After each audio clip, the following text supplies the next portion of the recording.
Brought to you by Penguin.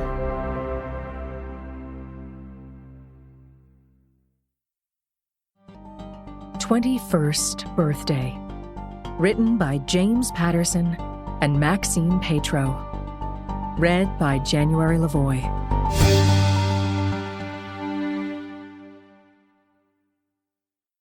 In memory of Philip R. Hoffman, counselor and friend. Prologue. Cindy Thomas followed Robert Barnett's assistant down the long corridor at the law firm of Barnett and Associates in Washington, D.C. This meeting could be the beginning of something terrific, and she had dressed for the win. Sleek black dress, tailored leather jacket, a touch of lipstick, and an air of confidence that came from the material itself. As a senior crime reporter for the San Francisco Chronicle, she had dominated the inside track, investigating and reporting on the vilest and most audacious serial murderers of our time. Bob Barnett, a lawyer and a literary agent, had represented her true crime epic, Fish's Girl, making a very respectable sale to a good publishing house. Then, as was said, it debuted to great reviews and had briefly touched the hem of the Times bestseller list. Fish's Girl was the real-life story of a psychopathic serial killer with an equally deadly and immoral girlfriend. Reporting for the Chronicle, Cindy had helped the police catch Fish's Girl, and the finale in the book and in real life had been a shootout. Cindy had been winged by a 9mm bullet and then returned fire, bringing down the psycho killer herself. The entire Fish's Girl experience had been extraordinary, but now it was old news. Industry press reported that book sales were down in all categories, and Cindy had been busy with her all-consuming day job. Then, last week, Bob Barnett called her at home saying, "I've been following your Burke serial avidly. Great work, Cindy. If you craft it into a proposal, I believe I can sell it." He'd asked her to write a treatment of the story, an introduction, a chapter outline, and at least one fully written chapter to show off her style for those potential deal-makers who didn't read the Chronicle. He had offered her a plane ticket and a room at the Ritz if she would fly to D.C. and meet with him about her recent coverage of the serial murders. Cindy had allowed herself to hope that Barnett would work his magic again. "Call me when you're ready," he had said. It hadn't taken long. Now Barnett's assistant led her into the corner office, told her that the boss was running a little late, and said, "Make yourself at home, Miss Thomas. I'm right outside if you need anything." The office looked just as Cindy remembered it. The carpet was grass green. A slab of green marble was set into Barnett's desktop, and potted orchids, most in full bloom, stood proudly on every flat surface. The floor-to-ceiling bookcase at a right angle to Barnett's desk held every book he'd sold. Cindy saw Fish's Girl was at eye level, slightly out of line, as if Bob had taken it out to review before this meeting.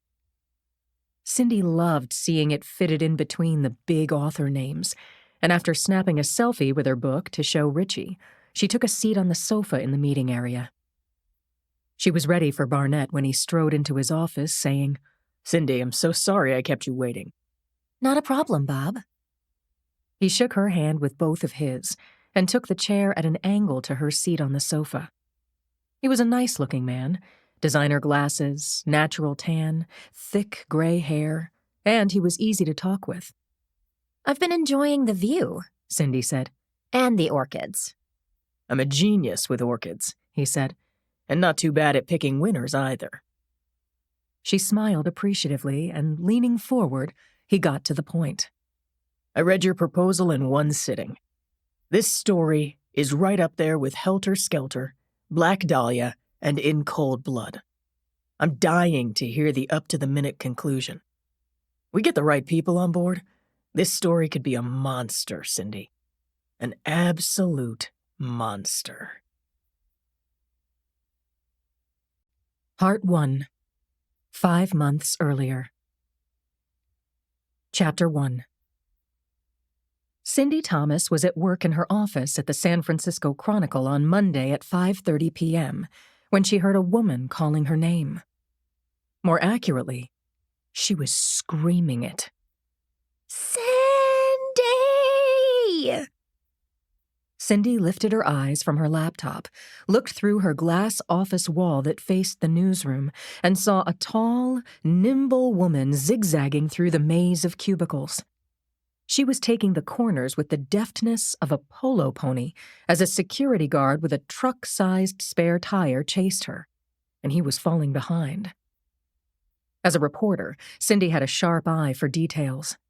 The woman shrieking her name wore yoga pants and a Bruins sweatshirt, a knit cap over chin-length brown hair, and mascara was bleeding down her cheeks. She looked determined and deranged. The woman, who appeared to be in her mid-40s, didn't slow as she raced towards Cindy's open door.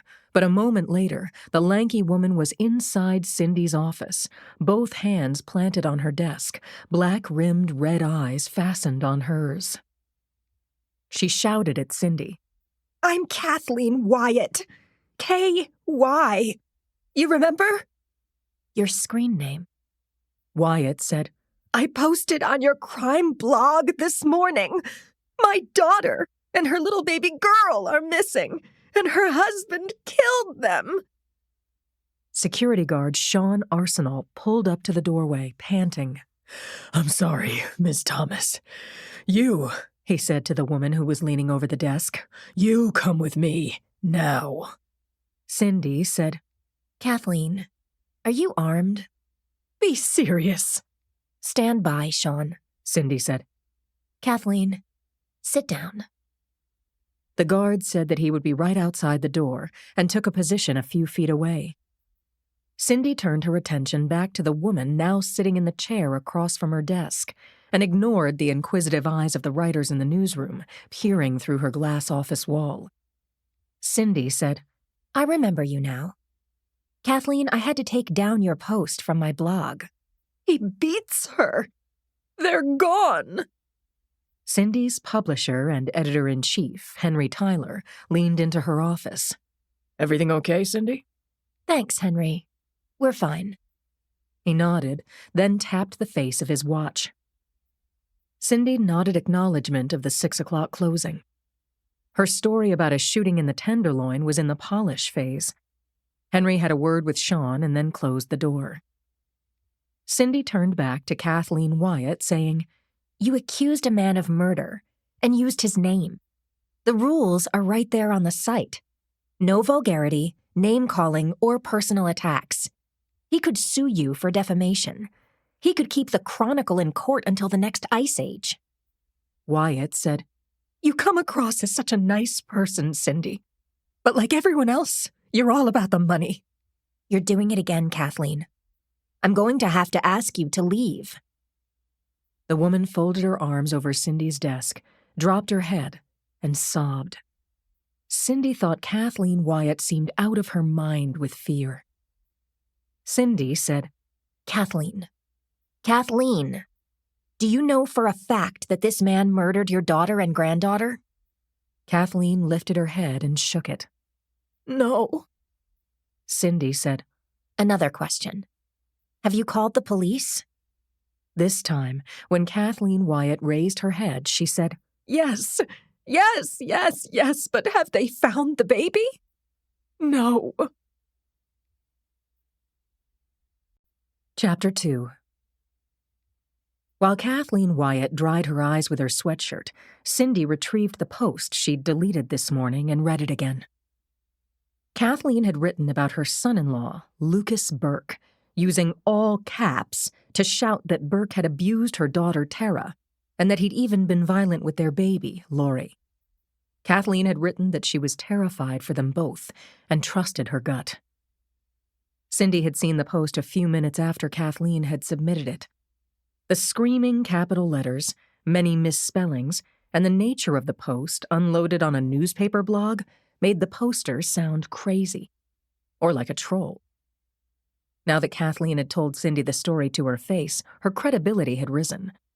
But damn it, Cindy couldn't know if Kathleen was paranoid or in an understandable panic that her loved ones could be in danger, or worse. Her fear was relatable, and the idea of a murderous husband plausible. It happened too often. And that it may have happened since Kathleen posted her cri de coeur this morning made Cindy feel awful and guilty. And still, there was nothing she could do to help. Kathleen slapped the desk to draw Cindy's attention. Her voice was rough from yelling, but she said, I called the police as soon as I couldn't locate Tara. And after you call the police once or 3 times, you have to beg them to pay attention. But I did it. My daughter's 20 now, an adult. The cops called in the K-9 unit, put out an Amber Alert on my granddaughter, or so they say. It hasn't come through on my phone. Cindy said, The missing baby. What did you say? She's a year old? Closer to a year and a half. They're looking for her. Kathleen reached into her fanny pack and pulled out a picture of mother and child. Tara was a brunette like Kathleen, and Lori was a redhead. They both looked very young. Lori is 16 months old, to be exact. My daughter is always home all day with the baby. I went over there. The house is empty. Her car is gone. I've called her, and we always speak in the morning after Lucas has gone to work. That baby could be dead already. If you'd run this picture in the paper 6 hours ago... I'm a reporter, Kathleen. I need confirmation. You must know that. But still, I feel sorry. Don't you dare tell me how sorry you are. Sorry won't help my daughter. Sorry won't help her baby girl. Sit tight, Cindy said. She reviewed her story about the shooting in the Tenderloin, changed a few words, and then rewrote the last line, kicker. She addressed an email to Tyler, attached her story, and pressed send. Deadline met, Cindy turned back to Kathleen. No promises. Let me see what I can do. Chapter 3. Cindy speed-dialed the number, then drummed her fingers on her desk until Lindsay picked up. Boxer. Linz, I need some advice. It's important. What's wrong? No, I'm fine. Can you give a couple of moments to a woman with a missing daughter and grandchild? Me? Thanks, Linz. I'm putting you on speaker. I'm here with Kathleen Wyatt. I'll let her tell you why. Kathleen, this is Sergeant Lindsay Boxer of Homicide. Lindsay said, Kathleen, what happened? They've disappeared into a black hole. Say again? Kathleen said, My daughter Tara and her baby disappeared this morning, and her husband has threatened to kill them. You say they disappeared. Is there any indication that they were hurt? Kathleen paused before answering. Tara has run away with the baby before. From her husband? Tara has told me I don't know how many times that he's said that he hates her. He's hit her, but not so it shows. He wishes Lori had never been born, and yes, I've called the police. Lindsay asked, had Tara taken out a restraining order on Lucas?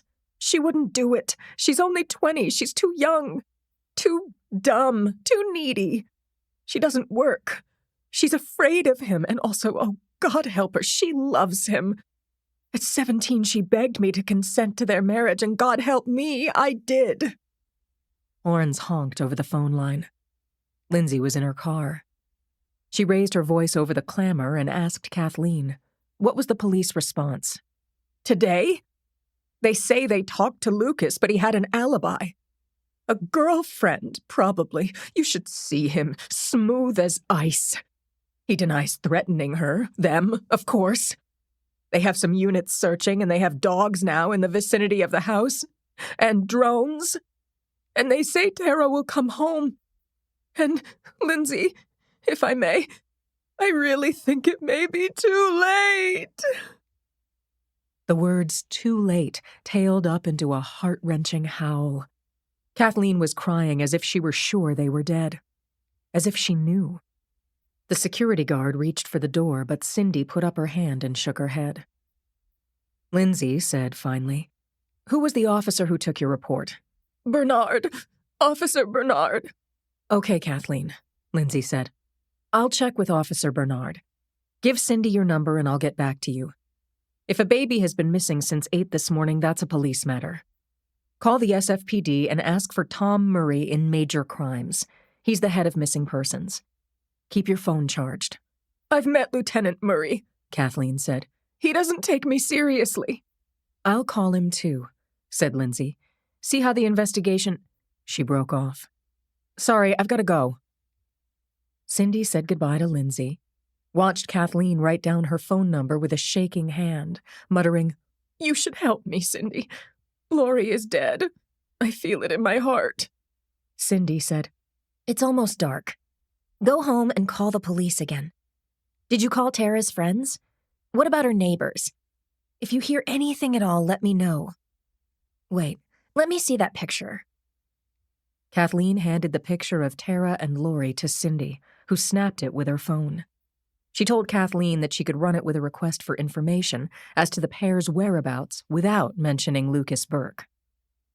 Tugging at her watch cap, Kathleen muttered a thank you as Cindy walked her out to the elevator. Cindy walked back to her office, wondering why Kathleen Wyatt had come to her. Was she right about her son-in-law?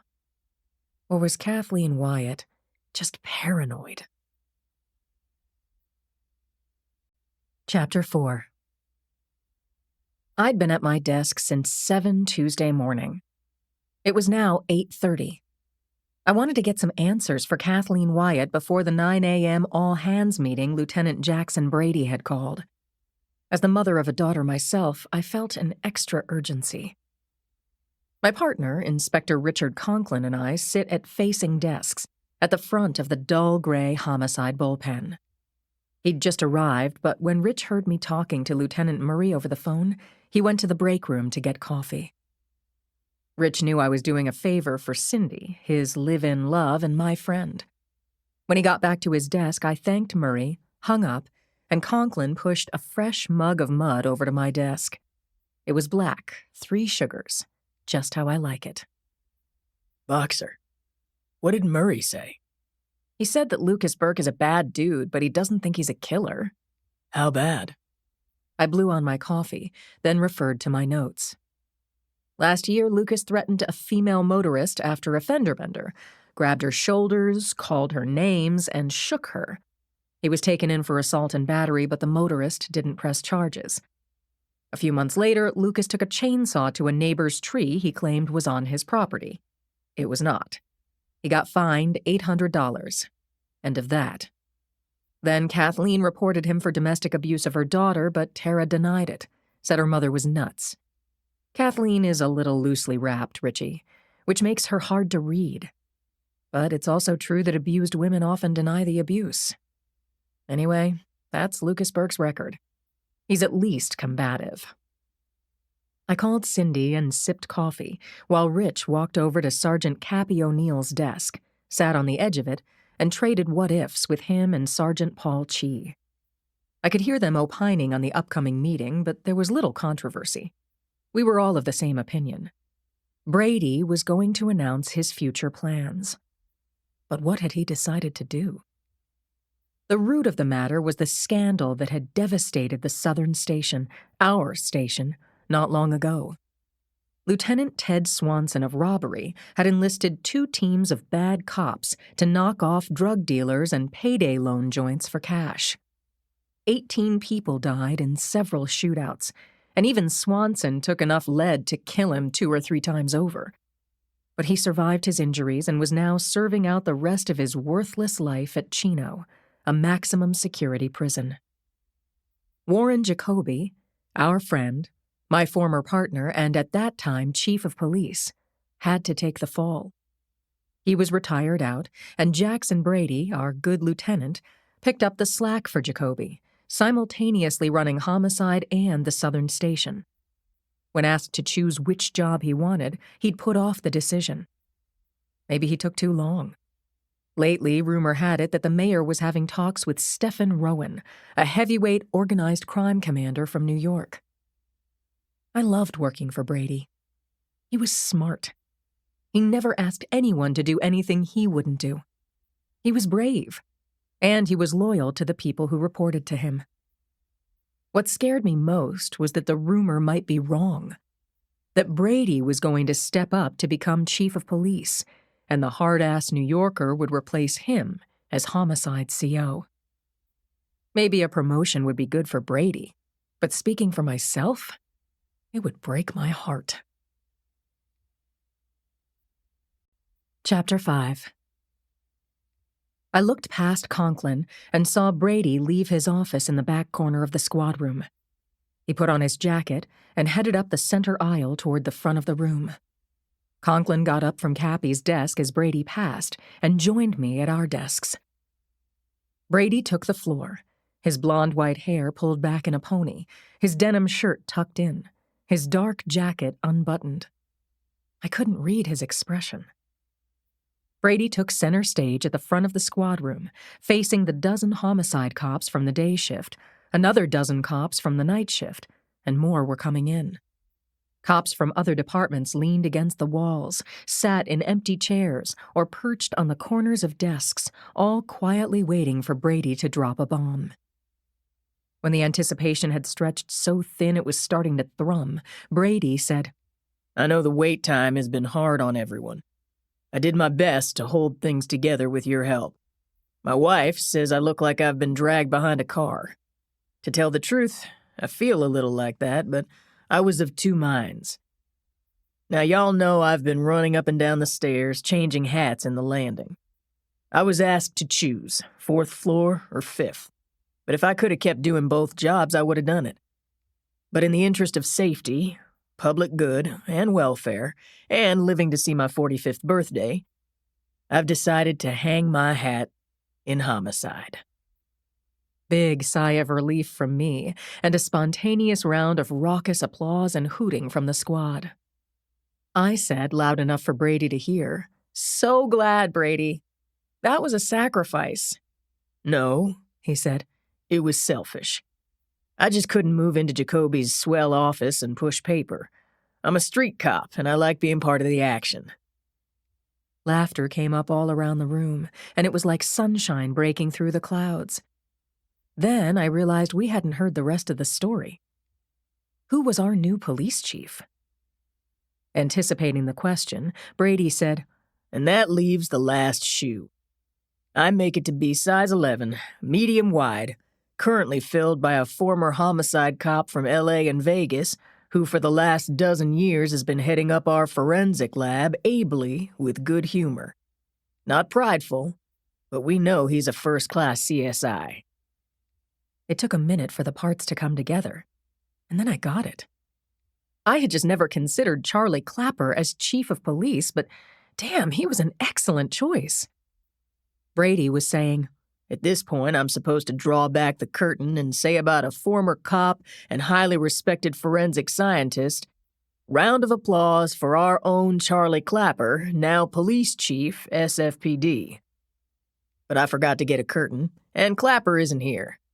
He's going to be across the street at McBain's, 2nd floor private room reserved for all of us, from noon to 2. No cover charge, beers on the house.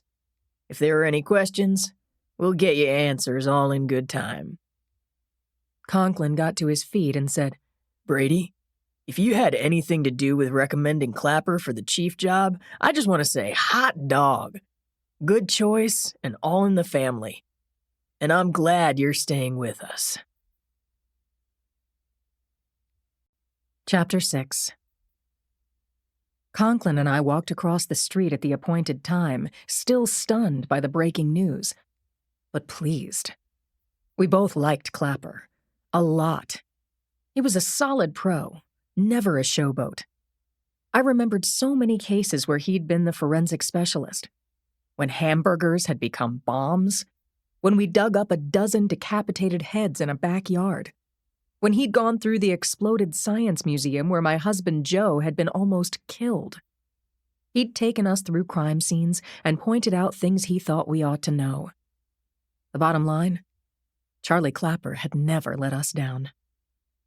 Richie held the door for me at McBain's, and we entered the favorite watering hole for Hall of Justice workers, from court stenographers to the motorcycle police. At lunchtime, the ancient jukebox was cranked up and the place was packed to the walls, but we didn't have to look for a table. We headed straight up the stairs to the second floor, where it was clear that the party had already started. A buffet had been set up with hot plates and servers. Tables were arranged around the room, and a lot of cops were in attendance, not just from Homicide, but from every section at the hall. Altogether, 100 people were there, including Brady, everyone with a glass in their hand. I waved to Clapper as we passed, and he waved back. When everyone from Lieutenant Tom Murray from Major Crimes to Lieutenant Lena Hurwitz from Special Victims to D.A. Len Parisi had a plate and was seated, Brady clinked his glass with a spoon. He had our attention. He said, Charles Clapper, former director of our forensics unit, needs no introduction. Most of you have hung on to his shirt tails as he ran a crime scene, questioned him on the witness stand, relied on him for his wisdom when a crime was so unbearably awful you didn't know whether to puke or bawl your eyes out. Starting tomorrow morning, Charlie is going to take over as chief of police and move into the fancy office on the 5th floor. You are all stuck with me heading up Homicide. Charlie, please take it from here. There was applause and shouts of, "Way to go, Charlie!" And a minute later, Clapper had a drink in his hand. As always, Clapper was perfectly dressed, his hair cut and combed, a mirror shine on his shoes.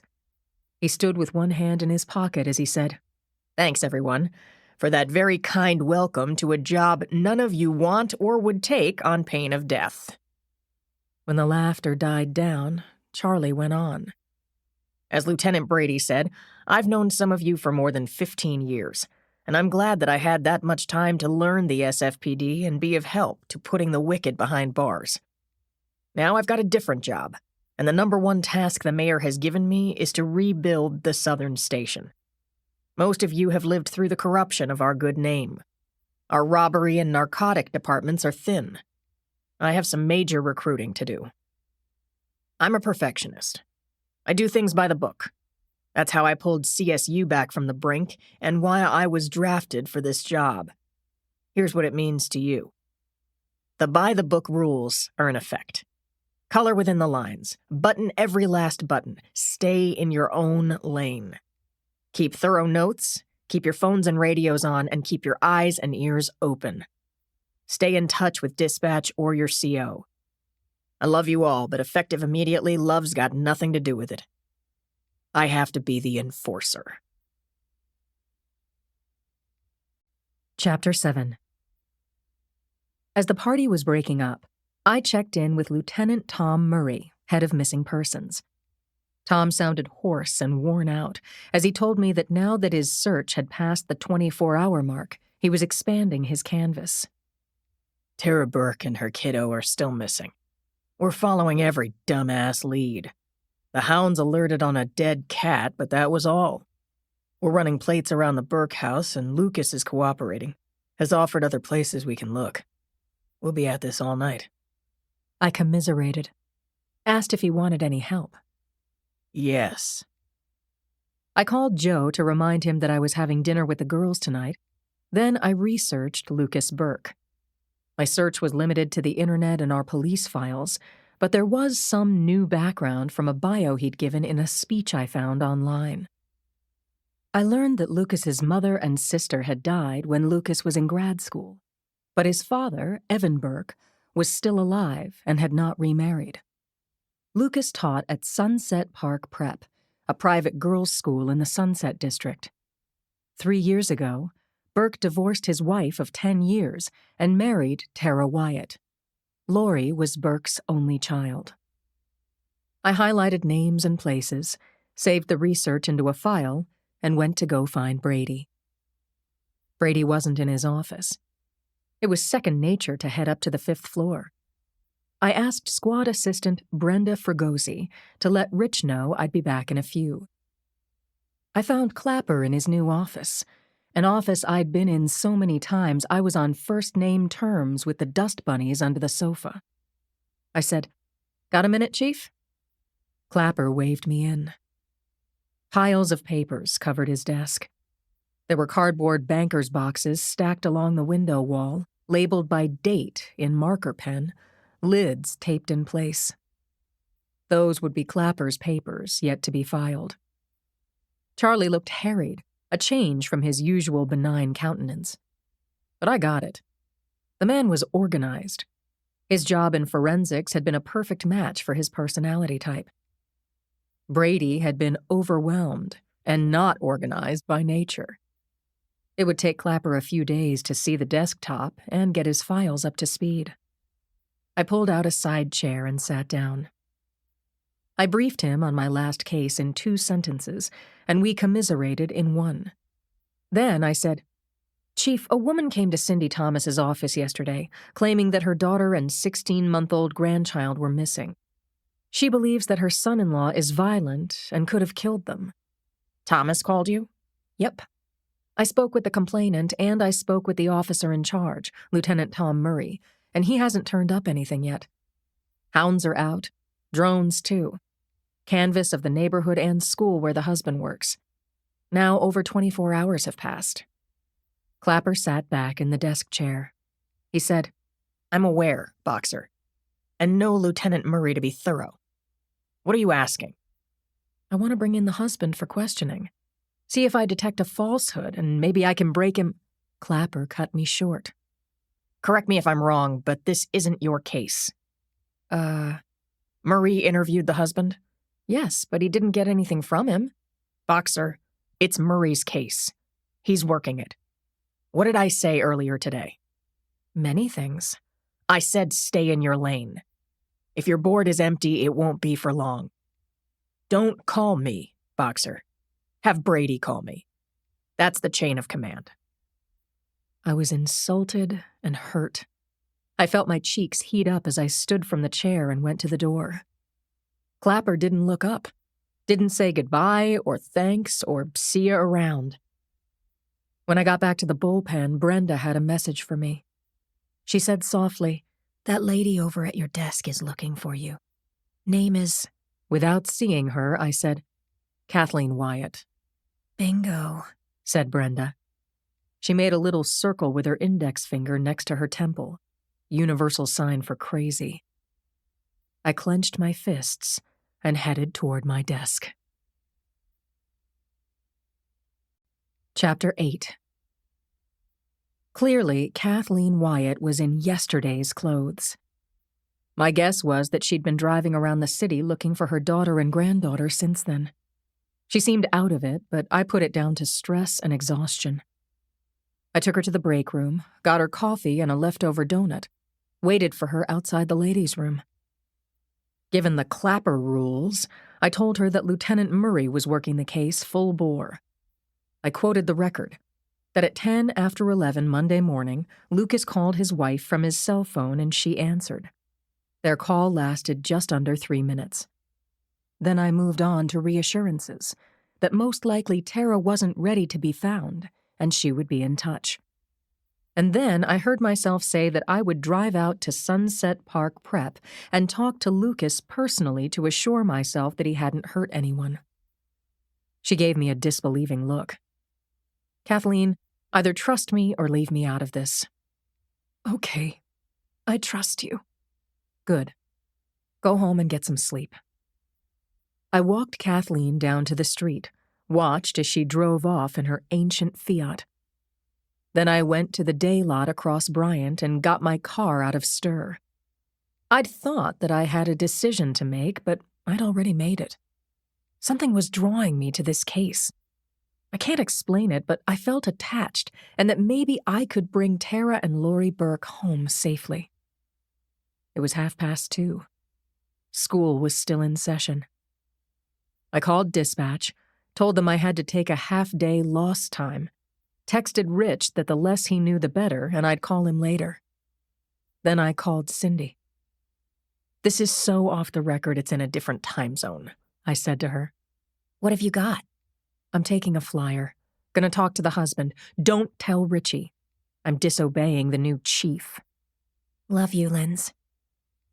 Sunset Park Prep was located on 37th Avenue and Riviera Street, and this was where Lucas taught English to 11th and 12th grade girls. I knew of the school, which was reputed to offer a college-level experience in a day school environment. I parked the car on Sunset Boulevard, clipped my badge to the inside pocket of my jacket, and tucked my gun into the back waistband of my chinos.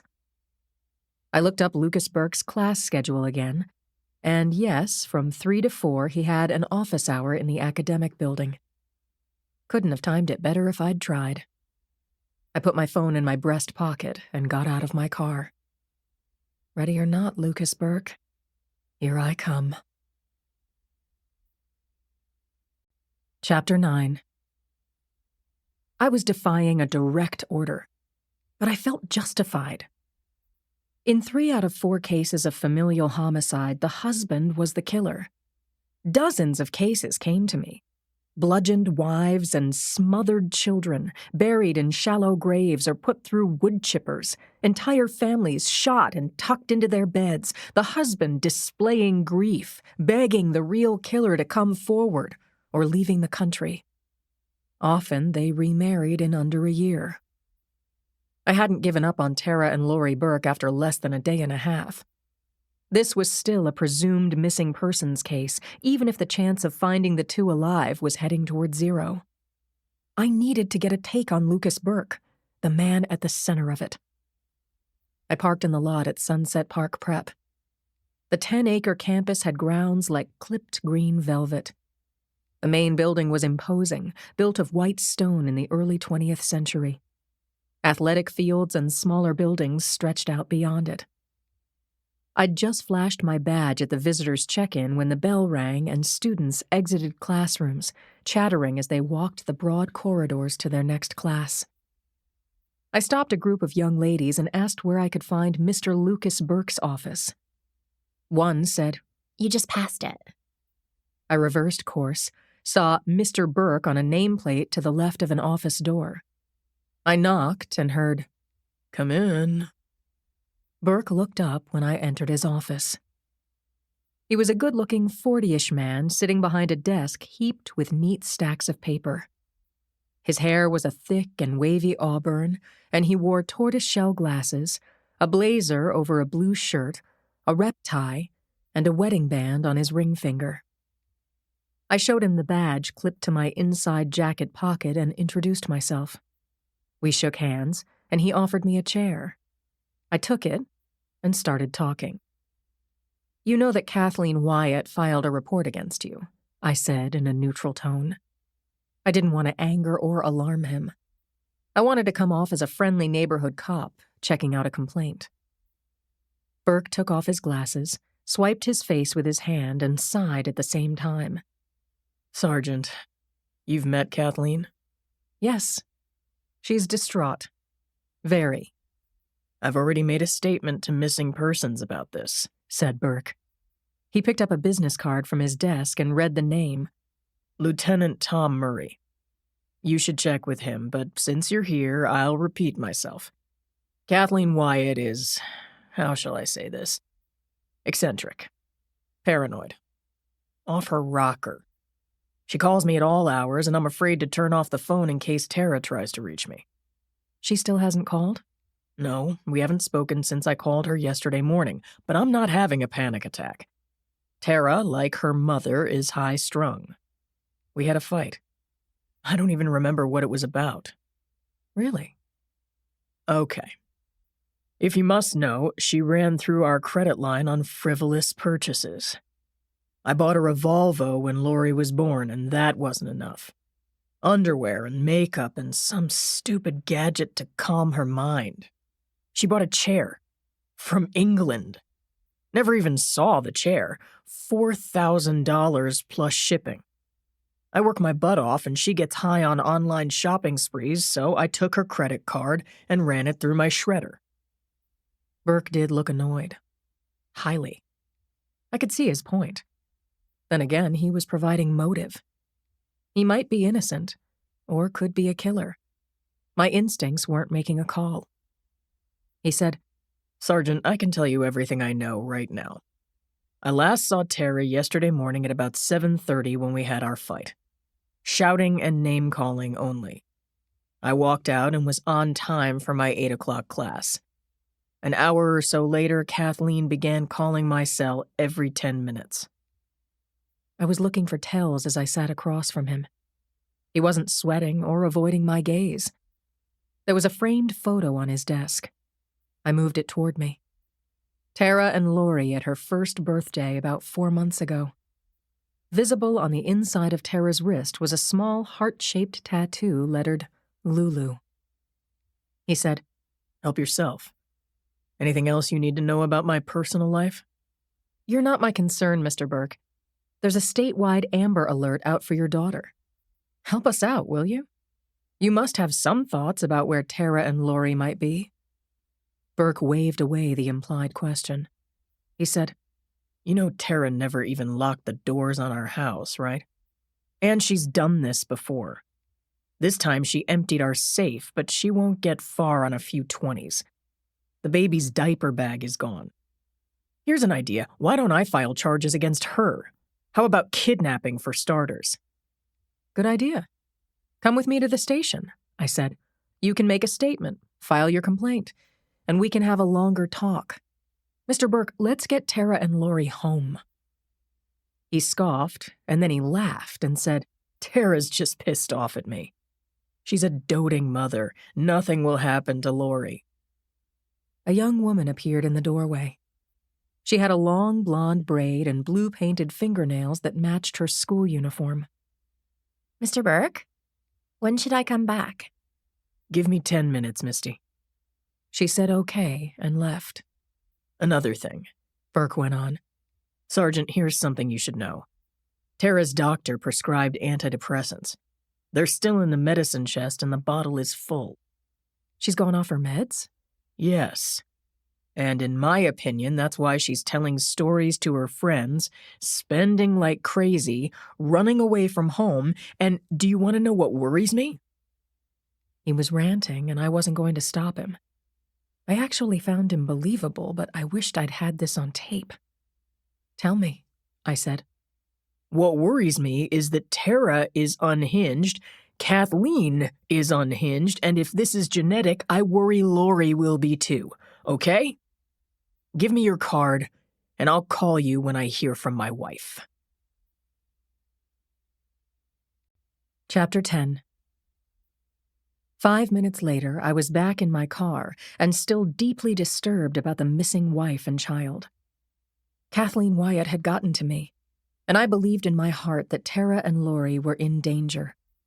I couldn't walk away, despite Clapper's direct order, until they were safe.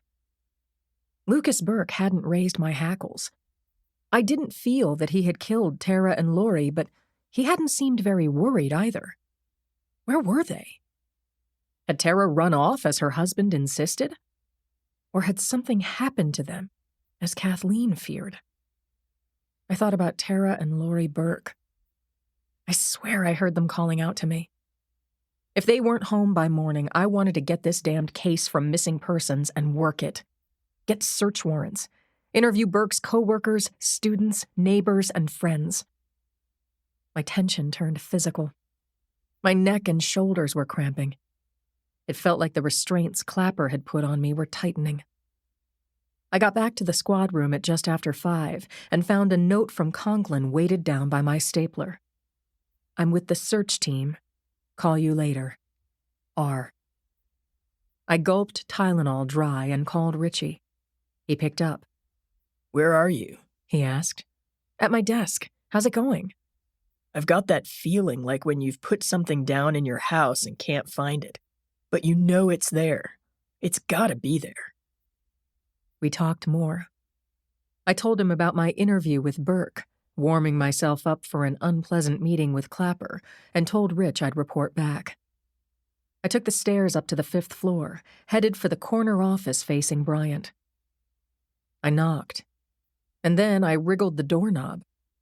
Stupid. What if Clapper opened the door in my face and said, "What do you want, boxer?" But his door was locked. At around 6 p.m., I drove to the edge of the financial district, parked on Jackson Street, and walked towards Susie's Cafe, where I was looking forward to seeing my 3 best friends. Cindy had named our gang of 4 the Women's Murder Club, and it had stuck. We'd claimed Susie's Cafe as our clubhouse. Cindy, Claire, Yuki, and I loved the place for the don't worry, be happy crowd at the bar, the steel band and occasional limbo contest, the tasty Caribbean food, and that everyone knew our names. We try to meet here every couple of weeks for the laughter and camaraderie, and we also pool our mental resources and apply them to cases that refuse to crack. Tonight we were getting together because 3 weeks had passed since we'd last seen Claire. A chill breeze blew down the empty street. I buttoned my jacket, but I still felt cold. Then I saw the lights coming from the cafe windows. If anything could warm me, it was Susie's cafe and a huddle with my best friends. Maybe one of us would have a bright idea. Chapter 11. As I closed in on Susie's front door, a small crowd streamed out to the street. A gent held the door for me, and as always, the roar of laughter and the aroma of curry washed over me. I stood for a moment inside the entrance, mapping out my path, then edged between the standing room-only patrons banked at the bar and the clump of customers waiting for tables. I exchanged hellos with Susie and crossed to a corridor at the rear of the main room. This narrow passageway led past the kitchen, then emptied into the quieter, smaller, and cozier back room. No music, no bar back there, just Jamaican street art on the walls and a dozen tables and booths, including the one we thought of as ours. Claire was at the far end of the banquette, the seat next to the window. Yuki sat across from her, and both smiled hugely as I came up to the table. I slid in next to Claire and high-fived Yuki over the table. "Cindy's on the way," she said. I grabbed Claire's hand. She had been diagnosed with lung cancer and had undergone surgery that cost her half a lung. The surgery was successful, but there'd been no promises as to her life expectancy. That scared the hell out of me and everyone else who knew and loved Claire. Still on leave from her post as the city's chief medical examiner, she was seeing her own doctor every 3 months for checkups until further notice. Sitting next to her, I noticed how thin she'd become. She'd wanted to drop a couple of dress sizes for years, but cancer was no one's idea of how to lose the weight. Yuki had just come from her office at the DA and was wearing a sharp black jacket and pants, hair falling to just below her chin with a blonde streak in front. She looked good, but sleep-deprived. She leaned in and said, "Dr. Turk told Claire that she's doing better than expected. That is to say, she's doing great." Claire cracked a grin. "No secrets, right? I'm cleared to go back to work, although I had to swear on my daughter's pet bunny I would not pull all-nighters." We all started laughing. Claire's daughter Rosie's rabbit was a big-eyed, flop-eared thing named Hoppy, who sleeps with Rosie on her pillow. Then Claire asked about the new commander of the Southern Station, and the laughter stopped. "Clapper's kind of a brilliant choice, isn't he?" Yuki, who was married to Brady, said, Claire said, "Not so enthusiastic, Yuki-san. What is it?" Well, Brady is moody. Bad moody. Didn't sleep last night. That's odd for him. He likes Clapper a lot. It's more like he'd almost decided he didn't want the promotion to chief, but, he's pissed that the mayor made the decision for him. Feels to him like a slight, or a vote of no confidence. Before I could say that I'd already gotten a big fat demerit from Clapper, our favorite waitress, Lorraine, came to our table. Her red hair was pulled up in a knot. She had pencil and pad in hand. She asked, "Is Cindy coming?" Yuki said, "Any minute." On cue, Cindy blew into the back room. She wore denim all the way, and her curls were tight from the damp wind. Her big blue eyes were shining, and after she slid in next to Yuki, she said, "Sorry for making you wait. I was stuck behind an oil truck." Lorraine greeted her and recited the specials. Claire asked for steak, black beans, and rice. Yuki ordered a crab salad, and Cindy said, "Conch, deep fried." "We're out of conch," said Lorraine. "Chicken feet dredged in spicy flour." "So by that you mean blackened snapper and fries?" "Exactly," said Cindy. And a salad. Me too, I said. Yuki, you need a margarita? Just beer, said our dear friend who had no tolerance for tequila at all. So that's beer all around, Lorraine said. Hear, hear, I said. Beer came. We lifted our frosty mugs and toasted as one. To Claire. To us, said Claire. We clinked mugs. Lorraine brought plates of food lined up and balanced on both of her forearms, and when dinner was on the table, she asked if we needed anything else. We all said we were good. After taking long slugs of brew, Cindy leaned forward and said dramatically, "Well, girlfriends, I've got news." Chapter 12. Let me put a drum roll under that, Cindy said. I've got Burke news. But first, I've got to eat something. We booed and hissed, and Claire said, You're going to pay for that. Cindy laughed, saying, Seriously, I'm starving. As she doused her fries with hot sauce, I said, I guess I'll spill my own Burke news. I went to Sunset Park Prep today and had a chat with Lucas Burke. Lens, said Cindy. You trying to scoop me? I needed to get a fix on him, I said. Your friend Kathleen got to me. She hooked me good. I told my friends about my impromptu meeting with Burke, how he claimed that he'd had a fight with Tara Monday morning and that she'd taken off with the baby in retaliation. Oh, and he said she's off her meds. He offered to come down and file charges against her for kidnapping the baby, but when I took him up on it, he said no, she'd be home soon. He said he destroyed her credit card. Could you have him arrested on suspicion? Claire asked. I have nothing on him. And Clapper would probably suspend me from duty. Missing persons is on the case. So that's what I've got.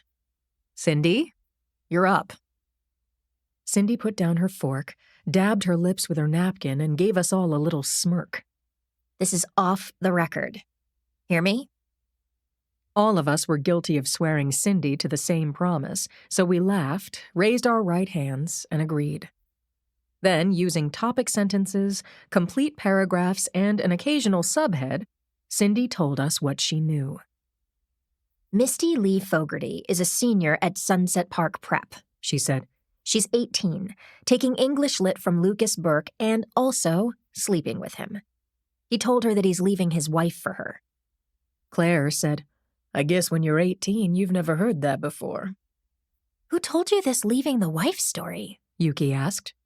Friend of Misty, and then I spoke to Misty myself, on the record. Long blonde hair in a braid? I thought of the girl who'd come to the door when I was in Burke's office. That's her, said Cindy.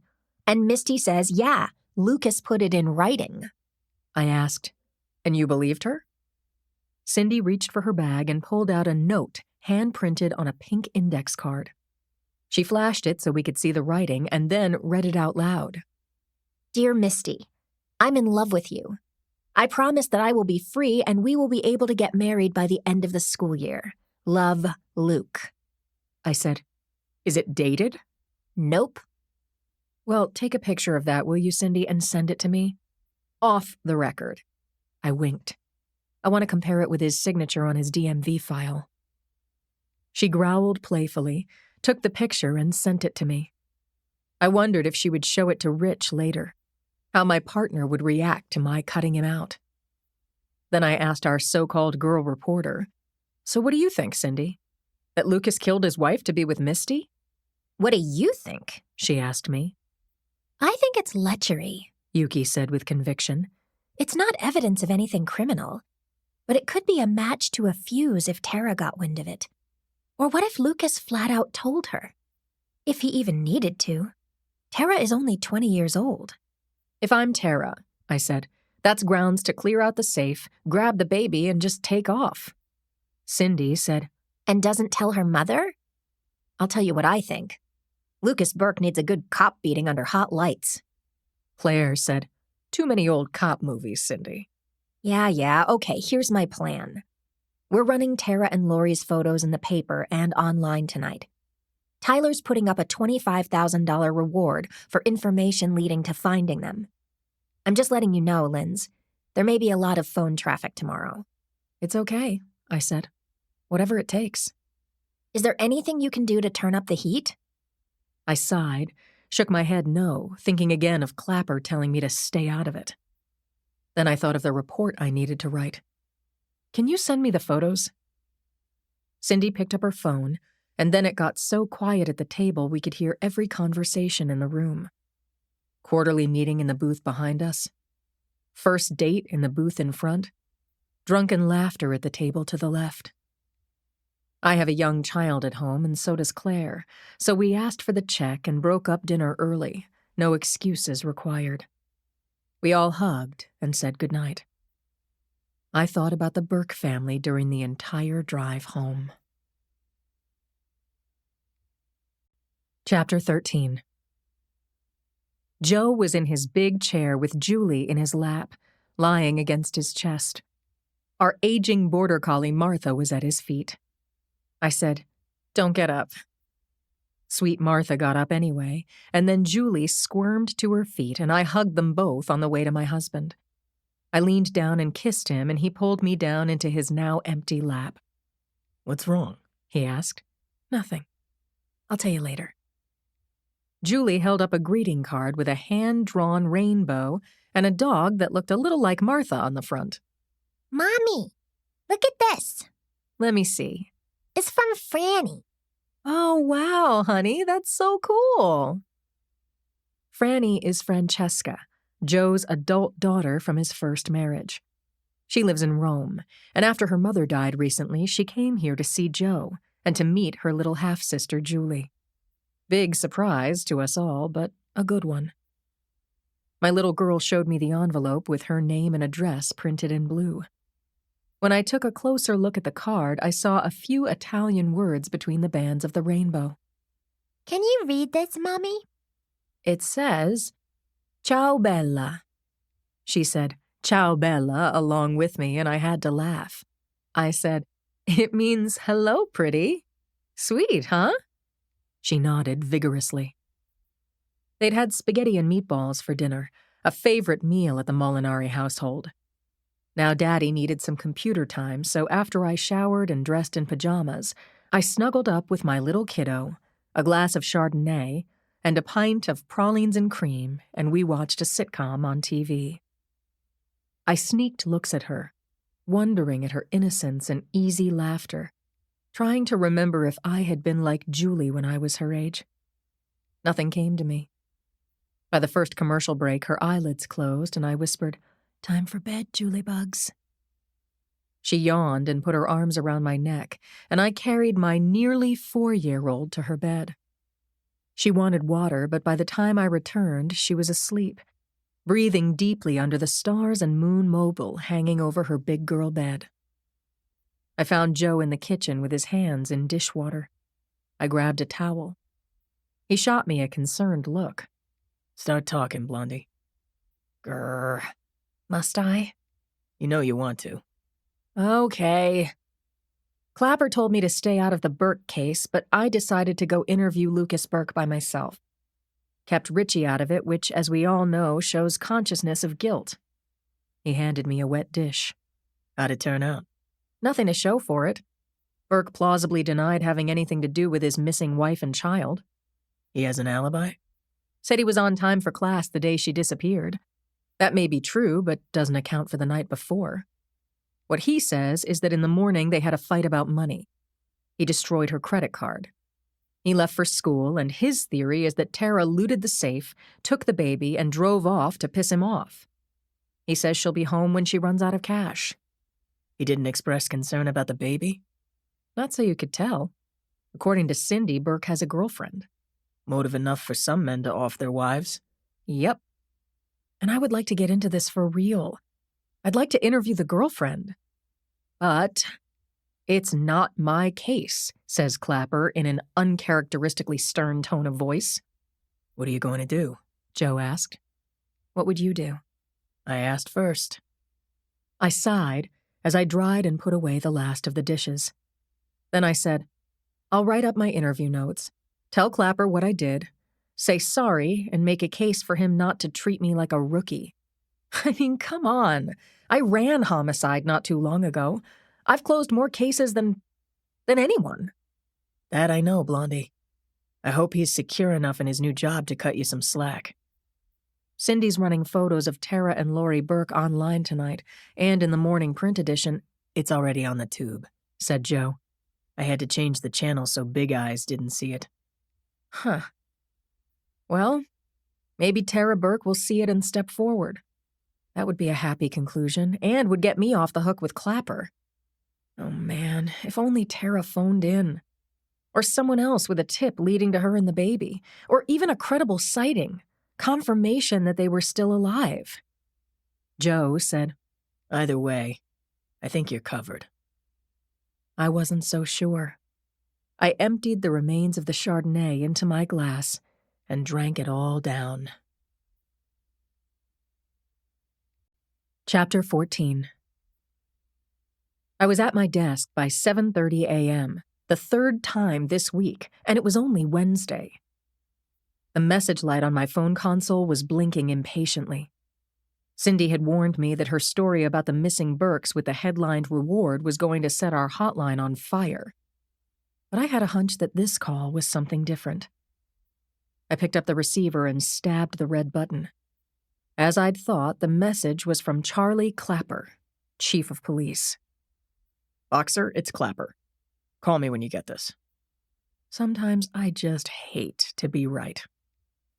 Conklin wasn't in yet because, unlike me or any parent, he could still get 7 hours of sleep. I looked around the squad room. Brady's office was dark. Paul Chi came in, threw his coat over his chair, and waved hello as he passed my desk on his way to the break room. I followed Chi and stood by as he filled the coffee pot. He asked, How you doing, Boxer? 5 on a scale of 10? Sometimes I wish for a 5, he said. I'm getting arthritis in my right shoulder. Sorry, Paul. Nah, it's okay. I need to take some Advil, which I'm going to take with the coffee. What's it going to take to get you up to a 7? You've seen the news? I said. Yeah. If Tara Burke has hit the road with her baby, I hope she's in Canada. Someone on the night shift had stuck the morning paper on top of the microwave. I grabbed it and read the front page. Missing. Reward for information. The subhead was $25K reward for information leading to return of Tara Wyatt Burke and her baby daughter. I looked again at the photo but didn't bother to read the article. I knew it by heart, both sides of the story. I poured myself a cup of hot java, took my mug back to my desk, and called Clapper. Chief, it's Boxer. He didn't bother to say hello. He said, I just got off the phone with Tom Murray. He says you interviewed Lucas Burke. I don't see a report from you. Is that right? Yes, sir. Murray asked me to help. That meant he was looking to you for support, not inviting you to take over his case. This was really killing me. I've had nothing but an excellent relationship with Clapper since my first days in Homicide. I knew him. I liked him. I admired him. Sometimes I thought of him as family. Charlie, I was wrong to do it. Sorry. But there's a baby missing. A baby. Stop right there, Boxer. You have probable cause? No, I admitted. Charlie. I mean, Chief, why do you want to bust my chops? We have eyes on Burke. I hope to God you didn't crowd him into making a move we're all going to regret. He hung up on me. Conklin pulled out his chair and sat down across from me. What the hell was that? That was Clapper handing my ass to me. You've never heard me say this before, Rich, but I don't know if I can work like this. I don't know if I can stay in this job. Chapter 15. I reached for my coffee but hit the mug and knocked it over. A small lake of black coffee spread across my desk and cascaded onto Richie's desk as well. Chi dropped off a roll of paper towels, and Rich and I had the spill mostly contained when I heard my name. It was Brady, and he was standing right there. The look on his face was terrible, eyes scrunched up, mouth turned down. He looked like he was in pain. I didn't need a hunch. It was obvious Clapper had called him, and I was about to be disciplined. I was ready. "I can't believe I did this," I sputtered. Brady said, A red-haired baby girl, tentatively identified as Lori Burke, has washed up on Baker Beach. My thoughts scrambled. I had thought I'd be prepared for this, but it was too much too fast. Brady continued, Uniforms at the scene say the body is waterlogged. That'll have to be confirmed. The ME has been called. My hands were shaking as I dropped coffee-drenched paper towels into the trash can. I asked Brady, "So you're thinking she's been dead for a day or two?" I'm not calling it, but that's probably right. Any sign of Tara? Conklin asked. Not yet. "Clapper knows?" I said. I just told him. I said, "I spoke to Lucas Burke in his office yesterday. I've got notes and was just going to work up a report." What did you think of him? He seemed pissed off at Tara, but not worried or too calm. Brady nodded, said, Undercovers are watching Burke in case he runs. I'll see you at Baker Beach. Brady took a call and turned away from us. He was walking back to his office when Conklin said, Lindsay, let's go. I nodded, glanced back at the mess on our desks, and grabbed my jacket. I did a quick inventory to make sure I had my badge, my phone, my gun. Conklin watched me with concern in his eyes. He wasn't going to say, "Everything's going to be all right." Instead, he put his hand on my back and guided me toward the door. I'll drive, he said. No objection from me. Chapter 16. 30 minutes after speaking with Brady, Conklin and I arrived at Baker Beach, a curving acre of sand on the Pacific coast, with the Golden Gate Bridge to the east rising into the morning sky. The night shift had taped off the parking lot, excluding all but law enforcement vehicles. I badged the uniform at the cordon. Richie parked the car. I turned off the radio and got slowly out of the car. The moment I saw the ME's van, I made the connection that it was Claire's first day back at work. Vehicles are not allowed on the beach, but in this case, Claire's team had bypassed the beach ban on vehicles and driven across the sand to the horseshoe of yellow tape, the primary perimeter that took in a section of beach around the victim at the water's edge. I saw the stooped-shouldered form of Gene Hallows, crime lab director and Clapper's new head of forensics, standing just outside the tape, watching his team take photos, sketch the location. But that's all of the crime scene they'd be processing. No footprints, no car tracks, no other body in the surf. 4 detectives from Northern Station interviewed the growing crowd of surfers and beachcombers and early morning nudists in the parking lot, towels around their waists. The detectives would be asking people for any information they might have about anyone or anything out of the ordinary. Good luck with that. The baby could have been dumped into the water anywhere along South Bay. Lieutenant Tom Murray came over to me and unofficially passed the baton from missing persons to homicide. He said, "Freaking tragedy. I've sent my preliminary report to the chief and copied Brady. We'll keep searching for the child's mother." I mumbled something like, "Monstrous. Keep in touch." And just then Brady pulled into the lot next to an unmarked police vehicle. Probably Clapper's ride. I saw him crossing the beach below, walking toward Hallows and the CSIs. Richie and I headed out, crossing the asphalt and walking down a path to the primary scene. Claire was hunkered down near the body, but not touching her. Her techs stood by their vehicle, each holding something, a sheet, a body bag. 2 of the techs had a stretcher. Claire was waiting for us to view the body in situ, and then she'd take the deceased to the morgue. Rich headed for the tape, and I stood watching the little girl's red hair moving with the action of the surf. Claire stood up. Of all days to return to a job she loved, her first case was a young child. The grief I felt for a baby I had never known was mirrored in Claire's face. I reached for Claire, and we went into each other's arms. There would be no happy ending for this dead child. All we could hope for were answers to how, why, and who had ended her precious life. Chapter 17. I stood with Conklin and Hallows outside the barrier tape, only yards from the shoreline where the little girl was in danger of being reclaimed by the tide.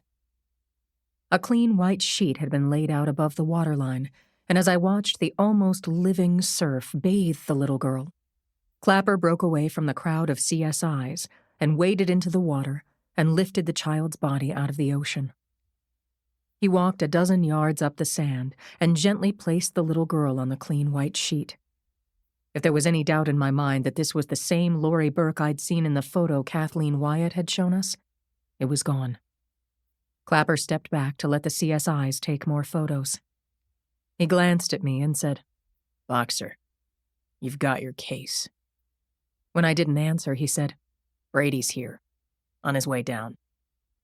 I looked up and saw Brady making his way along the path to the beach. A few yards away from where I stood, Bunny Ellis, Claire's lab assistant, folded the sheet around the child, left side, right side, tucked up over her feet, then turned down over her face. Hallows unzipped the size-small body bag and laid it down next to the sheet. Claire picked up the shrouded body, laid it inside the body bag, and Hallows zipped it, then carried the dead girl's body to the rear doors of the ME's van. These were solemn moments. No one spoke. Even the people watching from the parking lot up on the bluff were quiet. And then a scream shattered the silence, a woman crying out, "Laurie!" I looked up toward the parking lot, flicking my gaze over the bystanders. Then I saw her. Kathleen Wyatt was wearing a blue sweatshirt, a black watch cap, leggings. Even from where I stood 100 yards away, I could see the anguish on her face. I started running across the beach, taking the upward path to the parking lot, and Kathleen started running to me. Kathleen was only a few yards away from me. I called her. I meant to comfort her, to let her know that I would tell her everything I learned as soon as I could. But I didn't get the chance. The doors to the ME's van had closed, and it started up the service road used by the park employee vehicles. Kathleen evaded me and ran in front of the van. The van squealed to a stop, and Wyatt went to the rear and banged on the doors, calling her granddaughter's name. I pulled her away from the van. Much stronger than Kathleen, I was able to hold her and signal the driver to go. "I can't leave her alone," Kathleen wailed. "I have to stay with her." Kathleen, I said, spinning her around so that she was facing me. She looked so stunned I wasn't sure that she was actually seeing me. "Kathleen, the medical examiner is one of my best friends. Dr. Washburn is a great woman. She has 3 kids, including a young daughter. Laurie will be in the best of hands. If we're going to find out who did this to her, we have to know everything we can about her death." The word death was too much. I understood that she couldn't yet absorb the truth. I said, "Kathleen, I'm the lead investigator on Laurie's case. I'm going to find out what happened, and I hope to God that we can find Tara alive." As I held on to the sobbing woman, I wondered, where the hell was Tara Burke? I knew little about her. According to her husband, Tara was off her meds, crazed, and had run away with the baby before. According to her mother, Tara had married a bad man. He was unfaithful and brutal to her and to the child. That he had a girlfriend had been validated, as had his temper, seen in small explosions with strangers. Had Tara actually killed her child? Or had Lucas killed his daughter, and maybe his wife as well? I was still holding Kathleen, and had queued up the words, "I'm going to let you go now. Don't run." But I was stopped by the sound of a racing car motor. I looked up the bluff and saw a silver Audi skid to a halt on the side of the road. A man got out of the driver's side and began gesticulating to the uniformed cop blocking his way. I couldn't make out the words, but I knew him. Lucas Burke. Chapter 18. The sight of Lori Burke lying dead at the water's edge had infuriated me. Someone had maliciously killed that helpless little girl, and I was outraged. But I couldn't show it. When I saw Lucas Burke, our number one and only suspect, arguing with a cop in the parking lot, I wanted to throw him down and arrest him. But I couldn't, and I didn't. I kept my grip on Kathleen's biceps as I looked around for my partner, Conklin. Then I saw him far down the beach, conferring with Clapper and Hallows, the three facing the ocean. Clapper was making circular hand motions, no doubt describing the tidal patterns. Lucas spotted me and called down from the parking area. Still holding Kathleen by the arm, I turned to look at him. He'd made a megaphone with his hands. Sergeant, is it Lori? No one will tell me. This is insane. I shouted back, "Hang on, I'm coming up." Kathleen and I were alone on that footpath. I didn't want to bring her into proximity to her son-in-law and maybe set off a confrontation. Turning to face her, I said, "Kathleen, wait for me here. I'll be right back." I had a plan. I'd get a couple of uniforms to drive her home, and 2 more would take Lucas to the hall and hold him until Conklin and I could settle him in the box with a cup of coffee and sweat him until he gave up everything. My big idea fell apart instantly. Kathleen jerked away from me and ran up the footpath to the parking lot. She was fast, even at a 45-degree uphill sprint on sand. She ducked under the tape, raging, screaming accusations at Lucas. She reached him before I could catch up. The lot was still filled with sightseers who backed away from Kathleen as she closed in on her son-in-law, cursing him for killing her granddaughter. There was 0 proof of this, but it didn't matter to her. She had all the evidence she needed inside her grieving heart.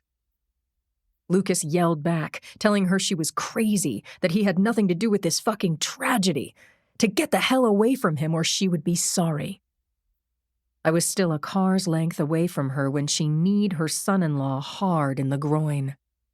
He howled, grabbed himself while yowling in pain. But Kathleen wasn't finished. She pulled back her arm and socked him hard in the face. There was so much ambient sound coming from the lot, talking, shouting, sirens. I didn't hear the impact of her fist connecting with Burke's nose. But I saw it. Burke cupped his face with his hands and screamed, "Get away from me, you maniac!" even as Kathleen pulled her fist back, teeing up to punch him again. I yelled, "Hey, hey!" got between them, and at the same time a pair of uniforms pulled Kathleen away. This time it took both strong cops to hold her. I said to the closest officer, "Drive Ms. Wyatt to her home and sit on her until further notice." Chapter 19. The 2 uniforms muscled Kathleen Wyatt toward the rear seat of a cruiser, but she was manic, struggling and even biting, until the larger of the 2 cops said firmly, Ms. Wyatt, stop this crap right now or I'm going to cuff you. You're not going to like that. Those were the magic words. Kathleen sagged and allowed herself to be folded into the back of the car. Lucas Burke, the injured party, was pacing, head down, blowing his nose onto the asphalt, blood and tears dripping onto his shirt. I put my hand on his shoulder so that he would look at me. I said, "I'm sorry, Mr. Burke. The victim is a child who matches Lori's description." He groaned and covered his face with both hands. "This can't be true," he said. He sobbed that he didn't believe it, that Tara would never let anything happen to Lori. "There's nothing you can do here, Lucas. Come with me. I can answer some of your questions, and you can help us, too." I looked at him appraisingly. "Is your nose broken? Do you want to go to the emergency room?" No. I suggested taking his car back to the hall. I would drive. He would sit in the passenger seat. But again, my brilliant plan fell apart. The show was over. The tourists were getting into their vehicles. A cop was directing them out of the lot onto Bowley Street, But a traffic jam had formed both inside the lot and beyond, where vehicles had slowed to get a look. Part of the log jam was caused by a sound truck marked WKOR. Not even 2 hours had passed since we got the call. Topside, I saw the press leaving their cars and trucks double-parked and at odd angles, making the road impassable as they stampeded toward the crime scene tape. I recognized several of the reporters. They were the A-team. The standout, of course, was Cindy Thomas, tape recorder in her hand, pointing it at Lucas Burke. It was up to me whether to let the reporters surround Lucas. I let them. Burke bit. He stepped up to the barrier tape separating the parking lot from the road. I haven't seen her, Lucas was saying to Cindy and the mob in general. but I've been told that my baby girl is dead. Tell my wife she has to come home. It was too much for him. He turned, searched for me among the reporters, and together we pushed our way out to the road. Keys? He handed them over and got into the passenger seat. If Burke was innocent, if he had truly believed that Lori was fine and that he would see her and Tara again soon, he was shocked and horrified, and deep in some hell seeing images too awful to bear. But if he'd actually killed his child, killed her, then he was an extraordinary actor, which some killers are. I needed time with him to figure out which one he was. I needed time to chip away at his story, nail down a timeline. I would need Conklin to befriend him, coax out Lucas's story if I felt my own rage taking over. I was outside the driver's side of Burke's Audi, on the phone with Conklin, when Lieutenant Brady walked to the tape and addressed the press. A child was found dead in the water at 6:15 this morning. Y'all have heard this before. We have no comment on ongoing investigations. Chief Clapper will call a press conference when he has something to tell y'all. Please help us by moving your vehicles out of the road. That's it. Thank you. Brady ducked under the tape and cleared the lane. We took off toward the hall. There was no police radio in the car to distract from the sound of Lucas Burke crying. God help me. I felt sorry for him.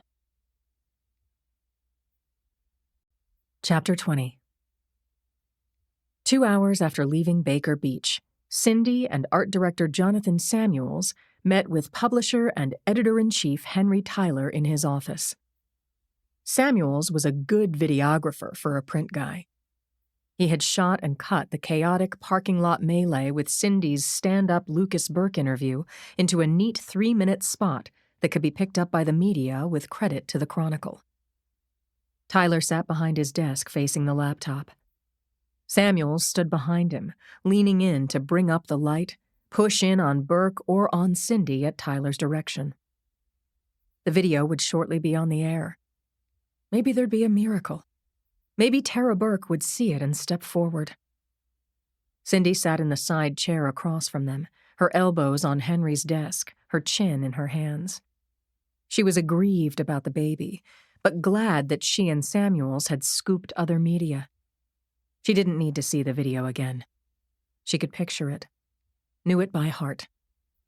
The video began with their arrival at Baker Beach. The camera was focused on a couple dozen members of the press charging across the road to the parking lot on the bluff overlooking the crime scene. Cindy had fast-walked beside Samuels, recording her voiceover. We've just learned that the body of a small child washed up on Baker Beach about an hour ago. Sources tell the Chronicle that it is suspected to be that of Lori Burke, age 1 year and 4 months, last seen alive with her 20-year-old mother, Tara Burke, 48 hours ago. I believe the man just beyond the police tape wearing the herringbone jacket is Lucas Burke, Lori's father, Cindy said. The crush of media bumped into Samuels, repeatedly jostling the camera lens. When it steadied, the angle was on Cindy's profile as she called out to Lucas Burke, who was visibly injured. Broken nose? Mr. Burke, Cindy Thomas, the Chronicle, has the identity of the child— I haven't seen her, Lucas replied. Samuels had zoomed in on Burke, capturing the bloodied nose, the cheeks slick with tears.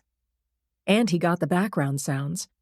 Police ordering the gathered crowd to stand clear of the tape, competing car horns, the squawking of seabirds protesting the intrusion. Sirens wailing as more law enforcement vehicles streamed up the road, braked outside the tape, and were then admitted to the parking area. Cindy heard Howard Bromfman from the Examiner shout, "Who found the child?" "Someone taking a walk," Burke said. "That's all I know." The background sounds continued as Lieutenant Brady, the senior officer at the scene, appeared. Samuels had closed in on Brady. He'd been scowling, authoritative, but his slight southern drawl softened his speech. He gave the predictable "no comment at this time" statement, then told all bystanders to clear the road. Samuels said to Tyler, "I was getting ready to shut down the camera, but Cindy saw Sergeant Boxer walk Burke to this car over here." He pointed to the figures at the top right of the screen. "So I got this closing shot." On the video, Burke got into the passenger side door of a late-model Audi sedan. Boxer went around to the driver's side, stood outside the door, speaking into her phone with her head down. She tipped her chin up in greeting to Cindy, then disappeared into the car, which headed north on Beach Road. "Nice," Tyler said. He watched the last section of the video. Cindy stood in a secluded spot with the ocean and the silhouette of the bridge at her back. She brought the viewers up to date on the story as she knew it, adding, Tara Burke has not been seen or heard from since Monday morning when her husband left for work. If anyone has seen Tara Burke or knows of her whereabouts, please contact this paper and the SFPD hotline. All calls will be kept confidential. Phone numbers appeared on a black screen and then faded out. Tyler said to Cindy and Samuels, "Well done, both of you. Cindy, write it up and we'll get it on the front page. Samuels, I want to see 2 or 3 compelling images to accompany the story. I'll choose one. Upload the video to our YouTube channel and have promo send it to the network affiliates." "Canon will do," said Samuels. "Give me 10 minutes. He left in a hurry. "So what do you think happened?" Henry Tyler asked Cindy. "Did the mother do this? Or was it the father? Or some random maniac who didn't even know them?"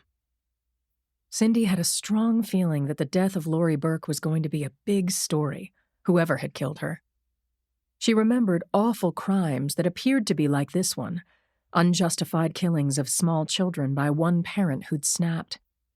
Or worse, had made plans to kill the child or children because of mental illness, psychopathy, desire to send the child to God where the precious one would be safe from earthly harm, or just because being a parent was too damned much trouble. God willing, She replied to Tyler. whoever did this will be caught, tried, and locked up in a cell the size of a walnut shell for life. Chapter 21. I have a clear view from my desk of everything in the bullpen, including Brady's office and the front entrance. Brady and Clapper stood together just outside the doorway, speaking too softly for me to hear. Something had happened. I was sure of it. I heard Clapper say, "You'll take care of it?" After Brady nodded, the chief headed upstairs to what I still thought of as Jacoby's office. Brady came through the gate, stopped at Brenda's desk, picked up Wednesday morning messages and mail, then came over to me. "Got a minute?" He asked. I nodded and directed his attention to the TV on the wall overhead.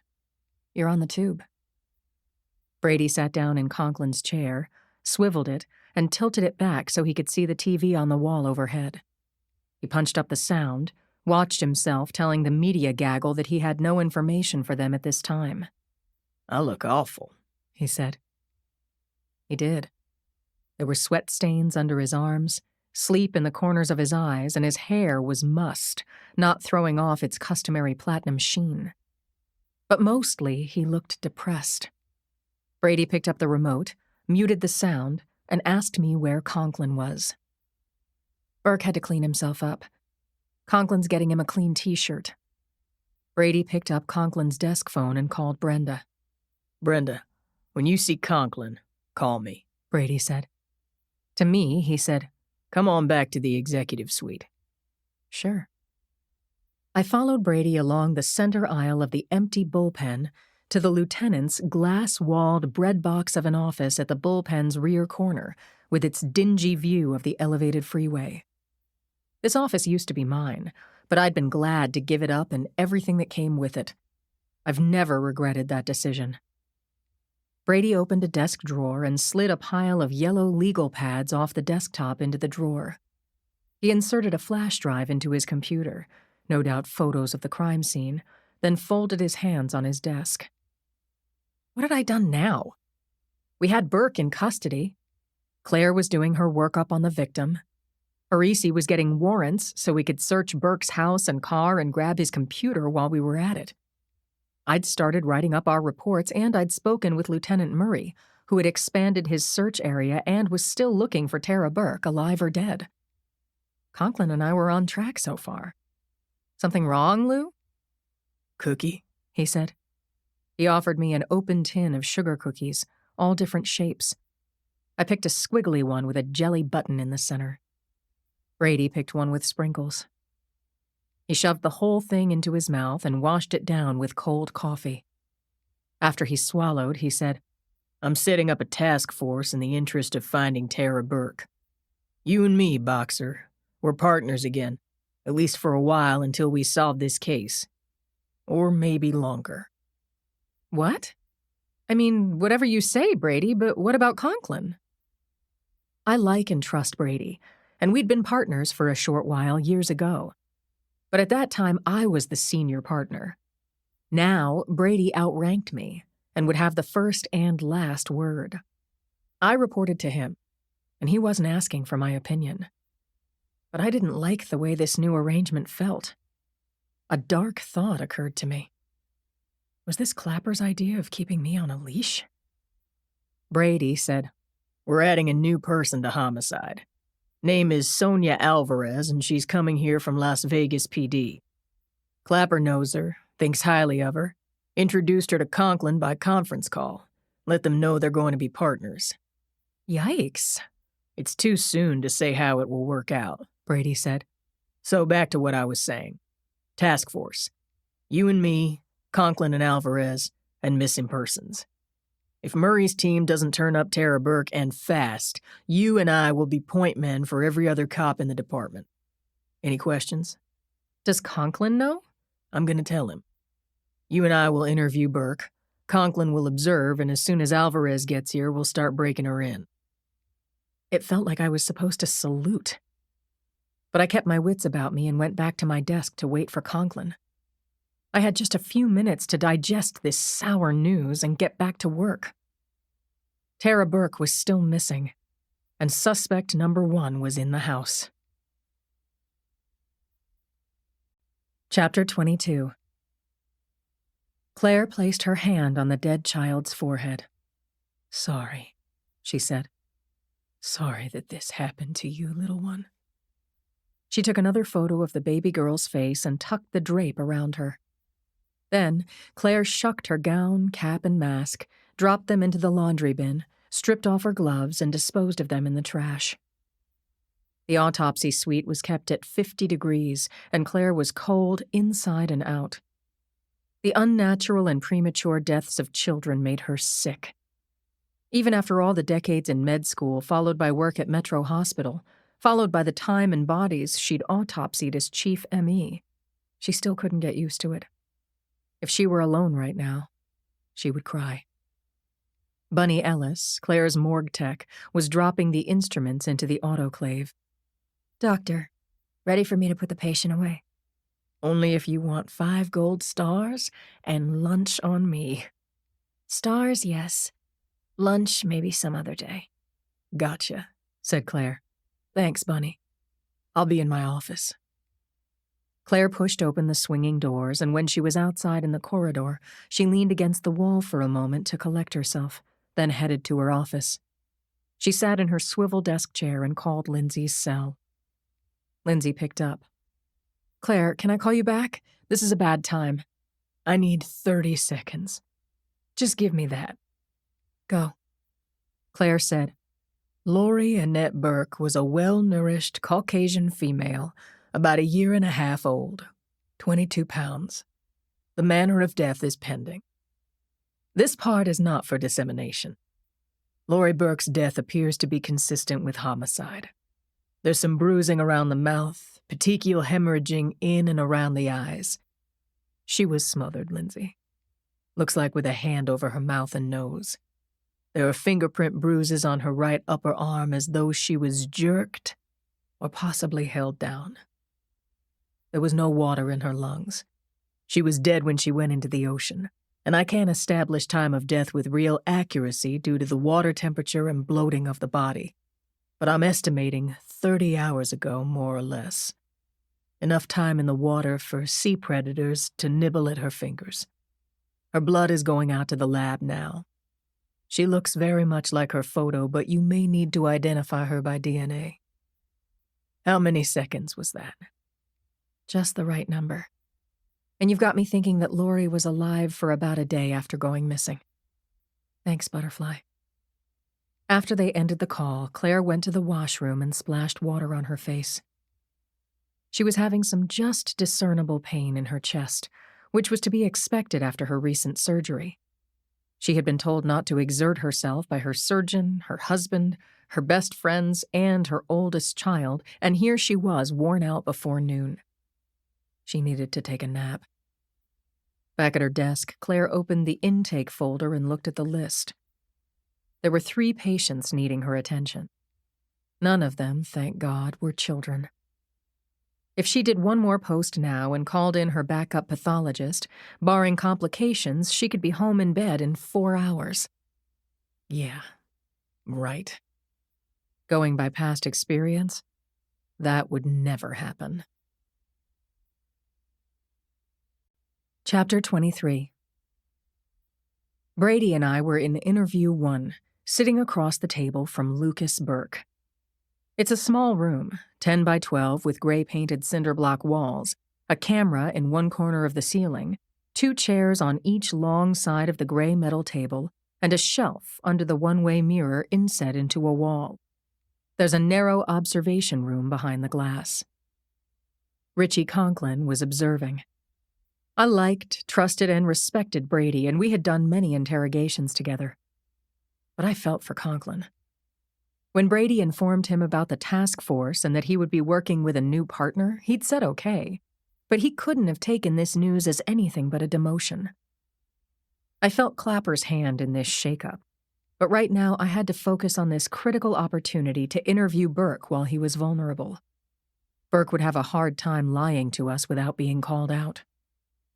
A tried-and-true method of police interrogation involved manipulation of the suspect, namely to make him comfortable. Make him your friend. Give him a way out so that he would tell the truth before the hammer came down. There were rougher, more intimidating methods, but let's be friends seemed appropriate protocol with this man in this circumstance. I asked Burke if he needed anything. Coffee? Tea? I can't stay here, he said. Call me when you know something. Brady said, Mr. Burke, I know you'd like to be any place but here. Understand that the more focused we are during these critical first hours, the better our chances of finding Tara alive and maybe Lori's killer. Okay? Burke sighed deeply and said, I can barely think straight, but go ahead. Ask me and make it fast. Now, I'm sorry, but I have to show you a picture. Of Lori? Brady nodded at me. The morgue photo Claire had sent me was on my phone. I took the phone out of my jacket pocket, brought up Lori's image, and passed my phone across the table to Burke. He looked at the photo, rocked back in his chair, cried out, "No!" and then slapped my phone face down on the table.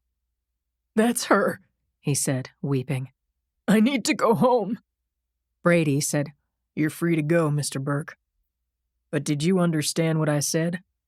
A half hour answering our questions may help us get the bastard who did this. We need your help. Brady and I took turns tossing questions. Softballs at first. Who were Tara's friends? Names of her relatives? Did you have a housekeeper? A nanny? Can you account for your time on Sunday, Mr. Burke? What were your movements on Monday after your fight with Tara? And then Brady started pitching hardballs right across the plate. Can anyone confirm your whereabouts on Sunday? On Monday? Do you know of anyone who wanted to hurt her? Who do you think killed your child? Assuming she's alive, where could Tara be? Isn't it true that you have a girlfriend and you want to marry her? Mr. Burke, said Brady, standing at the table throwing a menacing shadow over Lucas Burke. Isn't it true that you wanted to move on with your life and Tara was in the way? You can go straight to hell, said Burke. He pushed back his chair and moved toward the door. Chapter 24. I was the so-called good cop in this setting. I headed Burke off and stepped between him and the door, saying, "Come on, Lucas. We're on your side. We're frustrated too. You don't want to leave us without a lead to Laurie's killer, do you? Come on, sit down. Look," I said, "I still have your car keys." I dug into my pants pocket and showed him his car keys. I stepped away from the door and put the keys on the table. Burke glared at me, at Brady, at the keys, and then sat back down and angrily answered our questions. I don't know who killed Laurie. If I did, I'd kill him myself and happily go to prison. The last time Tara ran away, she went to the outlet mall out in Livermore. But by now, she's probably run out of cash. So where is she? I don't know. But you know what I think? I think a total stranger kidnapped Tara and killed my little girl. I asked, "Have you received a call or a note from anyone asking for ransom?" No, but that doesn't mean she's not a captive. Tara is a big flirt, he said with a growl. She flaunted her wild side. Makes total sense to me that she caught the attention of a psycho. She could have been buying all that makeup and underwear to show herself off. She's trusting, naive. Maybe she has a boyfriend. Maybe Laurie wouldn't stop crying. Oh, God, I don't want to think about that. Is this what you want to know? Lucas's ramblings made no rational sense, except as a glimpse inside his clearly conflicted mind. I said, "Back to you, Mr. Burke. We've been told that you're seeing one of your students." The photo of the note was on my phone. I found it, showed it to Burke. I read it out loud. "Dear Misty, I'm in love with you. I promise that I will be free and we will be able to get married by the end of the school year. Love, Luke." Look, it's a fling. Misty is in my creative writing class. She's very dramatic, and we were playing at elopement. It was stupid of me, but as God is my witness, I had no intention of leaving Tara. Misty knows it wasn't real. Ask her. "I intend to do just that," I said. "Tara is a terrible pain in the ass," he said, "but I still love her." Brady said, "I had a bad marriage once, and I understand the pressure you've been under. But you have to come clean with us. Maybe something with you and Tara got out of hand. Did she attack you? Come at you with something heavy? Point a gun? Did you have to protect yourself? Is that how it happened? Because if that's the story, we can help you, Mr. Burke." No. Brady said, "Your mother-in-law has filed reports against you for abusing Tara. Any truth to that?" No, damn it, I was not charged. Tara didn't accuse me. It was her nutty mother. Tara and I had a fight about money, that's all. Shouting and door slamming, both of us. I left her in the kitchen crying, and that's all I know. Brady was still standing. He unhitched a pair of cuffs from a belt loop and told Burke to stand up and put his hands behind his back. "We're holding you as a material witness while we check out your story." I don't get it. You said I could leave, Burke said, not moving. "Changed my mind. You have a right to have an attorney," Brady said, and then continued reading the man his rights. "Do you understand your rights?" You're not charging me, but you're holding me? "You're a material witness, sir. Last one to see your wife and daughter. We have to verify your story, and as soon as we're satisfied, we'll either charge you or release you. Hands behind your back." Burke looked up at the two of us. He wasn't a big man, while Brady's arms are massive, and I'm a fit 5'10". The door was locked. Burke didn't stand a chance of getting out. He stood and put his hands behind his back. Brady cuffed him and left me with Burke while he went to get guards to take Burke to holding on the 6th floor. This is for your own good, Mr. Burke. If we don't find evidence of your involvement in murder or kidnapping, you'll be in the clear. Meanwhile, you'll have a cell of your own. I'd advise you to sleep. Do you have a lawyer? Divorce lawyer, that's all. Interesting. You want to call him, or do you want to... Harold Tish. Number's on my phone. I used Burke's phone, tapped on Tish's saved number, and when a receptionist answered, I said that Lucas Burke was calling. When Tish got on the line, I put him on speakerphone and held Burke's phone up to his face so he could hire his lawyer. When the arrangements were made, Burke was escorted to his cell. What did all of this boil down to? We had nothing on Burke, but we had him, and we were just getting started. Chapter 25. Rich Conklin and his new partner, Inspector Sonia Alvarez, sat in Brady's glass office, waiting for him to arrive. Conklin had met her at the elevator a minute earlier and walked her back to the corner office. He sized her up as they waited together in awkward silence. He guessed she was mid-30s, about 5'6", 130. Looked strong. Had an efficient haircut, no makeup, but her great big eyes made up for it. She wore Dockers and a man-tailored shirt, serious cross-trainers, a necklace with a little charm. Horseshoe, presumably for good luck. No other jewelry that he could see. His impression was of a good-looking girl in a tough job with no interest in drawing attention to herself. Conklin said, So, Vice, right, Alvarez? Was this sudden? Or you've been planning to make a change? Sudden, yeah. Chief Clapper calls me Monday and makes me an offer. I mean, took me a couple of days to process, but it's time to switch things up. I've been living in Vegas most of my life. My cousin is putting me up for a while. You like it here? San Francisco? Or SFPD? How about both? God, yeah, on both. Alvarez said, Anything you think I should know? I mean, it's hard and we've been stretched for a while, but it's a clean operation. Christ, what was he supposed to tell her? He didn't know what Clapper had in mind for him. Brady either. He glimpsed Brady through the glass wall as he strode up the center aisle and came through the open door. You two have met. Good. Brady closed the door, introduced himself to Alvarez. They shook hands and he told her to sit back down and he'd take her through a 4-minute orientation. After that, Conklin would bring her into the loop. Alvarez sat erect in her chair as Brady gave her a shorthand introduction to the Homicide Squad, the new organization, and the case she would be working on as part of the Burke Investigation Task Force. Conklin will give you the case details. He drew boxes on a yellow pad with a red grease pencil, connected the boxes with lines. An organization chart. He turned the pad to Alvarez. Conklin noticed that the box around Alvarez's name was drawn with a dotted line. He gave her a quick look, and she returned it. Brady saw the looks and fielded them. He said, When I came here from Miami PD, I was in rotation until it all came together.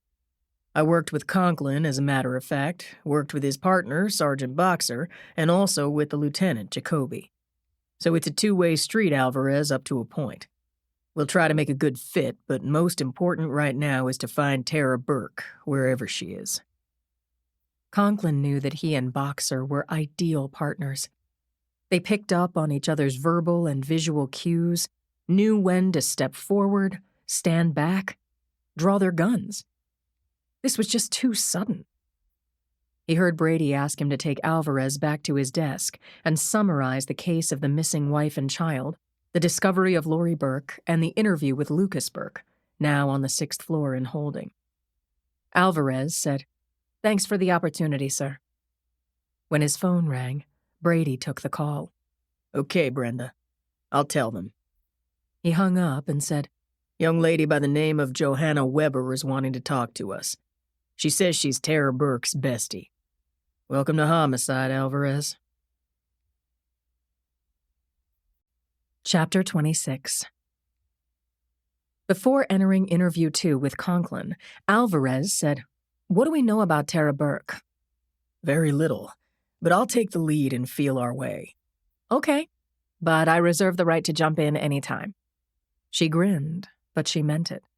No problem, he said. Conklin opened the door and saw Johanna Weber, Tara Burke's self-described best friend, sitting at the table. She was dressed in jeans and a t-shirt, had blue-streaked hair, and was tapping on her phone, fingers flying. She looked up and Conklin made the introductions. When he and Alvarez were seated, he said, "Ms. Weber, you have something to tell us about Tara Burke?" "I hope," she said. "Anything I can tell you to help find her, I will. She was like my sister, and we shared everything." Conklin said, "You mind if I ask you some questions? Get them out of the way?" "No, go ahead." "Do you know where Tara is?" "I wish I did. I'm very, very worried. I haven't heard from her since the weekend. Her mailbox is full." Alvarez said, "Okay to call you Johanna?" The young woman nodded. "What can you tell us about Tara?" "We've been friends since the 6th grade, like close. We used to double date, and I was her bridesmaid." "What's her marriage like, Johanna?" Alvarez asked. "Do you have any idea?" "They definitely have problems. Lucas is like, 20 years older than us? To be honest, I think she may have been hooking up with someone on the side, and no, she never told me who. She was teasing me with ooh, someone likes me. So why was she saying that? I don't know. I really don't know." Conklin watched as Johanna pulled her hair back from her face and twisted it, and then kept talking. "I really think Lucas loves her and Tara tortures him. She just thinks faster, runs circles around him and whatever. And Tara told me that she thinks Lucas has a girlfriend, so that's not cool either."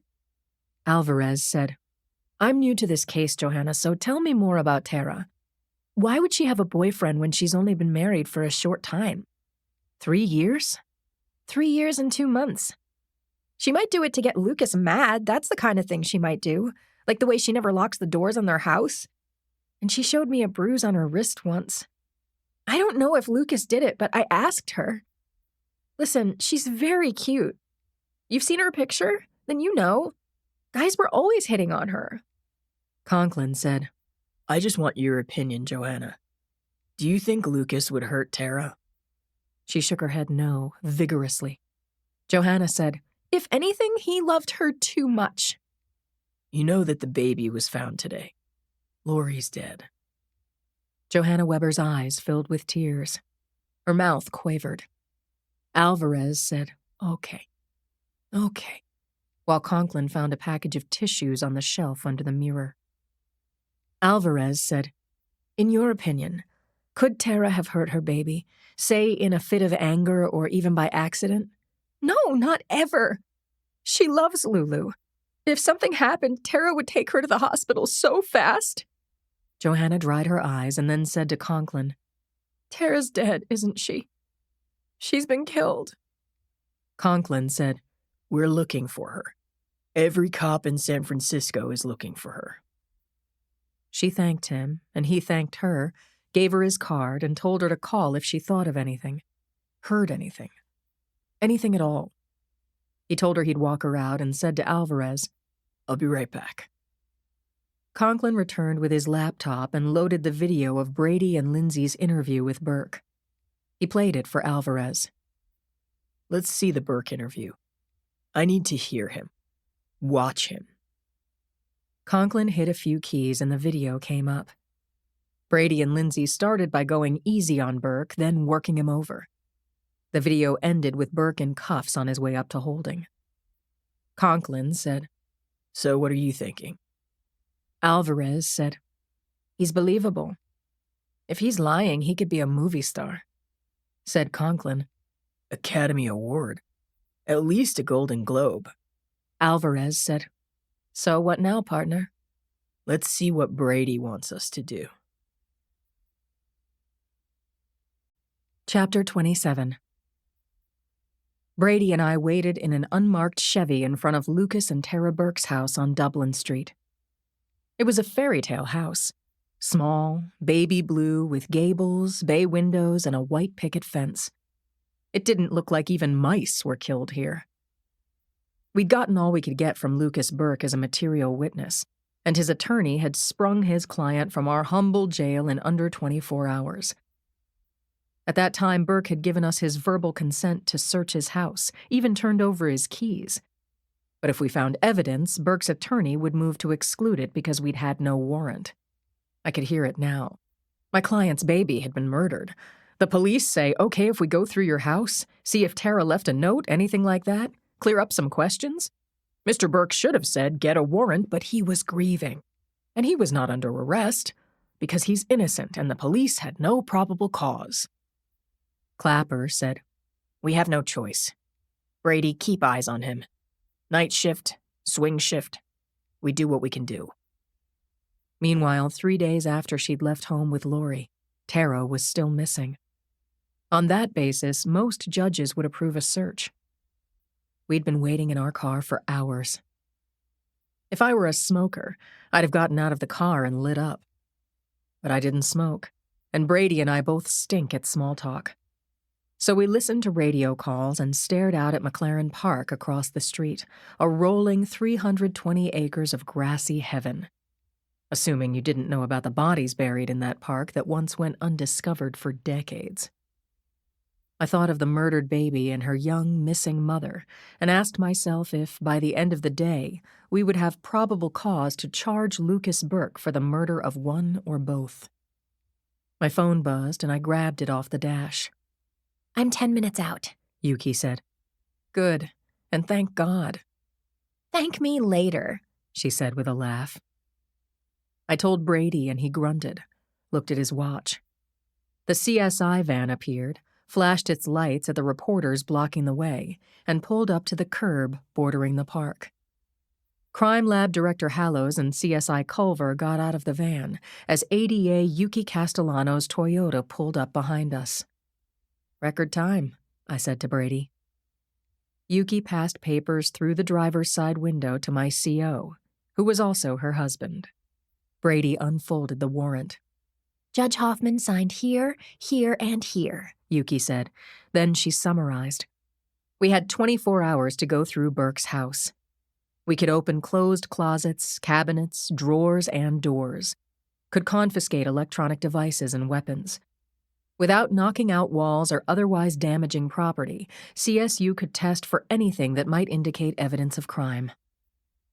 Brady and I got out of the car. He put an arm around Yuki, squeezed her shoulders, and kissed the top of her head. Then he crossed the street to speak with Hallows. Yuki and I leaned against the Chevy while I phoned Conklin, who was at the top of the street, our outer perimeter. I watched him duck under the tape and hold it up for Inspector Sonia Alvarez. Conklin introduced Alvarez to Yuki, and from the way she walked, talked, and handled herself, I thought Alvarez seemed all right. A straight shooter. Brady joined us to say, Hallows and Culver are ready for the walkthrough. Any questions? He asked Alvarez. No, sir. I've done this before. Brady sent Conklin and Alvarez to cover the rear door of the small 2-story house. I peered through the front window and saw no sign that anyone was home. But to be on the safe side, Brady pulled his gun. He said, Are we feeling lucky? Very. I stepped forward, knocked on the dark blue front door, and announced. When no one answered, I did it again. This time I heard footsteps, and the sound of the chain lock coming off the door, its brass knocker shaped like a fist. The door swung open, and there he was in the doorway, Lucas Burke. What do you want? Brady said, We have warrants to search your house, Mr. Burke. This could take a long time, probably overnight. Is there somewhere you can stay? Or I can have an officer drive you to a hotel. The hell you will. Do you understand? My baby girl is dead. I have to make arrangements. I'm in mourning. And look at this mob outside. Reporters, for God's sake. My neighbors are seeing this. You're ruining my life. Brady said, We're very sorry, but we need to go through your house. For your sake as well as ours. You shouldn't be here. Burke slammed the door in our faces, but just before Brady kicked it in, it opened again without the chain. Burke brushed past us, strode angrily to his vehicle.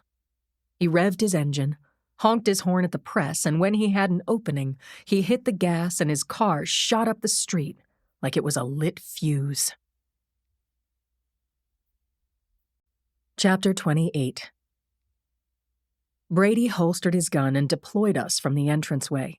Conklin, Alvarez, and Hallows headed up the stairs, while Brady, CSI Culver, and I clung to the ground floor perimeter. The living room was small and tidy, but not obsessively so, with an exercisor visible in the center. A slate-blue corduroy three-seater couch with matching chairs was angled toward the fireplace and the TV mounted above it, and there were framed family photos on the mantel. To the left, Lori was pictured with a stuffed animal, with Lucas and Tara to the right in a traditional just-married pose. I turned away from the photos and looked for signs of violence, but saw none. No holes in the walls, no blood spatter on the ceiling, no bloody smears on the edge of the coffee table, no wet spots on the carpet. The fireplace tool caddy looked full. The bookshelves didn't swing open to reveal a hidden room. I took notes. Culver documented the living room with his Nikon, then stood in the doorway to the den as Brady and I went inside. This is depressing, he said. How so? I'm seeing phantoms, Boxer. Burke getting dressed for work, Tara making breakfast, not speaking. And Lori? I just see her beached. Me too. We took opposite sides of the room and did a search for weapons or incriminating messages, like a note from Burke's girlfriend saying, "It's now or never," or from Tara, "It's over, you jerk, drop dead." Found zip. The desk drawers and file cabinets held graded classwork and warranties for household maintenance, insurance policies. I took a look. Whole life, $250,000 each on Tara and on Lucas Burke. No policy on the baby. If Tara was dead, Burke was in the chips, unless he killed her. I confiscated the policies. No laptop, said Brady. He stashed it somewhere. Work? In his car? I say it's with Burke. Let's see the kitchen, I said. Knives live there. Along the way, I stopped to talk to Culver, who was crouched half in, half out of the hall closet. Look at this, he said, smiling brightly. We've got video. Show me. I saw what looked like a DVR for an old security system. Culver said, just the one camera over the front door. Low-tech, motion-activated, and it was running. Good catch. Culver reversed the recording so I could see what he'd already watched. He narrated. So here's Burke on Monday morning. He leaves the house alone at 7:40 a.m. The camera is not positioned to show me Burke's expression, but he's in a hurry, carrying a computer bag, car keys in his hand. As Culver talked, I watched Burke come out of the house alone, not locking the door, carrying only a laptop bag. He got into his silver Audi and zoomed out of the frame. Culver said, "And here comes Tara." He forwarded the video. The timestamp read 8:12. Tara was wearing a denim dress, low heels, bouncing the baby against her right hip, her handbag in her left hand. As Tara's friend Johanna had said, the young mother was pretty. Her car, a red Volvo, was in the short driveway. Tara put her bag down on the asphalt, strapped the baby into a rear-facing car seat, then returned to the house and came out again carrying a diaper bag and an overnight case, which she put in the trunk. Tara got into the driver's seat. I could see her checking on the baby, then carefully backing out and making a reverse K-turn on Dublin Street. She headed downhill in the opposite direction her husband had taken.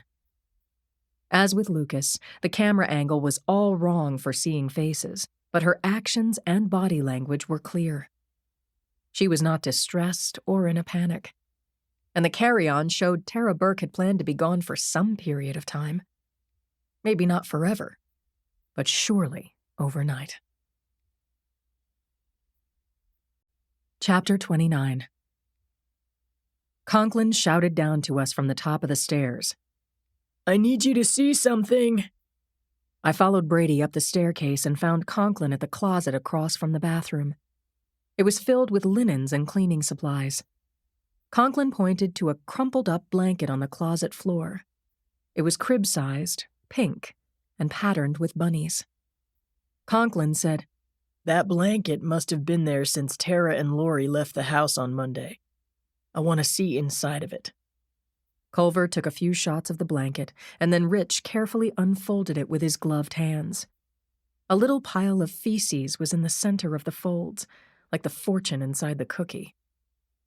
Kathleen Wyatt had told me that Tara and Lori had been abused, that Lori was sometimes locked in the closet for crying. The soiled blanket was suspicious, but by itself proved nothing. She could have taken it out of the baby's crib and thrown it into the closet, I said, but I made note of it in my book. This dollhouse of a home had no basement, no attic. The eaves were enclosed with sheetrock. So after checking out the upstairs rooms and finding no bodies or signs of any, we cops left the house to CSU, stood near our cars, and brainstormed, theorized, hypothesized. Where had Tara gone? Had she left Burke? How had she gotten separated from Lori? Had she and Lucas been in touch since Monday morning? That was an interesting thought, but took me nowhere. The trees in the park were alive with the light rustling of leaves and the sweet sounds of birdsong. It was the kind of day that made you think that nothing bad could ever happen here. And then Brady's phone buzzed. He answered, What's up? His face went rigid. He said, I got it. Wait, let me get the coordinates again. He slapped his shirt pocket, got back into the car, opened the console, and was reaching for the glove box when I handed him a pen and my notepad. Brady scribbled and said, Thanks. See you later. He clicked off and went into deep thought. I said, Brady, what happened? That was Teller. Teller? A CSI. A body was found on the eastern side of the park. Female. Is it Tara? Don't know. Lady walking her dog found a girl's body in a shallow grave. Throat cut. I've called for backup. What the hell was this? Had Burke killed Tara and buried her in the park? And now that bastard was loose? My mind was ranging, trying to take in this new information and make sense of it. I needed to see the victim. I stuck with Brady as we all followed Hallows along a trail into the lush greensward. We'd walked for no more than 5 or 6 minutes when we reached a half-dozen CSIs who'd roped off the area around the body. My heart was pounding, but Brady was a brick. He had a quiet word with the CSIs that boiled down to, "We'll take it from here." I edged close enough to the deceased to see that she was partially covered with soil and leaves, but she was exposed enough that I could see that she was naked. Her throat had been cut on an angle and her breasts had been sliced in no discernible pattern. From where I was standing, only her profile was visible. I stared up as a news chopper hovered overhead. Then Clapper drove up in his car, lights flashing. Ready or not, this gruesome murder was about to go public. Chapter 30. Clapper looked over at the partially exposed and mutilated body and made a general announcement. Listen up, everyone. You know the rules. Play dumb. Do not speak to the media or anyone else. I'll make an announcement after the Vic has been identified and next of kin notified. I decided to get out ahead of the ID I knew was coming. I said, I can notify her mother. I know her. This would be a horrible job. Kathleen would go insane, but I thought it better for me to deliver the news than a stranger. Just then, a CSI appeared at Clapper's elbow saying, Sir, we found something. Go ahead. What is it? A pile of women's clothes, all folded neatly. I looked in the handbag. Here's your license. Clapper took the license by the edges from the CSI's gloved hand. As he looked at it, a muscle twitched in his cheek. "This license belongs to a Wendy Franks," said Clapper. "She resembles Tara Burke. But her nose, the width of her forehead." Clapper stooped down and held the driver's license, containing the requisite California state seals and holographs, near the dead woman's face. "Unless her prints say otherwise, the victim is Wendy Franks."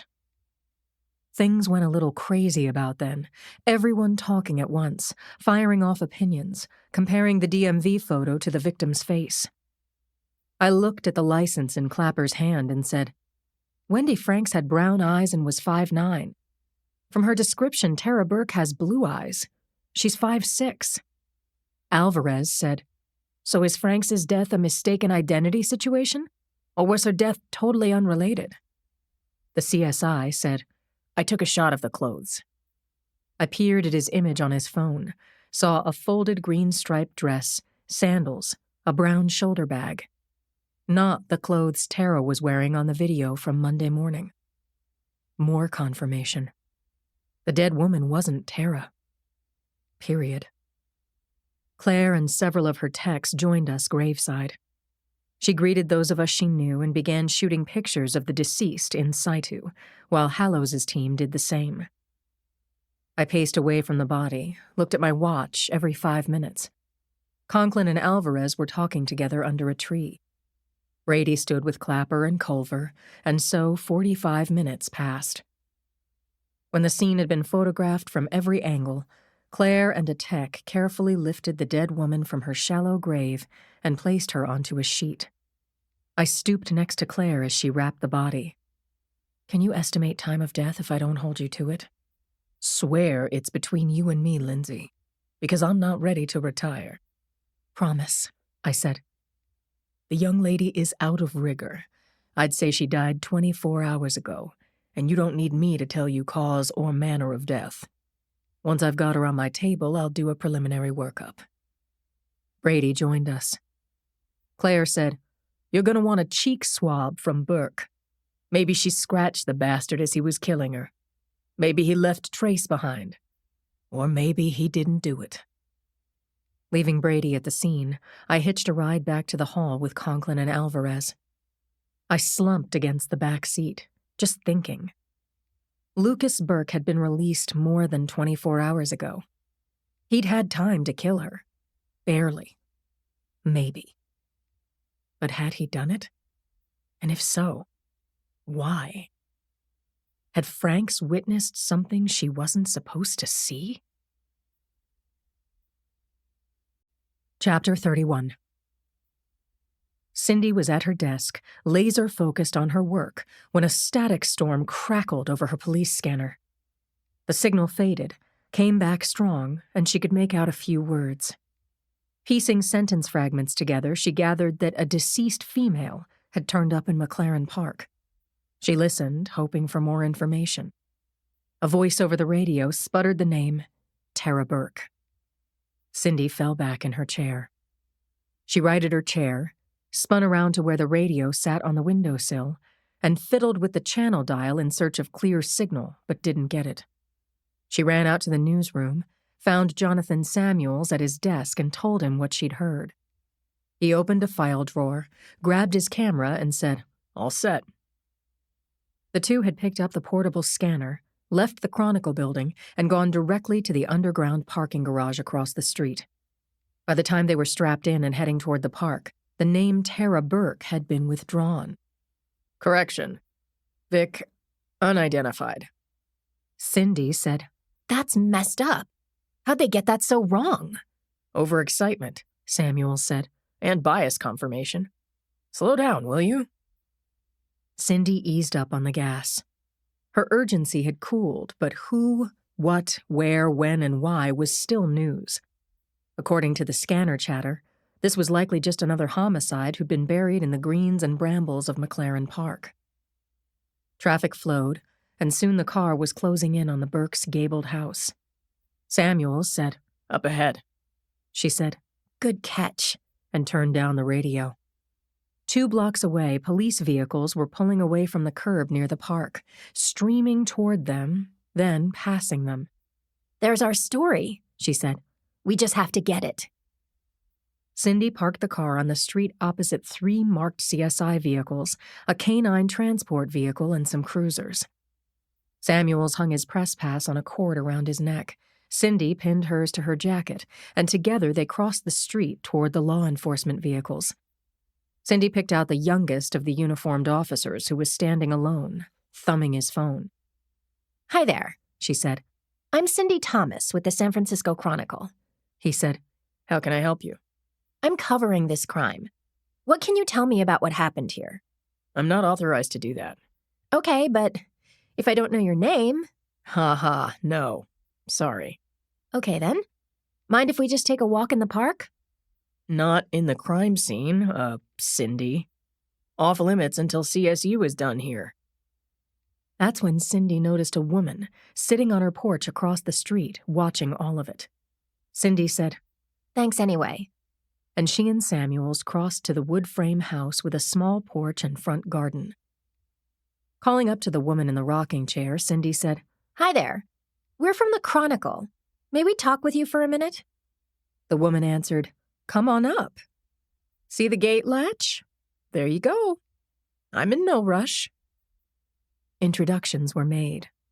It seemed Ms. Melissa Godin, retired social worker, knew of Cindy, read her column, and was, in fact, a fan.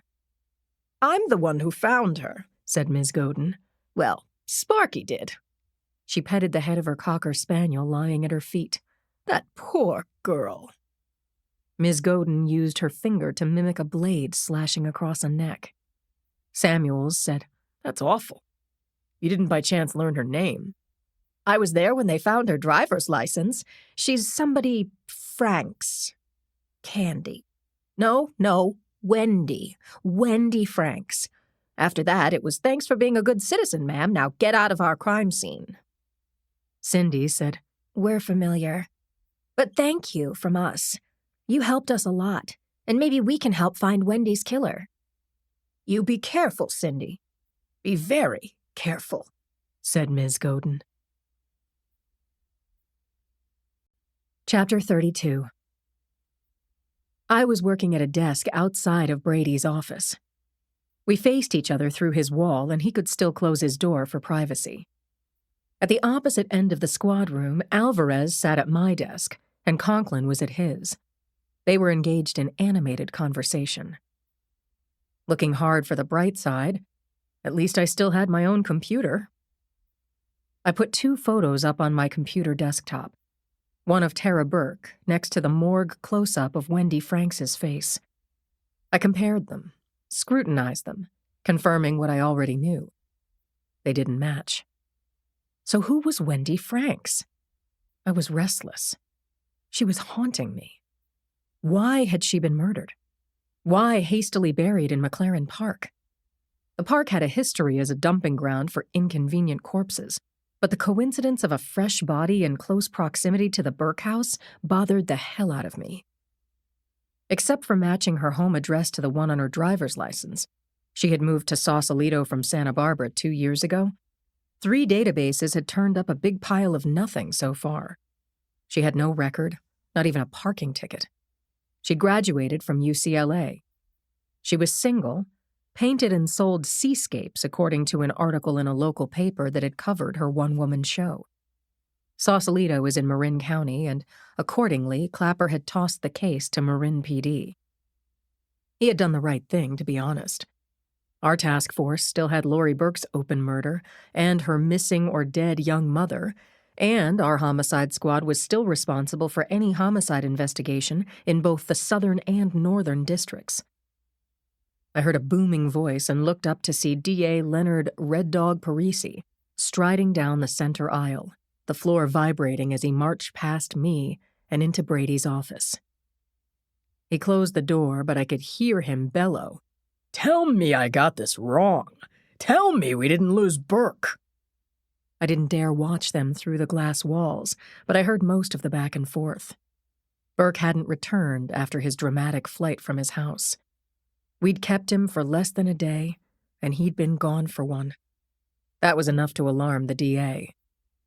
Brady said, We're looking for him, Len. We could not hold him. Brady's office door opened. Parisi stepped out and said, Clapper wants to discuss. He noticed me. Boxer, he said in greeting. Then he kept going toward the exit. Brady said to me, Clapper wants us. Grab the tip lines, will you? We've got to follow every lead. 10-4, boss. 4 other cops in the bullpen were also at their desks taking calls. I stabbed a button. Sergeant Boxer, Homicide. I saw Tara Burke, a man's voice said, and I took her picture. Before I post on Instagram. Right, I said. Send it to me. Your name, please? He didn't give me his name, but did stay on the line while he texted me a night view of a woman in a crowd. You're sure this is Tara? I said. I can't make out much of her face. I could be wrong, he said. I want to help. Where was this taken? Fresno, he said. Last night. I thanked Mr. Anonymous, printed out the photo. It was hard to tell from the photograph if the subject was Tara or some other pretty young woman. Last night? Did you approach her? Line went dead. More calls came in and piled up. It got to be that within a couple of seconds I could tell if the caller was having a good time at our expense or sincerely thought they knew where to find Tara Burke. But none of the dozens of calls I took in the next half hour gave me any real hope at all. Brady stopped by my desk on his return from his meeting with Clapper. He said, Hallows found nothing in Burke's house that indicates a violent death, or the cleanup of any kind of crime, or even the thought of a crime. He allows as smothering a baby might leave no trace, so square one by process of elimination. And that means weekends and holidays are canceled. I just hate square one. I also hate coloring within the lines, staying in my lane, and doing it by the book. Risking the wrath of Clapper, I called Claire. Chapter 33. Claire answered her phone. Washburn, what do you need? The snappish greeting told me to get right to the point. I'd like to see you about Wendy Franks. No good, Linz. Her parents are coming in to identify her any minute. Ah. Whatever you can tell me on the phone, I just need the basics.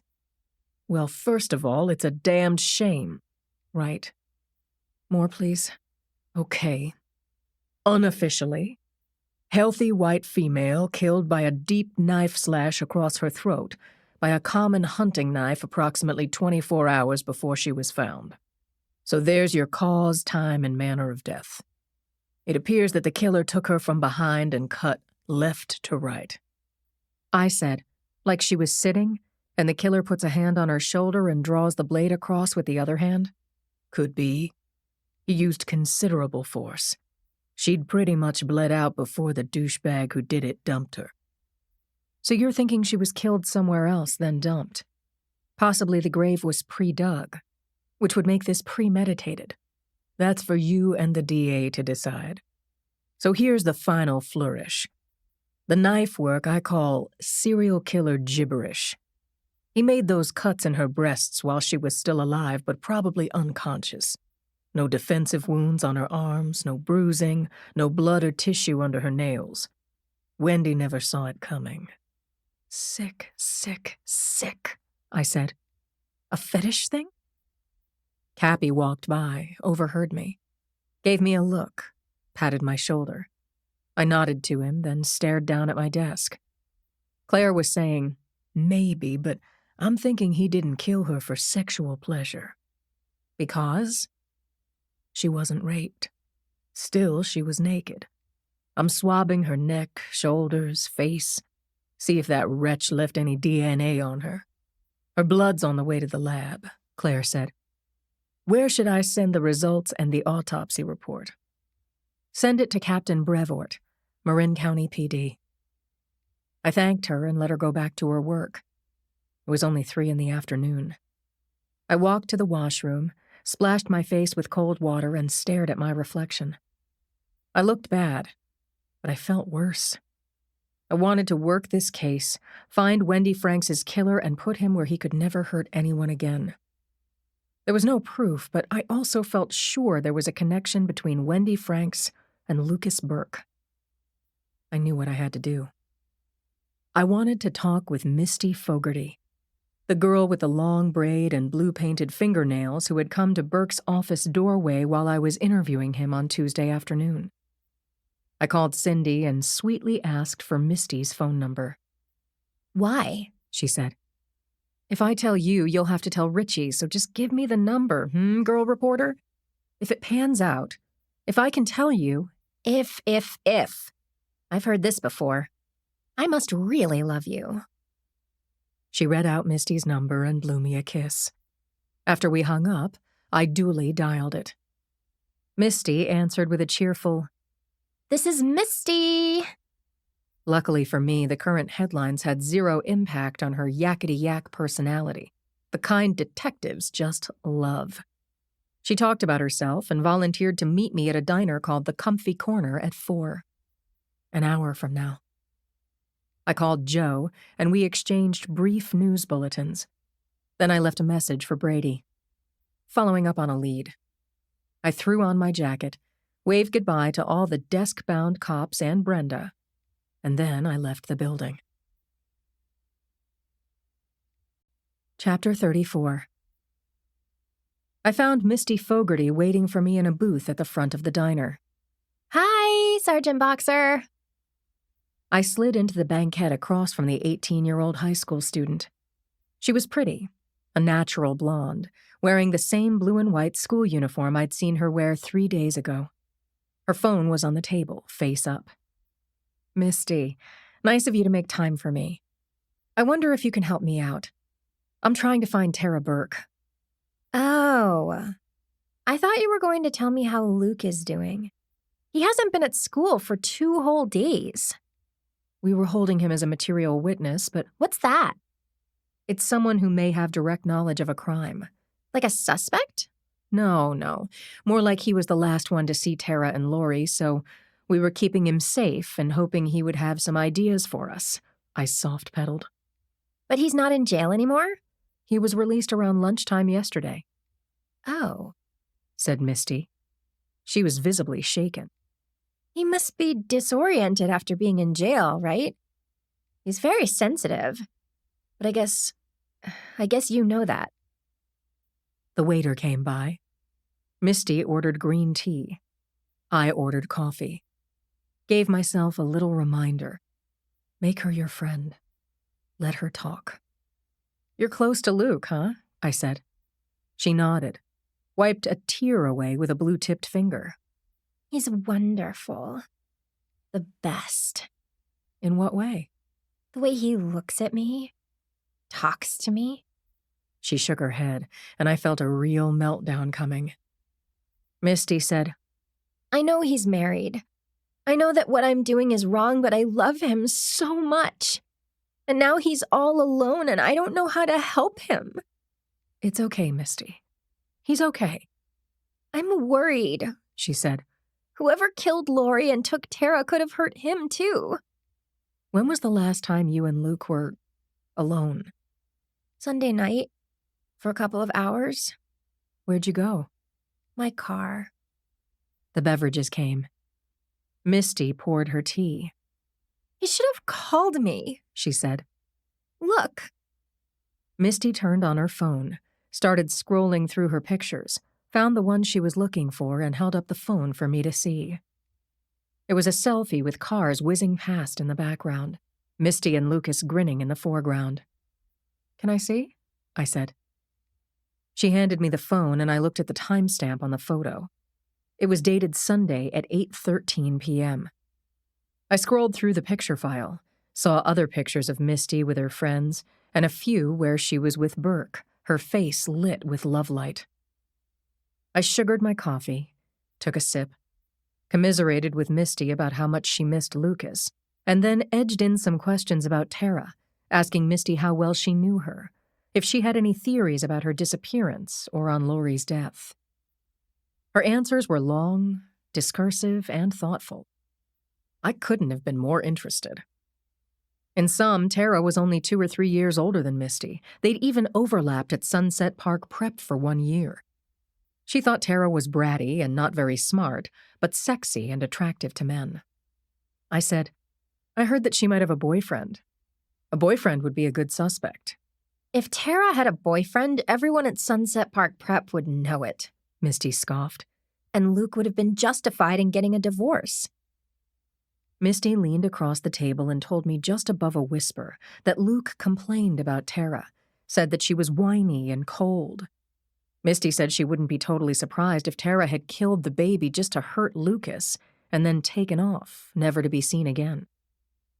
I asked for and paid the check, gave Misty my card, and told her to call me any time. I'm here for you, I said. She stood up to give me a hug. I don't know what to do. What should I do? I stood with her in the aisle at the front of the diner as other customers brushed past us. Misty, what do you think you should do? I asked her. I should break up with him, right? If I was your friend or family member, I would say so. She nodded, hugged me again hard, and I hugged her back. I was only 15 minutes from home, and as I drove, I thought about Misty with Lucas Burke, sneaking time with him in her car, the rest of the time on the sidelines. My own theory of the crime was starting to gel. Chapter 35. It was the first calm moment of the day. I sat at the kitchen counter while Joe loaded the dishwasher and filled me in on the domestic tranquility on Lake Street. Julie was across the hall with Mrs. Rose, who was showing her how to make cookies. Martha was sleeping on the rug in our bedroom, one of her favorite places. As he talked, Joe brought me a slab of lasagna and a glass of Chianti and sat down at the counter beside me. This was as good as life got. I kicked off my shoes and asked my sweet husband to brainstorm with me about heinous bloody murder. With his decades of experience in America's Secret Service, he was an excellent brainstormer, and he didn't have to be sworn to secrecy. He also enjoyed it. He poured himself a glass of wine, and we clinked glasses, said cheers in unison, and I started talking. I recapped for Joe how Lucas Burke had resisted our search warrants, had sped away, and was currently missing. That D.A. Parisi was in an uproar, that Chief Clapper was facing media coverage and increasing the pressure on Lieutenant Brady, which didn't solve anything. I went over discovery of the body of Wendy Franks, who was found murdered in McLaren Park, and how she was briefly misidentified as Tara Burke. Possibly Franks' death is unrelated, but my gut says otherwise. Tell me more. I dug into the lasagna, which was hot and tasty. Joe made the best lasagna in the world, and I told him so. Good. Thanks. So keep talking, Blondie. You have about 10 minutes before this place fills up with Julie, Mrs. Rose, and a pan of cookies. A timeline is forming in my mind. Go. On Sunday night, before we've even heard of Lucas Burke, he nips out and, according to Misty, has a date with her in her car. Then, fresh from his teenage rendezvous, he goes home. Tara lights into him the minute he walks in. The fight picks up again in the morning. Joe nodded, and I went on. Burke leaves the house at 7:30. We have that on video. He arrives at Sunset Park Prep on time. That's been verified. Tara leaves soon after Burke with the baby and an overnight bag. Also on video. Where's she going? Don't know.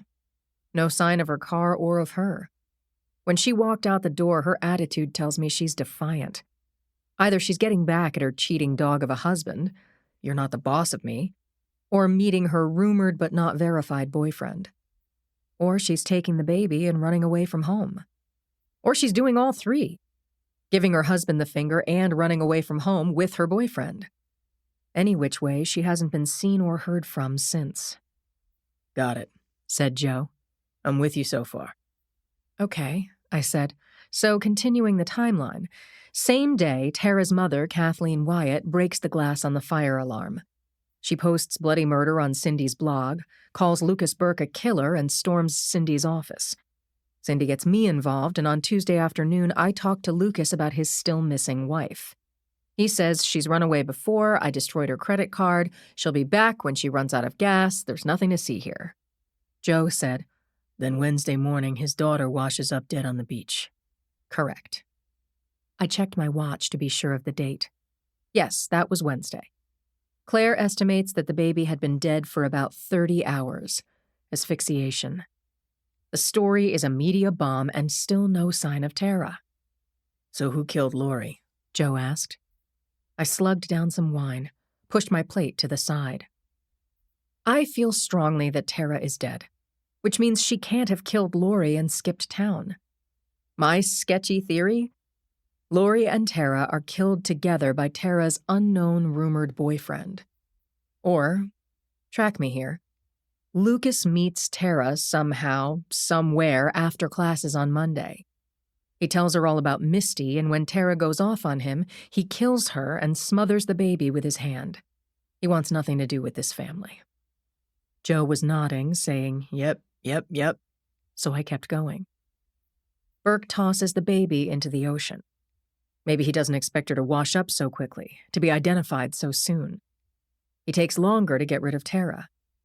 If I'm right that she's dead, then I feel certain that when her body is found, there will be marks on her body indicating murder. Joe said, As theories go, yours works for me. If he killed the baby, he'd have to kill Tara, and vice versa. If he had killed them at home, you'd have evidence. So that speaks to luring Tara to some location. Remote, probably. The doorknob turned, and Martha got her old haunches under her and trotted to the foyer. To be continued, said Joe. He went to the door, and a grinning Julie stepped in. Gloria rose behind her, holding a tray of chocolate chip cookies that smelled 100% delicious. See the faces? Julie said, pointing to how the chocolate chips formed smiles, frowns. Some cookies looked like they were laughing, and some seemed very stern. Cracked me up. I grabbed Martha's collar and said to our lovely neighbor and nanny, I'll fire up a pot of decaf. I'm all coffeeed out, she said, but dying to taste the cookies. Got milk? Pull up a stool, Joe said. He and Julie slid the cookies onto a plate, and minutes later Julie was telling us who all the faces were. A kind of chocolate chip cookie mug book. Guy at the grocery store, lady with a cat on a leash, me, Joe, Gloria Rose, and Martha. This is me, Julie said. No one can eat this one. Not even me. It was hilarious. Chocolate chips arrayed across the upper curve of the cookie standing in for her curls, and a chippy smile from side to side. For an hour, I lost myself in family magic time. It was all delicious, and I soaked it up. I might need to draw on the good feelings in the days to come, if the horrible Burke case continued to be unsolved, devolving from horrible to cold. Chapter 36. I came through the bullpen gate at 8 on Saturday morning and headed straight into the break room. Rich Conklin got up and followed me in, watched me vigorously clean out the coffee maker, refill the tank and the filter, tap the brew button with a vengeance. I said, Any word on Burke? Please tell me he came home last night. No such luck, said my old friend. During the years I've been partnered with Rich, we've both grown some stress-induced gray hairs. I plucked. He didn't. A little silver looked good on him. He took my mug down from the high shelf, and we stood together watching the coffee drip into the pot. It was hypnotic, and I felt myself relax. He asked, How you doing? The Joey Tribbiani imitation was our shorthand way of saying, we're friends. I replied, How you doing? I asked first. Do I look ragged? I think I had 100% REM sleep. I was running all night. From or to? After, I think. I was chasing, not catching. We took our coffee to a table that had stood in this room since the Kennedy years, kicked the chairs out from under, and sat down. Rich said, Speaking of chasing, Cindy interviewed Clapper this morning. Good for her. Yep. It aired on KRON. What did Clapper say? Rich was saying, Same old bull. when Brady appeared right beside us. Where's Alvarez? He asked Conklin. She left her charger in her car. She'll be right back. Brady said, I need all of y'all in my office, PDQ. PDQ turned out to be under 5 minutes. Brady's hands were clasped on his desk. Alvarez had retrieved her charger and was inside the glass box in time for roll call. We all were. Alvarez and I sat across the desk from Brady. Conklin leaned against the doorframe. Chi stuck his head in, read the tension in the room, and backed out without speaking. Conklin closed the door. Brady said, There's been another ugly-ass murder. I was thinking, Tara. Teenage girl. Throat cut in her car in the parking lot at her school. ID on the Vic? I said, my mouth suddenly dry. Yeah. Sorry, Boxer, I know you talked to her. It's Melissa Fogarty, a.k.a. Misty. I jumped up and shouted, That son of a bitch! Every cop in the department turned their head. Brady said, Down, Boxer. She said she was going to break up with him. He said, You go to the ME's office and take a look at the victim. Conklin, Alvarez, go to the crime scene. The car will be transported to the lab soon. Stay with the CSIs at the scene and then head out to Hunter's Point and have someone there show you the car. Killer had to leave something at the scene, in the vehicle or on the girl. Y'all stay in close touch with me. Alvarez and Conklin edged past, and Brady shook his finger at me. Get a grip, Lindsay. No mistakes.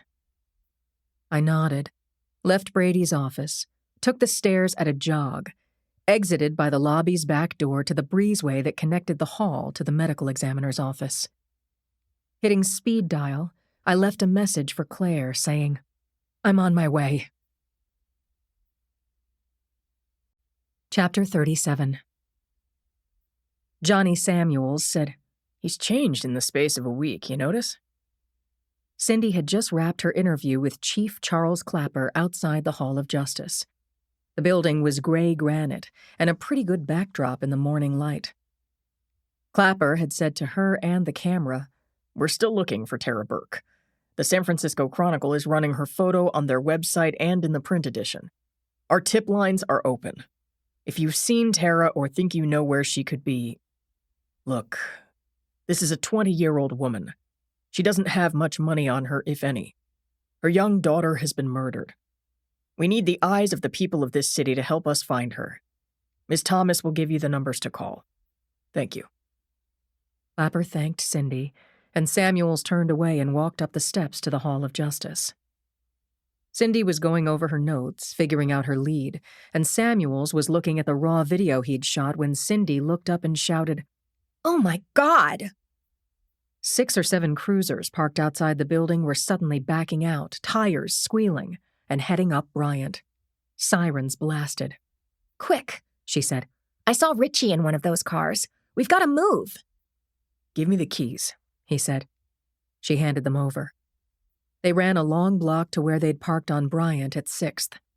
Samuels opened the door for Cindy, then got behind the wheel. Cindy buckled up and grabbed the dash as the car lurched out onto Bryant, then went flat out as Samuels headed north. They drafted behind the police cars for as long as they could see and hear them, and by then Cindy had picked up a few words through the static on the scanner. The words were Sunset Park Prep.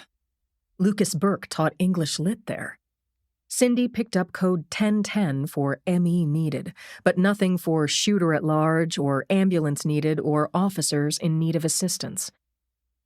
By the time Cindy and Samuels reached the school, cops had taped off the parking lot and were redirecting pedestrian and vehicular traffic.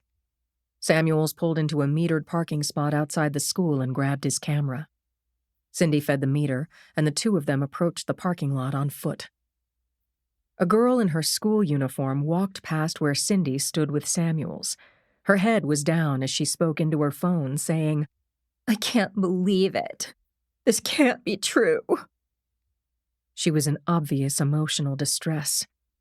Other kids were running out of the main building, hugging, crying. Cindy reached out a hand and touched the girl's shoulder. Pardon me. Can you tell me what happened? The student said into the phone, Hold a second. Then she turned back to Cindy and said, Someone was killed. I heard she was found in her car and that there was a lot of blood. The student's eyes were huge with shock. I'm Cindy Thomas. What's your name? Cindy asked her. Tina Hosier. Tina, this is Jonathan Samuels. We work for the Chronicle. Can we talk to you? Can you give me a ride home? My car's in the parking lot. Sure can. Cindy would have helped this distressed teen for any reason, and at this moment she thought she had a better chance of learning something from this student than from law enforcement. Tina spoke into her phone. Nana, I've got a ride. I'll see you in 10 minutes. Love you too. Chapter 38. Sergeant Boxer, I said, announcing myself to the ME's new receptionist. Dr. Washburn is expecting me. Just a moment, please. I stared hard at the bodybuilder behind the desk as he made the call, and kept staring until he said, Go right in. I thanked him, waited for the buzzer, then pulled the door open and kept going down the hallway to the autopsy suite. Bunny was waiting for me, blocking the entrance with her size 4 body.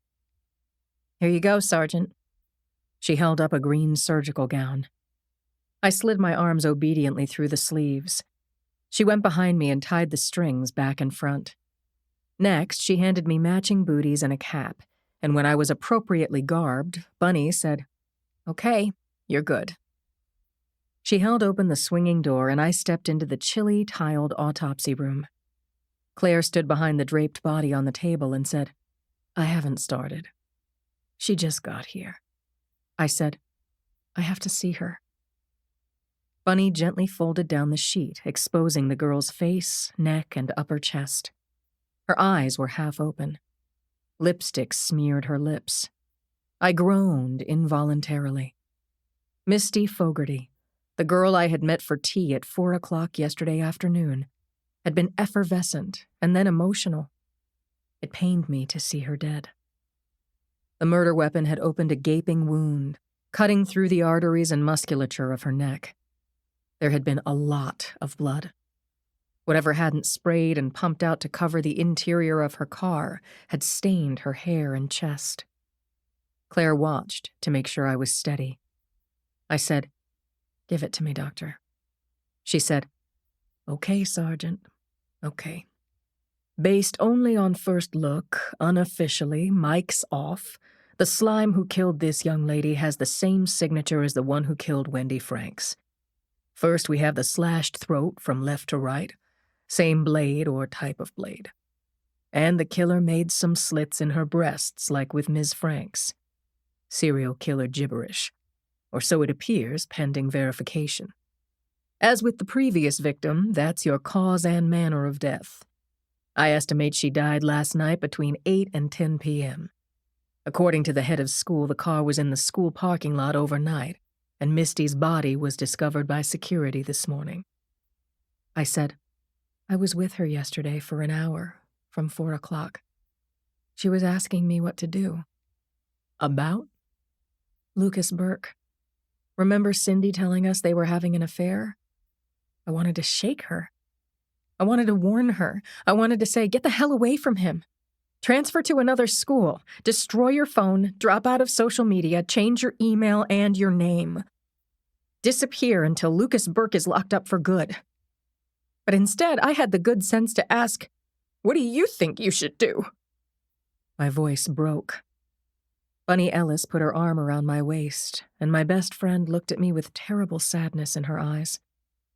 Misty had been alive, vibrant, grinning at me yesterday. Now she was lying on a stainless steel table, her half-open eyes clouded over, mouth slack, blood still sticky in her hair. I struggled on. Misty said I should break up with him, right? And I agreed. So what did she do? Looks like she makes a date to see him. I can hear her crying, I can't see you anymore, and him going, just a second, hon. I've got a surprise for you in the back seat.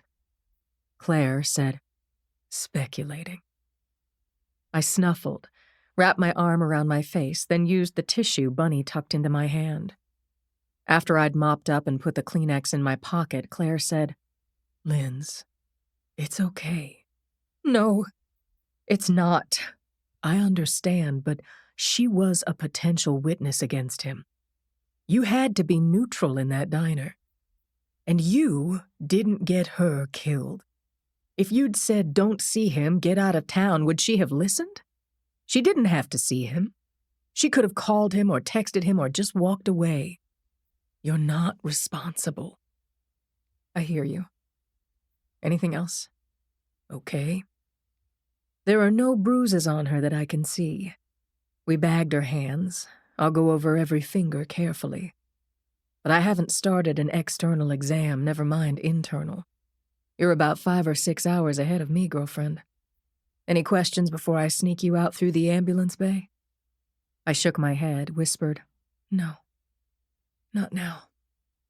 Thanks." "I'll tell you this right now and for free," Claire said, as she gently covered Misty's face. "Assuming this same guy killed both women. Whoever he is, whatever his motive, he's organized, calculating, manipulative. He kills with deliberation and precision and deceit.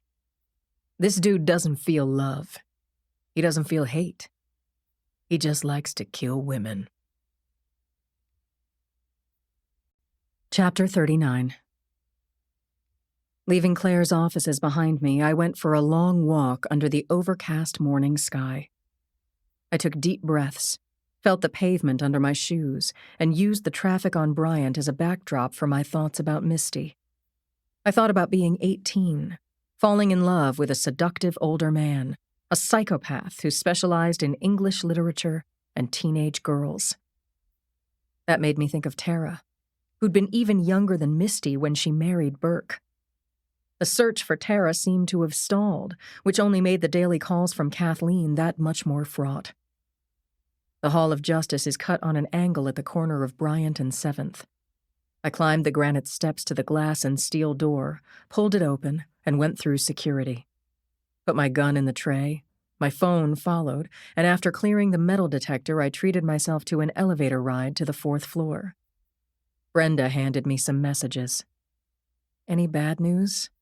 If so, I wouldn't tell you, she said. This messenger hates getting shot. I wouldn't shoot you. I'd ask for a kind bar. She opened her drawer and handed me one. Thanks, Brenda. I flipped through the tip line calls she'd fielded as I went to the back of the squad room. Looking into Brady's office, I saw that his elbows were on his desk and his phone was hard against his ear. I pressed my hand to his wall and he looked up, signaled me to come in. My morning coffee was still on my desk. Cold, but I didn't care. I brought it with me and sat down across from Brady and propped my feet up against the side of his desk. I unwrapped my kind bar as Brady was saying, "Okay, Hallows, thanks." Brady hung up. "Hallows, letting me know they're processing the car. Have all of Misty's things, bag, clothes, phone, surveillance video from the parking lot. Misty told me she had a date with Burke in that car last Sunday night. More than once, I'm sure. I told him about Misty's body, what the killer had done to her, what Claire had told me. She's sure it's the same doer? Not yet, but she says Wendy Franks and Misty Fogarty have the same M.O. Exactly. Ah, shit, he said. So we've got a serial. Brady's intercom buzzed. He pressed the button hard with his thumb. What? Who? He stood up so he could see to the front of the squad room. Then he said to Brenda, "Tell them I'll be right out." He sat down and pressed speed dial 1. "Chief," he said, "Lucas Burke is in the house. Looks like he brought his alibi with him." Chapter 40. Lucas Burke stood in Brady's doorway, shaking a newspaper at us, bellowing, "What in God's name is this? Bait to get me here? If this is fake, I'm going to sue this city, and whoever planted this story is going to be very sorry. Am I clear?" I said, "May I see that?" Burke threw the late edition of the Chronicle onto Brady's desk, and I read the headline, "Slash and Gash Killer Takes Second Victim." Misty Fogarty's picture was centered on the front page. The stark headline punched me right to my heart. I felt lightheaded and had to grip the edge of the desk. "Steady, girl." Brady pointed at Burke. "Stay right there," he said, before picking up his phone. "Brenda, are the interview rooms vacant?" To me, Brady said, "Sit tight. Be right back." I sat tight as directed, but my brain was raging. Cindy had written this story with no help from me or Richie, but she'd still gotten out the details of the murder, possibly attracting the interest of a copycat. Probably contaminating a future jury, if there'd ever be one. I heard Cindy's voice in my mind. "I'm doing my job."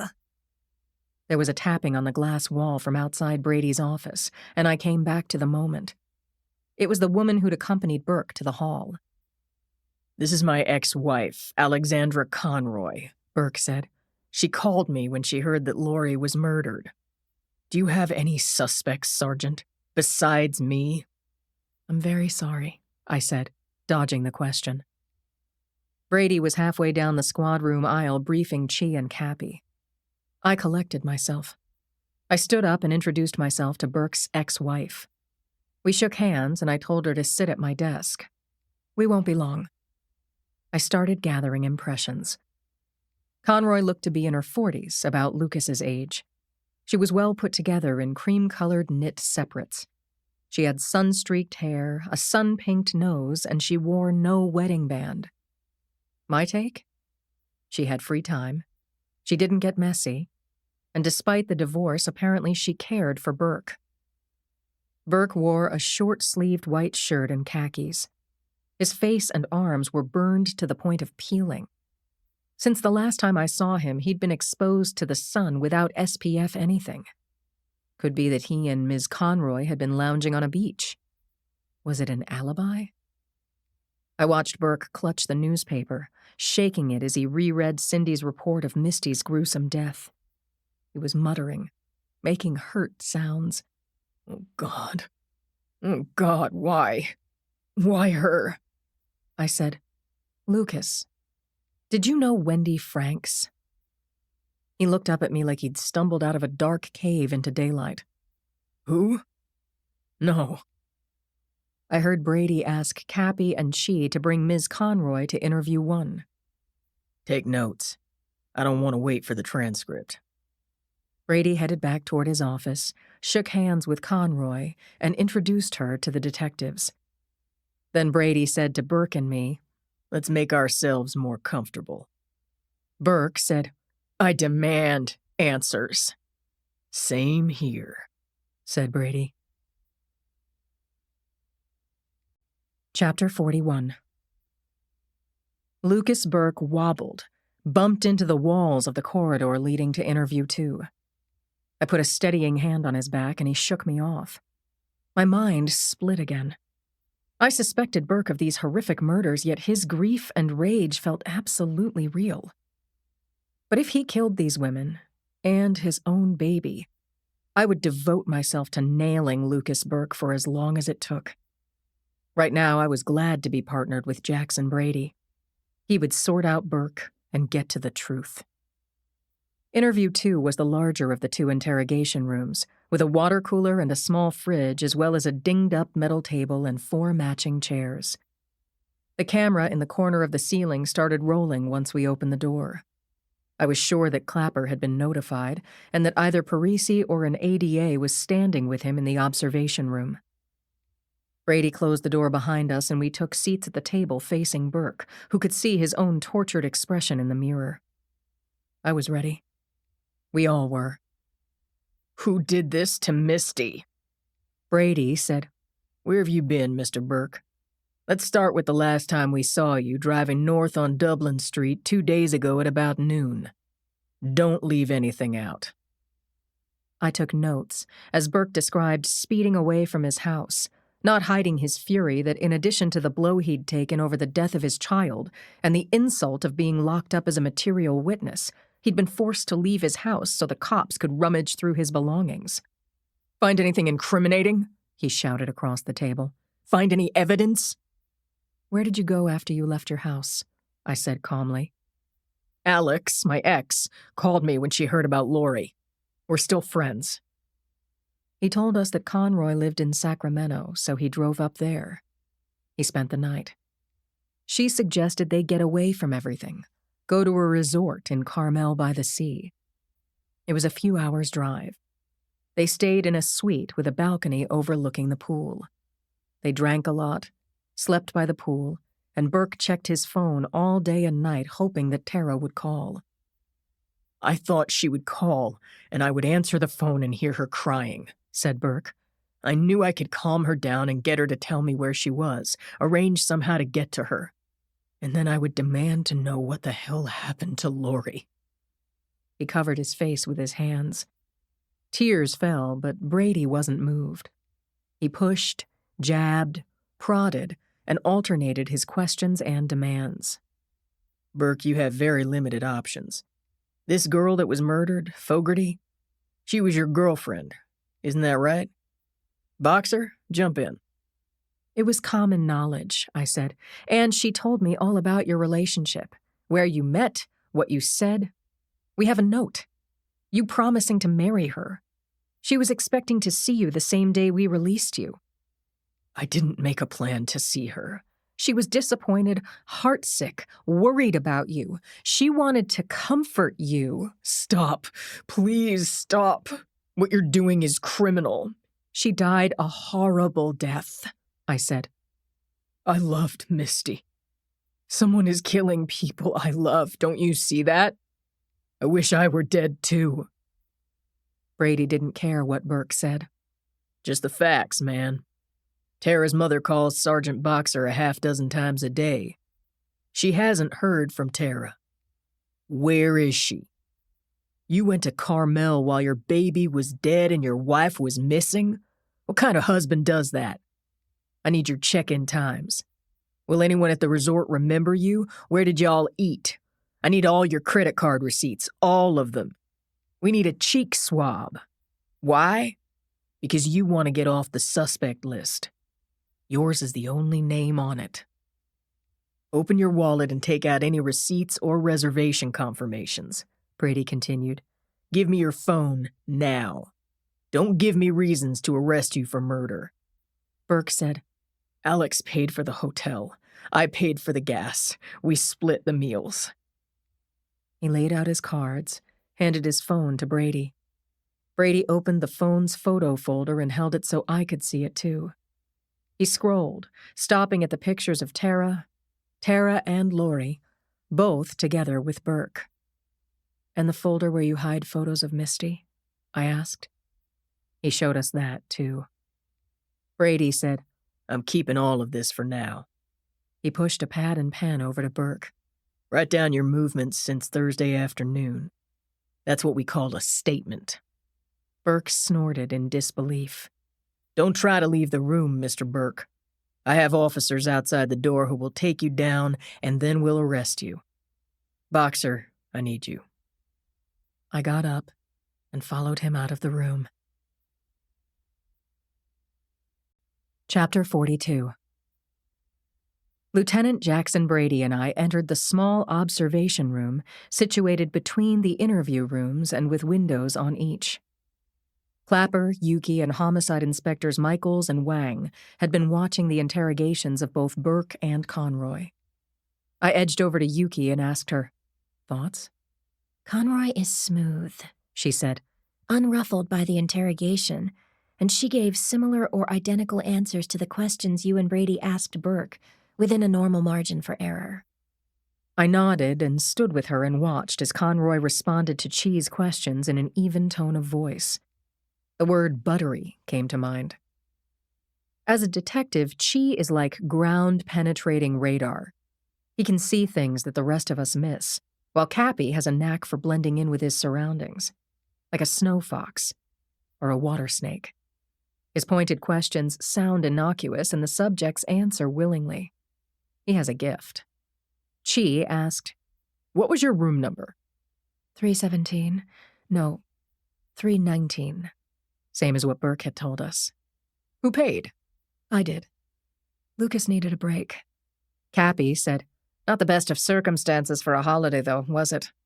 No, said Conroy, getting out her phone to show pictures of Burke with Conroy. Beachy pictures. Selfies by the pool. Views of the ocean. Burke wasn't smiling in any of them. Luke was grief-stricken about Lulu. Lulu? Laurie's nickname. I stood at Brady's shoulder as he texted Chi, telling him to keep going, and when he ran out of questions to hand Conroy off to ADA Castellano. Chi asked Conroy, "What did Lucas tell you about Tara?" Conroy said with some feeling that Burke was still convinced that Tara was alive. He told me that Tara was either guilt-ridden and in hiding or with some guy.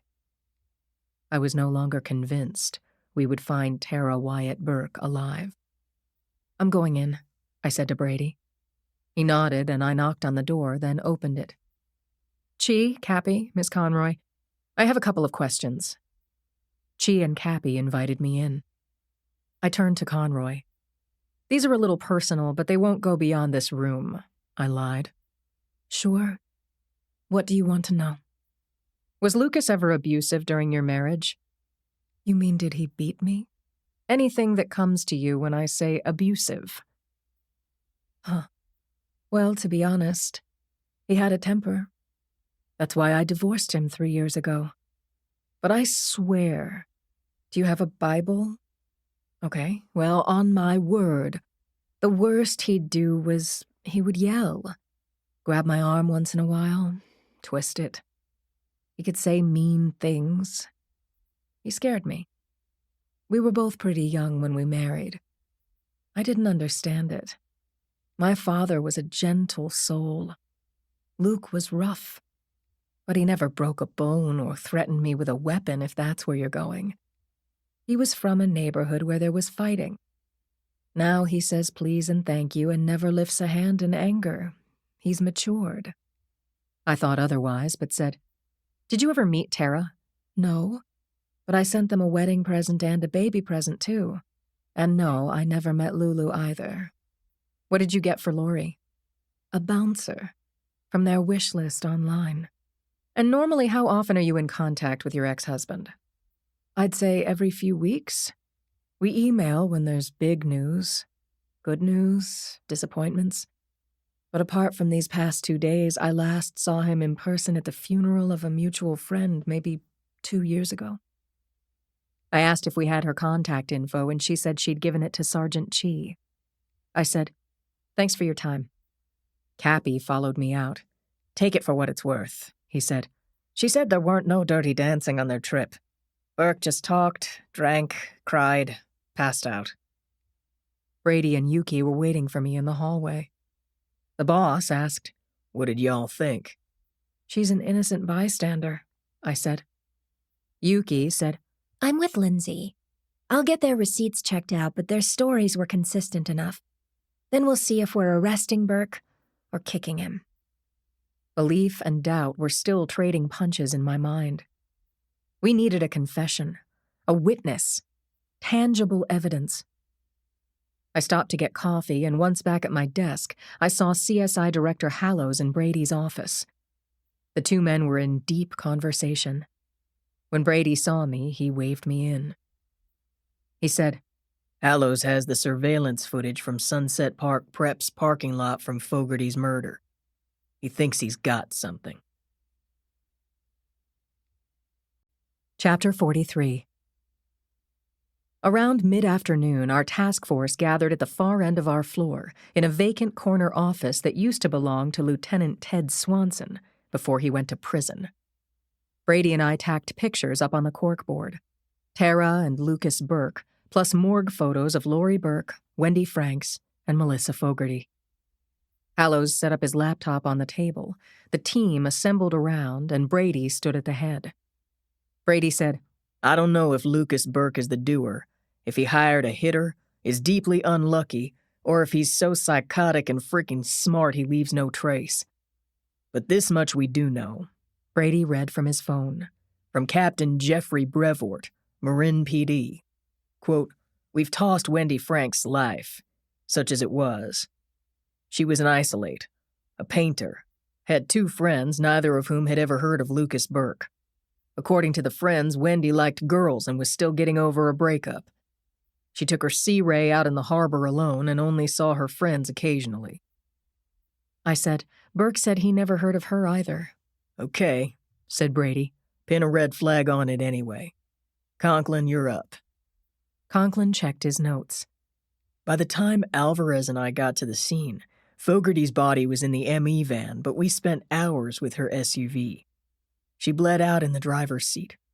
The only sign of a struggle was she'd kicked off her shoes and left some fingernail marks in the dash.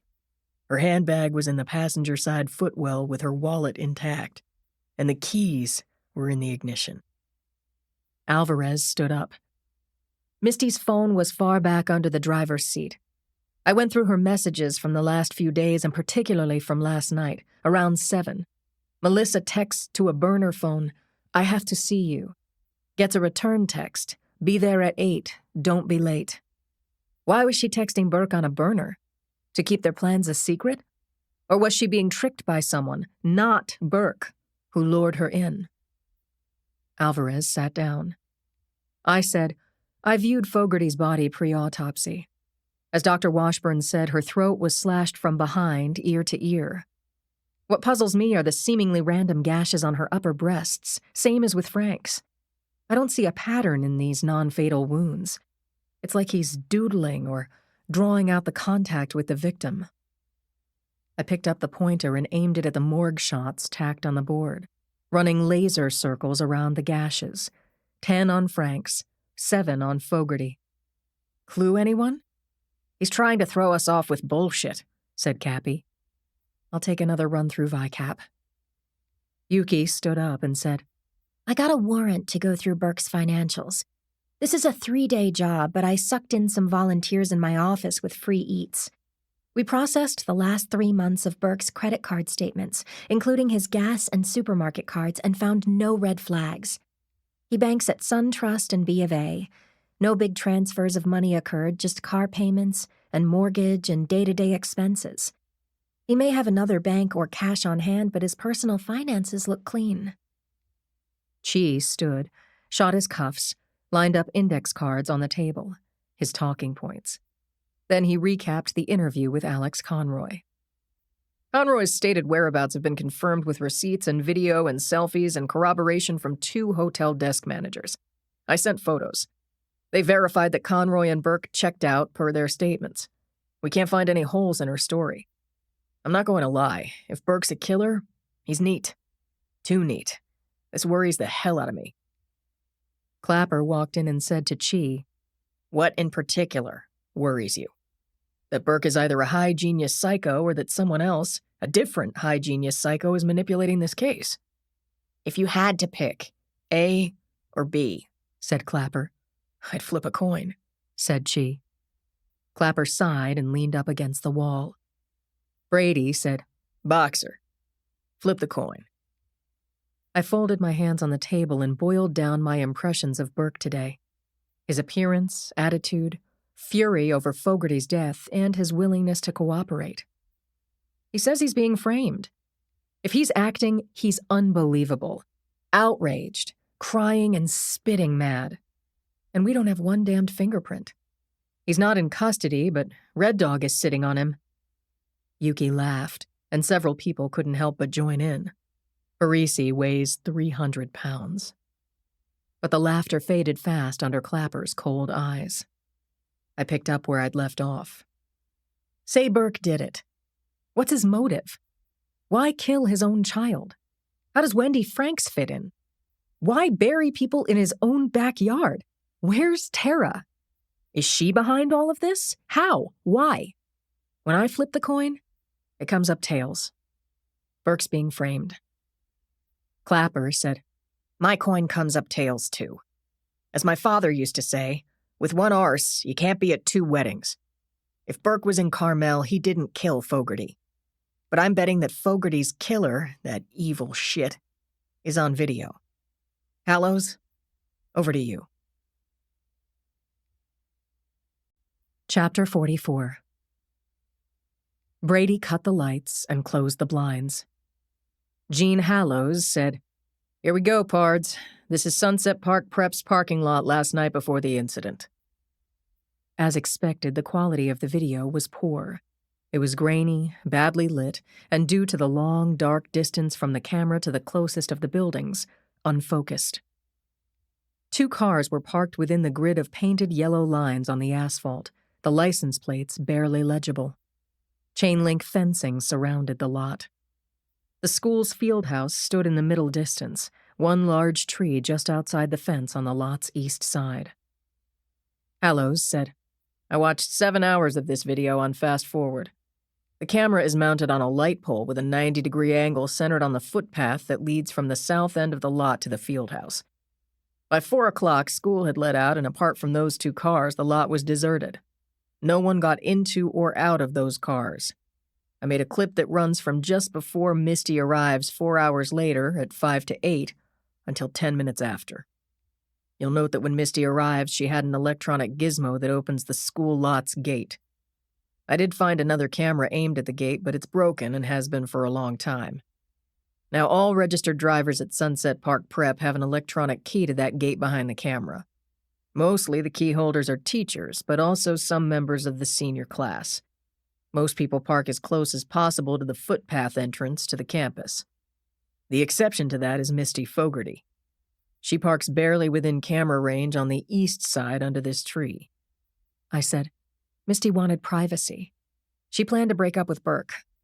"Okay, so that was the plan, right?" said Hallows. "Okay, here she comes. She opens the gate. Now she is inside and circling the lot, first going straight in the direction of the field house, turning, giving us a good look at her license plate.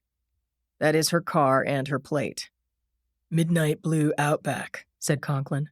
"I know this car inside and out." "Okay then," said Hallows. "Here Misty parks under the tree, turns off her lights, gets out of the car. Paces a little bit, looks at her iPhone, and we know she sends a text at 8 on the nose." "We're about to watch her final moments.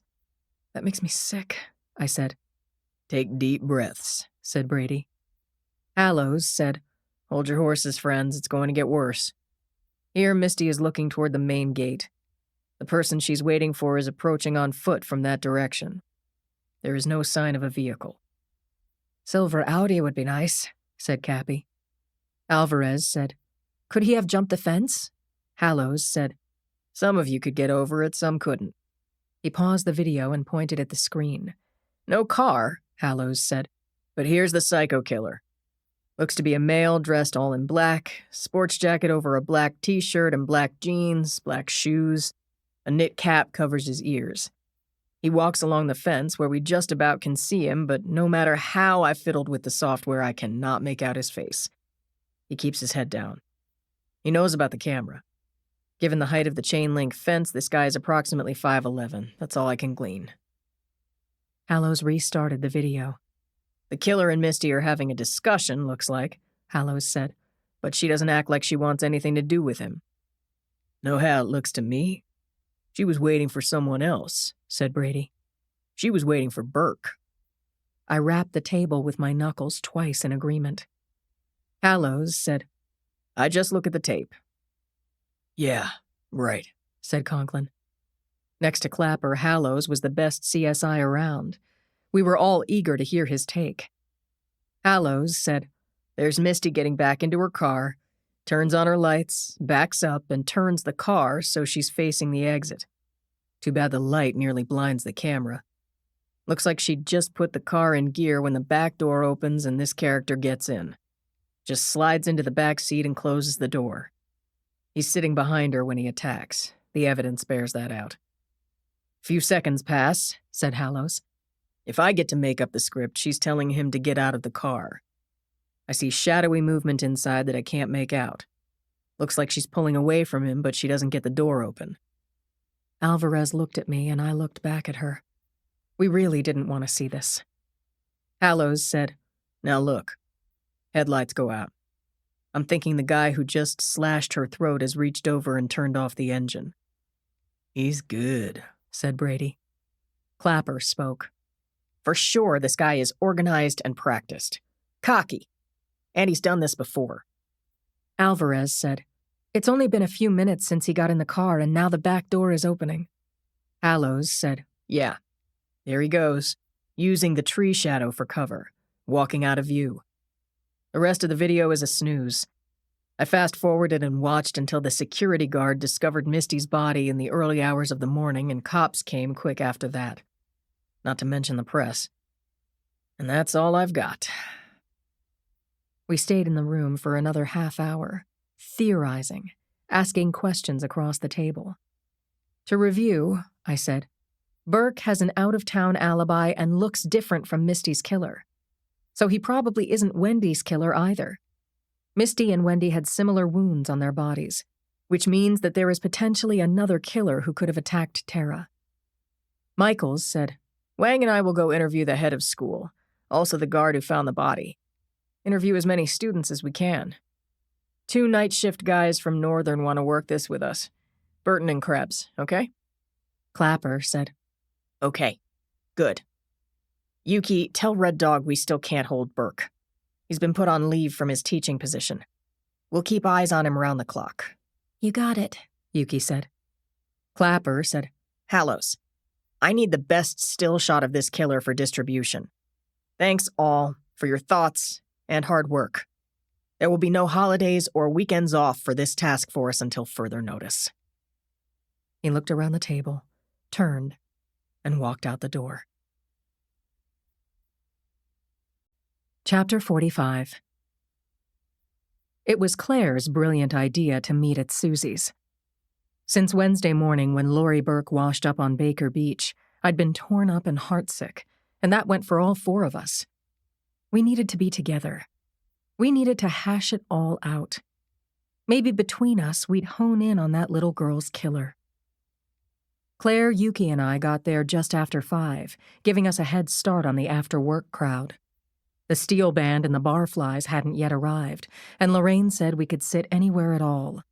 I called Joe and told him that I was out with the girls and would be home around 8. It was unanimous.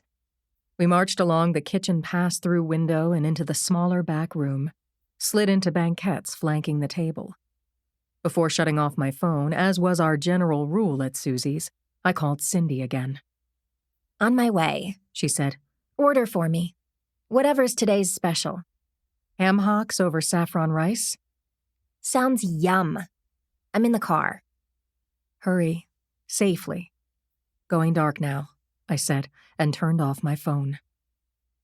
Claire ordered beer for the table and then got right into it. No small talk or jokes. Her first week back at work had been gruesome and unrelenting. She said, This killer is a precision blade man. No hesitation marks, no wasted motion on the slash through the neck, and then while blood is spurting like a fire hose and draining the body, he makes these random gashes on the upper breasts. What do you make of those marks? Don't overthink, Yuki said. What comes to mind? Claire didn't get to answer right away, however, since Lorraine came over and took our orders. We ordered 2 chopped salads, 1 fish taco entree with beans, ham hocks on rice for Cindy, and chips for everyone. When Lorraine moved on, Claire said, What do I think? It's some weird signature.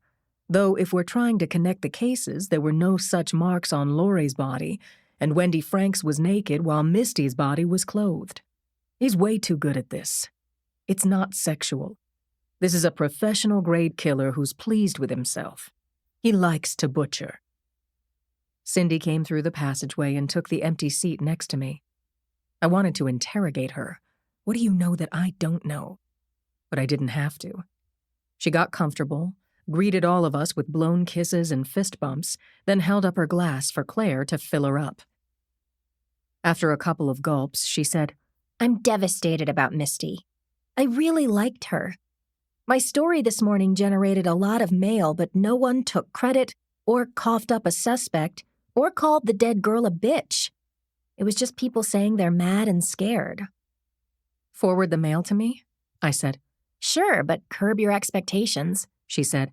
I posted about 100 of them on my blog. I'll send you the rest. Thanks.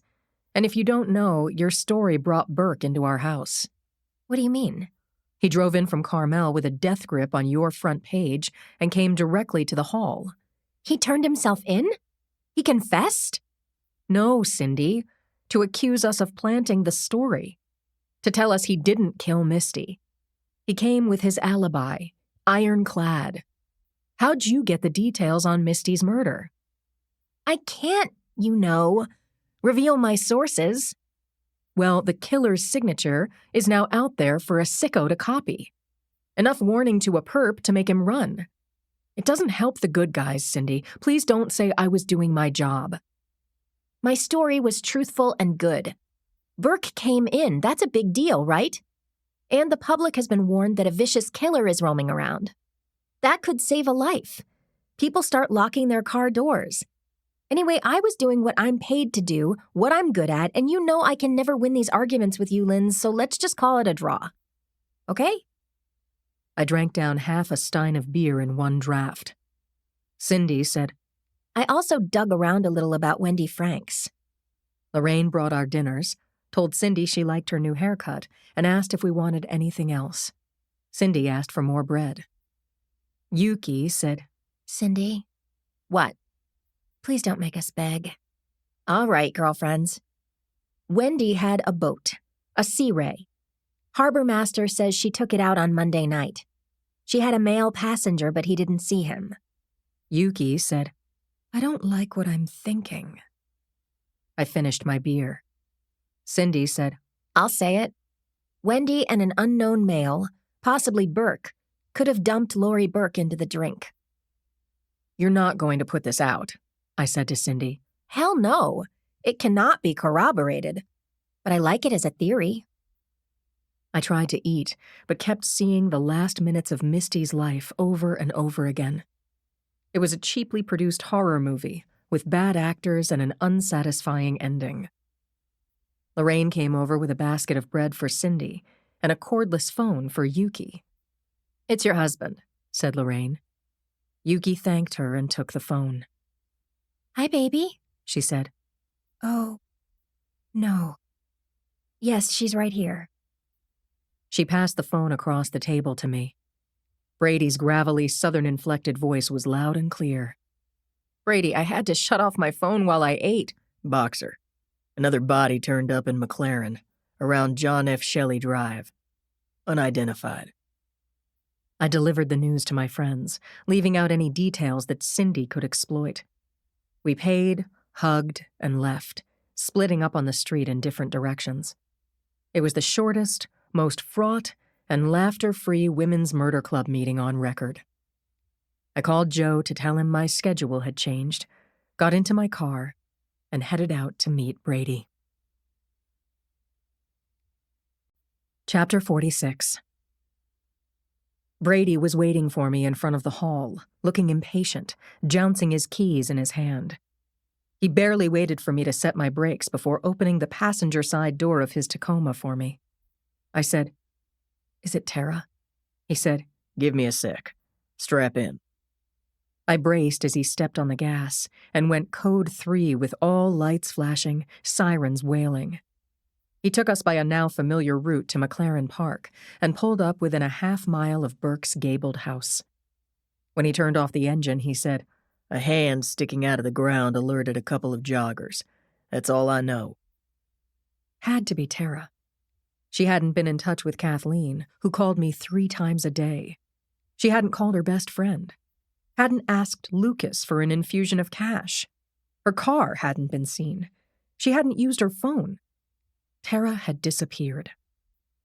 Was she a captive? A fugitive? A corpse? I knew in my gut it was the latter. We pulled up to a herd of police vehicles at the verge of the park. Brady shut off the car and we both took deep breaths before extricating ourselves from seatbelts and door locks. Brady checked in with the uniforms and CSIs standing by their vehicles at the curb. McLaren was wooded at that point in its terrain, but I could see 4 bright halogen lights uplighting the trees a good trek away. Hallows came toward us, stoop-shouldered, grave, saying to Brady, This guy is crazy, Lieutenant. We need horse patrols and cars in this park until he's caught. I clamped down on my frustration, then asked Hallows, "What do we know about the victim?" Hallows looked at me, the disappointment on my face. Sorry, Boxer. It's not Tara. Sunset had faded, and night had come on. Hallows, with his monster tactical flashlight, led the way along a trail, and 10 minutes later we reached the scene. CSU had set up an evidence tent a dozen feet from a body-sized mound of dirt, half obscured by shrubbery. Items had been placed on a table for photographs, later to be bagged, tagged, and transported to the lab. I saw an inexpensive pearl necklace that had been found in the grave. There were sneakers of unknown color and brand. The victim was wearing the rest of her clothes, and removal would be the ME's job. Culver was overseeing CSIs who carefully shoveled dirt from the grave onto a tarp to be screened later. "Dale, did you find her ID?" Nope. But look, we could still find her handbag in here. I stayed long enough to see the remains lifted out of the 2-foot-deep grave and laid carefully on a sheet. The victim's clothes were unremarkable. Jeans, a V-neck pullover, a blue windbreaker. Was her throat cut? I asked Culver. Can't tell, and I don't want to poke around there. The ME will tell us. Look at her fingernails, I said. We're going to screen everything that comes out of this hole. I said, "Okay, Dale. I think my job here is done." I found Brady out on the street. He said, I'm going to stick around. We'll pick this up tomorrow. Have a uniform give you a lift. I got my stuff out of Brady's car and asked an officer for a ride back to the hall. I was buckling up when there was a rap on the glass. It was a uniform. I buzzed down the window. Sergeant, the victim had plastic in her back pocket. We've got a name. Chapter 47. I called Rich Conklin from the car and we agreed to meet at the hall ASAP. He was at his desk when I got there at 7:15 p.m. I collected my laptop and slipped into my old swivel chair behind my old desk. Adjusted my lamp. Moved folders belonging to Alvarez over to Conklin's desk and repossessed my territory. Felt damned good to put aside task force protocol and step back into my accustomed routine. I said, "There has to be a connection with the other murders. This could take 10 minutes or 10 hours. Either way is okay." I showed Conklin the photos on my phone, a few angles on the victim and the shot of her credit card. He said, Susan Wenthauser. How do you want to do this? You start with the white pages in the DMV database. After we have her address and phone, we'll go to the credit card company, see if we can get the date of her last charge. Copy that. I typed Susan Wenthauser into my web browser. A second later, her name came up. Rich? Yo. Susan Wenthauser was reported missing last month when she was a no-show for her night flight back to Boise.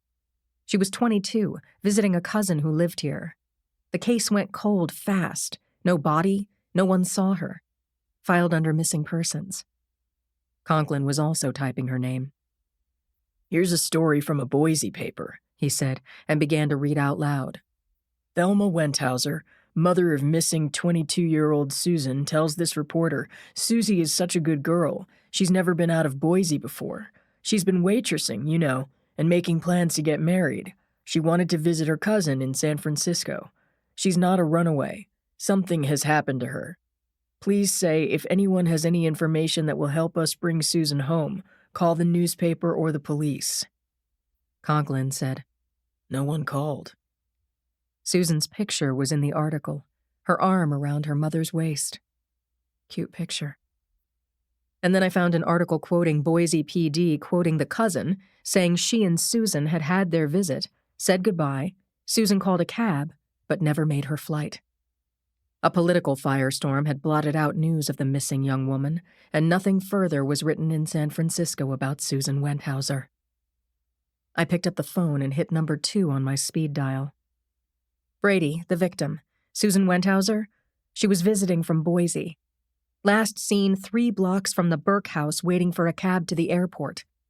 Her credit card was never charged for a ride, so there is no driver to trace. I'll bet some psycho offered to give her the grand tour of San Francisco before he cut her throat. Chapter 48. Joe opened the front door. "The kiddo's asleep," he said. I fell into his arms. He hugged me close, rubbed my back, and walked me backward to the living room, dropping me gently into his well-loved recliner. He even pulled up on the handle, raising the foot platform. Then he took off my gun, my jacket, my shoes, placed my phone on the side table. "What can I get from Madam?" he said. "Wine? Ice cream? Sleep mask?" I'm sorry for being so late. People keep turning up dead. "I heard." You did? "Claire. No news," she says. "Just call her in the morning." Okay. Could we have wine and ice cream in bed? Who's going to stop us? I was in the shower for what could have been 20 minutes. Martha sat on the bath mat watching the spray against the shower curtain. I talked to her, telling her in detail about my shitty day. Joe reached in, turned off the water, and handed me a fluffy white towel. "You're using all the hot water in the building." I laughed. Didn't know I had a laugh left in me. Joe was wearing pajamas I'd given him for his birthday, blue and white striped, bottoms only. He helped me out of the shower, bundled me up in a terry cloth robe, and said, "Do you want to look in on Julie or just come to bed?" There was a glass of wine in his hand, and he handed it over. "I didn't dish up the ice cream. Yet." I kissed him, took the wine and sipped, then handed the glass back to him. I think I'll take a peek. Maybe watch her sleep for a minute. I tiptoed into Julie's dandelion yellow bedroom. She was in her big girl bed. Without fences, Mom. As she was turning 4 in another week, we'd all agreed that a bed without rails was age-appropriate. As I looked down on her, Julie opened her eyes, gave me a sleepy smile, and said, "It's past your bedtime." I cracked up. It wasn't just that she liked to mimic me, it was that she knew exactly how and when to do it. I'm going to bed now, Julie Bugs. See you in the morning. I kissed her cheek, and she held up her toy cow, Mrs. Mooey Milkington. I kissed Mooey, too, and Julie threw an arm around my neck. I tickled her until she let me go. Still smiling, I backed out of her doorway and went to my favorite room in the house. The blue-painted bedroom at the corner of our apartment was cloud-like with white curtains and a big bed. It was the place where we'd made Julie, and where I had delivered her, on a dark and stormy night with the help of a dozen SFFD firefighters. Joe had missed the drama, but has made up for it in so many ways. As he was doing now. He handed me a bowl of pralines and cream ice cream in a blue earthenware bowl, the still-chilled Chardonnay, fluffed pillows behind me. Then my gorgeous husband got into bed beside me. "Are you taking care, Blondie?" He was worried about my recurring condition. Pernicious anemia can be fatal, and had given us a bad scare. More than once. I'm emotionally exhausted, I said, but not physically. He looked at me dubiously.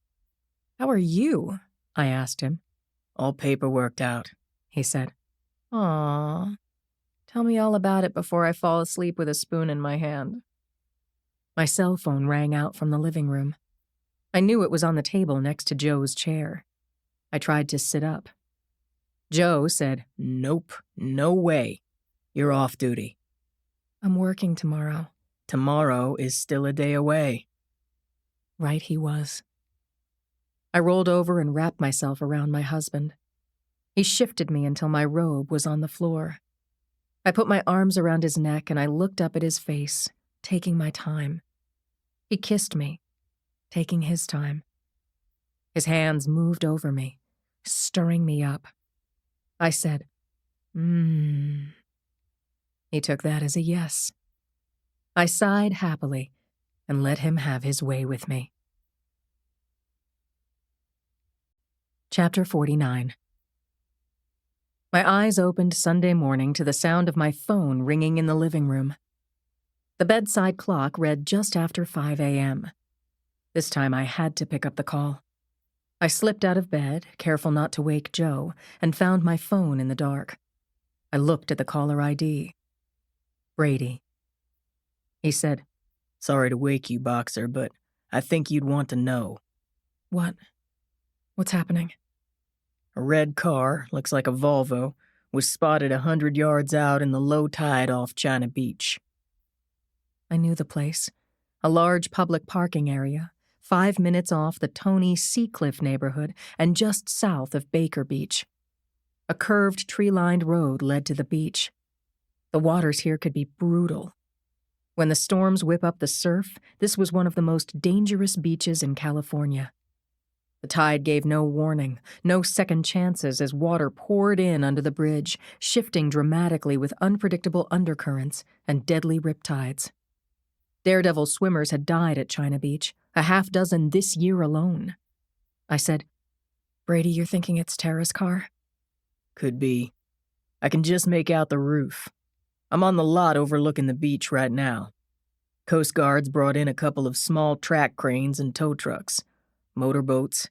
CSU has a flatbed truck and, the car slipped the cable. This is one tough whale to beach. They've been at it for hours. Could be lost sleep for nothing. But I think you'll want to see this."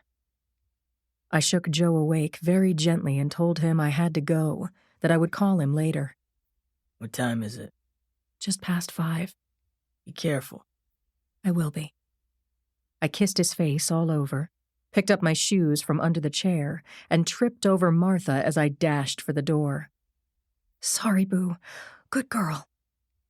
I geared up in the living room and, out on the street, found my car and unlocked it without setting off the alarm. The engine started up easily, and I drove up Lake Street to China Beach, arriving in about 8 minutes. I took the access road to the overlook and parked next to Brady's Tacoma and a Coast Guard van. He was standing at the edge of the lot looking at the police activity underway in the wild, dark sea through his binoculars. A stiff, salty breeze whipped my hair as I walked up behind him and shouted, "Hello!" He said, "Look out there," and handed me his glasses. The first light of dawn lit the scene as the vehicle in question surfaced and bobbed in the tide. A crane was lifting the front end, and 2 tow trucks had hooks into the undercarriage, ratcheting in cable, balancing the vehicle still in the surf. And now the red car was inching up the beach, getting dragged up and out of an ocean that was reluctant to give it up. I saw CSIs taking a tarp out of their van. "They're going to wrap up the car?" I asked. "Let's move," said my lieutenant. Chapter 50. Brady offered a muscular arm to help me down the stairs, and our timing was such that by the time we reached the beach, our badges in hand, the car was on 4 wheels. We identified ourselves to the Coast Guard officer, then ducked the tape and walked up on the red Volvo as water and fish and sand poured through the underside and out the open windows. Something pale caught my eye. An arm followed the flow of water and flopped out of the passenger side window. It was a woman's arm, abraded and bloated from soaking in seawater and mauled by sea animals. As we circled the car, I braced myself for the sight of the dead woman's ruined face. She had been in the passenger seat when the car was driven into the ocean. She was still seated, with the shoulder harness firmly locking her in place. Her head was flopped to the side, and the gash across her throat was swollen nearly shut, no longer a clean cut. There was a large, flat stone on the accelerator that had caused the car to take flight. I was sure this was Tara Burke, but I couldn't make a positive ID by looking at her. Still, I recognized the denim dress Tara had been wearing, the outfit that had been captured on video when she'd left her house with Lori on Monday morning. She wouldn't have fingerprints any longer, but presumably dental work, if she'd had any, could identify her. Brady called my attention to the pink diaper bag jammed under the back seat, where there was also an unbuckled infant car seat. As I studied the woman, I noticed something inked onto the inside of her wrist, a small heart-shaped tattoo that confirmed her identity. My hand was shaking as I took a picture with my phone and walked around the car to show it to Brady. A CSI said, "Excuse us, Lieutenant. We're going to wrap the car with the body inside. Take it all back to the lab." Uh-huh, said Brady. Good catch, Boxer. I say we leave this to Hallows and his crew.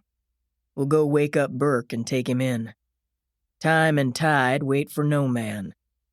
What was that? Chaucer. I took English Lit, too. It means, let's get.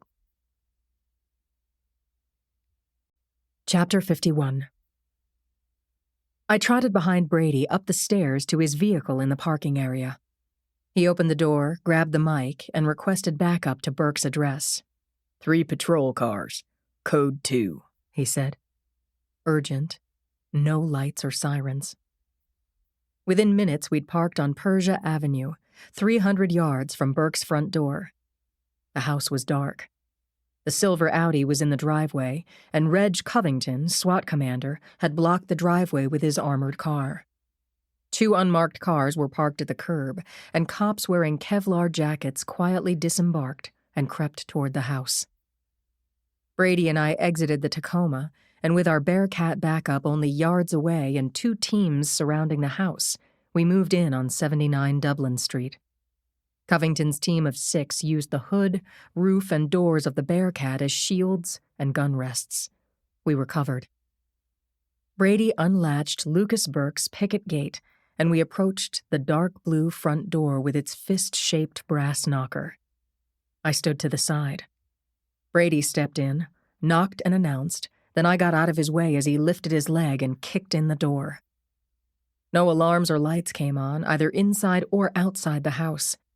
Covington and 2 of his team rushed in, yelling, "SFPD! Speak out!" No one did. The advance team cleared the downstairs rooms and thundered up the stairs to the bedrooms. I heard Covington shout, "Hands up! Face the wall!" Burke's voice. "What now? This is harassment." Brady and I bounded up the staircase and found Lucas Burke standing beside the bed in a t-shirt and boxers. He showed us that his hands were empty, and Brady turned him 180 and told him to put his hands on the wall. One after the other, Brady jerked Burke's arms around to his back and cuffed him, then spun him back around to face us. I said, "Lucas, I'm sorry to tell you that we've recovered Tara's car from the ocean. Her body was inside. You're under arrest for suspicion in the murders of Tara Burke and Lori Burke." He howled, "No!" I read him his rights. To remain silent. Anything he said could be used against him. Right to a lawyer, and the state would provide an attorney if he couldn't afford one. Do you understand your rights? He glared at me. "I haven't killed anyone." "Boxer, do it again, louder," said Brady. I shouted what I'd just said, one sentence at a time, asking him after each, "Do you understand?" Burke hissed, "Yes, yes, yes, I understand." "Let's go," said Brady, pushing Burke to and through the bedroom doorway. Covington's team followed Brady, and Burke and I brought up the rear, helping Brady stuff the accused into the back seat of our unmarked. Burke would be charged with reasonable suspicion of homicide. Although we hadn't caught him in the act, had no witness or physical evidence of any kind, by his own admission, Burke had fought with his wife the morning she disappeared. It would be harder or even impossible with what we had to prove that he'd killed Misty Fogarty, Wendy Franks, and Susan Wenthauser. So the DA would go with our strongest cases, and if we found further evidence, we would charge him for those crimes too. But what we had was compelling. 1, Tara strapped into the passenger seat of her car, her throat slashed. And 2, the dead baby, evidence of manual asphyxiation, her diaper bag stuffed under the same back seat, infant car seat unbuckled. Burke had seen them last. There had been a history of spousal abuse. He had been having an affair. 3 strikes. A good prosecutor would be able to convince a jury that Lucas Burke was a wolf, dressed in a high school teacher's tweeds. An impartial jury would buy it. That's what I believed. Chapter 52. It was Friday morning, 9:10. Brady, Yuki, and I were with D.A. Len Parisi in his office with Lucas Burke and Newton Gardner, his publicity-grabbing, hard-ass criminal defense attorney. I was rested and focused and eager to hear what Lucas Burke would say about the recovery of his dead wife. Lucas Burke was in jailhouse orange with flip-flops and a 2-day beard. He looked bad, smelled bad, and I was guessing he hadn't slept since we booked him 2 days ago. Whatever thoughts had kept him awake were surely compounded by the awful accommodations offered in our 6th-floor jail. It was dirty, bright lights were on all night, and the other guests were generally foul-mouthed, pissed off, and bordering on violence. For his own safety, Burke had likely slept while leaning against the wall of his cell. I almost felt sorry for him. But now he had first-class representation in Newt Gardner and was paying $1,000 an hour for the privilege. I'd never met Gardner before, but I'd seen him in front of the courthouse and on late-night news, standing with A-list clients, mesmerizing the press with his wit and showmanship and obvious ambition for an even bigger stage. As morning rush traffic whooshed past the windows 2 stories above Bryant Street, Len Parisi sat at his supersized desk. Above him loomed the red pit bull face of his wall clock. The rest of us, including Burke and his attorney, had pulled up chairs around the desk. Gardner was wearing a smart gray suit, starched white shirt, and classic black Oxfords buffed to a high shine. His head was shaven, making his sharp black eyes his standout feature. He'd asked for this meeting and had one thing on his agenda: to convince Leonard Parisi to drop the ridiculous charges against his client before another day had passed, before the world media saw this as OJ 2.0, and had implied that he would put the city of San Francisco through a humiliating trial that it would lose. Parisi said, "Mr. Gardner, it's your meeting." Gardner said, "Thanks, Mr. Parisi. It's really very simple. Lucas Burke did not kill his wife and child, and I'm quite sure you know the SFPD has no evidence, none, not a hair or a fingerprint or a speck of DNA belonging to my client on the bodies of the victims. There's no witness, no video, no nothing. I'm asking you to drop the charges for one simple reason. Lucas didn't do it, and you have zero probable cause to charge him." "Okay. Thanks for coming in," said Parisi, looking at his watch. Gardner got the slight as it was meant, and he took umbrage. "I promise you," he said, "I'm going to win, Mr. Parisi. I'm going to get my client out of this trap you've set for him."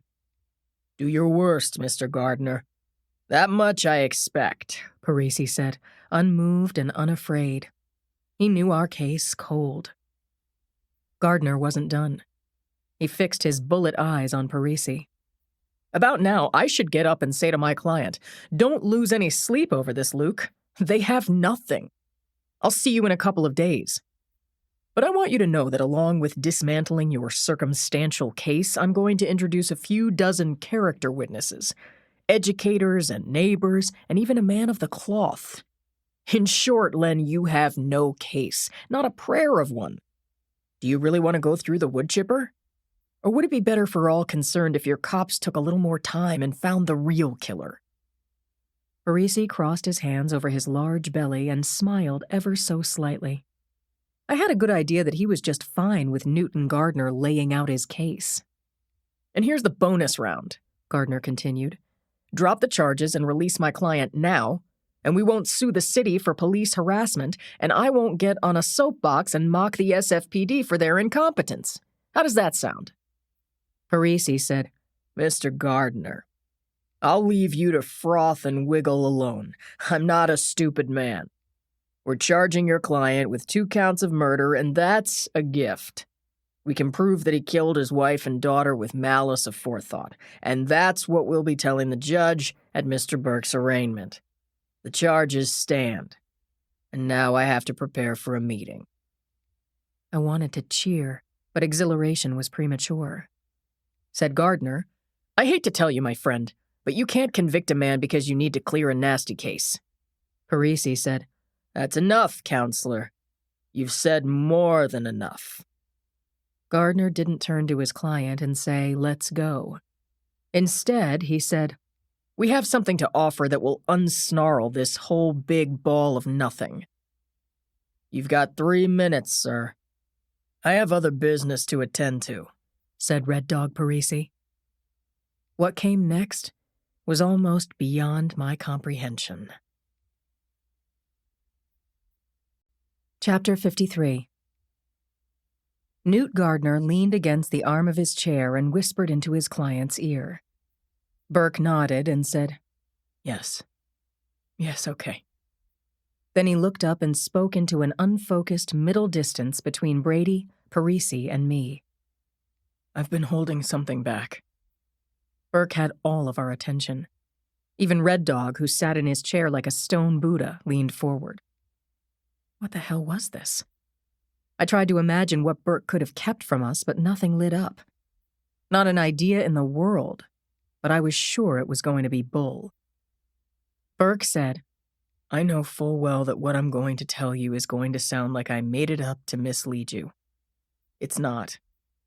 I believe I know who killed Lori and Tara. And Misty. When I was in your office, Sergeant, holding that paper with Misty's picture, I wanted to scream it. But I can't prove he did it. That's why I've kept it to myself.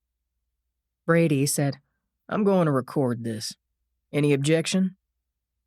No one spoke. Brady pressed a button on his cell phone and put it down on Red Dog's desk. He said to Burke, Once again, from the top. Burke sighed, but his face was full of emotion. I'd never seen him look like this. Furious, yes.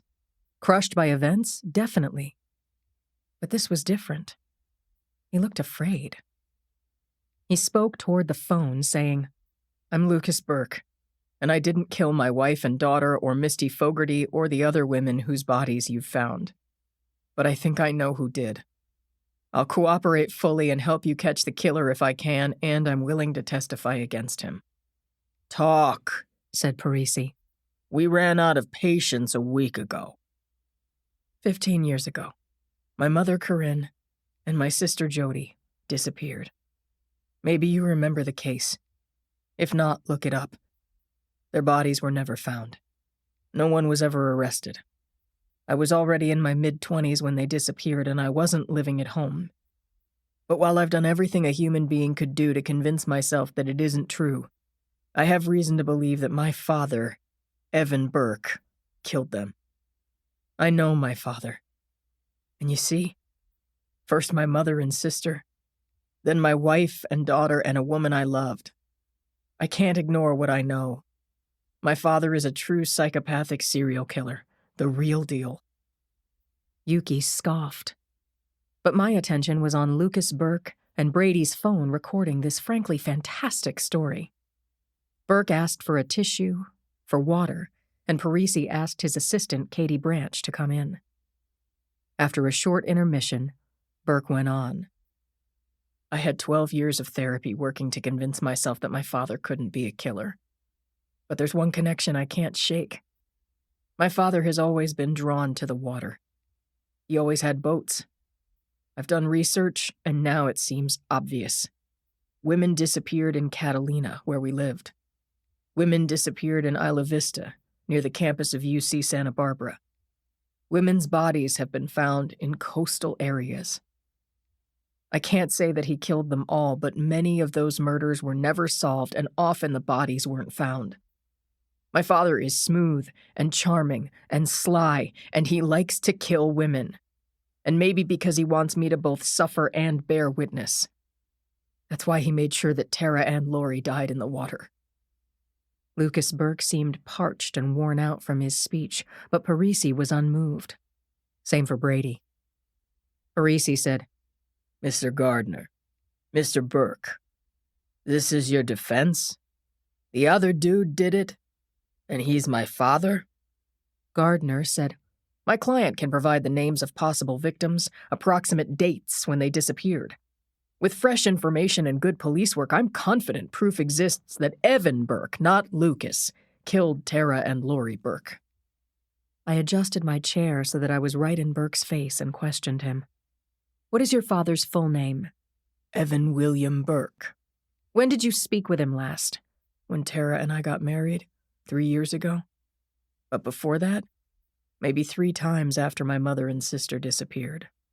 Where does he live? I got a birthday card from him on my 40th. The return address was somewhere in Marin County. If I look at a map, I might remember. But logic tells me that he may have a place near where I live now, so that he could watch me, follow people in my life, and kill other people to muddy the picture. Look, this man is a high genius. You have to be prepared. I interrupted. You have a picture of him? You have anything with his DNA? That birthday card, for instance, the flap of the envelope? I threw it out. Took it down to the trash. But, said Burke, talk to the police in Marin County. He was arrested when Mom and my baby sister disappeared.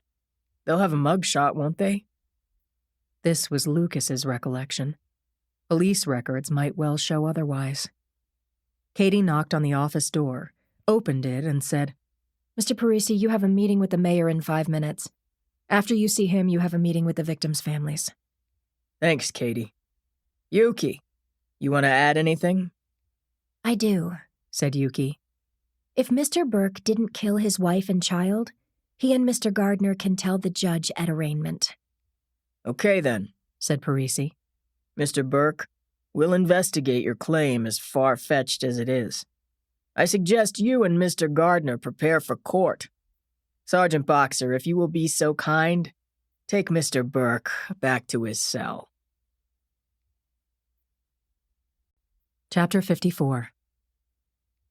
The task force gathered once again in Swanson's empty office at the end of our floor. I ran the story for those who hadn't heard it. Brady stood with his back to the whiteboard and said, Show of hands. Who believes Lucas Burke is innocent? No hands went up. And then, as if it had its own mind, my right hand lifted from the table. Boxer? I've spent a lot of time with Burke. I don't like him, but I find his emotional distress over the baby, over Misty, real. When I'm with him, I believe him. Otherwise, I threw up my hands. I've struggled with this, you know that, Lou. So it's either that he's a dirty old man who has positioned himself to date underage girls, end of statement, or all of that, plus he's a gifted liar and a stealthy killer, or all of the above and his psycho killer father is setting him up for a fall. Count me on the fence.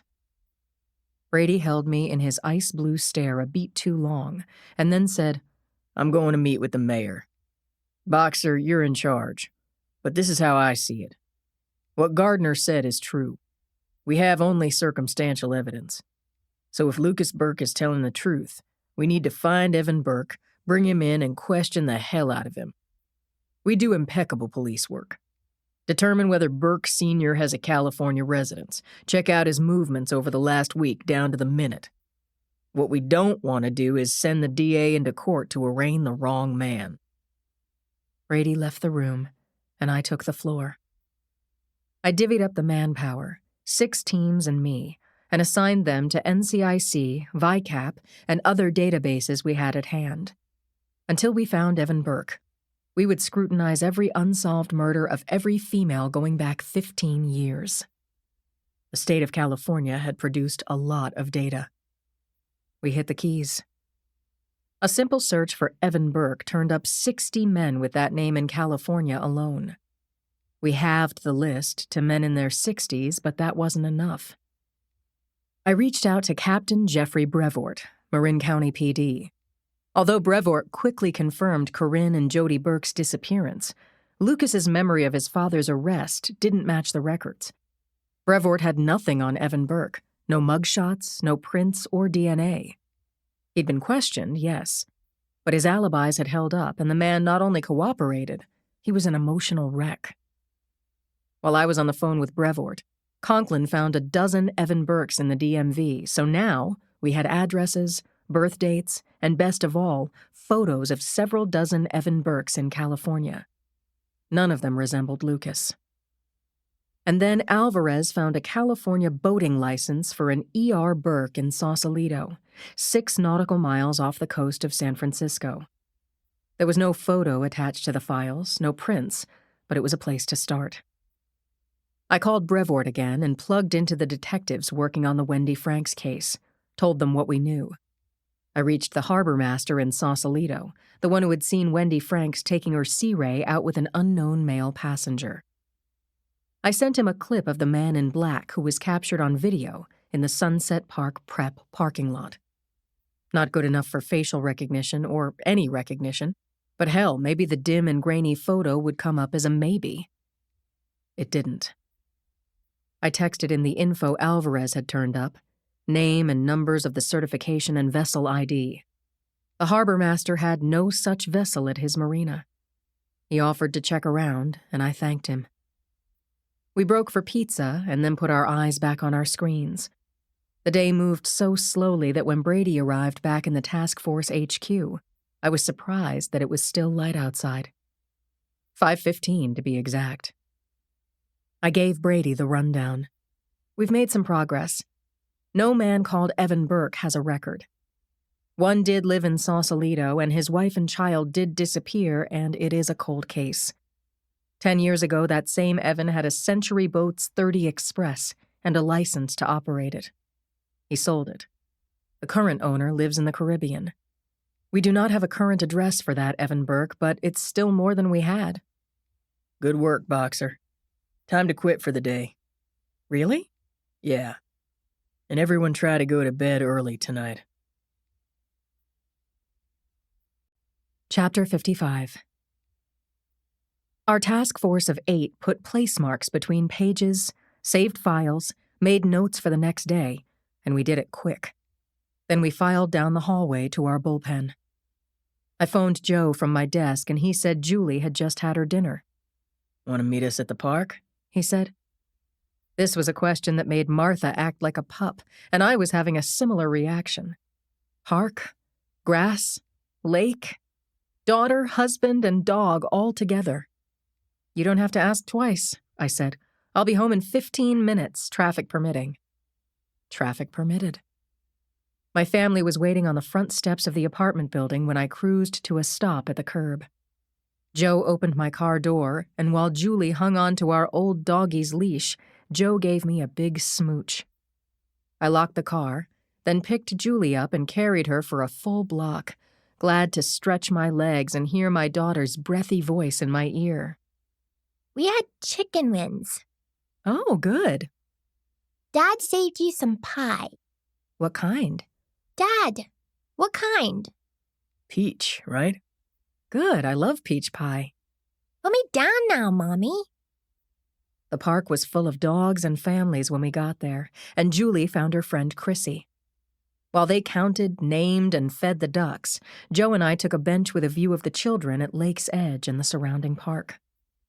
My husband and I sat close together on a wooden bench in the twilight, and I squeezed his hand. Bad day? He asked me. Not the worst ever, but naughty. Well, my day hasn't been naughty or even tangled, so lay it on me. I'd hoped I could co-opt your brain for a bit. Ready and eager, he said. I let it all out. Since I had free access to the former director of Homeland Security with years of experience with the CIA and the FBI, I thought maybe he could help me with my tricky damned case. I told him about the meeting this morning with Red Dog and Lucas Burke and his shark, Newt Gardner. Joe said, Burke either has more money than we know, or Gardner is seeing a lot of cameras in this case. Wouldn't be surprised, I said. Man killing his wife and baby isn't just tabloid news, it's 60 Minutes. We're holding back the other victims. So holding back on Misty and the sea-loving artist who'd lived in Sausalito? Wendy Franks. And that young girl from Boise, Susan Wendhauser. We can't prove anything, not even motive. Maybe before the trial, if there is one, we'll get some evidence. We can always hope someone comes forward on Franks or Fogarty. Could be very afraid. Yeah. But Right now, we have a potential turn in the case you're not going to believe. Picture this, Joe. Burke is in the hot seat, all of us sitting around Parisi's desk. The meeting is over. We're 2 seconds from leaving the room.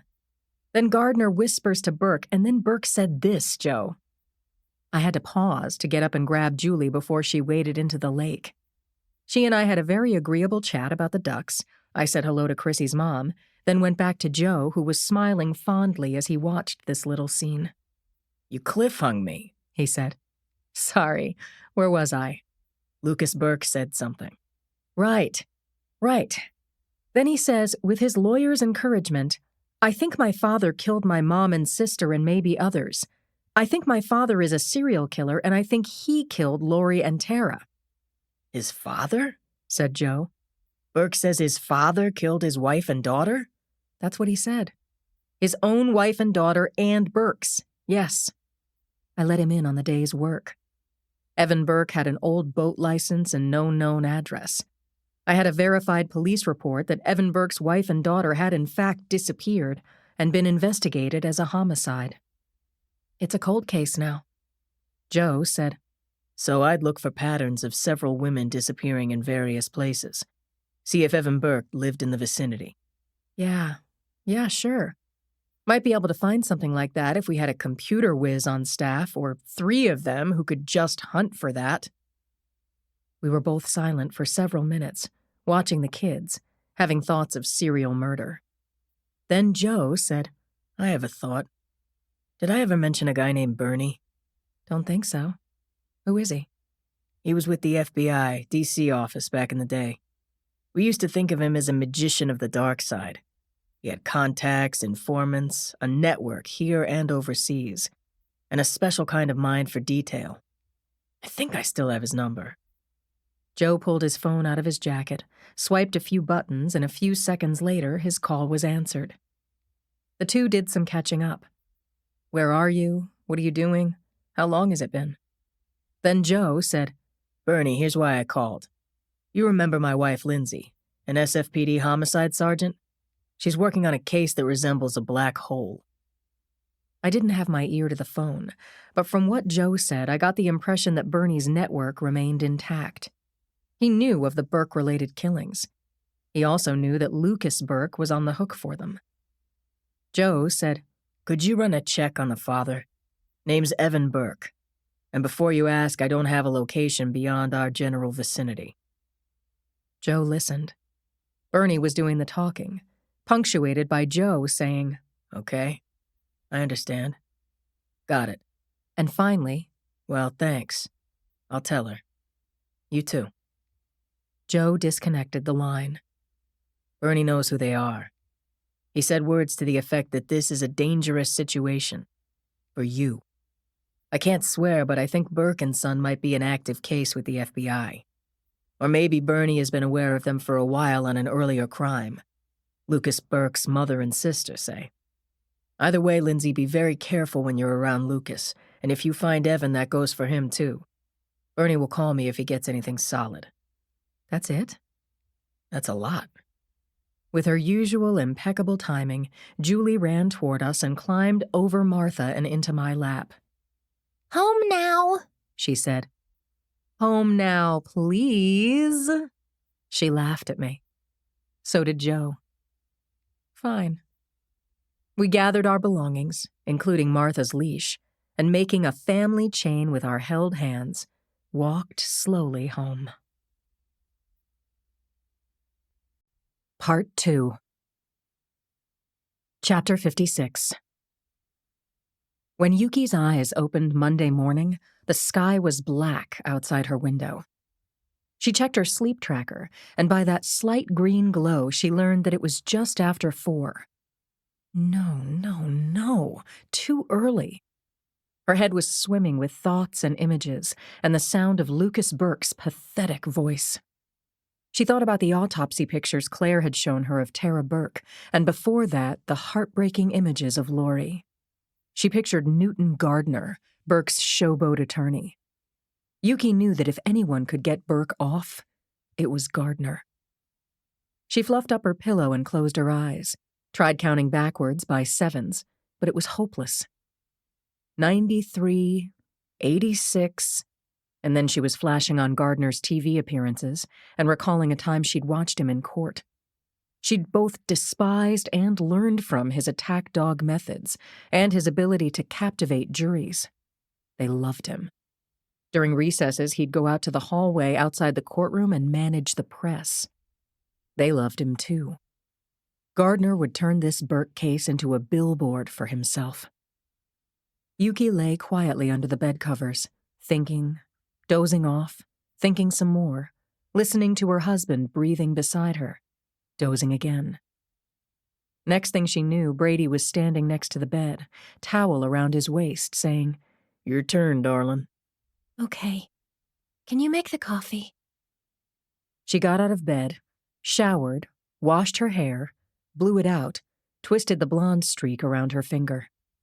All the while, she was organizing her thoughts, wondering if things would go much better for her if she just ignored Newt Gardner. Yeah, he'd hate that. Besides, this was arraignment court. Guilty or not guilty, how do you plead? And she thought about the judge, Vivian Kahn, a no-nonsense litigator originally from L.A., appointed to the bench in San Francisco 3 years ago. Yuki thought Kahn was the perfect judge for the job. She had personality. She could be acerbic, but she also had a sense of the absurd. And if Burke told the judge that his father did it, Yuki thought there was no way Kahn would take it seriously. But there was no way to know until she was standing before her, presenting the charges against Burke. Yuki slipped on her robe, checked the time. Only 7:15. She would have time to get to the office, meet with Red Dog, check her mail, and obsess a little more. Yuki found Brady in the kitchen dumping the dregs of his coffee into the sink. "A little high test goes a long way," he said. He scrutinized her expression and said, "You've got this in the bag, darling. I'll try and get there to see you running over the defense counsel." Yeah, you always say that. Let me put it this way, then. I'll do my best. But I can already see it. You're going to leave the courtroom glowing. The press is going to be all over you. Newt Gardner is going to think he lost his mojo. That might give him a breakdown. You're awfully cheerful, she said. I want Burke behind bars, and I'm going to get my wish, that's why. You're going to jinx me if you don't stop. He grabbed her and kissed her. "Wear your blue Armani," he said. That's why I hung it on the back of the door. Need anything before I go? I'm good. Keep your phone on. Brady kissed her again and left the apartment. Chapter 57. Yuki slipped into her sharp blue suit and heels, then drove to the hall, where she took the elevator to the second floor. Walking through the reception area, she took a hard left and saw down at the end of the corridor that Len Parisi's door was open. When she got to his office, she tapped lightly on the door. Parisi looked up and waved her in. He was in shirt sleeves, tie loosened, a stack of paper in front of him. "Do you want to do a run-through?" he asked. I've got it, Len. Clapper's likely to show up. He'll be standing in the back row near the door. Not a problem. What about you? Gonna come and watch? You've done 1,000 of these, Yuki. You don't need any help from me. She smiled, thanked him, and walked down the hall, her shoes clicking on the linoleum flooring. She entered her office to check her inter-office mail. She closed the door, checked her makeup, her teeth, the blonde streak just dipping over her eyebrow. All as it should be. Yuki wondered if she wasn't a touch overdressed, but Newt Gardner would be too. Showtime.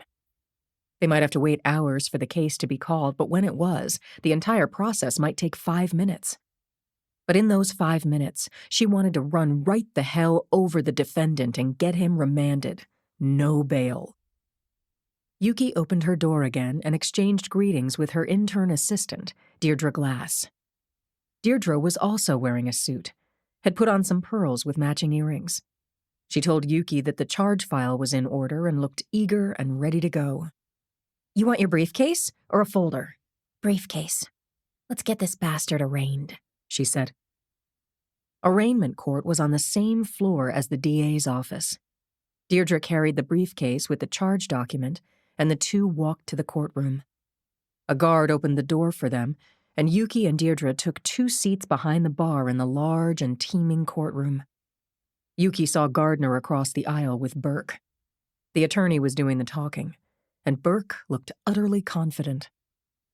Not for the first time today, Yuki felt doubt. Defendants, court officers, and attorneys came through the room and took seats in the gallery. The press was visible crowding the seats at the back, and every time the door opened, Yuki saw the men and women with cameras and mics who were all here today for this one thing, the arraignment of Lucas Burke. What stunt would Gardner pull? Would Lucas Burke be remanded, or would Gardner ask for a continuance? If so, would Burke immediately flee? He'd done it before. She could only do her best, as she always did. Deirdre patted Yuki's sleeve. You totally rock, Yuki. No worries. At all. Chapter 58. The clerk stood in front of the bench and announced, "The Honorable Vivian Kahn, Judge presiding. Please be seated and come to order." Judge Kahn was in her 50s, but looked younger. She had straight, dark, chin-length hair, red-framed glasses, and was looking through them at the charges in front of her. She looked up at the attorneys and the defendant before her and said, "Good afternoon, ladies and gentlemen. In the matter of the people of the state of California versus Lucas William Burke. Counsel, your appearances, please." Yuki Castellano for the people. She introduced herself to the court. Your Honor, good afternoon. Newton Gardner, attorney on behalf of Lucas William Burke, who's present in custody before the court. Very good. Ms. Castellano, are you ready to proceed? Yes, Your Honor. At this time, the people would file with this court a 2-count complaint against Lucas Burke, this defendant. Both charges are murder in the first degree as well as special circumstances pursuant to penal code regarding the willful death of a tender-age child. That child is the defendant's daughter, a baby just over 16 months in age. Judge Kahn asked Yuki, "Have you advised the defendant of his constitutional rights?" Yuki said, "Yes, Your Honor, and the arresting police officers, Lieutenant Jackson Brady and Sergeant Lindsay Boxer of the SFPD Southern Station, also advised Mr. Lucas Burke of his constitutional rights when he was arrested." Mr. Gardner, has your client signed and produced the form to that effect? Gardner said, Your Honor, we received the copy of the complaint late yesterday afternoon. It is about 15 pages. My office would like to look at it more closely to make a decision regarding if the defense would like to request a continuance. Ms. Castellano, do you wish to respond? Yes, Your Honor. The people would certainly object to the request for a continuance. The defendant put forth an opposing theory of the crimes, and our police department, in conjunction with other police departments, have spent the last 3 days investigating the defendant's theory and finding no evidence to support it whatsoever. The theory being? The judge asked Yuki. The defendant said that he didn't commit the crime, that someone else did. The prosecution would suggest that this alternate theory of the crimes be presented in court to a jury. And furthermore, Your Honor, this is a mandatory filing. It's mandated by the code. Judge Kahn agreed with the prosecution and asked, "Are there any other issues that need to be addressed at this time, counsel?" Yuki said, "For the record, Your Honor, we should address the issue of bail." "All right," Kahn said, removing her glasses, letting them fall to the length of the chain she wore around her neck. "As I understand Penal Code, Section 1270.5, the defendant is not entitled to bail because of the nature of the charges, most specifically the special circumstances regarding the baby. Do you wish to be heard on the matter of bail, Mr. Gardner?" Gardner seemed utterly confident that he would win his point. Yes, Your Honor. Mr. Burke is an outstanding citizen, and even counsel for the people would admit that they have no direct evidence against him. They have a theory that this man killed his wife and child. In fact, nothing could be farther from the truth. He is a minute away from a nervous breakdown over the loss of his family. Kahn said, "Okay, that's enough, Mr. Gardner. Ms. Castellano, you have something to add?" Yes, Your Honor. Mr. Burke is a flight risk. When the police searched his apartment, Mr. Burke took the opportunity to leave town. The people cannot take a chance that he will do so again. The judge said, "Mr. Burke, how do you plead?" Not guilty, Your Honor. May I speak? Save it for your trial, Mr. Burke. Your Honor, I didn't do it. Okie doke, said Khan. Based on the language of the referenced section of the Penal Code and the allegations as to the special circumstances, the court finds that the defendant is not entitled to bail and will be remanded to the men's jail at the Hall of Justice for trial. To be held, in 3 months. The precise date will be forthcoming. The clerk called the next case, and Yuki headed toward the doors at the rear of the courtroom. Chief Charlie Clapper was standing in the aisle as Yuki and Deirdre headed to the door. Clapper touched her shoulder and said, "Well done." Yuki thanked him before she was carried along by the force of the crowd behind her.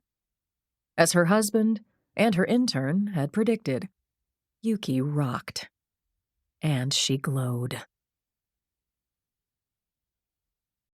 Chapter 59.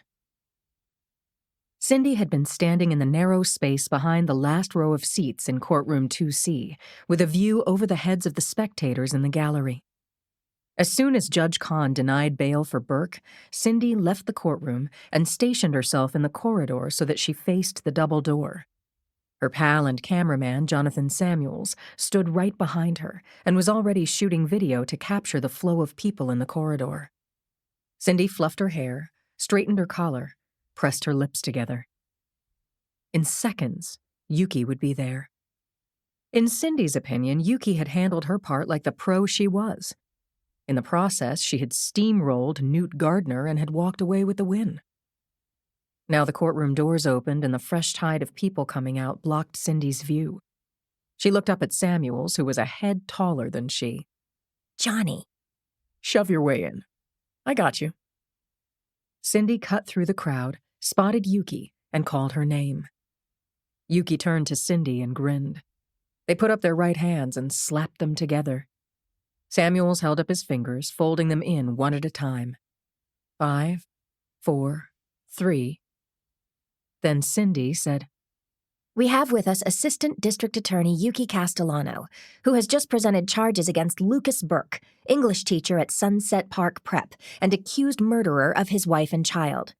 Mr. Burke's request for bail was denied by Judge Vivian Kahn. Mr. Burke has been bound over until his trial. Ms. Castellano, a comment, please, for our readers." "Sure, Cindy. In brief, it was a good day for the people of—" She didn't get to finish. Kathleen Wyatt came through the courtroom doors, manic, wild-eyed, wearing a cap over her hair, a red tunic over her tights. She threw her arms around Yuki, saying, "Miss Castellano, thank you, thank you." She collapsed against Yuki and was crying on her shoulder. Cindy stepped in and said, "Kathleen, it's me, Cindy Thomas. Do you wish to make a statement on camera?" Kathleen nodded her head vigorously, mopped her eyes with the back of her hands as Yuki slipped away through the crowd. Cindy said, "I have with me Kathleen Wyatt, mother of Tara Burke and grandmother of Lori Burke. Kathleen?" Cindy put the mic up to the distraught woman's face. "I want to say that though Tara will never see her 21st birthday, and Lori will never reach her 2nd, I'm happy to see Lucas Burke has been locked up. That's all. And to thank the SFPD and the District Attorney's Office for everything they did." Samuels shut down the camera as Cindy ended her conversation with the woman in red. Once Kathleen walked out, Cindy said, "Wow. I couldn't have planned that. Do we have something we can use? I know, I'll call Yuki if needed and we can do a solo shot out on the street." She saw Newt Gardner leaving the courtroom, winning attitude on display, reporters bunching up around him. He stopped walking and addressed the press. Folks, what you've just seen is a classic example of lazy police work, a rush to judgment. My client has suffered an unspeakable loss, and he has pleaded not guilty to the charges. Mr. Burke has been falsely accused, and we will prove this in court. Like all citizens, my client will have a trial and be judged by his peers. That's all. Thank you. Samuels said to Cindy, Now that's a wrap. Chapter 60. I left the courtroom, taking the fire stairs to escape the mobbed corridor, and caught up with Yuki on the second-floor landing. My hug caught her by surprise and almost threw us both down the staircase. I grabbed a banister to stop our fall, then we both started laughing. High heels are no joking matter, She said, shaking her finger at me. Sorry, I said. Yuki, you were great. You made that newt look like a worm.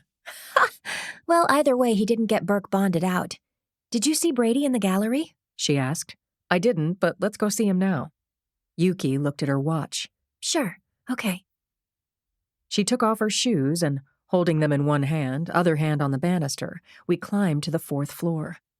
I could see from the entrance to the squad room that Brady was in the house, and he wasn't alone. There's Cindy, Yuki said. And her photographer. I'm gonna duck out. Best if she interviews Brady without me. What if we meet at McBain's after work and talk over bottomless beer? Brilliant, I said. McBain's, the after-work beer and burger joint, couldn't be more convenient for me, Yuki, and Claire, and a short cab ride away for Cindy.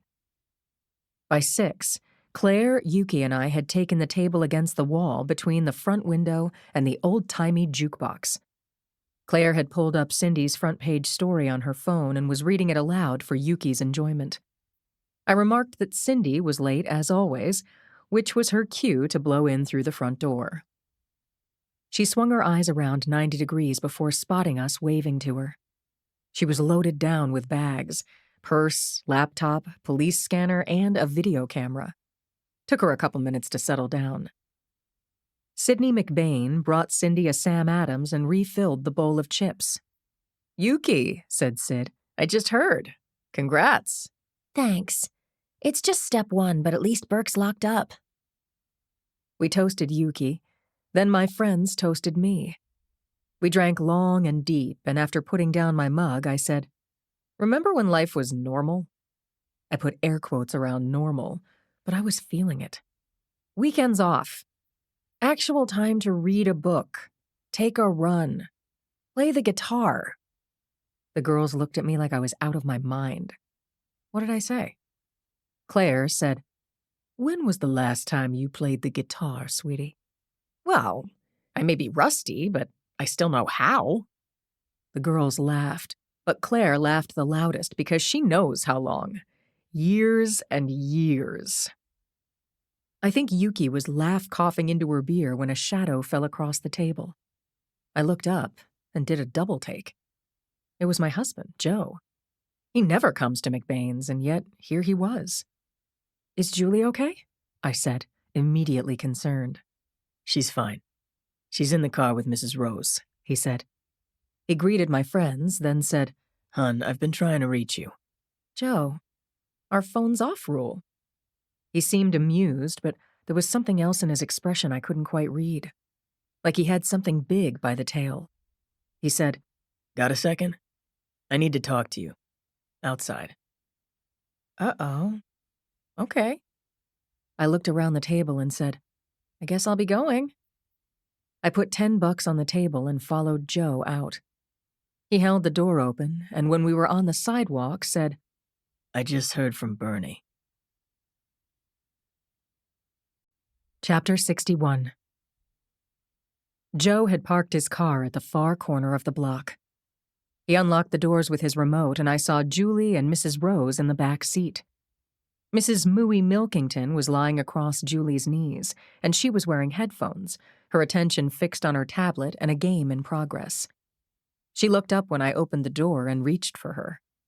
Mom, don't. I'm counting chickens. This video game had become an obsession, but I thought a harmless one. I said, okay. I kissed my hand, tapped the top of Julie's head, and waggled my fingers in greeting at Mrs. Rose. "Thanks, Gloria." She winked at me and said, "Happy to do it." "Joe," I said softly, "what did Bernie say?" "Quite a lot, Linz. Almost too much."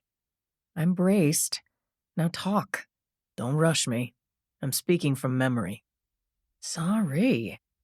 "Okay. First thing. Bernie said that Evan Burke changed his name to Jake Winslow about 15 years ago, after his wife and daughter disappeared. The three of them had been living in Marin County. Lucas had already left home. Gone to college, you mean? And grad school. So after the wife and daughter go missing, presumed dead, Lucas's father sells the 4-bedroom house with an ocean view and moves to parts unknown. He's just been located in the Mount Tam area, where Bernie says he's created a life for himself off the grid. Damned few records of him using either name.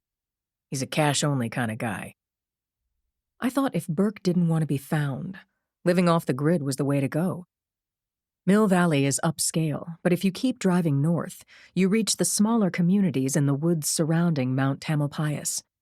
A lot of free thinkers from the 60s and 70s live there so as not to leave establishment footprints. Joe said, Google Earth has never recorded his place, but from drone shots on file, Bernie ID'd Burke's house in the woods. Look here, he said, showing me his phone. Cabin at the end of a deer track leading to the front door. Huh. Not much to it. Right.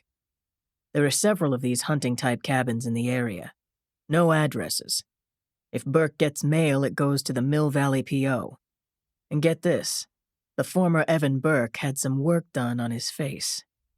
I said, why would he do that and move to a remote place like this?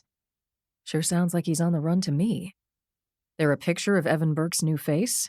I sent it to you, Blondie, my husband said. You'll get it when you turn on your phone. Thanks, I said, punching him lightly in the shoulder. I took my phone out of my breast pocket. I said, staring at a candid shot of a man crossing a street under slanting sunlight. Somewhere. He was good-looking, but unremarkable. I said, no distinguishing features that I can see. Around 6 feet, full head of dark hair. He looks younger than... What? He's got to be 60. That's right. Might color his hair to go with his unlined new face. What kind of vehicle does he have? He had a cabin cruiser at one time, Joe said. The type you could live on. He might still have it. I said, gotta give the guy an A for getting away from it all. What do you think, Joe? Is he escaping his grief, reinventing himself? Or is he a killer in hiding? Joe said, but here's why this couldn't wait, Lindsay. Bernie says Burke usually makes a move after a kill. He could be getting ready to take off about now or may already be gone. That's all Bernie's got. I said, so a career killer in hiding and now on the move. All we know or think we know is that he's breathing free air. Right now, you might get the jump on him. He won't be expecting the SFPD. Gotcha. I'll share with the boss. Thanks for doing this, Joe. Happy to do it. Maybe one day you can thank Bernie. With the comforting sound of electronic chickens clucking in the back seat, I slid closer to Joe, put my arms around his neck, and kissed his cheek. I asked the little chicken counter in the back seat for a kiss and said thanks and goodbye to Mrs. Rose. You're too far. I got out of the car, opened the back door, said, I'm leaving now, Bugs. She threw her little arms around my neck and gave me a kiss. Be careful, Joe said. Assume he's a psychopath with a vengeance. I'm just going to see Brady. I patted my holster. See you in a bit. I walked back into the hall and up to our department. Brady was on the phone when I slipped into the seat across from his desk. He said into the mouthpiece, Love you too. After he hung up with Yuki, I spent 10 minutes briefing him on the news from Joe's mysterious CI. Brady said, We have to check it out. Tell all of this to Conklin. I need to make some calls. Chapter 62. Rich Conklin was working alone at his desk. I dropped into the swivel chair that had molded itself to my weight and shape over the years. Then I stuck out my arm and swept all of Sonia Alvarez's things aside. Sunglasses, thermos, stack of papers, glass paperweight, a number of pens. Then I folded my arms over the space I'd made for myself. I looked up to see Conklin grinning. What? I think you'd like her if you gave her a chance. You're talking crazy, Richie. I like her fine. She's been here for what, a week? I'll take her to lunch, okay? I just need room to spread out. She's so excited about our everyday. Our everyday is about to get more intense. I looked at my watch, then back to Richie. Soon. Tell me. I told him everything that Joe had told me except the name of his source. I told him about Evan Burke changing his name and face, the warning from Joe's CI that Burke was on the move, that we had nothing on him except Lucas Burke's untested and self-serving theory that his father was a mass murderer. I told him we were going to make a move. Conklin wasn't grinning anymore, and I wasn't thinking about singing along with Sheryl Crow on my guitar either. I said, "Call Alvarez. Tell her we need her now. Is she ready for this? Baptism by fire?" I have no doubt. By 8 p.m., the Burke task force met on the street in front of the Hall of Justice. Brady briefed us under a streetlight, laying out our objective, to bring him in to get his comments on his son on the record. We want to bring him in without a shot fired or a door kicked in. But if it goes that way, we're ready. And then Brady got into a van with Cappy and Alvarez and 2 other cops with TAC team experience. Conklin and I were assigned an unmarked car with a dedicated channel, high-tech navigation, and vest mics. Conklin wanted the wheel, so I willingly agreed to navigate us to a place I'd never been. Captain Brevoort had assigned the Wendy Franks investigators to join our caravan, while Chi stayed back at the hall and used Brady's office as command center. As the mission clarified and became real, my emotions bounced between excitement and something resembling stark fear. The task force was acting on my second-hand intel. If Bernie was wrong, I'd hold myself responsible for sending this crew on a road trip to nowhere, and God forbid resulting injuries or death. If Bernie was right, we were about to confront a crafty killer without probable cause to arrest him. If Evan Burke, a.k.a. Jake Winslow, was that killer, he was remarkable for his cold-blooded brutality. He'd murdered his wife, daughter, his son's wife, child, and lover, as well as a few victims who matched his preferred victim profile. Lucas had thought there were more bodies than he knew. If all of that was true, tonight might be our best chance of capturing a mass murderer of the psychopathic kind. In doing so, we might save untold lives, close cold cases, and overall feel the deep satisfaction of being a cop. But it could go wrong, and tonight could end in tragedy. Chapter 63. We started our engines and rolled out at 8:15 p.m. Conklin knew the way, leaving my mind free to picture a dead baby with pale red hair and the bloated, gnawed body of her mother strapped into a red Volvo. I felt Misty Fogarty clinging to me as we'd left the comfy corner diner, 4 hours before a monster slashed her throat. I willed Conklin to drive faster. I projected into the near future and saw myself standing with my partner at Evan Burke's door, hoping he'd put up a fight so we could arrest him for assaulting a police officer. Cuff him.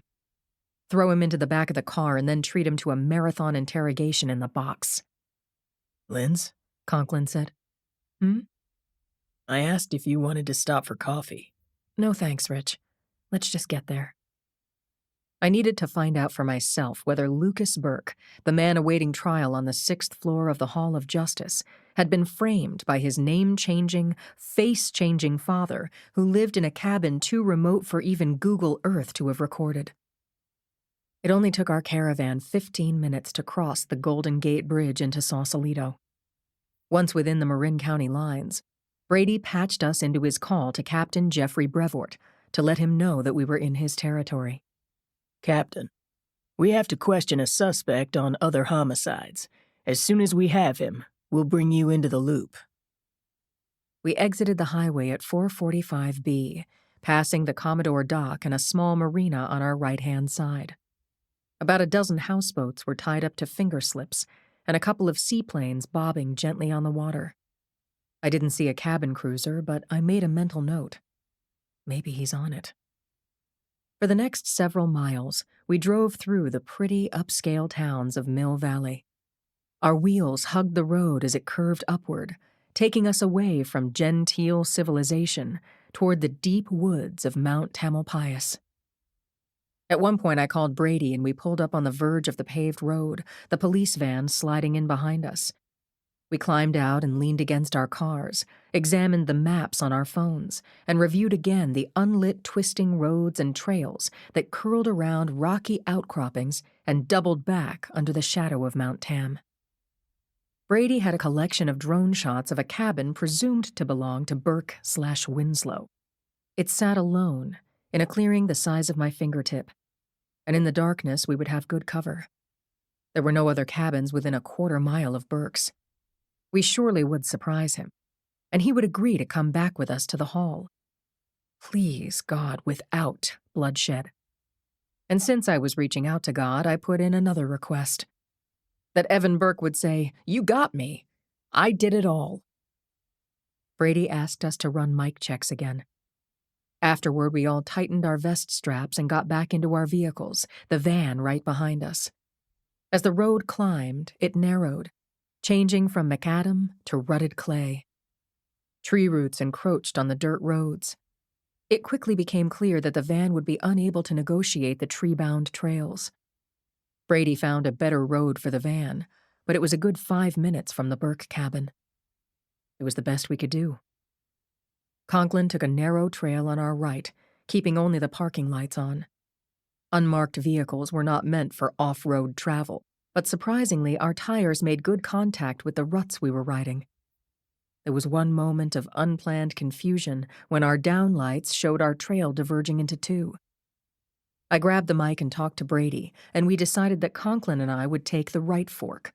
The van would still be within jogging distance of the cabin. Even with low visibility and little knowledge of the terrain, our plan looked good. We kept driving, startling flapping, scurrying, and leaping creatures as we drove. Conklin made a turn onto a driveway of sorts, and we parked there. We radioed the van, and while waiting for confirmation that they were in place, Conklin and I sized up Burke/Winslow's house and grounds. Chapter 64. The cabin was centered in a weedy clearing encircled by a half-dozen trees of various types and heights. A tool shed stood off to one side.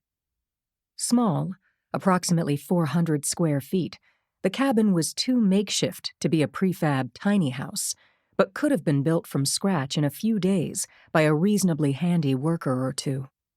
That might explain why there was no record of this house in the tax rolls, no transfer of title. One day this area had been a clearing, part of state-protected lands. A few days later, a small corner had been confiscated, unnoticed. I hoped to see a car with a license plate, but there was none such. But I did see the blue light of a screen and firelight flickering through the windows. Someone was home. I radioed Brady, summarized what we knew and that we were about to make our approach. I said to Conklin, "Ready? Let's go."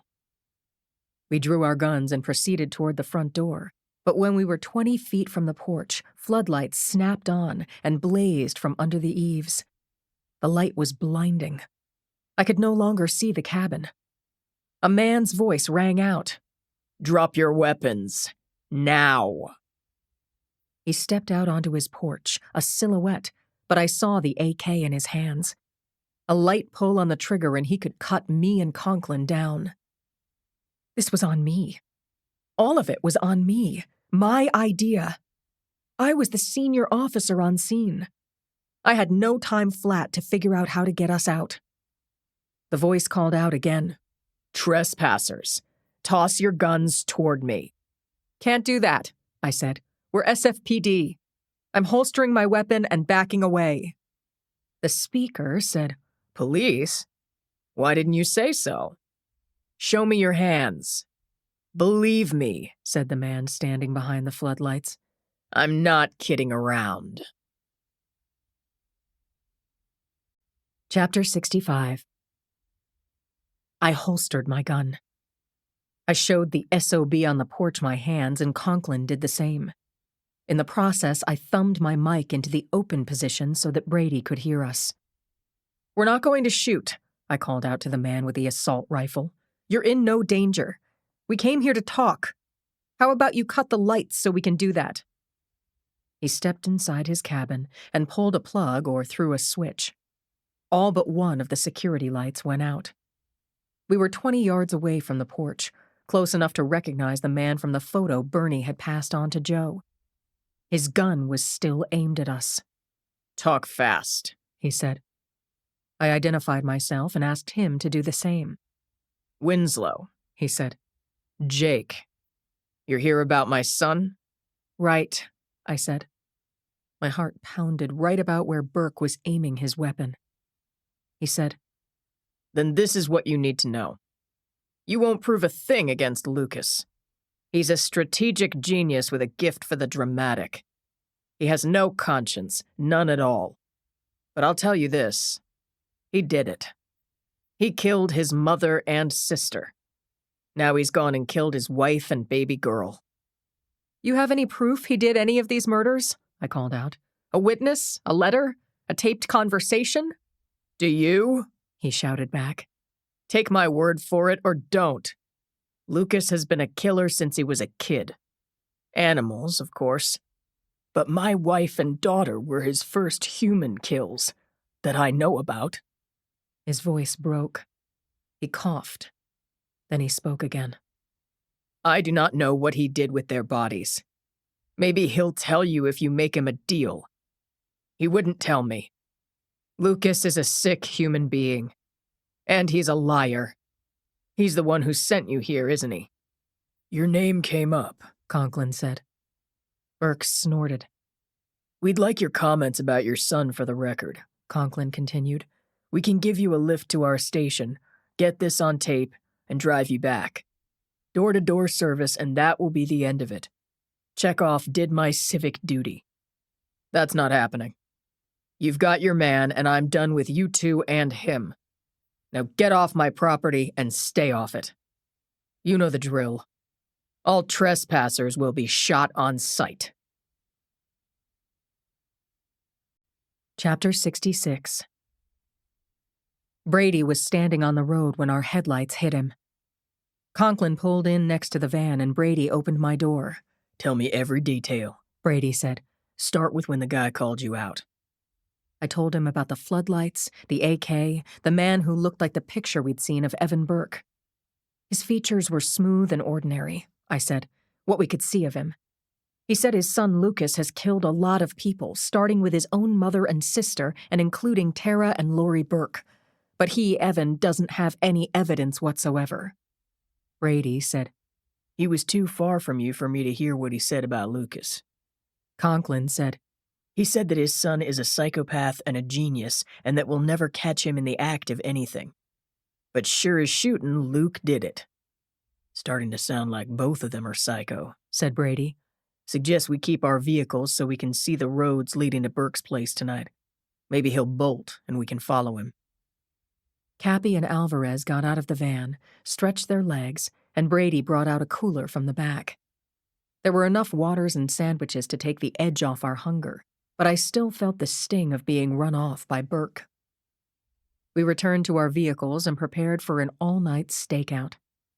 As the adrenaline I'd been mainlining burned off, I felt deflated, bordering on depressed. One good thing, I was in a car with Conklin. It felt good, like old times. Sometime later, when Rich shook me awake, I said, "What?" "Motorcycle. Alvarez saw it coming down from Burke's house. Buckle up." Brady's voice came over the radio. "Boxer, Conklin, follow the bike. No flashers, no sirens. Do not lose him." The bike had a head start and we pulled out, followed it at a distance of 30 yards. There were no other cars on the road. I looked in the rear view and saw our van behind us. We were keeping up when the bike took a hard turn uphill. It wasn't going to Burke's cabin, so where? I was on the comms with Brady when another motorcycle came down the mountain from a different mountain trail. One of these bikes was a decoy. The other could be Burke. The second bike was on Route 1 heading south toward the bridge.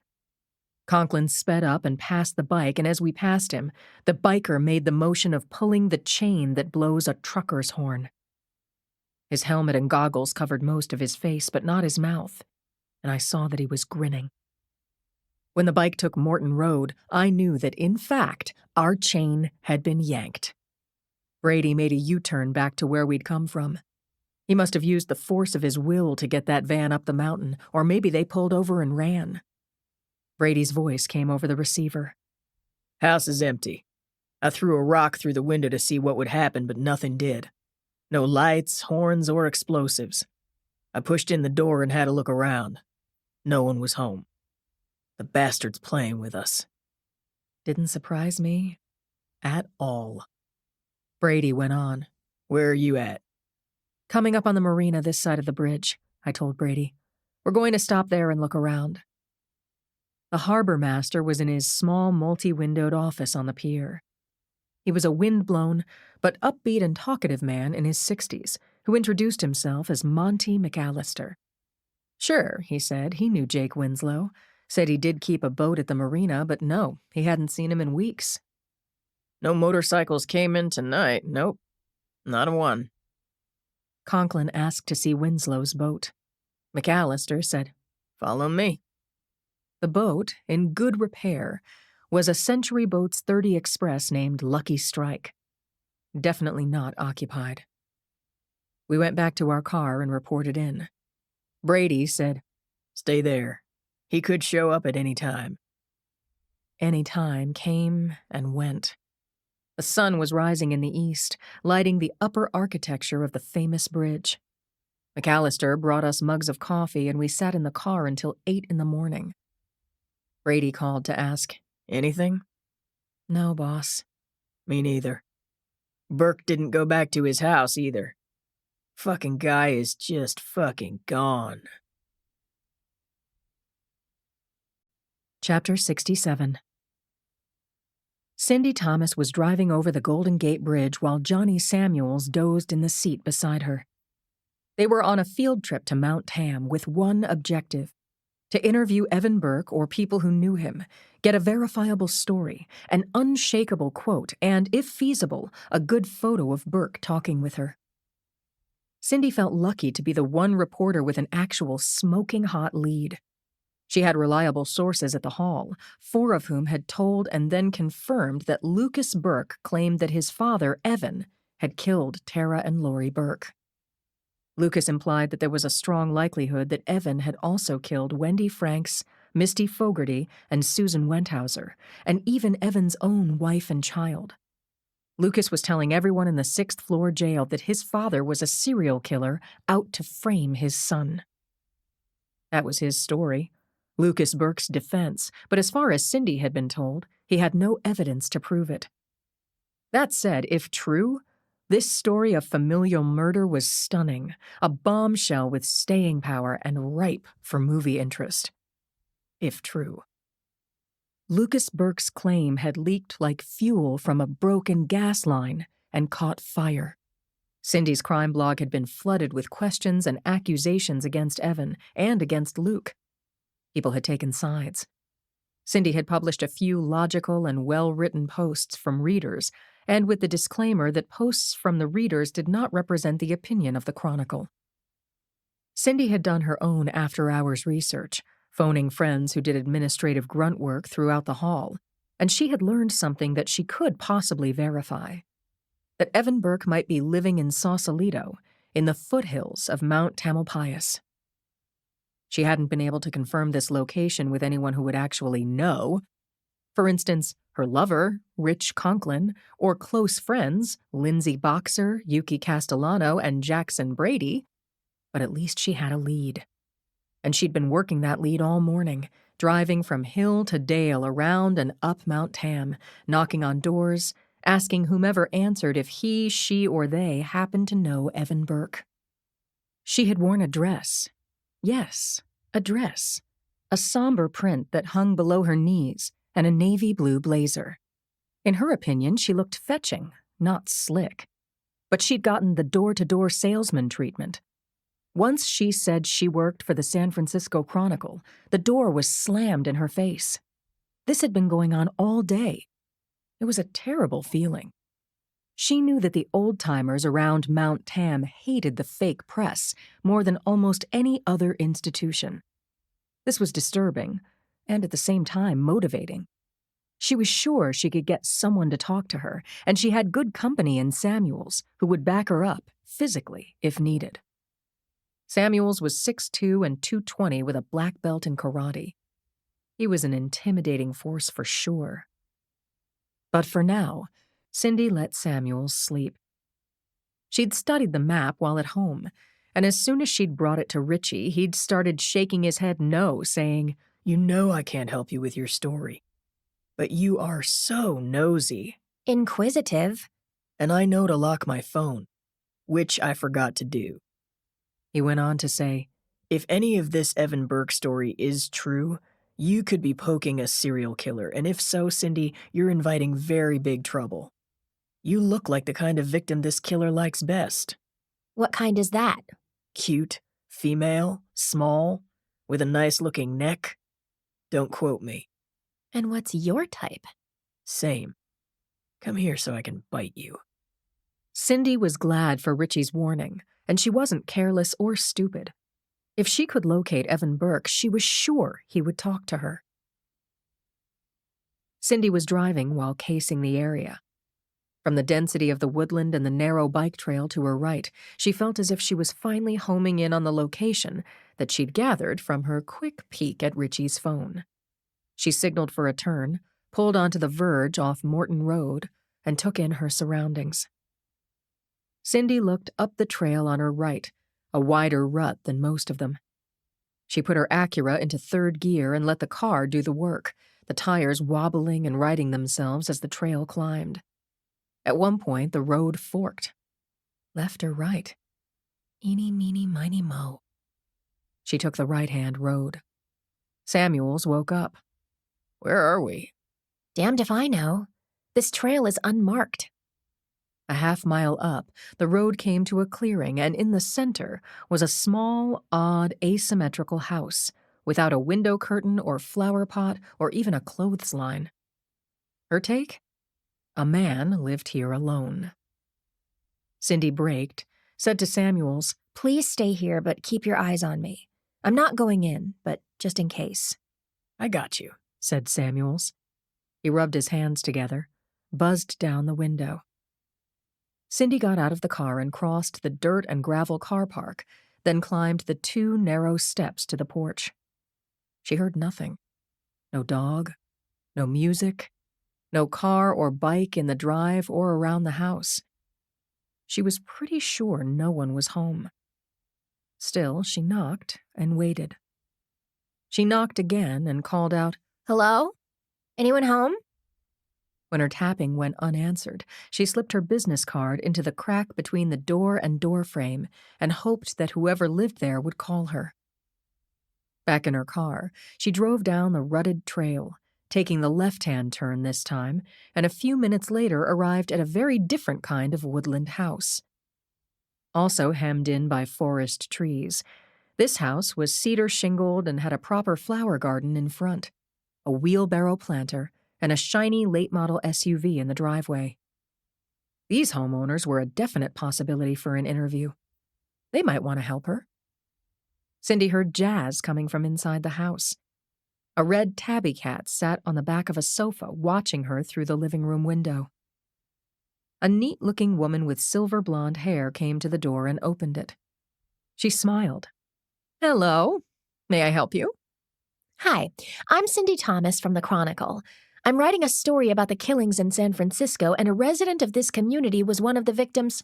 The woman in the doorway said, Fuck off, and slammed the door in Cindy's face. Cindy yelled, Hey! Samuels was getting out of the car. Cindy waved him back and knocked on the door again. Inside, the music was turned up loud. The cat continued to watch Cindy until she left the doorway, got into her car, and started the engine. Nasty, said Samuels when Cindy told him what had happened. Want me to punch some holes in her tires? Johnny, don't you know that journalism is a glamour job? He laughed. Absolutely. Where to now? Down the mountain, over the bridge, and back to work. We lived to fight another day. Chapter 68. It was still the dark before dawn, and Joe and I were in bed, awake and talking. He said, "No, yeah, wear it. I love the red." I had to laugh. I still looked hot in my red floor-length silk gown, even after my pregnancy. In the 10 years since I'd bought that dress, I'd worn it maybe 4 times. Today wasn't going to be the 5th. The individual known as Bernie was in San Francisco. He had some information for Joe, but it had to be strictly confidential, untraceable. When they talked over the phone last night about where to meet, I'd been sitting next to Joe on the couch with my ear close enough to hear Bernie's voice. I'd said, "I want to meet him." Joe shook his head no. I'd nodded emphatically yes, and Joe said to the magician of the dark side, "Lindsay wants to meet you." To our surprise, Bernie said, "I can come to your place." Joe said, "Excellent. 6:30 tomorrow morning?" Now Joe's projection clock flashed 5:15 on the ceiling. "Do you want a shower first or me?" Me, I said. I'm quicker. After my shower, I opened Julie's door and brought Martha into her room to keep the elderly dog out of our way. Julie's eyelids flew open. She asked, Did you have a bad dream? "No, I wanted to check on you, straighten your blankets. Go back to sleep," I told her. "It's very early." She yawned and then said, Why are you up? "Daddy and I are having a meeting with an old friend. You and Martha go back to sleep." When Martha jumped into bed, Julie hugged our old dog. Conversation over. I left her room quietly, put the coffee on, and found a bag of muffins in the freezer. I turned on the oven and the TV to hear what the morning anchors had to report, and of course the unsolved murders of Tara and Lori Burke, Misty, Wendy, and Susan were still top of the news even now, a month later. There was a close-up of Brady and me talking to Cindy outside the hall. Yuki was saying that Lucas Burke was going on trial for the murders of his wife and daughter. Pictures came on the screen of mother and child. It was painful to see. If only we were sure that we had the right guy. Maybe Bernie would give us something Yuki could use in the trial. Anything. Joe emerged from the bathroom, freshly shaven, wearing a nearly identical outfit to mine, jeans and a white cotton shirt. He lined up the muffins on a cookie pan and slid them into the preheated oven. I've gotten over Joe being more domestic than I am. I'm glad he is. I'm glad about everything, Joe. I asked, "Is Bernie his first name or last?" "I don't know if it even is his name. It's what he goes by, and it's all I need to know." At precisely 6:30, the intercom buzzer sounded. Joe told his friend to take the elevator and a few minutes later opened the door to the mystery spy, one name Bernie. He looked nothing, but nothing, like what I was expecting. Chapter 69. I guess I was expecting a scruffy World War II-type spy. Bernie was 5'8", mid-40s, with thinning blonde hair, wire metal-rimmed glasses, khakis, and a pink sweater hiding the pudge around his midsection. In short, he looked like a modern-day middle-aged Protestant minister. When we were seated at the kitchen table, he said, "Lindsay, don't take this wrong, but since we've just met, I must advise you. I'm a terrible conversationalist. Can't tell you where I work or live or what I do for fun. Nothing I tell you now can be tied back to me in any way. I won't testify. I won't talk to the DA. I don't exist." "Got it," I said. "And thanks for your help." "Joe," said Bernie. "Okay?" "A-okay." "Good," said Bernie. "So." He took a muffin but passed up the sugar and cream for his coffee. "This is what you'd call a postcard from the field. Overheard by a friend of the company. Evan Burke told a friend of his that his rotten son, Lucas, put the cops on him for the recent murders. Then he says, Luke's smart, but not as smart as he thinks." I said, He said almost the same thing to me outside his cabin on Mount Tam. He said that Lucas killed his mother and sister and was psychotic. I gotta say, Evan was convincing. Evan is convincing, Bernie said.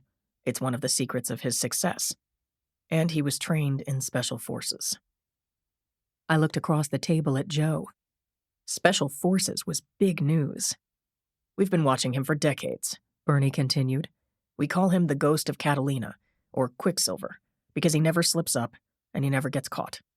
We've never had evidence we could link to him. Now all of a sudden fresh bodies appear. Burke likes to mix it up. Sometimes a strangling. He's used a gun. What is consistent is the absence of evidence. No sexual assault, no trace we can pin on him.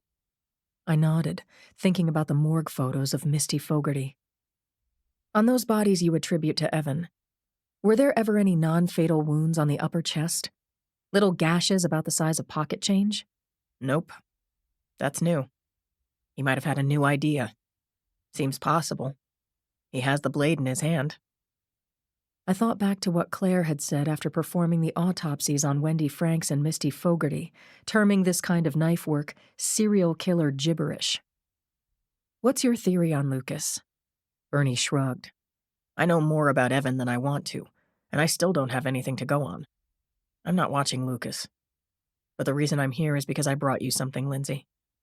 Bernie took a small brown envelope from inside his shirt pocket under the pullover. You got this on your own, right, Joe? When you were on the job? He passed it to Joe, who said, Do I want this? Someone you love may find it comes in handy. If not, burn it and scatter the ashes. I got this item from Pentagon Files, Bernie explained, after Burke's wife Corinne and daughter Jody went missing 15 years ago. There were no digital copies, and it wasn't on any known database. I was holding a 10 card. 10 inked fingerprints with a photo of Evan Burke when he'd joined the Green Berets at age 18. We couldn't use the prints officially without jamming you up, I said to Bernie, but we could run the prints against suspicious unidentified prints. For instance, there may have been assorted prints on Misty Fogarty's car. Bernie nodded in agreement. I continued to spin the theory out. If forensics got a match to Evan Burke's prints, that could prove that Senior had been in proximity to Misty before she was killed. That 10 card with photo gave me hope. Chapter 70. Joe walked Bernie out, and when he returned minutes later, I had to ask, so who done it? Lucas or Evan? There's only one guy. A changeling space alien posing as both father and son. In other words, Joe didn't know either. As I started up my car, I thought again about what Evan Burke and his Jake Winslow persona had stated while holding Conklin and me under the cold black eye of his gun. He'd said that Lucas had been killing since he was a child psycho, had killed his mother and sister, that he'd never been caught. I didn't like father or son at all, and yet I couldn't shake the feeling I had that Burke Sr. was telling the truth. When I was only a few blocks from the hall, my phone buzzed. I took a quick peek at the caller ID. It was Yuki. Could we meet in my office? You bet, I said. Okay if Richie joins us? Sure. I'll call him. My 15-minute drive to the hall was through the normal Friday morning stop and go. I watched traffic without seeing it while I thought about Yuki, readying herself to try Lucas Burke for a double homicide while Lucas's star defense attorney mocked her case built on circumstantial evidence. It was strong evidence. The dead were Lucas Burke's pretty young wife and adorable daughter. He had the means and the opportunity. That case could be made. But one juror insisting on a smoking gun could tip the prosecution's case. I left my car in the day lot across from the hall, and as I crossed with the green, I saw that Cindy and a few dozen other reporters had set up on the sidewalk. Cindy was with her photographer, Johnny Samuels, and the grieving Kathleen Wyatt. As Kathleen had told Cindy the day she'd barged into the Chronicle offices demanding to know why her post on Cindy's crime blog accusing Lucas had been removed, Tara and Lori were at the center of her life. Tara called her mother every morning, and when she didn't call or answer her phone the day of Tara and Lucas's fight, Kathleen knew something was wrong. Why? Because she'd been afraid Lucas might harm her daughter. I waved to girl reporter and she waved back, made a move toward me, but I kept walking. Took the front steps 2 at a time, cleared security, and jogged up 2 flights of the back stairs to the 2nd floor. Yuki was waiting for me at the entrance to the DA's offices, which took up half a floor. She buzzed me in, and I told her that Conklin was coming directly. He's in my office already, Yuki said. She looked like she'd slept on a bed of nails. Jacket misbuttoned, hair sticking up and back, lipstick on her teeth. I wanted to say, everything's going to be fine, but this was Yuki, and she ran on her own instincts. I knew she had big moments of doubt, asking herself why she kept running, wondering if she should have babies and devote herself to keeping her family and home.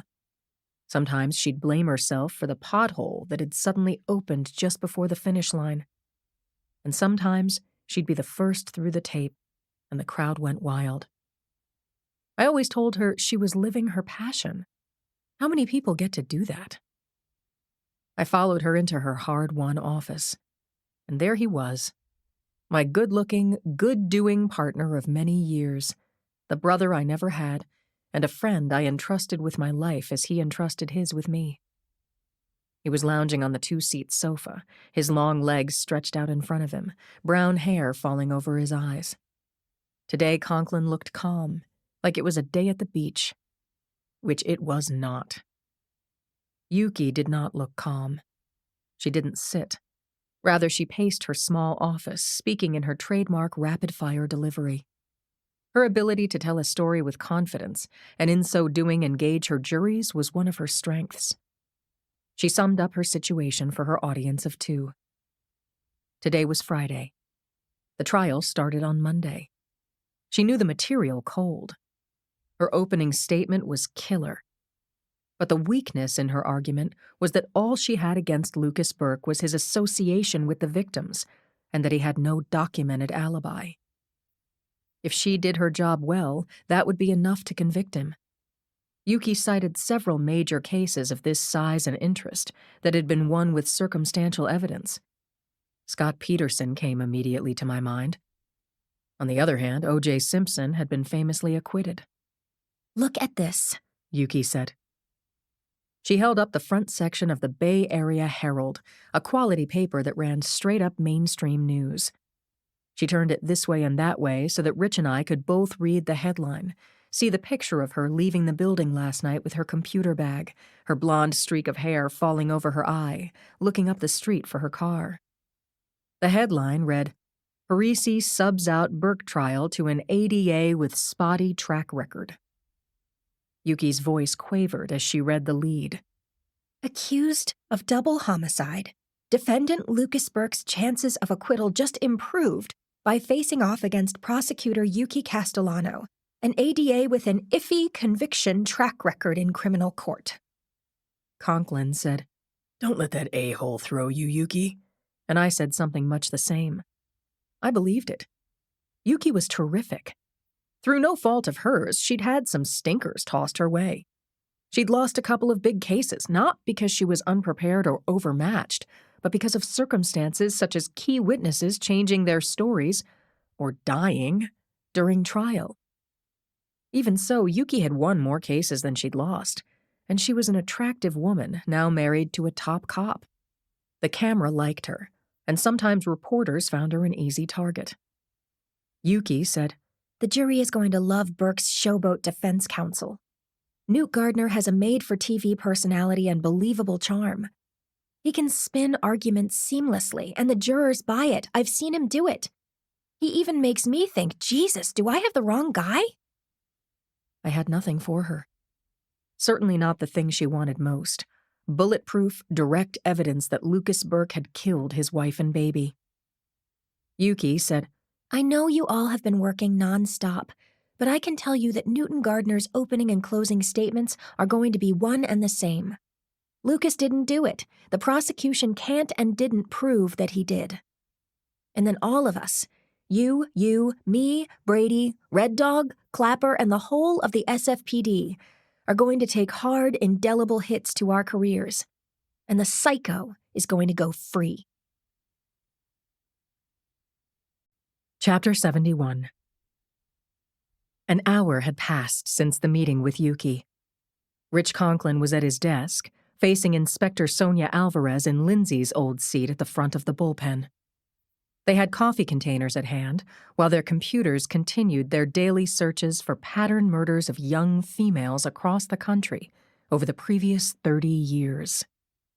So far, the neck-slashing pattern, accompanied by a constellation of gashes across the top of the women's chests, seemed unique. The personal line on Richie's desk phone lit up. He punched it, said, "Conklin." and put Claire on speaker. "Hi, Claire." Rich said. "I'm putting you on speaker so Sonia can hear this too." She said, "I've been on the medical examiner's chat line for a couple of hours so I could get the East Coast into it." "What's the consensus?" Rich asked. "That the murder weapon was likely the same or similar used on Tara Burke, Wendy Franks, and Melissa Fogarty. As you know, the baby was smothered. The earliest victim, Wenthauser, last seen blocks from Lucas Burke's residence, was skeletal. We couldn't get a good cause of death off her. But back to your other victims. A straight-edged blade, a razor, or a well-honed knife was used, but I can only say similar weapon because the length and width of Misty and Wendy's slashes were consistent." "And Tara?" "Her mortal wound was distorted by soaking in the water.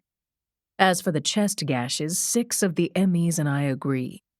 Those little stab wounds are serial killer gibberish." Sonia said, "A game he's playing? He's just horsing around?" "Right," said Claire. "The stabs or gashes or puncture wounds were applied both ante and post-mortem. Killer didn't care if the victims were alive or dead. He's just screwing with the cops and the forensics crew or playing mumbledy-peg." "Any thoughts on why?" asked Alvarez. "Nothing consistent. 3 negatives, all different. One hypothesized that the victim got a stab wound for each emotional wound she inflicted on the killer. Nothing to back that up. Another thought was that the killer was marking how many seconds it took the victim to die once her throat was slashed. Possible. The third opposing thought was that the killer was stabbing to the beat of a favorite song. To me, Claire said, that falls under the heading of pathological gibberish." After the call ended, Alvarez tipped her chair back so that she was looking at the ceiling with her large, black, unblinking eyes. "What you thinking, Alvarez?" "Long version or short?" "You choose." "Okay," she said. "My thoughts on Lucas are that this man is not a cool customer. He's volatile, highly emotional. Agree?" "Agreed." If he's a psychopath, maybe he could fake it, but no matter what, he couldn't have been in Sacramento and in Sunset Park Prep's parking lot at the same time.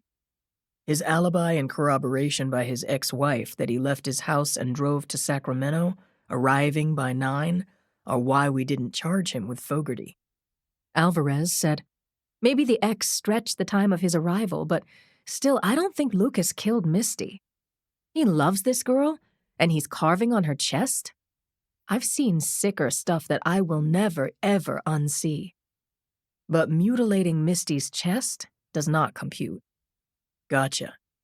But since we're not charging him with the Fogarty murder, how does this help us?" "I don't know yet," said Alvarez, "but we have to make sure that it doesn't hurt us. If the same person killed Tara, Misty, and Wendy, and Lucas didn't kill Misty, there's a chance he didn't kill Tara or Lori either. That's why I chose the long version." Sonia Alvarez smiled with her mouth, but not with her eyes. She looked sad, and Conklin didn't know why. She hadn't gotten emotional even when they'd gone through Misty's car, bagging all of her little personal items they'd pulled from the glove box, her scarf smelling of flowers, her life's blood drained onto the car seat. Alvarez had handled it like the pro he recognized she was. So what was getting to her? She took a sip of her cold coffee to give herself pause. "Sonia?" "Okay. So I'm driving home last night listening to the car radio, clearing my brain. And this old song comes on from, I think, the 70s. I only know it from riding with my parents, and they're tuning into the oldies but goodies station and singing along. He smiled. Gotcha. What song? Cat's in the Cradle. Harry Chapin, Rich said, singing. Cats in the Cradle and the Silver Spoon. That's it, said Alvarez. Little Boy Blue. And the Man in the Moon. She rocked Lindsay's desk chair forward so that the feet hit the floor and said, So you know. This is a sad song about a little boy wanting to be like his dad. But Dad's got work and he's away all the time, making promises to his kid about being together soon, then breaking the promises. And the little boy who loves his father wants to be like his father when he grows up. That's what he says. He wants to be like his dad. Oh my God, said Richie, leaping ahead. The kid grows up, gets married, has kids. Dad is retired and wants to be with his son, and son has no time to be with his father, and father says, Conklin said, his son grew up just like him. Alvarez said, I just started crying. Me. Vice, narcotics, I've seen it all. No real problems with my parents. So was my tearing up from empathy? Or sentimentality, remembering my father singing that song in the car? Then I started really listening to the lyrics. I'm wondering where Evan was when Lucas was growing up. Did Lucas want to be like his father, who probably killed his wife and child? Was Luke the little boy blue? Evan the man in the moon? According to a source of Joe's, he's been under investigation for decades for multiple murders across the country. What did Lucas know consciously or in a very guarded place, deep in his brain? It's a powerful thought, Sonia. Alvarez nodded, then said, But wait, there's more. Keep going. I'm your captive audience. Chapter 72. The squad room was in typical morning activity mode. Cops were working the phones, escorting subjects through to interviews 1 and 2, guys shouting to each other across the aisle, Brenda answering all of her phones. Traffic to and from the break room kept up a pretty constant stream past Conklin and Alvarez's desk. But Conklin and Alvarez were in their own bubble.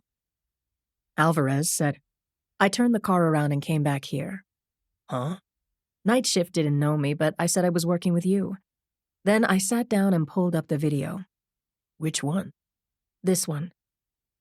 She queued up the Sunset Park Prep parking lot tape on her desktop computer, turned the monitor so Rich could see it too. This was a copy of the 10 minutes of Misty waiting. She was there, standing in front of her car, looking in the camera's direction. Here we go, Rich.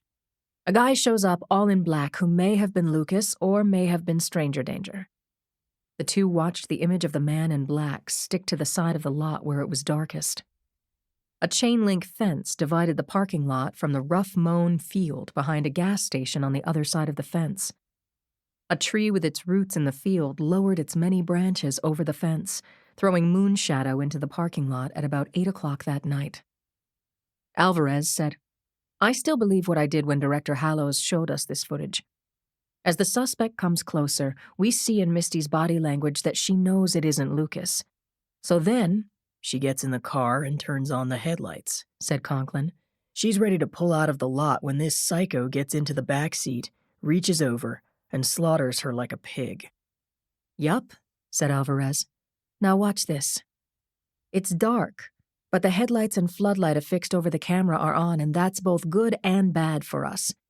We can see the lot, but the dude in dull black clothing looks even darker by contrast as he exits the car and leaves. Yes, I see that. Watch this closely, Rich. The unidentified subject stays close to the fence, passes under the tree branches, more cover, right? And then he does this with his hand. She pointed to the computer monitor. Rich said, Pushed back some leaves or something? Or maybe touched his hat, making sure he still has it on? Could be. But let me roll this back. Look at it again. Alvarez backed up the video, hit forward again, and then hit pause. Rich said, Is that the best picture we can get? Unfortunately, this is enhanced. Now look here, she said. Could that motion, when the killer lifts his hand, Could that be him whipping something over the fence? Oh, Christ, said Conklin. The murder weapon? You could be right. Call Brady. Number 1 on speed dial. Chapter 73. Cindy and Johnny Samuels stood in the street outside the yellow tape, still roping off Sunset Park Prep. Adjacent to the parking lot where Misty Fogarty was killed was a vacant lot behind an old gas station. The field was overgrown with tall weeds reaching up through stacks of old tires and rusted-out chassis. In the last few hours, the field had been transformed. Tall stakes had been planted every 4 feet in a grid. CSU was covering the area. 10 CSIs and techs in a line, arm's length apart, passed metal detectors across the ground. They also concentrated their attention along the chain-link fence dividing the 2 properties. Cindy scanned the school parking lot. Clapper was in center field giving Hallows the business. Brady stood with his enormous arms crossed, watching through the fence, clearly perturbed. And she saw Richie talking to a woman she assumed was his new partner, Sonia Alvarez, whom she hadn't yet met. She admired the horseshoe charm Alvarez wore around her neck. Everyone working this case could use a bit of luck. Rich was on speed dial, so she handed off her police scanner to Samuels and phoned her boyfriend. Pick up, Richie. Pick up. She watched him pull his phone from his back pocket, see who was calling, and answer. Yeah, hi, Sin. I'm working right now. I can see you.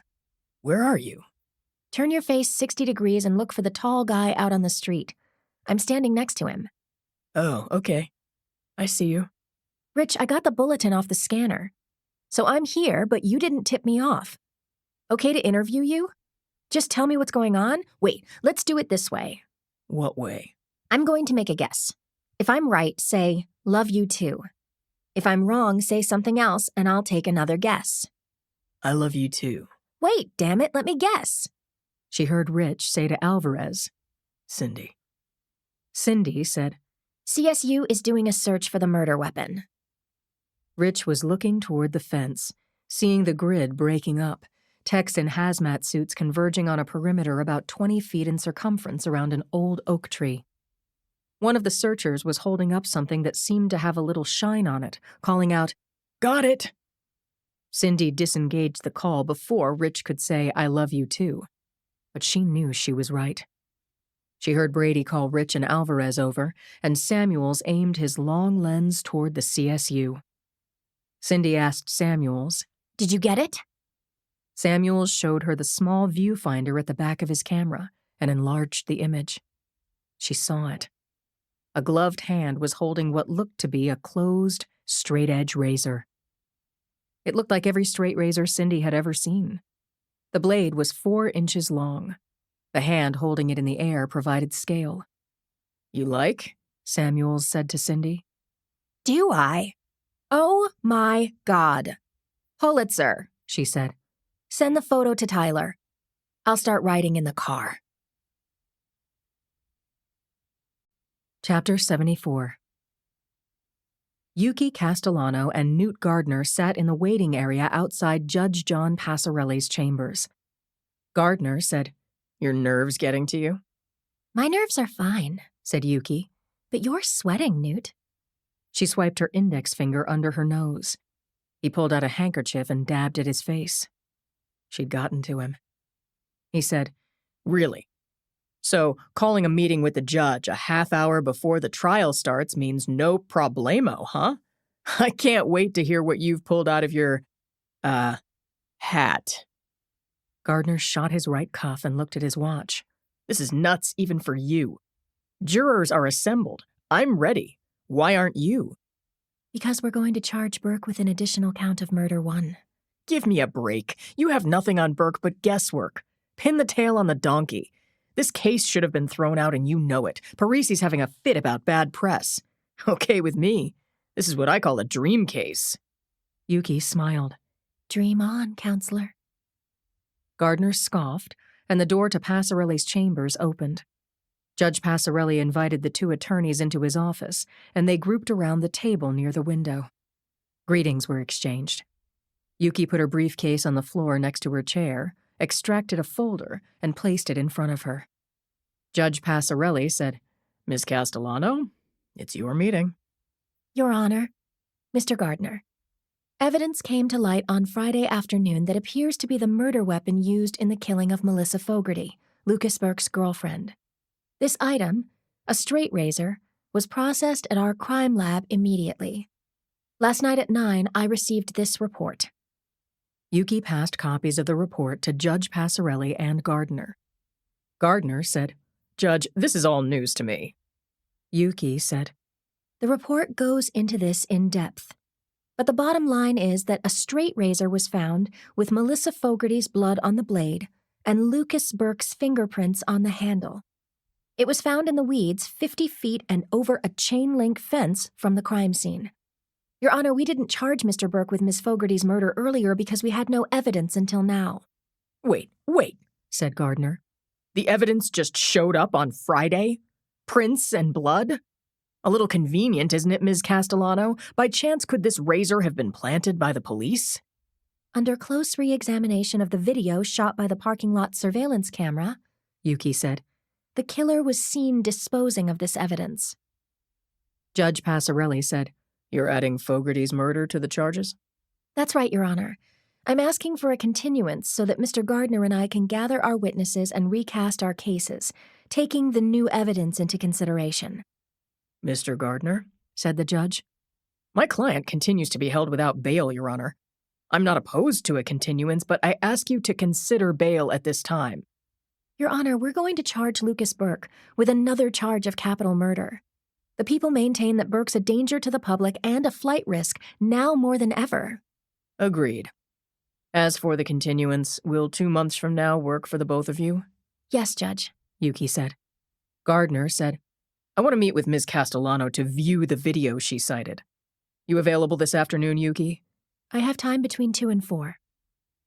The appointment was agreed upon, the judge was thanked, and the prosecutor and defense attorney left chambers together, peeling off in different directions as soon as their feet touched the marble-floored corridor. I'll see you later, Newt, Yuki said to Gardner over her shoulder. Gardner said, I'll be there at 2, and I'll bring my skepticism with me. Yuki said, Ha! Good one. She took the elevator to the 4th floor, walked into the homicide squad room, waved at Brenda as she passed, and took the center aisle to her husband's office. Brady said, All good? Yes. Give me a hug. He squeezed her until, laughing, she begged him to stop. See you later, she said. She left Brady, gave Lindsay a high five as she passed her desk, then went downstairs to brief Red Dog on her meeting with the judge. 2 months later. Chapter 75. Court had been called into session. Judge Passarelli had instructed the jury, Don't read the paper or watch TV. I mean it. Don't discuss the case with anyone, not spouses, nor blood relatives, nor strangers on a train. That goes for comparing notes with your fellow jurors, or talking to yourself out loud when you're washing your hands, or in your sleep, or under any circumstance whatsoever until you're in the jury room to deliberate. Then you can and should talk to your fellow jurors until you've arrived at a verdict. Okay? Very good. all but one of the jurors had smiled. They liked the judge as much as Yuki did. The gallery was packed, and it murmured like a beehive. Press was allowed, but not cameras. Yuki turned her head to face the rear and saw Cindy in the last row on the aisle.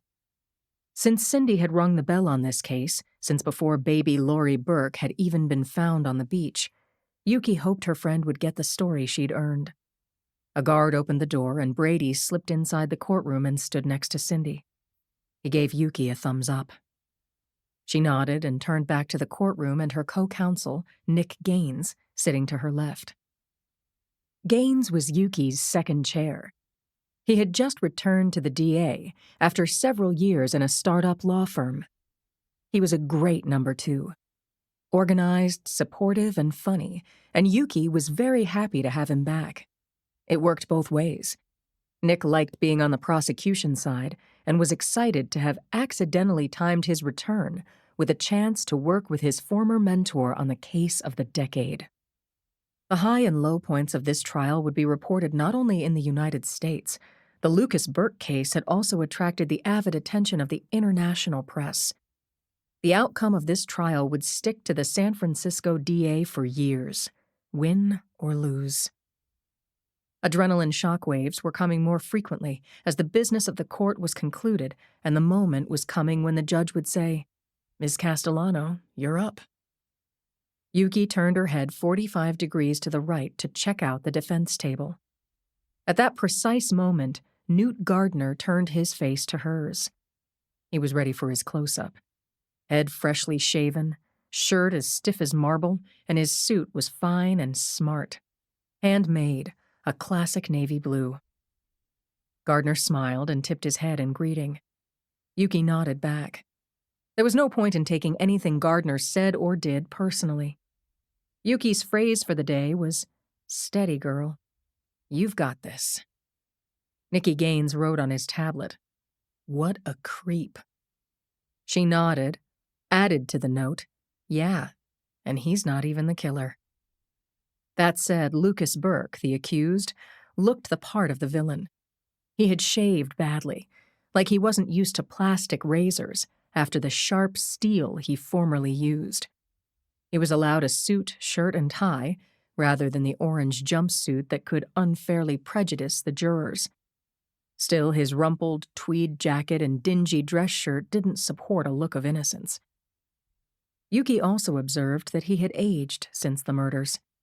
He had more wattle under his chin, probably because of the weight he'd lost. His hair had gone from auburn to gray. His attorney leaned toward him and whispered in his ear. Burke then sat up straighter, as if good posture would acquit him of triple homicide.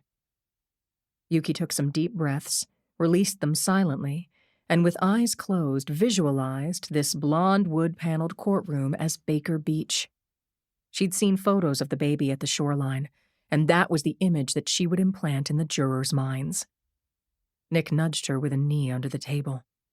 The gallery that had been buzzing softly went quiet. Judge Passarelli said, "Okay, everyone, settle down. No talking to each other or anyone on pain of removal from the courtroom. There will be a lunch break at around noon. Anyone who thinks they will need a bathroom break should leave now and come back at 1. Any questions? Good. ADA Castellano, ready with your opening statement?" Chapter 76. Cindy Thomas had been waiting for this day since Kathleen Wyatt had crashed into her office, wild-eyed and shrill, demanding attention for her missing daughter, who had only been missing for a few hours. Kathleen's instincts were sharp. Cindy had done the right thing by getting Lindsay involved. And the whole rotten story had unspooled from there. Lori, Misty, Wendy, Susan, and at last, Tara with her throat slashed and still strapped into the passenger seat of her Volvo. Starting today, Cindy's job was to report this trial daily. She knew her column would be lifted and reprinted elsewhere, or rewritten and rerun in all forms of media around the globe. If Yuki's argument won over the jury, Lucas Burke would be convicted on 3 counts of murder. He would never be free again. The judge called on Yuki to make her opening statement, and Cindy had a pretty good view of her dear friend walking over to the jury box. Yuki said good morning and introduced herself to the 12 jurors and 3 alternates, a total of 8 women and 7 men. Cindy thought the more women the better, and in this case the foreman was also a woman. Yuki stood in front of the jury box, her hands at her sides, and said, I want to bring you to a Monday morning in Lucas and Tara Burke's small house on Dublin Street. According to the defendant, he and his wife have a fight. Lucas is angry that Tara is spending too much money on clothes and trifles. Afterwards, he describes this altercation to the police as a shouting, door-slamming kind of fight. Nothing physical. There's a security camera mounted above the front door of the Burke house, and when we show you the footage, you will see that on the morning of this fight, Mr. Burke gets into his silver Audi and drives north on Dublin Street at high speed, 20 minutes later, Tara Burke, age 20, leaves the house with their 16-month-old baby girl, Lori Annette Burke. She also has 3 bags: computer, diaper, and an overnight-sized bag. The tape shows Tara getting into her red Volvo, and after she secures the baby into the car seat and buckles herself into the driver's seat, she drives south on Dublin Street, in the opposite direction her husband has taken. Once Tara drives out of sight of the camera, she and Lori are never seen alive again. Cindy watched as Yuki paused to take in the jurors' expressions, and then she continued her gripping narrative. Records and witnesses tell us that Lucas Burke arrives at Sunset Park Prep before 8 that morning. He remains at the school, teaching his classes, meeting with students. Records also show that at 10 after 11, he calls his wife from his cell phone and she answers. Their call lasts just under 3 minutes. What was said? Were apologies exchanged? Were they accepted? Did Mr. Burke arrange to meet his wife after school, and did they, in fact, meet? Mr. Burke has told the police that he apologized to Tara and said he would see her at the end of the day, but that Tara and Lori did not come home. A bout of coughing came from the gallery, reverberating around the room. Yuki used the moment to return to the counsel table, where she sipped from a glass of water and let the last sentence hang. Cindy wrote down, Tara and Lori were not seen alive again. She was recording the entire proceedings on her phone, but that last known communication was a standout subhead, and it bracketed Tara and Lori's last living moments that morning.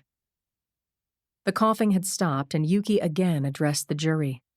Tara and Lori did not come home that night or ever again. At 6:15 on Wednesday morning, Lori's small body was found washed up on Baker Beach. Chapter 77. Yuki's eyes were drawn to the female juror in the second row left side of the jury box. 5 minutes into the opening, the pretty young woman had a wad of tissues in her hands and tears in her eyes. Yuki knew from questioning her during voir dire that juror number 3 had a baby at home. Colossal overconfidence on Newt's part not to exclude her. Yuki dropped her eyes to the front row and, having summarized the last known sighting of Tara and Lori Burke, said, The same day, after the discovery of Lori's body, Mr. Burke tells the SFPD that the house was empty when he came home the night before, that he watched TV and turned off the lights at 10. So I ask a question that has not been satisfactorily answered. Where was Mr. Burke after 3:30 on Monday when he left school? He says he took a long drive down the coast so he could think about his marriage and his life. Tara and Lori Burke died that night, and their bodies later washed up from the ocean. The water washed away most of the evidence, so we will never know exactly what happened. But this we know for sure. When Lucas Burke comes home Monday night, Tara and Lori are not there, and they are absent all night and the following day. Yet we know that Mr. Burke does not call his wife beyond the 1 3-minute call I've cited. He does not call the police to report Tara and Lori missing. Wednesday morning he goes to work and is interrupted in class by the head of school, who has to deliver terrible news. A baby girl, about 16 months old, has washed up on Baker Beach. Burke leaves Sunset Park Prep and arrives at the crime scene by 9 o'clock. The public parking area is already packed with bystanders, reporters, and police, and a cordon has been strung up separating the lot from the road. Police are shooing the bystanders away, getting drivers to remove their cars. A distraught Lucas Burke identifies the deceased as his daughter. But when he was interviewed by SFPD investigators the day before on Tuesday, he'd told them that he was unconcerned that Tara and Lori hadn't come home. He described Tara as manic, impulsive, crazy, and claims that she's run away before. He says he assumed that Tara went shopping and was still angry with him, and despite his sincere and ardent apology for the fight, he guessed that she checked into a motel or bunked with a friend. He had canceled her credit and debit cards prior to the fight, and Tara doesn't have much cash, so he figures she'll run out of money soon and come home. But ladies and gentlemen, Tara doesn't come home, not even after her daughter is discovered dead. Her car hasn't been cited.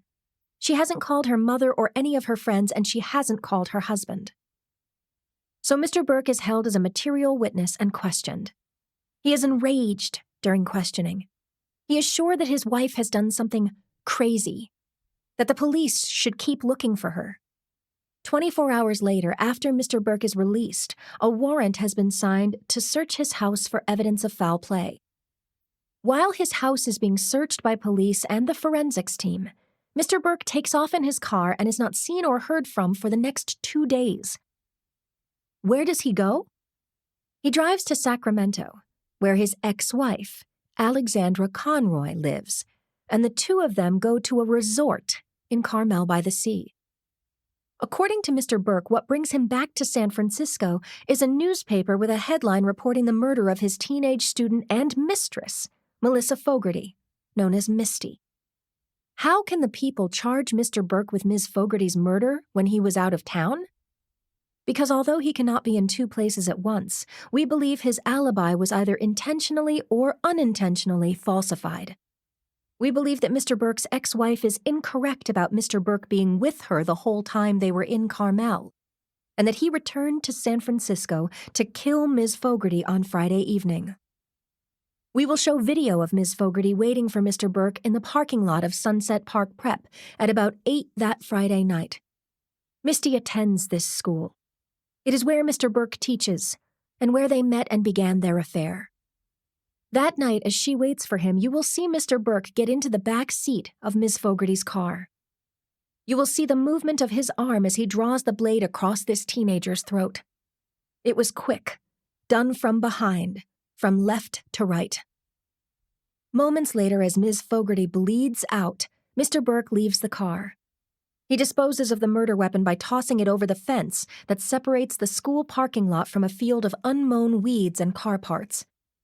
Still, due to diligent police work and additional reviews of the video taken of the murder, crime scene investigators find the weapon, a straight razor belonging to Mr. Burke.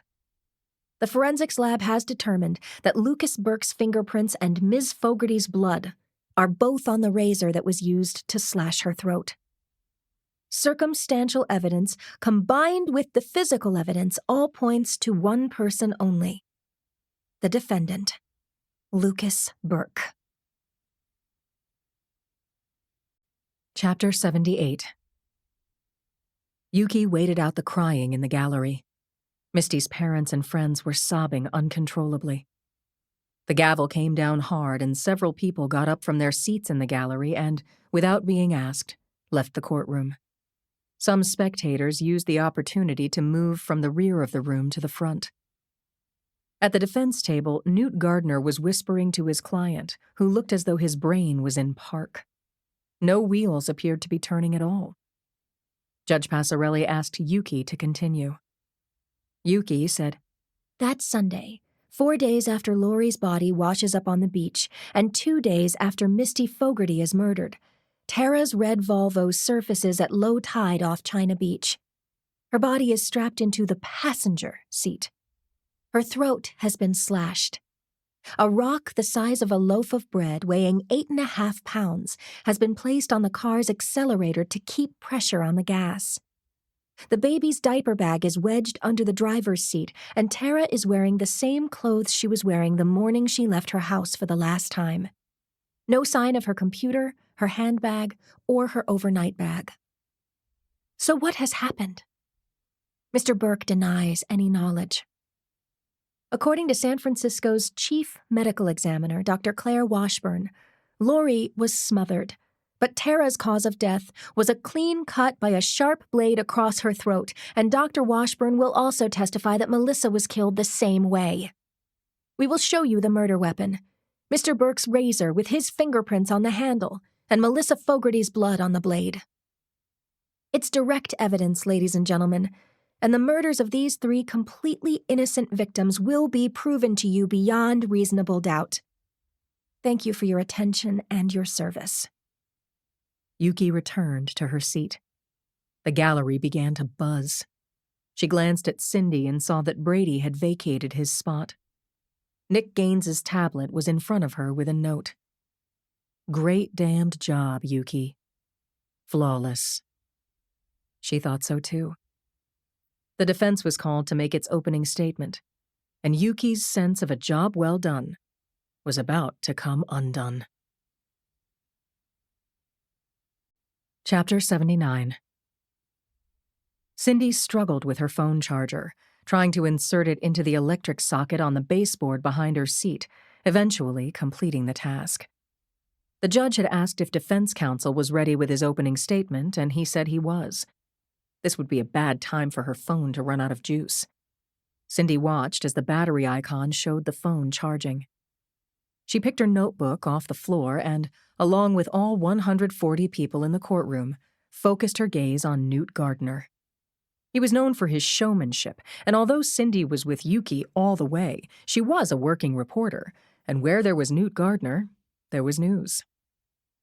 Gardner stood and moved his chair back so that it rested against the bar. He put his hand on his client's shoulder familiarly, showing what a good guy Lucas Burke really was. He stood behind his table for a moment, letting the suspense build. Then Gardner walked across the well to the lectern in the center of the floor, where he could speak not only to the jurors, but all of the spectators as well. He introduced himself, casually stating that he had been a defense attorney for 30 years. It was the definition of false modesty, Cindy thought. He might as well have said, "I know I need no introduction." But he said his name and that he was representing an innocent man. I'm glad to be representing Lucas Burke, who has never committed a crime or a misdemeanor, not parking in a no-parking zone, never arrested for vandalism or disorderly conduct, and certainly not murder. The prosecution is asking you to connect dots. Anyone see any dots? There are no dots. Terrible events happened, and Lucas is one of the victims. His daughter, his wife, and yes, his girlfriend have all been killed in the space of a week. But the killer is not on trial. The murderer is a serial killer who is still at large. If Ms. Castellano had him in the dock, she'd be telling a different story. She would say that this killer has been sought by the FBI for decades, that he is a psychopathic killer, that he was the subject of a manhunt for killing his own wife and daughter as well as many other innocent young women. And the person he hates most in the world is my client. His vanity is at stake. His narcissism is in a fury. He may have other reasons for his actions, but we can't begin to understand a man like this. Top law enforcement have sought him for decades, always missed catching him by a hair that he has never left behind. He has military training. He's adept at killing by hand. Gardner paused to look around at the spectators and swung back to face the jurors. In the last 20 years or so, this murderer has been known by many names. The ghost of Catalina. Quicksilver, for the liquid metal we call mercury. You can't grab mercury, it slips out of your hands. The killer has had other names, but the most powerful one, the one that will grab your heart and squeeze it, is the name my client has called him his whole life. Lucas has called him Dad. There was a lengthy, rolling gasp throughout the courtroom. Cindy took it all in, the shock on the judge's face, the way the defendant collapsed onto the counsel table as Yuki sat stone-faced. Time went by until Judge Passarelli said, "Mr. Gardner." "Sorry, Your Honor." Gardner walked to his table, lowered his mouth to his client's ear. Lucas Burke nodded, wiped his face with a pocket handkerchief, and, gripping the arms of his chair, sat more or less erect. Cindy wrote, "Lucas Burke seems broken." Newt Gardner went back to the podium and said, "Ladies and gentlemen of the jury, I'm not making up this shadow individual. He is real in every way, and according to my contacts with government investigators, we don't know a fraction of the women this man has killed.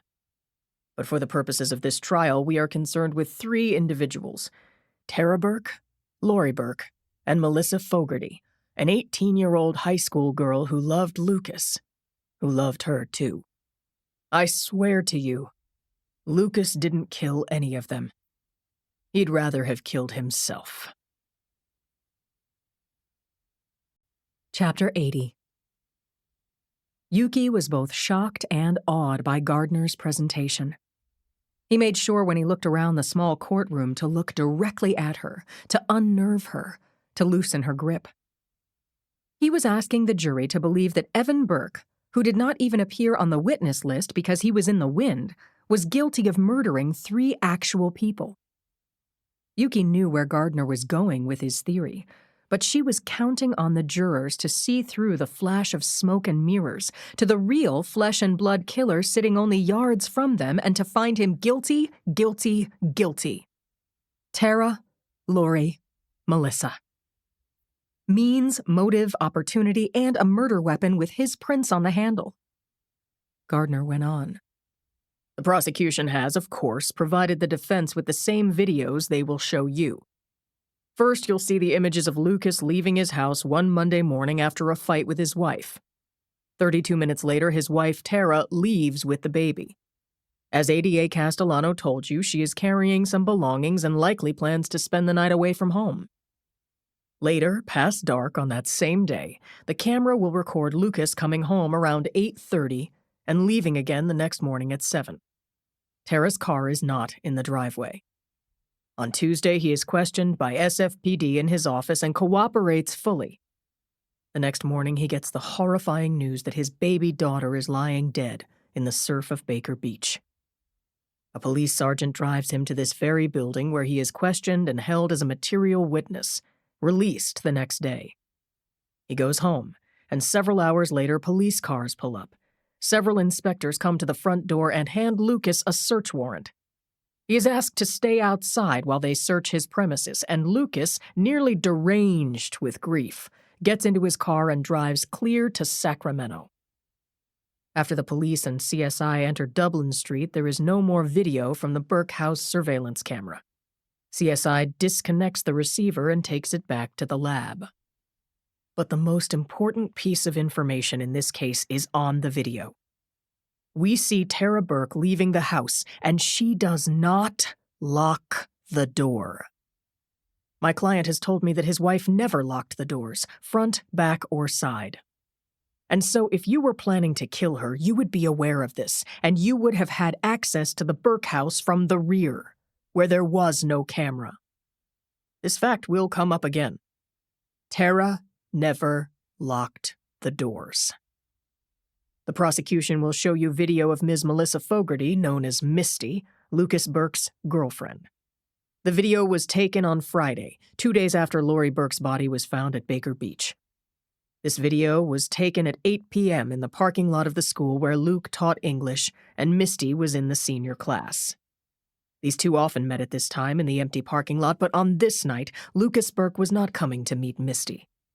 He had left town, driven from his house to Sacramento, where Alexandra Conroy, his ex-wife, suggested they both travel to Carmel by the sea for his health. The two of them drive to Carmel the next morning. Only a day later, on Saturday, while Lucas and ex-wife are having breakfast in the hotel, Lucas sees a newspaper with a headline he cannot believe.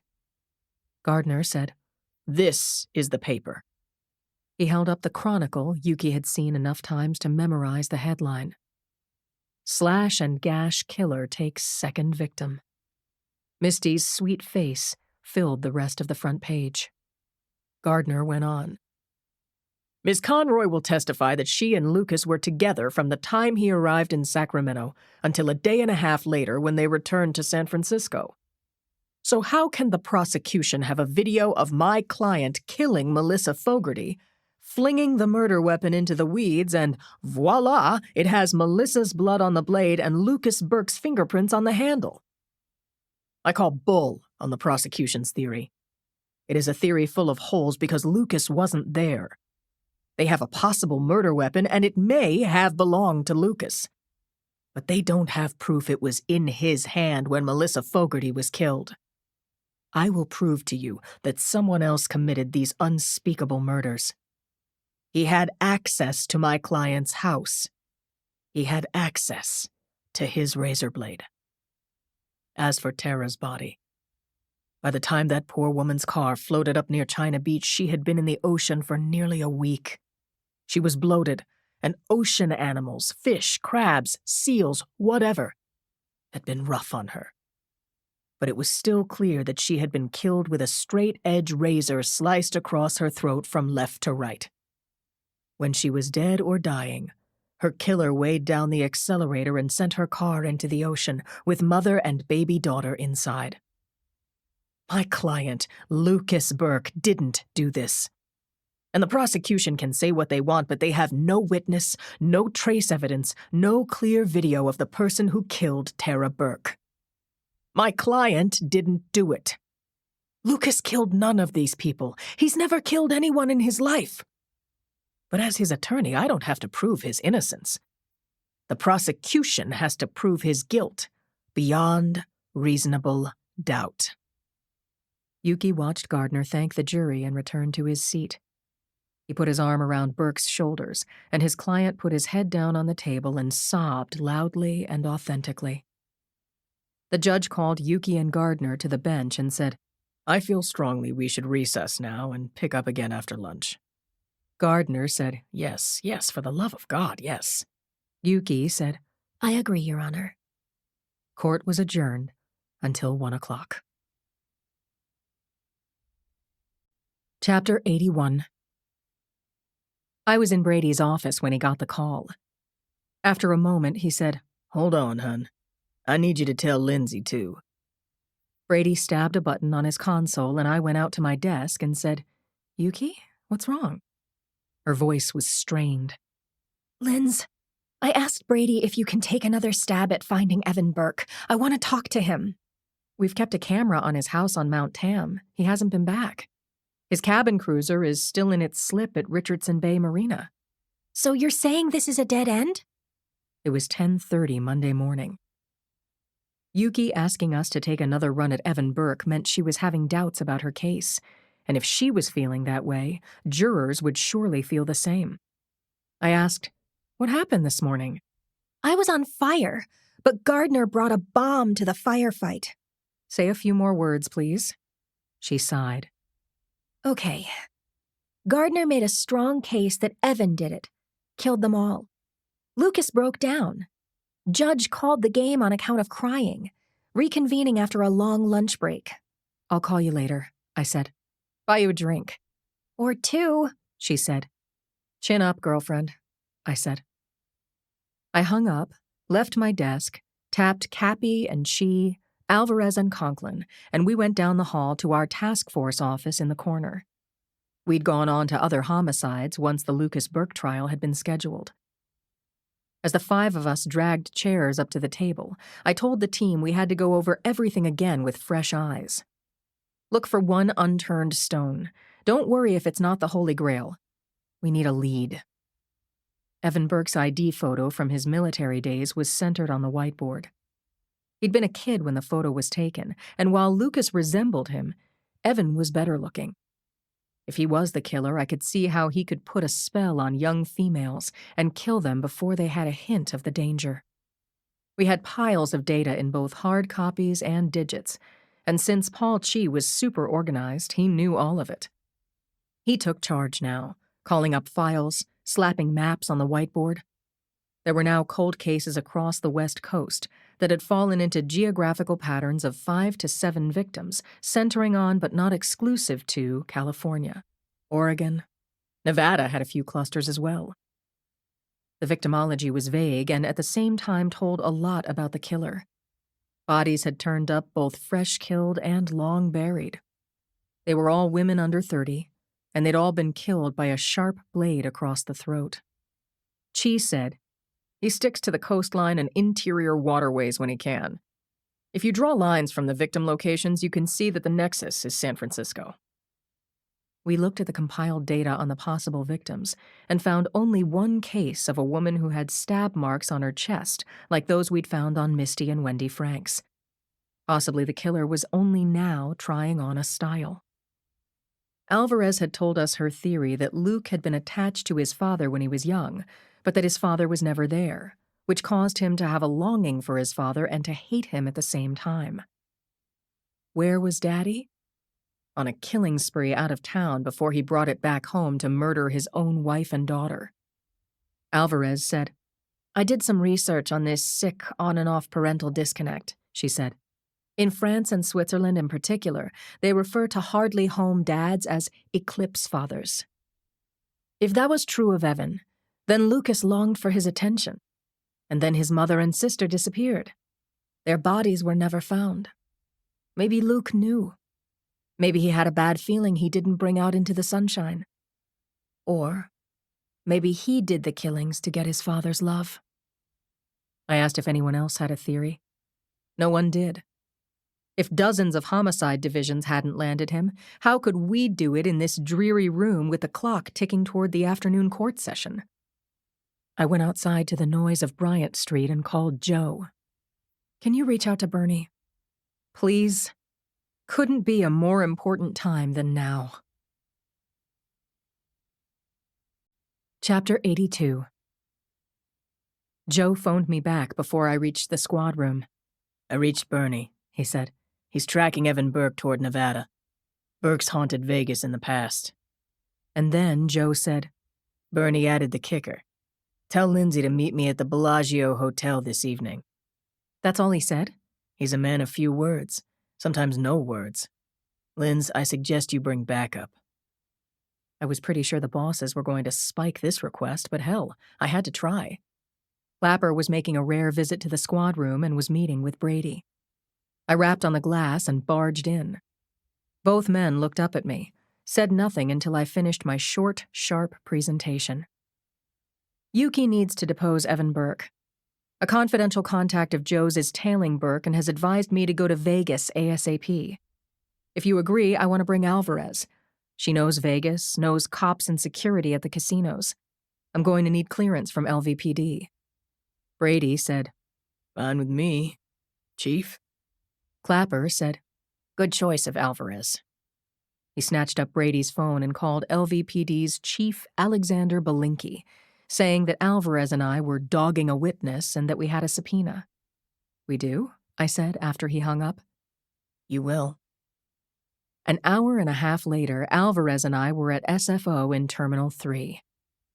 Our flight was scheduled to depart in 45 minutes. Alvarez brought Cinnabons and coffee to our seating area, where I was FaceTiming with Joe and Julie. I showed Julie the herd of metallic sculptures hanging from the ceiling above our seats. They were shiny bronze lights reflecting our surroundings from 20 feet up, showing curvy views of the concourse, the moving crowds of people, and storefronts. Mood music was playing, and the temperature was optimal. I tried to sound like I was having fun, but of course I was faking it. I said goodbye to my family and said I'd call from Vegas. Then I called Richie. "You okay?" Rich asked. "I'm having flashbacks." The last time we'd been inside Terminal 3, there'd been a ticking time bomb somewhere inside the airport. Shots were fired by cop impersonators, and a foot chase took us up through the airport layer cake to the loop trains. There'd been a shootout with fatalities, and we could have easily joined the departed. I could still see it as clearly as if I were wearing a virtual reality headset. I wasn't ready to share my post-traumatic flashbacks with Alvarez, so I sipped coffee and watched the escalators and the airport shops.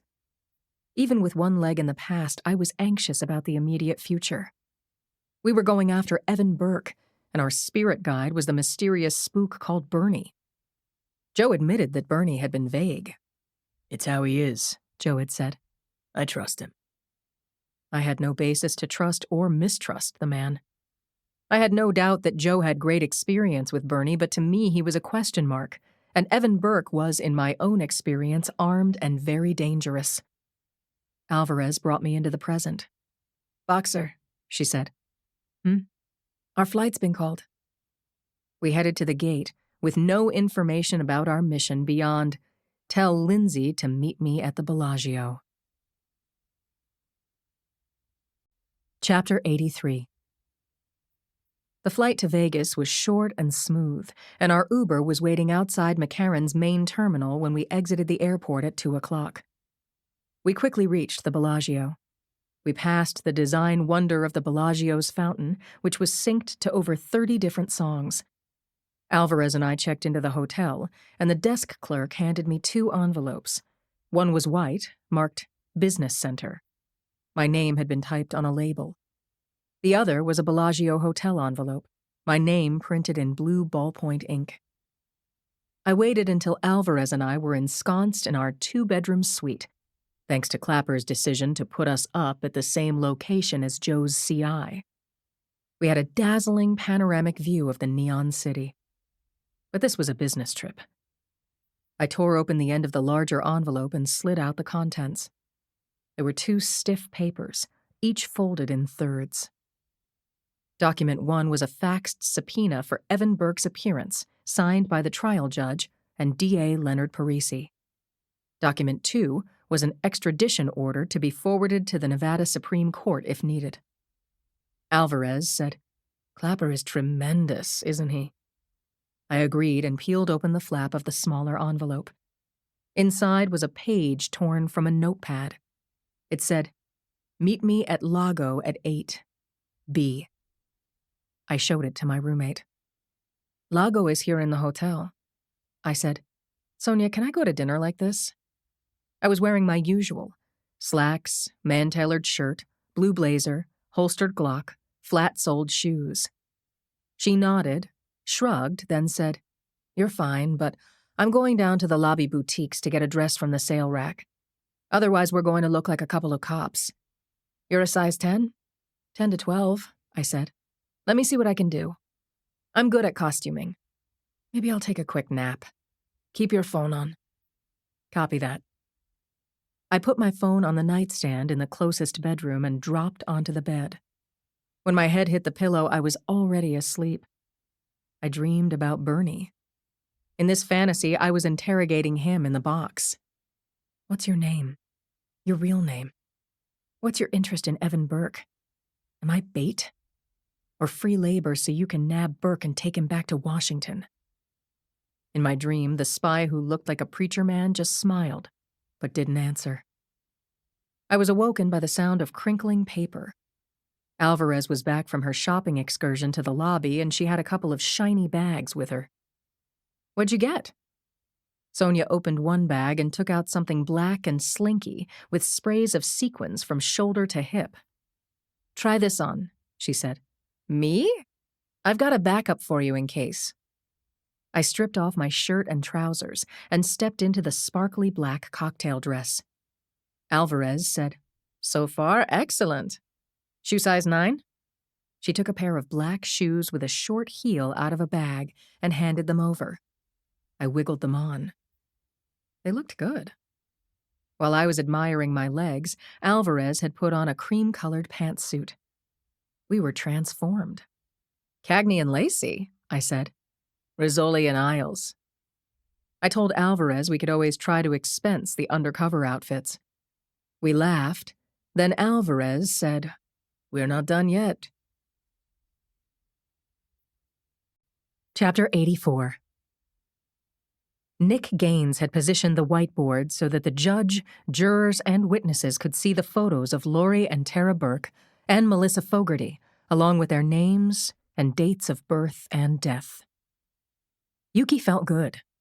She was stacking her points brick by brick as she built her case against Lucas Burke. She'd put on a series of cops and Coast Guard officers, all of whom were experienced at testifying in court.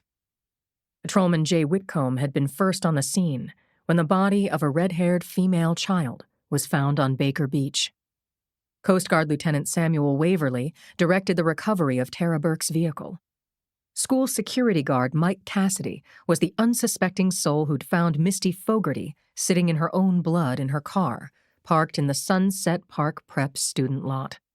And Misty's best friend, Johanna Weber, testified that Burke told Melissa that he loved her and wanted to marry her.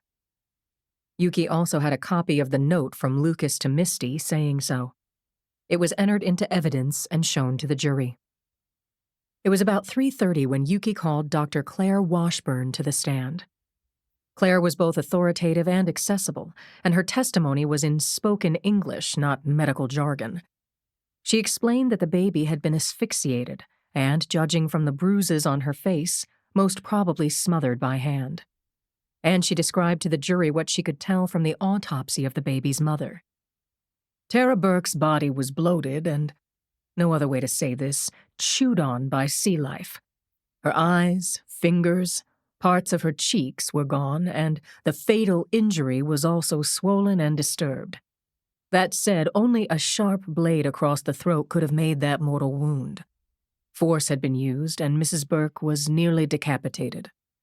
Both Tara and Lori were dead before the car went into the ocean. With Yuki guiding her witness, Claire described Melissa Fogarty's slashed throat, the seemingly gratuitous stab marks on her chest.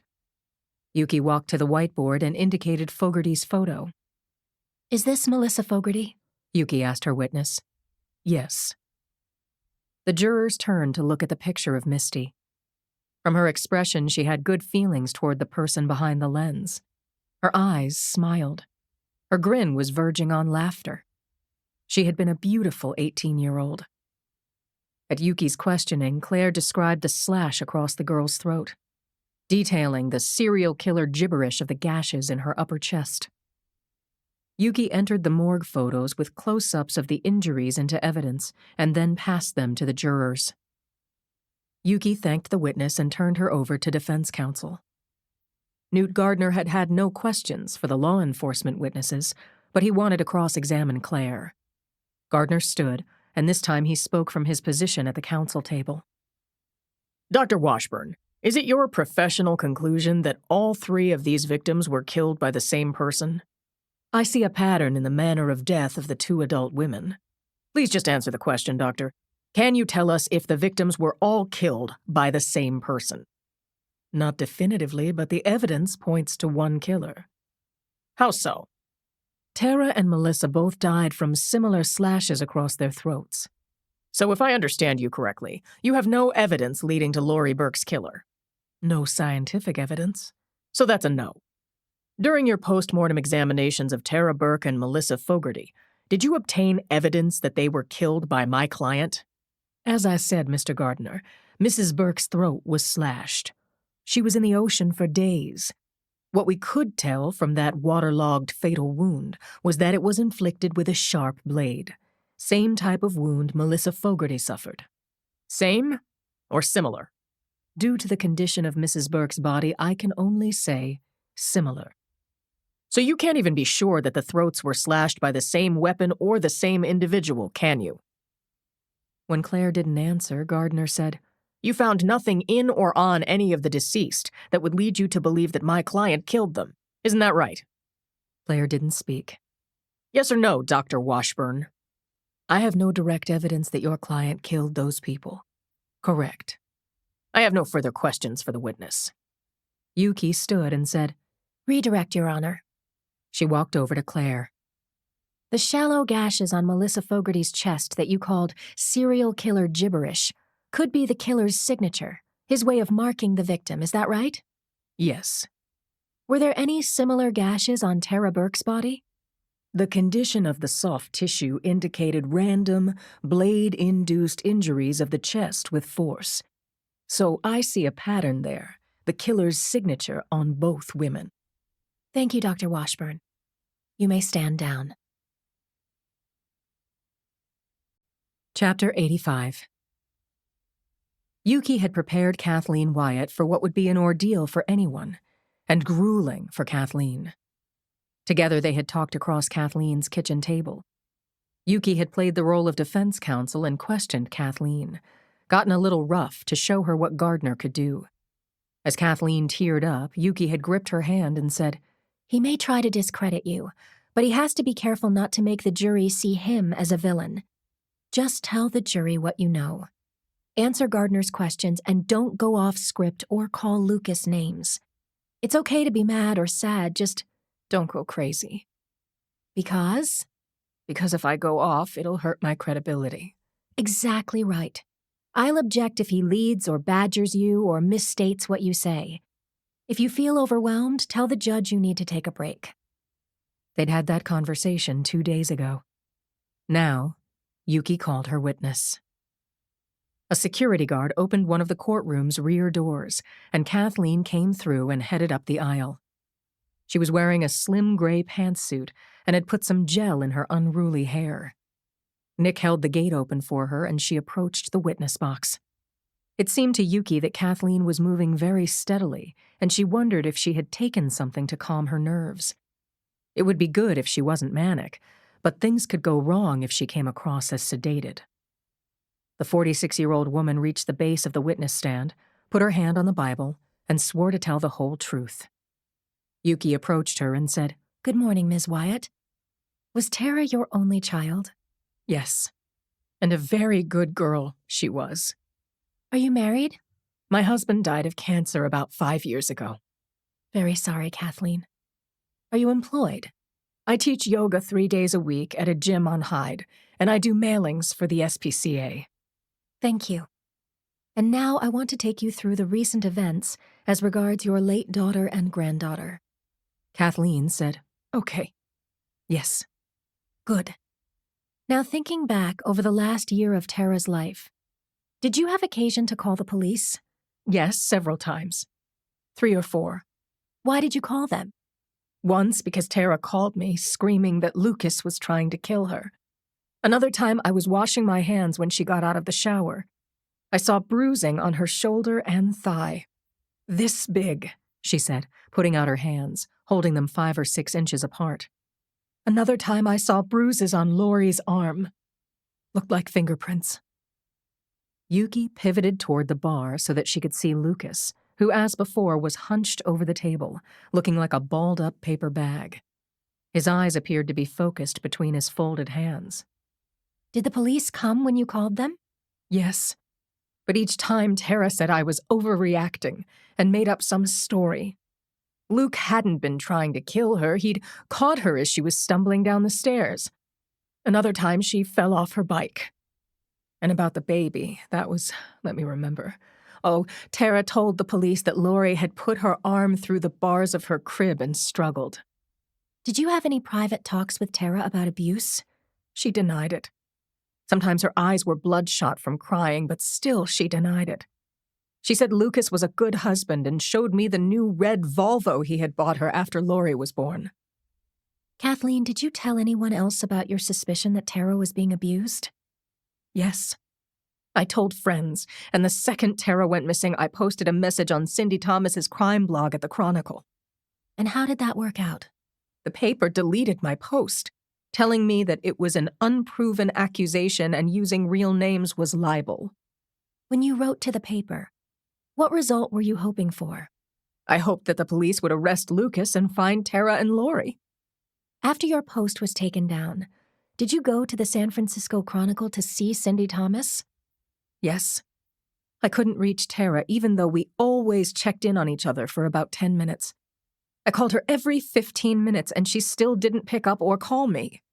"That was highly unusual?" "It was the only time since she got married that we didn't speak. More than 3 years." "Can you tell the jury what happened when you went to the Chronicle?" Cindy Thomas said she couldn't publish my post accusing Luke since it was only my word against his. So she called the police for me. "What happened then?" I spoke to Police Sergeant Boxer. Yuki asked, "And Tara? Did you hear from her?" "No. 2 days later, I learned that Lori, my angel, my dear little grandchild, was dead." Silence in the courtroom became sighs and murmurs. The judge slammed his gavel once and silence returned. "I think it was 4 days later. Tara's car floated up in the ocean. She was in it, dead. Her neck had been slashed. Her death was pronounced a murder." "Kathleen, do you see the man you accused sitting in this courtroom?" "Him," she said, pointing her finger at Lucas Burke. "My son-in-law, Lucas Burke, my daughter's husband, or should I say widower, my deceased granddaughter's horrible, evil father." Yuki said, "Thank you for your testimony, Kathleen. Mr. Gardner, your witness." Chapter 86. Kathleen clasped her hands on her lap as Newt Gardner stepped up to the lectern. Gardner ran a palm over his shaven head, his handsome face looking thoughtful when he said, "Ms. Wyatt, we're all very sorry about the loss of your daughter and your granddaughter. Terrible tragedies." "Thank you, and yes, they are." She lifted her eyes to look at Lucas Burke, but he stayed focused on the counsel table.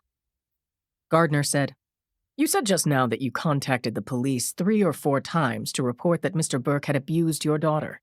Yes, I did. Was he ever arrested? No. Tara did not press charges. She told them that she had hurt herself. Did Tara ever complain to you about abuse? She didn't have to. I saw the bruises. Her eyes were red from crying. So that would be no. No, she didn't tell you that Lucas abused her. She made excuses for him. Gardner said, I see.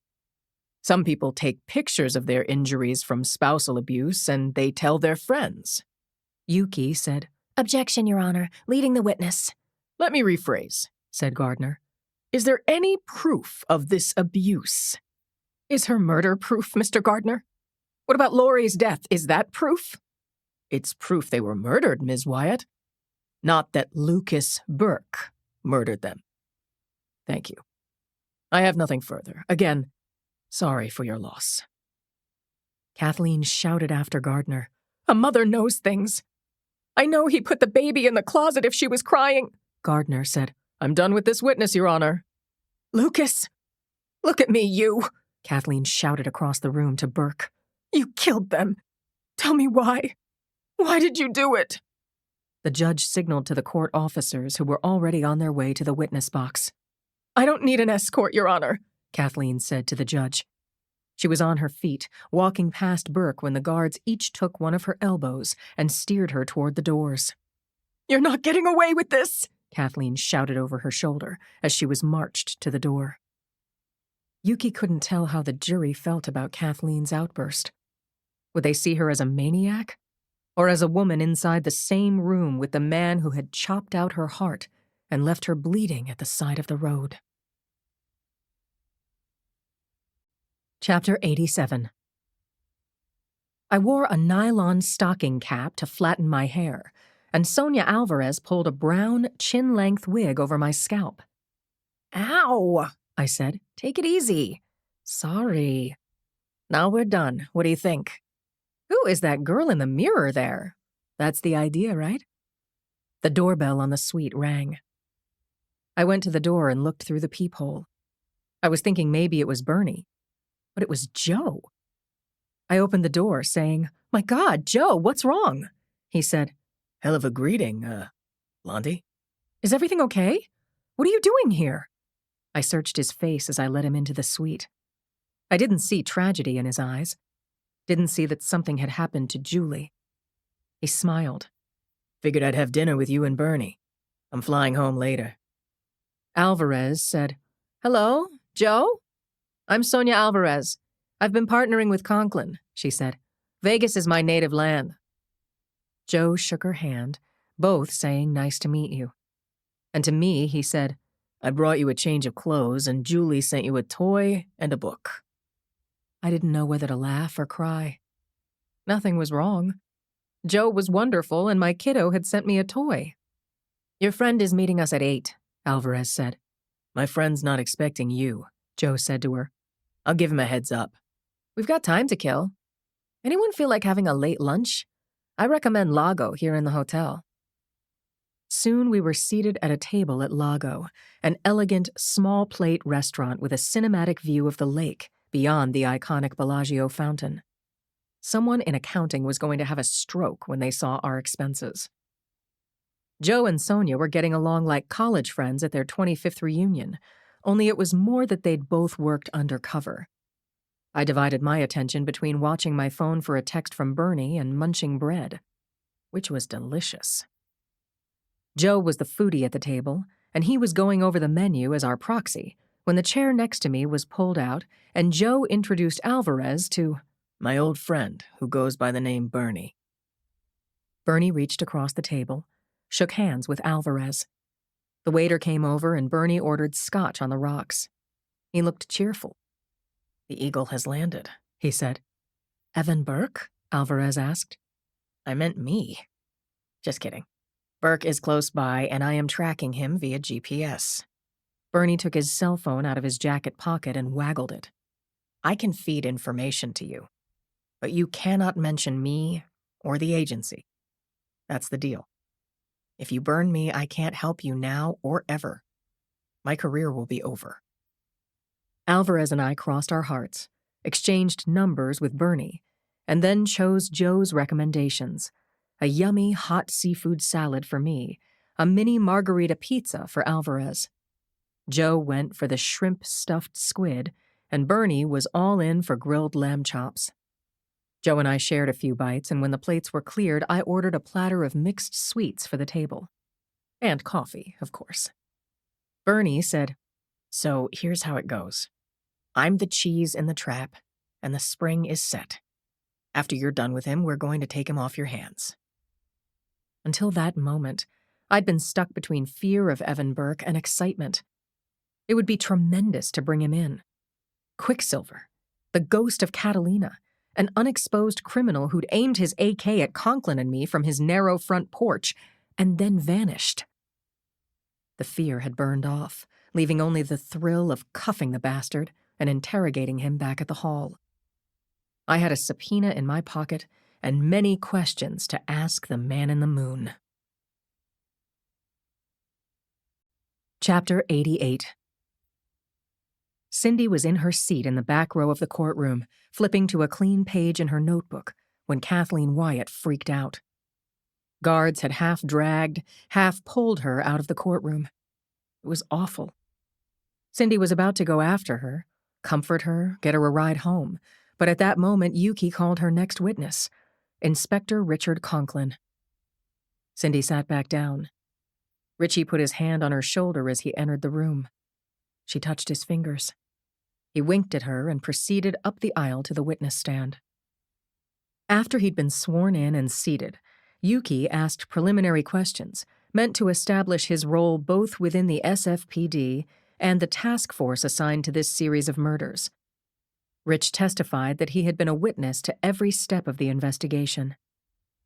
In answer to Yuki's questions, Rich gave a timeline of the multiple cases that he characterized as having a connection to the defendant. Cindy knew all of this by heart. She and Rich had talked, but she too had been present at the crime scene on Baker Beach, watching from the parking lot as Chief Clapper lifted the baby out of the receding surf. She hadn't been inside Burke's house, but she'd been parked across the street beyond the tape with her cameraman. She easily visualized the scene from Rich's description of where Burke had gotten into his car and accelerated into the distance as CSU and Homicide went through the little house on Dublin Street. Yuki asked, "Did you find anything of note inside the Burke house?" "We found what appeared to be feces, loosely wrapped in a baby blanket on the floor of an upstairs closet. And we located the receiver for the security camera. We watched video of both Lucas Burke and Tara Burke, who was holding Laurie, leave the house separately. We viewed the video after we had obtained search warrants for the house and everything inside, including electronics." Can you tell the court what was on the video? "A whole lot of not much, until the morning in question. When the Burkes left the house, I made a general observation that they were having a disagreement, but nothing that would indicate imminent homicide." Yuki said, "Your Honor, we'd like to enter this video into evidence and show it to the jury." Gardner stood, shouting, "Objection, Your Honor. Showing this video is purely intended to traumatize my client. It has nothing to do with any alleged crime. Prosecution simply wants to bring the dead to life in order to get the jurors' sympathies." "Miss Castellano?" The video is clearly relevant. The jury needs to judge for themselves the last known sighting of 2 victims. "Overruled, Mr. Gardner," said Judge Passarelli. "I'd like to see it myself." Chapter 89. Yuki asked the guards to shut off the lights, and Nick Gaines lined up the laptop and hit the play button on the video file. The video rolled against the whiteboard. It was as Conklin had described it. Lucas Burke leaving the house like a thunderbolt. Face dark, getting into his silver sports car, speeding up the street. As Gardner had said, the sight of Tara Burke in her denim dress, the straps of her various bags crossing her chest, the baby on her hip, one small fist gripping a hank of her mother's hair, was enough to humanize them for the jurors. Those images could shatter a heart made of marble. When it was over, as the overhead lights came on, Yuki glanced over to Gardner. But the defense counsel was leaning back in his chair, his face bare of expression as if to show her his contempt. Is that all you've got? He knew it wasn't. Yuki walked to the whiteboard and, after wheeling it around, pointed to the photo of Misty. Inspector Conklin, you were at the scene of Melissa Fogarty's murder. Yes, I was.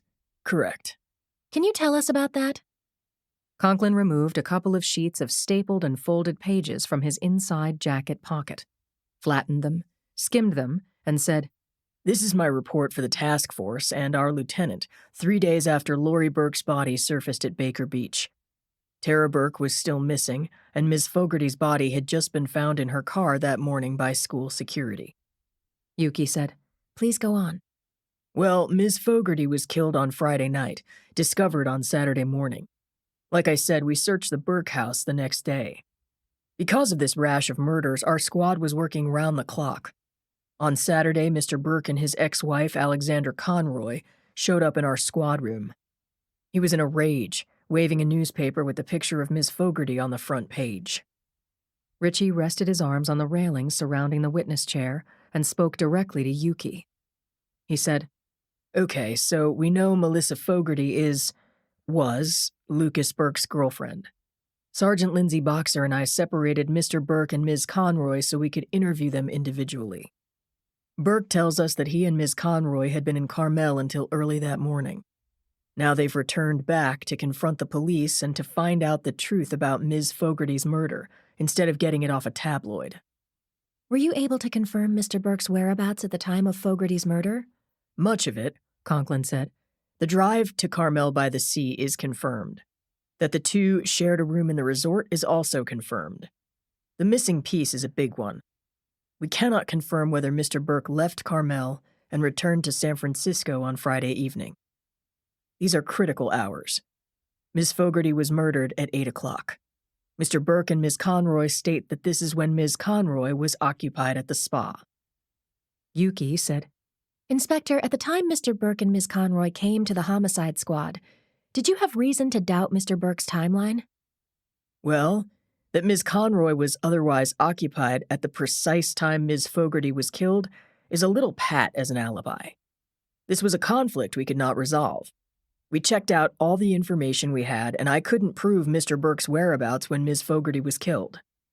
That Saturday morning, when Burke appeared in our squad room, he was a suspect in more than one murder, and the victims all had close association to him. Still, we had held him for 24 hours, we had searched his premises, and CSU had gone through his devices. We had reasonable suspicion that he had killed at least 2 people. At that time, we had no direct evidence against Lucas Burke for anything. Newt Gardner stood to cross-examine Inspector Conklin. He made it short. So you're still prepared to swear that the man on the parking lot video, the man who presumably killed Melissa Fogarty, is in fact Mr. Lucas Burke? I am now, said Conklin. Well, said Gardner, I'm equally sure that he is not. Miss Castellano, let's go to the tape.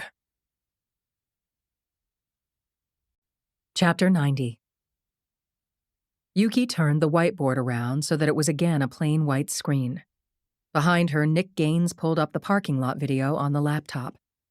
And then there was the sea spray sound of static as the tape rolled. Yuki said, Inspector Conklin, will you please describe what you see on the screen? I'll do my best, Conklin said. It's the typical low-quality video we often see from retail-type cameras. It was dark in a virtually unlighted lot. There's Miss Fogarty getting out of her car. She's standing, then pacing, unmistakable because she's in the one beam of the one light in the lot. Now if we can fast forward. Nick skipped to the part where a man entered the lot on foot. Conklin said, There, that's Burke. He's in black, keeping to the shadows as he comes toward Miss Fogarty. She says something to him, but there's no audio on this security camera. But we can see that Miss Fogarty's last living acts were to turn her back on the defendant and get into her car. She starts up the engine and turns on the headlights, Conklin said, but her assailant opens the back door of her SUV and gets inside. A minute later, out he goes. Watch as he sticks to the shadows as he leaves camera range. The car remains in place until the next morning when Ms. Fogarty's body is discovered. I witnessed her slashed throat and evidence that she bled out in the front seat of her car. Yuki asked, How did you determine that the killer was Mr. Burke from watching this video? As I said, it was dark. The man in the parking lot was wearing dark clothes and a hat. That big tree right there is growing on the adjacent property, leaning over the fence, throwing shadows over everything. But on the 8th viewing of this video, a member of our task force pointed out an odd movement on the part of the assailant. Yuki asked, Can you demonstrate that movement?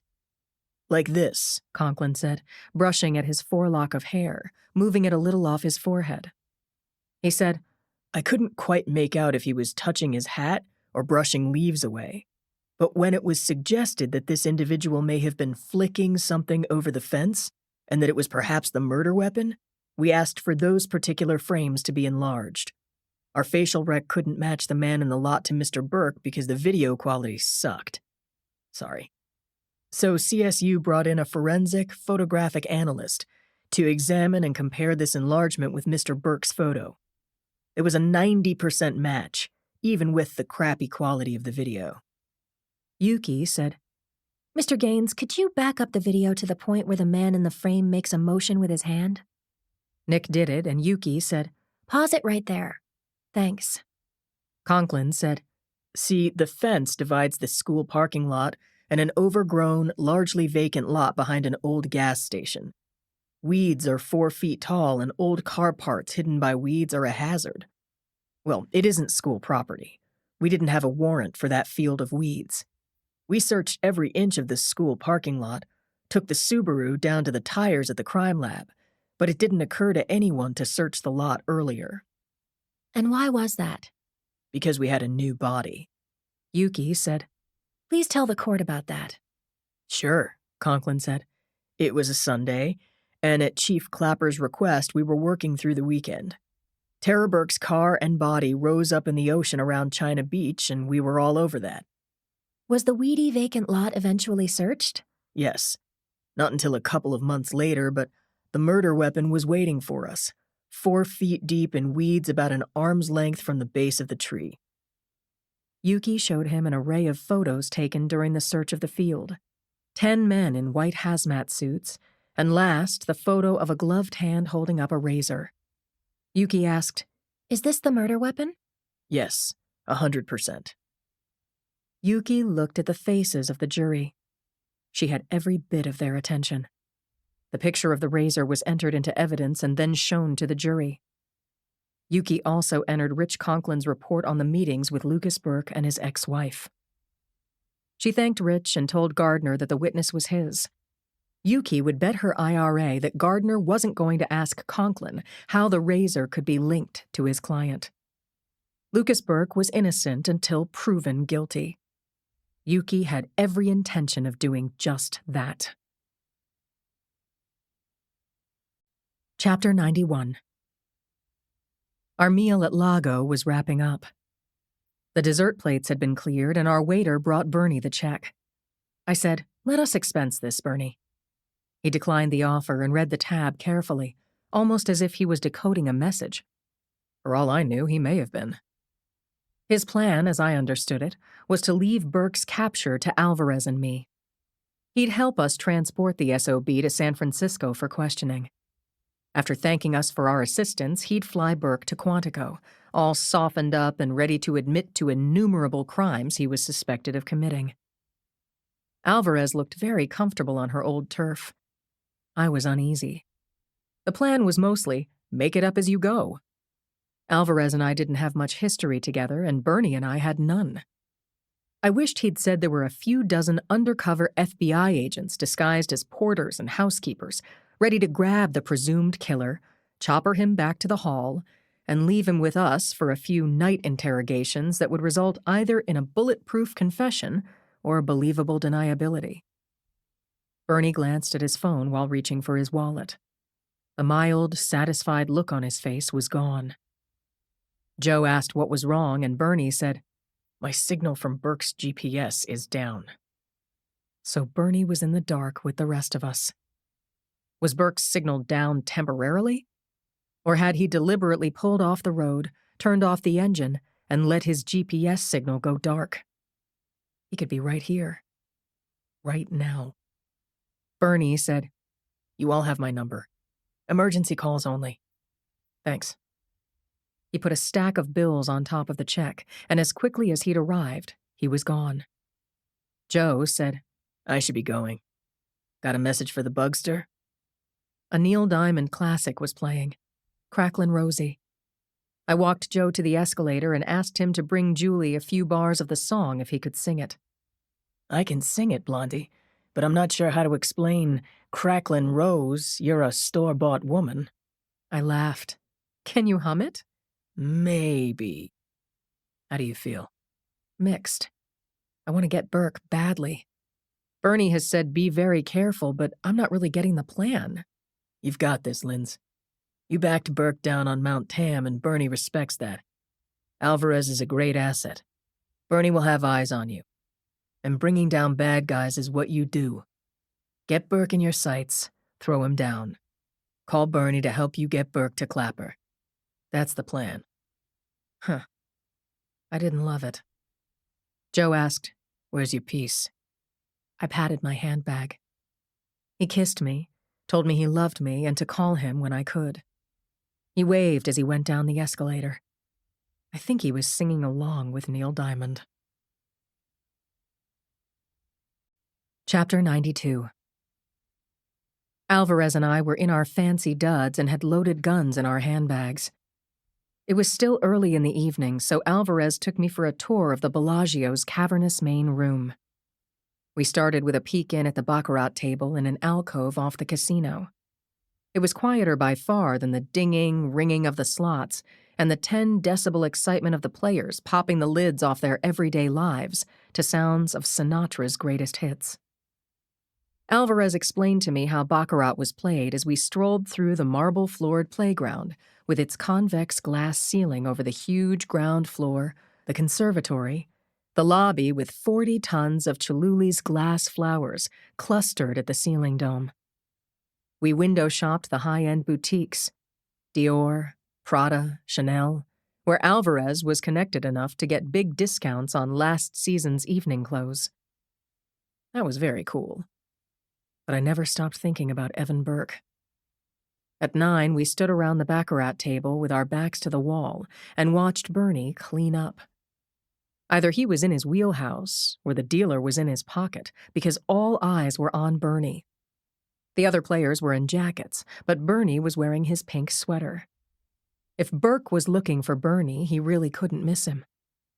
When the spectators were 2 or 3 deep behind the players, I signaled to Alvarez that I was going to step outside the room and have a look around. Bernie flicked his eyes toward me as I was leaving and then shot the dice. I didn't wait to see how his throw landed. I was already in the main casino, checking out the rows of slots, the poker tables, the chandeliers, and swag pendant lights above it all. And then I saw Evan Burke. At least I thought so. He'd scrubbed up since I'd seen him on his porch, staring down his barrel, aiming at me. Now, Quicksilver was sitting at a tall stool around an oblong table, with 5 other players stacking their chips, watching the dealer. The man was dressed for a night of fun, wearing a gray dinner jacket over an expensive-looking open-collar shirt, also gray. He watched the cards, but there was a cute young girl with long, curly blonde hair standing behind him, touching his shoulder, murmuring into his ear. After each winning hand, they hugged like it was true love. He had winnings and a girly girl less than half his age pressing her young body to his. Looked to me like the highly trained former Green Beret, the ghost of Catalina, had plenty to keep him busy in Vegas. Best thing about the tableau in front of me was that Burke hadn't made me. I retraced my steps to the baccarat room and gave Alvarez and Bernie a quick nod to say, "He's here." Alvarez moved quickly to my side and we went back out to the casino proper, blending in with the shifting, good-tempered crowd. As we watched, a loud celebratory shout came up from Burke's spot at the card table. He raked in a small mountain of chips and relinquished his stool. Before I could say, "Mr. Burke, we'd like to have a word," The pretty young blonde opened her bag, and Evan Burke dropped his chips inside. Together they headed toward the casino's front doors. Alvarez and I followed at a distance while never losing sight of our man and his girl. I saw through the open doors that an empty cab, orange-colored and plastered with casino ads, had pulled around to the entrance and stopped. The valet opened the rear door for Burke +1. They got in, and their tangerine ride looped around and merged into the Strip. I pushed ahead of the waiting crowd and flashed my badge. "Police business, excuse us, police." Another cab pulled up, and I also badged the driver. I hated to use the time-worn phrase, but after Alvarez and I were seated and belted in the back seat, I said it. "Follow that cab and step on it." Chapter 93. The Strip was fully jammed with vehicular traffic even on a Monday at 9:30 p.m., and Evan Burke's tangerine-colored cab was locked in place 3 cars ahead of us. Hotels came and went on both sides of the road, their hyper-bright icons leaving lingering images behind my eyes. The median planting between the north and southbound lanes of the Strip was a mesmerizing stretch of tall, sable palm trees. I processed it all peripherally, but kept my eyes glued to the orange cab. A logjam in the intersection up ahead broke apart and cars sped up, then bumped to stops at the next light. "Where's Burke going?" I asked myself, but Alvarez answered as our cab turned left onto Fremont. She said, "Looks like he's heading for the Golden Eagle Hotel. Used to be a big-time movie star hangout, but now it's mainly down-and-outers who stay there. It's due for a renovation it will never get." I saw the massive rectangular brick building 3 blocks away. It took up a whole block and was topped with a big gold eagle sculpture with its smaller twin perched over the marquee. Looked more like a wartime munitions factory than any of the other hotels on the Strip. I said, "Sonia, you know this place?" "Sure do. I know the layout, personnel, where to find the ladies' rooms. Spent a good part of the last 10 years undercover here." Up ahead, the traffic light turned red. The glowing orange taxi zoomed through. Horns honked, but there was no sound of crunching metal. Cars between us and Burke's cab were at a standstill. I spoke to the driver through the partition. "The orange cab. Did you see him drop off passengers at the Eagle?" The driver said, "Looks like he stopped at the curb, and yeah, there he goes, taking a turn at the next street over." I would have asked him to run the light, but it was impossible. We were hemmed in by traffic on 4 sides. The driver turned to face me. "Want to get out here?" I calculated time and distance, found a 20-plus tip in my handbag, stuffed it into the lucite cash drawer. "Let's go," I said to Alvarez. She was already half out of the cab. I followed her, wiggled around the lane of cars, reaching the sidewalk, and hit my stride with the Golden Eagle still a long block away. Every second counted. If we lost Burke, we might not see him again. Liveried bouncers opened the front doors for us.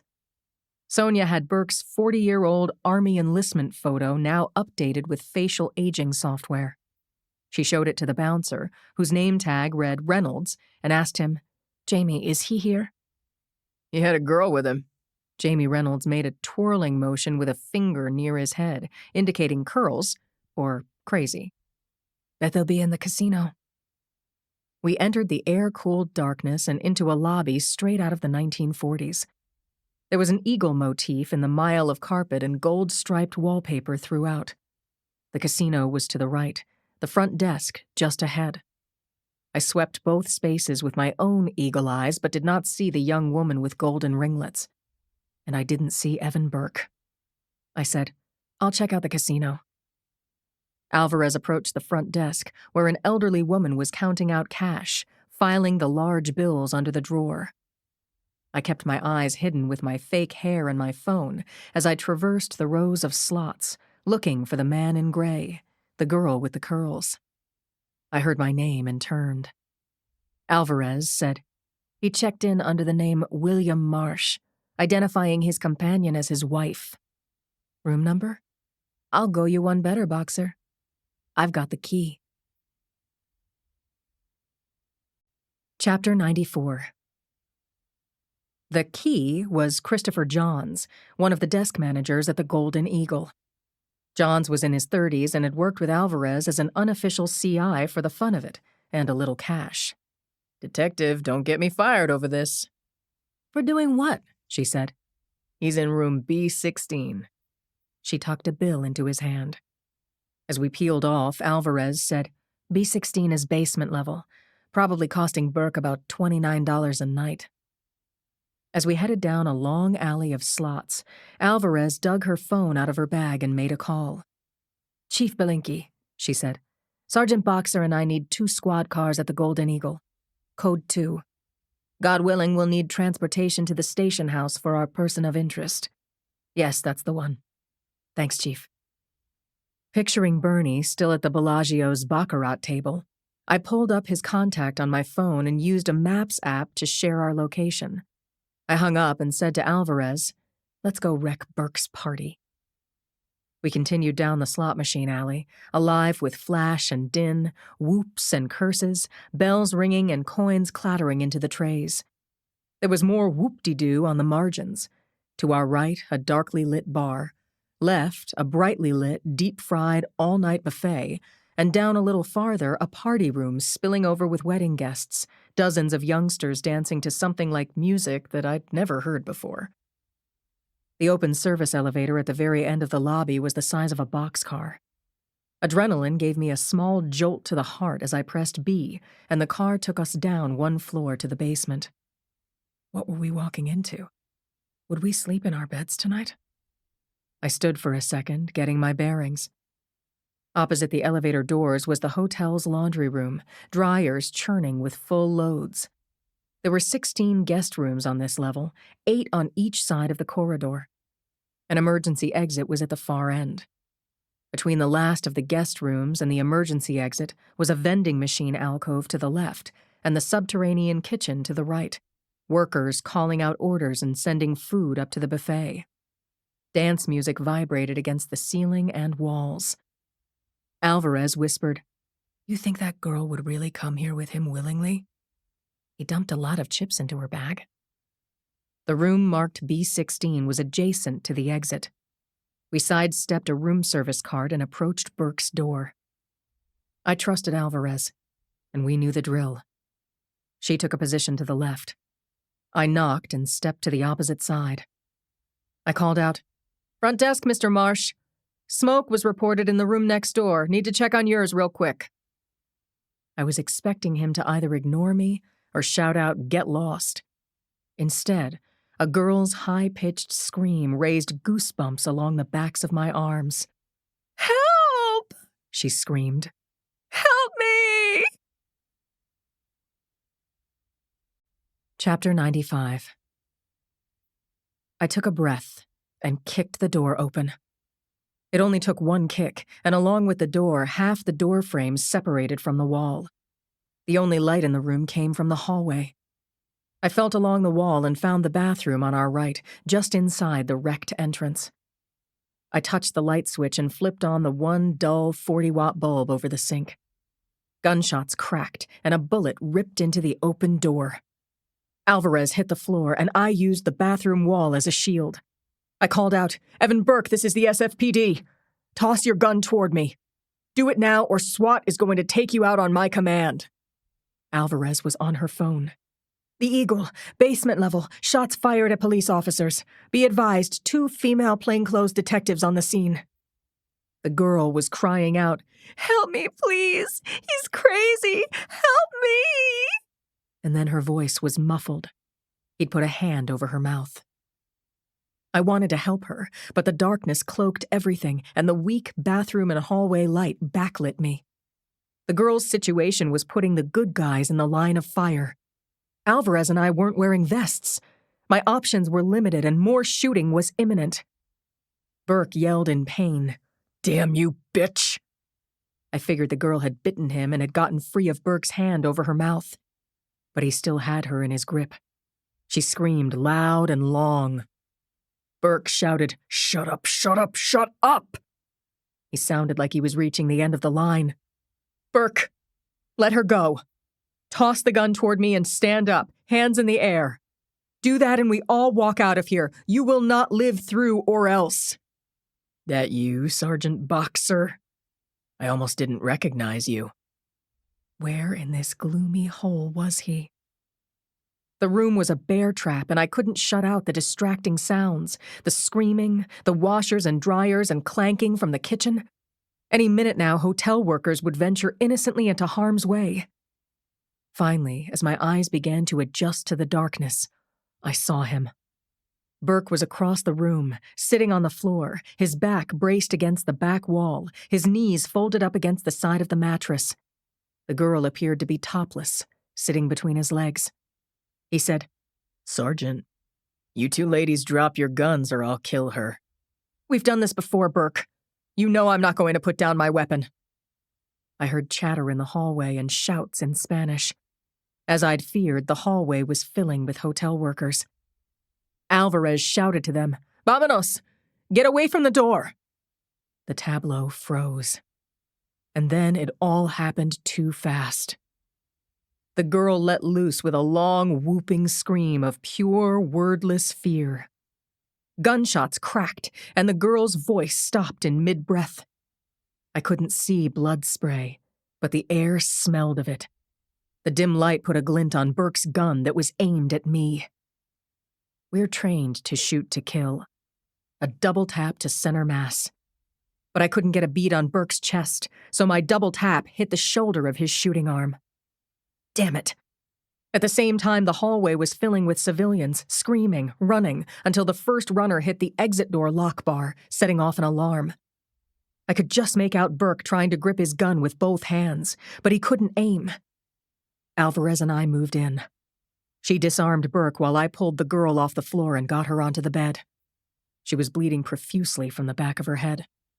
I begged her to hang on, please. Her eyelids fluttered in the gloom. I said, help is coming, but I knew she wasn't going to make it. By then, Alvarez had Burke's good hand on the wall, and he was yelping when I called Chief Belinky. What's happening, Sergeant? Suspect fired on us, Chief. He put a slug through his date's head. We've disabled him. We need an ambulance and the ME. Also, patrolmen are needed on the basement level to tape off a perimeter. Alvarez and I are in plain clothes and are holding down the scene. Chapter 96.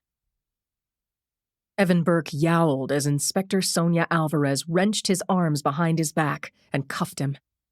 She arrested him for murder and read him his rights. He grunted, "Yes, I understand, damn you," as I switched on the overhead lights. The blonde girl stared up, seeing nothing. Blood was everywhere, on her, on the bed, on Burke, who was pressed up against the wall, grimacing out of the side of his face that I could see. I got my phone out and punched in Brady's number. He picked up. The wireless reception was 2 bars, but I told him everything in 25 words or less. "I'll call you back once Burke is in lockup." Burke's actions tonight put terrible pictures in my mind, along with doubt. Was Yuki trying the wrong Burke for the triple homicide? I couldn't shake the feeling, but I had a live killer right in front of me and work to do. Turning back to Burke, I said, "Alvarez and I watched you kill your companion. We'll make statements and testify to that. You want any help from us? This would be the time to talk." He made a laugh-like sound. I said, "You're looking at murder 1 for this. Feds get next bite at you. The DA in San Francisco might intercede on your behalf for a confession to the murder of Tara and Lori Burke, Melissa Fogarty, and anyone else you'd care to name." "You're a riot, lady. Those hits belong to Lucas. I know Luke better than anyone, and I'm telling you, Sarge, he's a killer. Like you. He's worse. He's been killing since he was a little shit. Baby birds, puppies, cutting them, stabbing them, putting a hole in the chest every second until they died. Don't waste any sympathy on him. Boxer, is it? Lindsay? He's a savage, a monster. What kind of man kills his own child?" 2 officers were at the doorway. I gave them the short version. He killed his date. He's under arrest. We called for an ambulance. Keep eyes on him at all times. Cops were taping off the hallway when forensics arrived. "Time's running out," I said to Burke. You look cute in a dress. I ignored what he said and asked, "What's your date's name?" Candy? Tammy? Sugar? I snapped a shot of Burke, sent that to Bernie as the room filled with paramedics and CSU. Before Jane Doe was wrapped in a sheet and carried out on a stretcher, Alvarez took a close-up of her face, the bullet hole through her forehead. I kept thinking of her as a girl because she looked so young. Was she 20? A teen wearing big girl clothes? How had she hooked up with Evan Burke? Someone who actually loved her was going to be devastated. I felt bad myself. She'd fought hard, screamed for help, and I hadn't been able to save her. The EMTs uncuffed Burke, lifted him onto a stretcher, and flex-tied his wrists to the rails. Before they could carry him out, Burke called me. Sergeant. Was he going to talk? "I'm here." You shoot like a girl, he said. Lucky me. He laughed and flipped me the bird. An EMT wrapped another flex tie around Burke's upper right arm and fastened it to the stretcher rail, pulling it tight. Burke was cursing as he was carried out through the emergency exit. I called Clapper. "We got him, Chief." Good work, Boxer. You two okay? "Perfect. Burke needs surgery. We'll have a talk with him in the morning." It was close to 11 p.m. I said, "We should be in the squad room by noon." Out in the hallway, Alvarez and I high-fived each other, and then, hell, we hugged. She said, "Oh, man." I said, "That goes for me, too." We were both traumatized by how close we'd come to dying in this place. I ripped off the wig and stocking cap and shook out my hair. Then we followed the paramedics out the emergency exit, leaving the Golden Eagle's dungeon behind. Forever. The patrolman opened the squad car doors for us and then drove us to the Bellagio. Chapter 97. Yuki noticed that, this morning, defense counsel was wearing a baby blue shirt with his fine gray suit. His 5 o'clock shadow at 9 a.m. made him look vulnerable, sympathetic, as though he'd been up all night working out of concern for his innocent client. Newt Gardner even sounded caring when he said, "Good morning, Inspector Conklin." Yuki found it a credible act, but an act it was. Conklin was Gardner's target. Conklin's stated belief under oath was that Lucas Burke had lied about the time he had left San Francisco for Sacramento.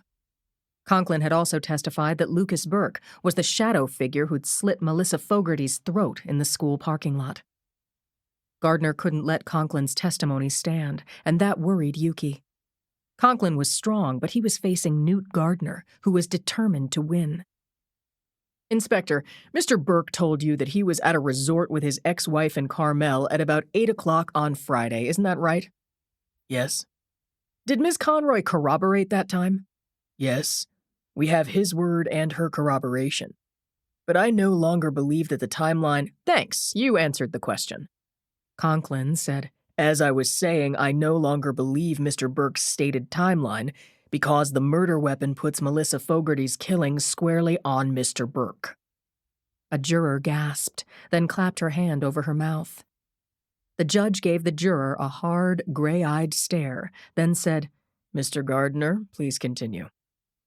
"So to your mind, this murder weapon nullifies Mr. Burke's stated whereabouts at 8 o'clock, the night of Ms. Fogarty's murder?" "I believe the evidence, sir." At that, Lucas Burke rose from his seat at the counsel table and bellowed, "I didn't do it. I never killed anyone. It was my father. It had to be. My father is the most evil man that ever lived. He set me up."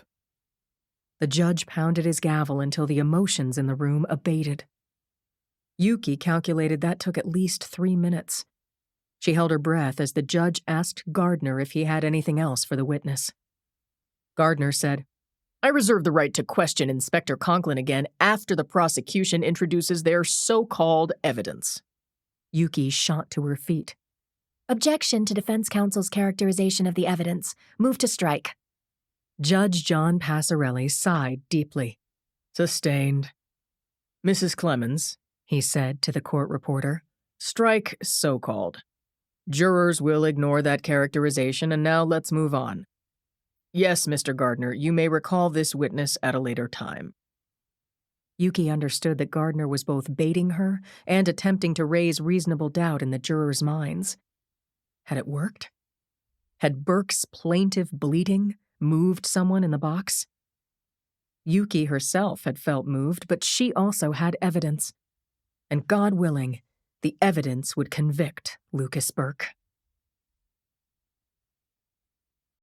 Chapter 98.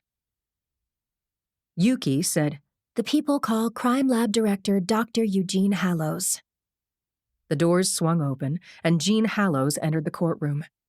He was 50-ish, tall, stooped, and he looked off balance as he walked to the witness stand.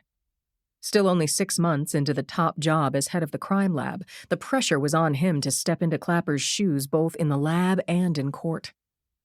Yuki approached him and smiled. "Dr. Hallows, or shall I say Director Hallows, what is your background in forensic science?" Hallows haltingly listed the key points in his resume. His 2 PhDs in criminology from UC Irvine, his years with the crime lab in Chicago, his 5 years as deputy director under Chief Charles Clapper, and his recent promotion to director of forensics. Now he supervised 200 investigators and scientists at the crime lab at Hunters Point. Yuki asked, "Have you had a hands-on role in the Burke case?" Yes, from the discovery of the Burke baby through now. Yuki took him through the elements of the investigation, underscoring the recovery of the razor used to kill Melissa Fogarty. Yuki went to her table, and Gaines handed her a brown 8x11 envelope sealed with red CSU tape. "Director Hallows, did you seal this envelope?" She handed it to him. Yes, that's my signature. "Will you open it for us now?" Hallows ripped open the flap, then tipped the envelope so that a small weighted plastic bag slid into his hand. He handed it to Yuki, who held it up. Even through the plastic, the razor, with its carbon steel blade and chrome handle, glinted in the light. This was it. This was the proof she'd needed, finally in her hand. She said to Hallows, "Is this the straight razor used to kill Melissa Fogarty?" Yes, it is. "Could you tell the court how you can be sure of that?" He said, Ms. Fogarty's blood is on the blade and in the hinge, and Lucas Burke's fingerprints are on the handle. A buzz rose up in the room as Yuki entered the blade into evidence. She then handed the closed plastic envelope to the jury foreperson. While the jurors passed the sealed glassine envelope among themselves, Yuki brought 2 photos over to her expert witness.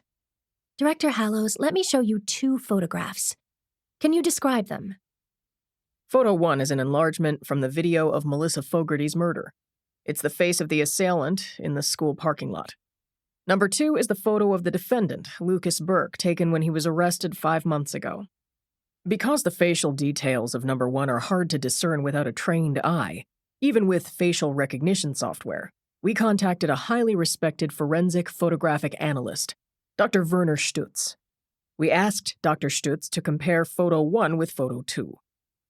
Yuki taped both enlarged photos on the whiteboard under their respective labels. "Director, can you explain the similarities and differences between the 2 photographs?" Surely.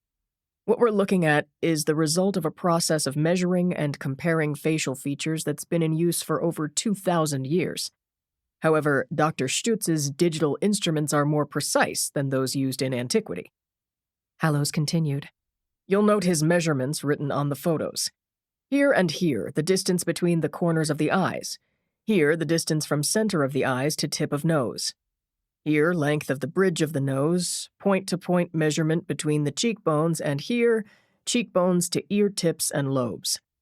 As you can see, there are additional facial measurements. For the record, did Dr. Stutz reach a conclusion? Yes.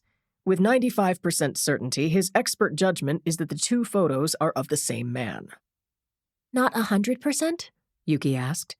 She was drawing the sting, bringing out the weakness in the evidence before opposing counsel could do it and nail her witness. Hallows said, The figure on the video was wearing a knit cap to his eyebrows covering the tips of his ears. That's the 5%. In the comparison photo, the defendant is not wearing a hat. Thank you, Director Hallows. Your Honor, the prosecution rests. Your witness, Mr. Gardner. Chapter 99. Alvarez and I were in the back of a squad car speeding down the strip from the Bellagio to the airport. I couldn't wait to get home, but the job wasn't done. I said, "Sonia, I'm feeling lucky." Yeah. He was in surgery either very late last night or this morning. He can't have lawyered up. I know people in the ER. I spoke through the grill. Officer, changing our destination to Sunrise Med. Can you take us there and wait? Chief says we're yours, Sergeant, whatever you need. Minutes later, we were parked to the side of the ambulance bay that led to the hospital's emergency room. Alvarez and I were in our work clothes, badges pinned to our lapels. At our approach, the automatic sliders breezed open, and we had a clear view of the ER, only moderately busy that morning. "Crap," Alvarez said, looking to the head nurse at the admissions desk. "I don't know her." "You be the good cop. If that fails, I'll be the badass." The nurse looked up to see the two of us at her desk with badges on display. How can I help you, officers?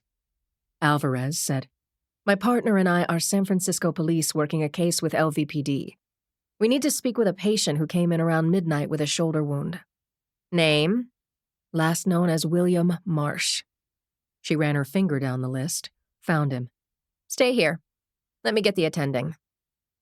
A moment later, a tall 30-something man in a white coat over blue scrubs appeared at the desk. "Marco, hey," said Alvarez. "Hey to you, Yorkie. You back already?" No, this is my colleague, Sergeant Lindsay Boxer, SFPD. Boxer, this is Dr. Marco Gans. Marco, we'd like to talk to our subject for a minute, William Marsh. He's out of surgery, sleeping it off down the hall. Just need a couple of minutes, Doctor, I said. He killed someone last night, a girlfriend or a pickup. We need him to give us her name. Come with me. We followed the doctor down the corridor to a room where cops stood on either side of the door. Dr. Gans opened it. Burke was alone in the room, lying in the narrow hospital bed, IV in his arm. Monitors beeped out his vital signs. Gans said, "Mr. Marsh, you have guests for a couple of minutes. I'll be outside." Burke had kicked off his blanket. He wore an open-backed hospital gown, white patterned with blue dots, matching socks, and his right arm was in a sling crossing his chest. "How sweet," he said. "I appreciate the visit, especially from you, Sergeant Boxer. You're worried about me." "Anyone you want me to call for you?" I asked without inflection. He didn't answer. I said, "Okay then, we're taking the next flight home. Anything you'd like to offer our DA? For instance, a confession to the murders of Tara and Lori Burke and Melissa Fogarty? Make it convincing, and I think he'll ask a favor for you with the Las Vegas DA." "Well, that's an offer I can't refuse." Sarcasm. Burke was cogent and awake, but his voice was slow. That would be from the Demerol dripping into his veins. "Here's something for your DA, Sergeant dear. You're going to like it. I've been sleeping with Luke's child bride for years. Luke didn't know. I even went to the wedding." Was he making this up? Burke smiled. I felt him patting around inside my head. He said, "Lori was my daughter. Even you can trust me on this. I wouldn't kill that little girl. What do I think happened? I think Tara told Lucas the whole story about Lori being my baby and all, and Luke lost it. My son has a murderous temper." Damn it. He was lying, wasn't he? So why did I believe him? Had Lucas really killed his own loved ones as charged, or had Evan Burke? I could argue both sides, and I didn't like it. Alvarez swiped at her cell phone and showed Burke the face of Jane Doe with a bullet hole through her forehead. What's her name? Her parents might like to know where she is. "I don't know." Burke had stopped fighting the drugs. Why'd you shoot her? I said into his face. Why'd you have to do that? His eyes opened. She wouldn't stop screaming. You shot her for screaming? She was fucking terrified. Okay, Sarge. How's this? There was a long pause, but I waited him out. He said, I was tired of running. I wanted to stop. His mouth went slack, and then his eyes closed. Dr. Gans came into the recovery room. Get everything you need? Don't forget I told you he was sedated. Yes, you did, I said. Gans opened his arms and Alvarez went in for a hug. I said, Thanks, doctor, and left the building. I got into the cruiser and Alvarez was right behind me. Yorkie? I said. That's what he calls me. She used her fingers to lift her bangs and rake them out of her eyes. He says that I'm like a terrier. Once I get my teeth into something. I laughed and then said to the guys up front, Our flight board's in 20 minutes. Copy that, Sergeant. Alvarez and I buckled in and the car squealed out onto South Maryland Parkway. She said, What do you think of Burke's version of the crimes? I wish I knew. He gives Lucas a believable motive for murder. His dad was sleeping with his wife. Lori wasn't his daughter. People have killed for less. But Evan Burke killed that poor girl in front of our eyes for no good reason. He might have talked his way through the exit door with his gun and a living hostage. He's a monster, but he's a smart guy. I don't understand the lapse of judgment. Oh, yeah, he wants to stop running. Honest to God, Sonia, we can't believe anything that psychopath says. Chapter 100. United Flight 5274 was 30,000 feet over Nevada. I was looking out the window, thinking about Evan and Lucas Burke. I no longer knew if Lucas had killed his wife and child and poor sweet Misty. Was Evan telling the truth when he said those hits belonged to Lucas? He'd said it with such conviction. But had I believed that Lucas was capable of murder because I'd wanted to? Because I'd seen the dead baby? Because I'd spent time with Kathleen? Shared a cup of tea with Misty, telling her to break up with Luke? I couldn't work it out. Had we indicted the wrong Burke? I pictured father and son facing off and tried to choose the real monster. And then, without warning, I was crying into my hands. I fumbled for my purse under the seat and couldn't reach it. My tears were coming harder, turning into sobs. Alvarez was dozing in the seat next to me. There was a paper napkin in the seat pocket in front of her. I grabbed it, pressed it to my eyes, and when the sobs abated, I blew my nose, jostling Alvarez awake. What? Sorry. Go back to sleep. She took a look at me and said, Lindsay, what's wrong? I tried waving her off again, but she persisted. Finally, I said, I think I get it now. Get what? Why Burke really shot his girlfriend in front of us. Tell me. Don't hold back. A flight attendant rolled the cart to our row, offering snacks and beverages. I chose the breakfast burrito and a mini bottle of Chardonnay. Alvarez said, Make that too. After we'd been served, I lowered the window shade and unscrewed the top from my bottle of wine. Alvarez was still waiting for me to finish my theory on why Burke shot Jane Doe. She shook my arm and said, Speak. Okay. My theory goes like this. Burke saw Bernie at the Bellagio. He rightly assumes that Bernie is there for him. When we crashed his party at the Eagle, he put it all on red. Better to risk a murder charge in Vegas than in federal court. Nevada has a death penalty, Alvarez said. Okay, say he gets a great defense lawyer, a local pit bull who's looking for a showcase trial. Burke could cook up a convincing story about the Jane Doe shooting and maybe win over the jury. If so, he'd get light time or no time. You heard him, Sonia. He can say anything, spin anything with feeling. I went on with my hypothesis. So Burke says the room was totally dark. It was, said Alvarez, and noisy. Right. There's pounding music from the wedding dancers overhead, pots clanking and shouting in the kitchen. And of course, Burke says he and Jane Doe were doing some heavy breathing when his door was kicked in. Alvarez said, "He could say she never yelled for help." They're having a good time, right? As Burke's lawyer tells it, his client didn't hear us knock. He didn't hear us say police. He was otherwise engaged. Then the door is kicked in and Burke sees silhouettes with guns. What's he supposed to think? Alvarez said that we aren't room service, that he's a target because of his winnings. He grabs his piece and fires.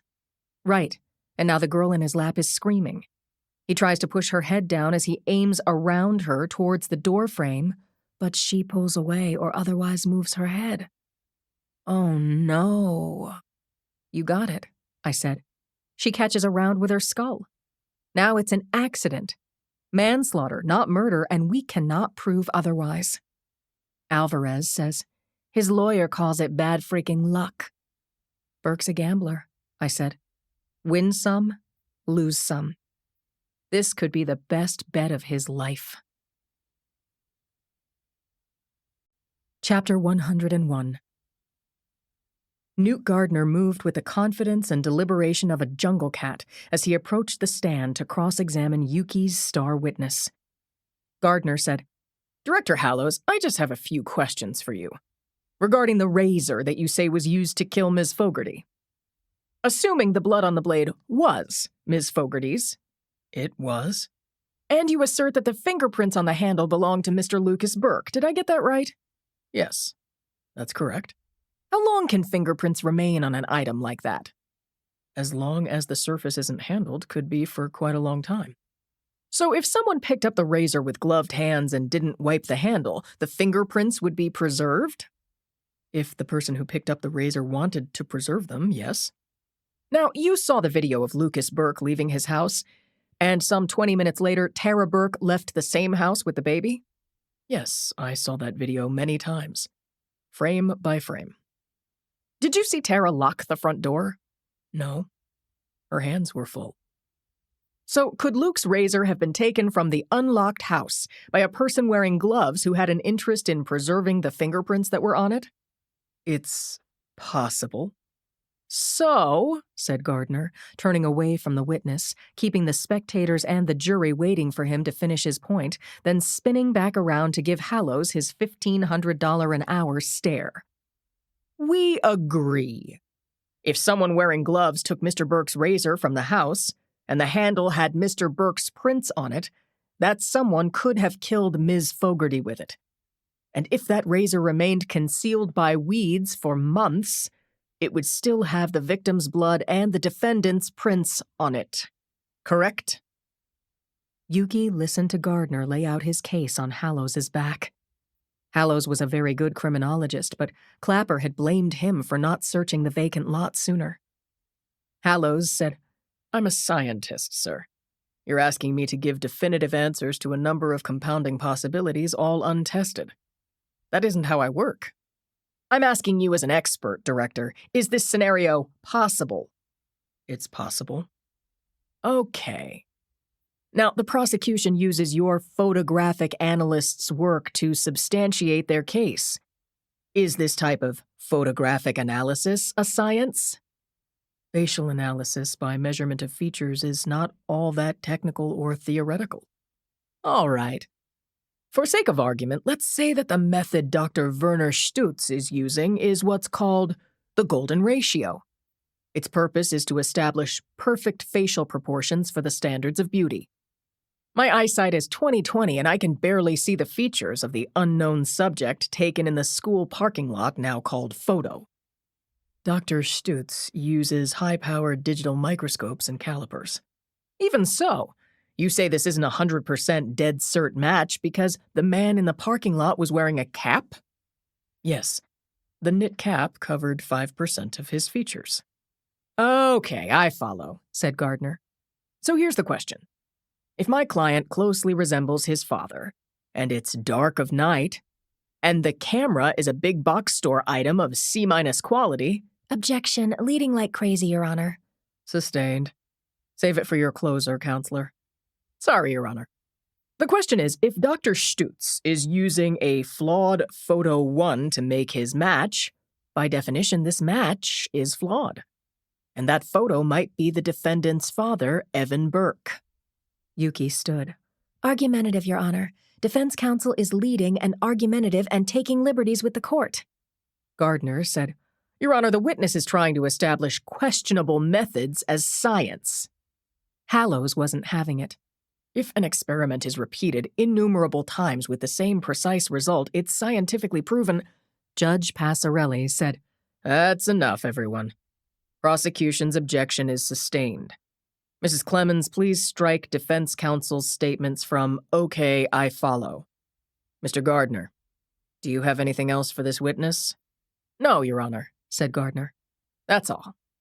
Ms. Castellano, redirect? Yes, thank you.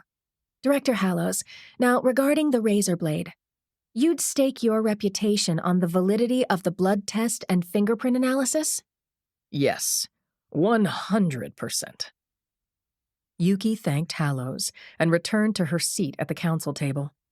She was shaken by the exchange, but more sure than ever that Lucas Burke was a killer. Would the jurors, all of them, see that? Or would they be swayed by her theatrical opponent?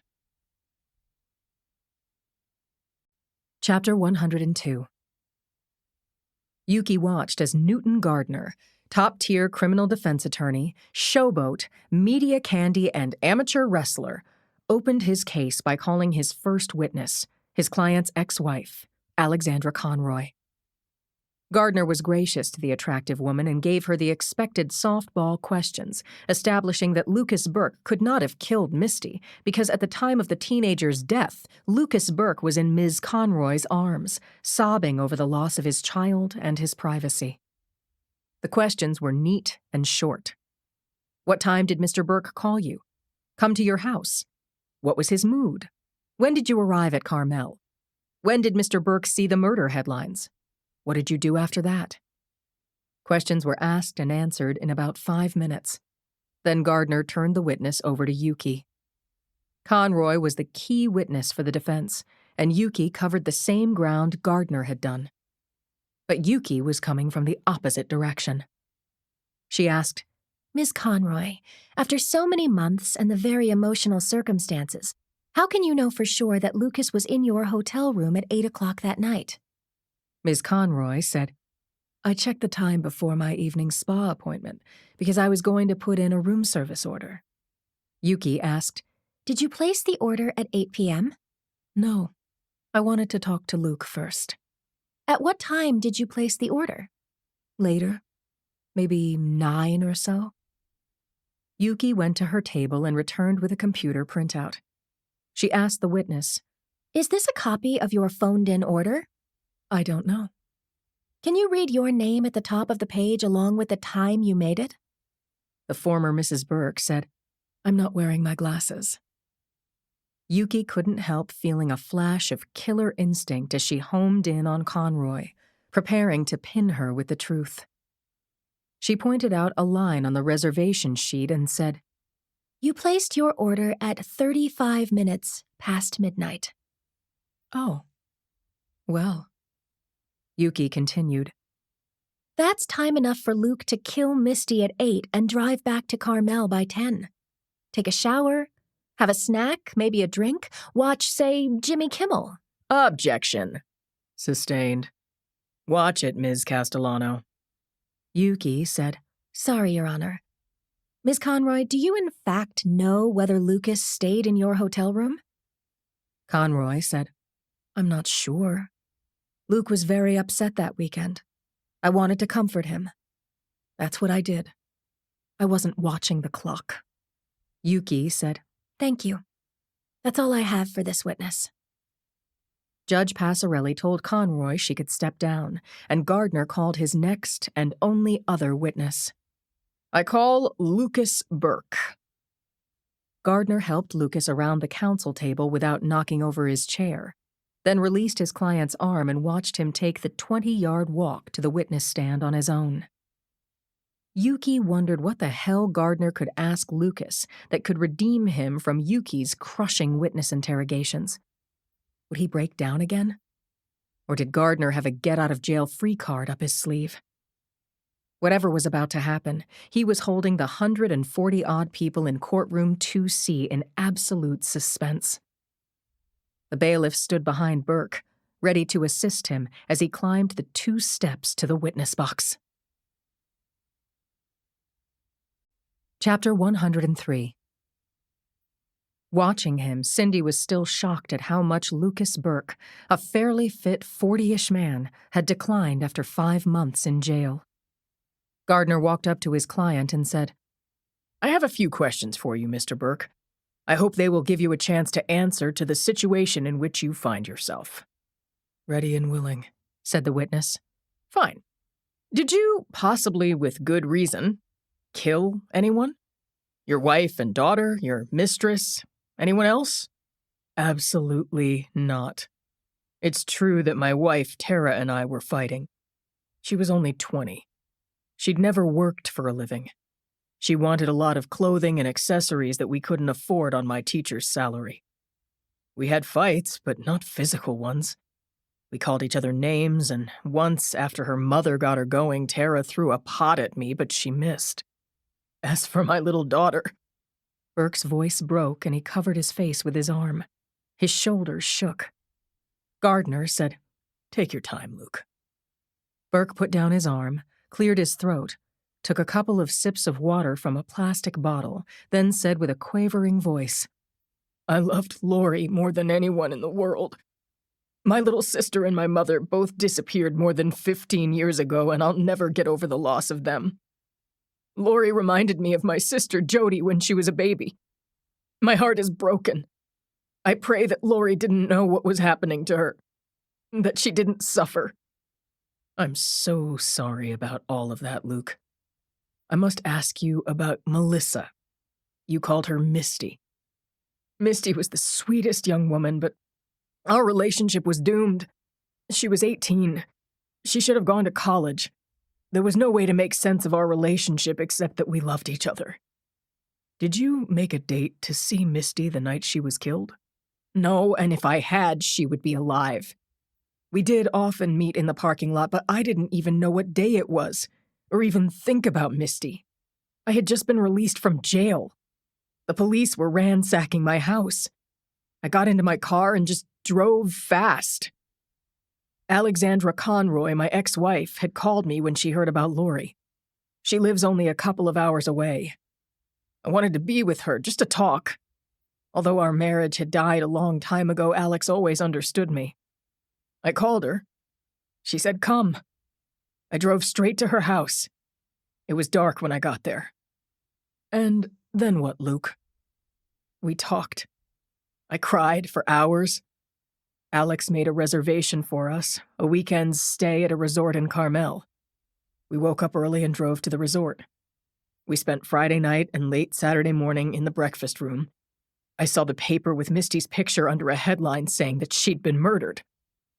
Alex and I left the resort and drove directly to the police station in this building where I was arrested for murders I couldn't have, would never commit. So help me God. Thank you, Lucas. Gardner turned his handsome face to the jury as if to say, you see what kind of man he is. He didn't do it. Your witness, Gardner said to ADA Castellano. No questions, Yuki said. Okay then, said Gardner. The defense rests. Chapter 104. The judge called a 20-minute recess, which gave Yuki some time to settle her nerves. This was it. She was about to give her closing argument. She'd been rehearsing variations on her summation for months with Len Parisi, with Nick Gaines, and with her husband, Jackson Brady. She swung her eyes to the back of the room and saw Brady standing beside Cindy's chair. He gave her a smile, and she returned one of her own. She heard the judge call her name and felt the hush in the courtroom as if it were a chill breeze. Nick's note was in front of her. Go get him. ADA Castellano walked to the lectern and addressed the jury with all of the confidence she had. Ladies and gentlemen, as you know, this case is about the murder of 2 innocent young women and a baby girl, all of whom were intimately connected to the defendant, Lucas Burke.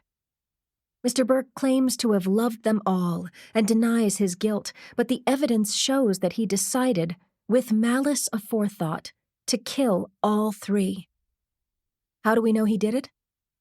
Mr. Burke has testified that his marriage was going up in flames. Tara was too spendy with her credit cards, and the defendant states that he couldn't afford this. He told her to grow up, to stick to the budget, and when she continued to overspend, he canceled her credit cards. She was angry. You heard Tara's mother, Kathleen Wyatt, who told you that Mr. Burke was abusive to her daughter. Tara denied it, but this is often the case with abused spouses, and this seems to be such a case. Fights, bruises, mounting anger. Mr. Burke already had another teenage girlfriend. We have introduced the note that he wrote to Melissa Fogarty saying that he wanted to marry her, but to date no ring was forthcoming. Not only was this affair another sign that Lucas Burke's marriage vows were broken, but perhaps Lucas was feeling pressure from his girlfriend. Based on these financial and emotional circumstances, I believe even Mr. Burke would admit that he went to bed angry every night and woke up angry every morning. And maybe he could no longer contain that anger and had to take action before it destroyed him. On the Monday, Lucas Burke fought with his wife on what would turn out to be the last day of her life. Phone records show that Mr. Burke last phoned Tara at 11 that morning. They spoke for 3 minutes, and he never called her again. Not even after their baby was found dead Wednesday morning. He never called her during that period of nearly a week when she was missing. Unlike Tara's mother, he didn't dog the police department, demanding that they inform him of progress in the search for his wife, and he didn't put up posters asking, "Have you seen Tara Burke?" Lucas Burke knew where she was. We deduced that on that last call, he made a plan to meet with her, purportedly to discuss their fight, but it was a ruse. He had a different idea. He met her at a romantic place overlooking the water and killed her by drawing his razor blade across her throat. He then smothered his own baby with his hand.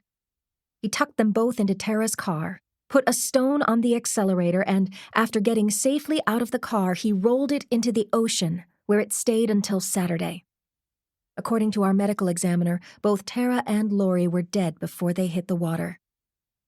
Ladies and gentlemen, there is an absence of contradictory evidence from the defense. You have heard from the head of our forensics laboratory who examined the evidence, and we have shown you the murder weapon used to kill Melissa Fogarty. Ms. Fogarty's blood was found on the blade, and Lucas Burke's fingerprints were on that razor's handle. Furthermore, Lucas Burke was the last known person to see Tara and Lori Burke, and he went to great lengths to get rid of their bodies. Why did Mr. Burke go on a murder spree? We contend it was because he didn't want to be weighed down with other people's expectations. So instead of moving to a new location, he expressed the volatile personality he has shown us in this room. And he believed that he could get away with it. Mr. Burke's defense is common to police and prosecutors all over this country. We have heard it too many times. It's referred to as TODDI. That's an acronym for the words, "The other dude did it." In this case of 3 dead souls who loved the defendant, the defense wants to blame the other dude, the defendant's father. Mr. Burke's father does not have a criminal record. He has not been introduced to this court in person or by way of other witnesses.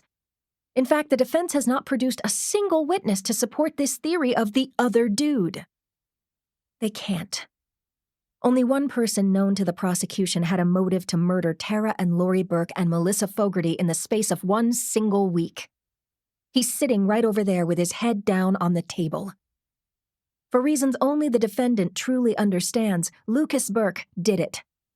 For the sake of his victims and to keep this man where he cannot harm anyone else, please find him guilty of 3 murders in the 1st degree. Chapter 105. Joe and Julie were waiting for me at the airport's passenger pickup zone along with Martha. The gang was all here. Julie hugged me around the waist until I got her into her car seat. Martha circled my legs, and Joe squeezed me with his big man arms and opened the passenger door for me. I was dying to catch up with everyone, and to be absolutely honest, I wanted to tell Joe everything that happened in Vegas since he'd left there singing as he went down the escalator. My phone played a little tune, and when I looked at the caller ID, I had to take the call. Chief Belinkie? Sergeant, I'm glad I was able to reach you. What was wrong? Had Burke escaped? Shot someone else? Died? You just caught me, I said. What's up, Chief? Evan Burke is in the ICU. Turns out he has some kind of lung infection. His immune system is down. I motioned to Joe just a sec, hoping the chief would just get to it. And then he did. Burke wants to see you. He has something to tell you. He's a lying liar and dangerous as the devil. ADA Yuki Castellano still wants to depose him. About that, the chief said. Without knowing what Burke is going to say and without his having requested a lawyer, it's too soon to bring in the DA's office, even with the trial of Lucas Burke ongoing. As I took it all in, the chief continued. I'll make sure there's no way he can hurt you. I didn't want to see Evan Burke again. I didn't feel safe. And yet the bastard was so compelling. Even while wounded and sick. Even with a dead woman's blood on his hands and his son charged with murder. I'd never met anyone like him, and I'd really had enough of him. I could have used Alvarez's take, but she'd already headed back to the squad room. I said, I have to run this past my lieutenant, my chief, and my husband. I haven't cleared it with your husband, but your chief, your lieutenant, and your task force all want you to meet with this piece of crap. I'll call you back, okay? Sergeant, the chief said. It'll be short and easy. Plane, cruiser to the hospital, talk until you're done, then back to McCarran. Say yes so I can line up my ducks. I'm a cop, and a chief of police was asking me, as good as pleading with me, to talk to the shooter I'd seen commit murder. Jeez. Close enough, said Chief Belinkie. I checked the flights, and there's one that'll get you here by 5. A car will be waiting to pick you up. I couldn't think of a good enough reason to turn him down, and maybe I could help. Yes, okay. Belinkie gave me the flight info. I hung up and told Joe the news. He backed Belinkie. Linz, this could be your Ted Bundy moment. When you come home tomorrow, Bugs, Martha, and I will be here to meet you. My family walked me back into the terminal. I showed Julie the huge metallic lights hanging from the ceiling. We bought her a t-shirt in the gift shop and a pink hoodie for Mrs. Rose. We consumed a fully loaded pizza in the food court, and then Joe and Julie waved goodbye to me at the check-in line. I flew back to Las Vegas, wondering what the hell Evan Burke wanted to tell me.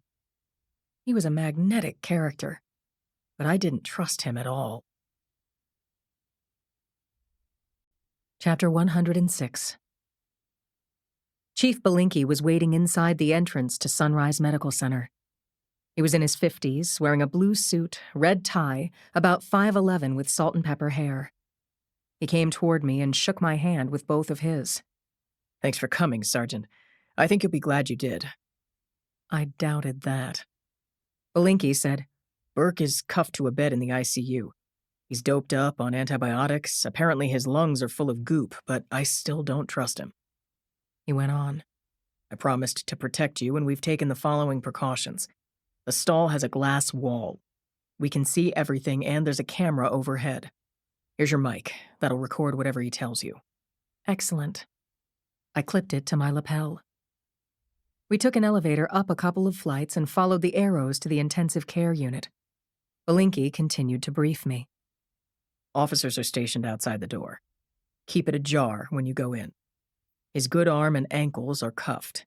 His right arm is unrestrained, but it's in a sling and you can see his hand.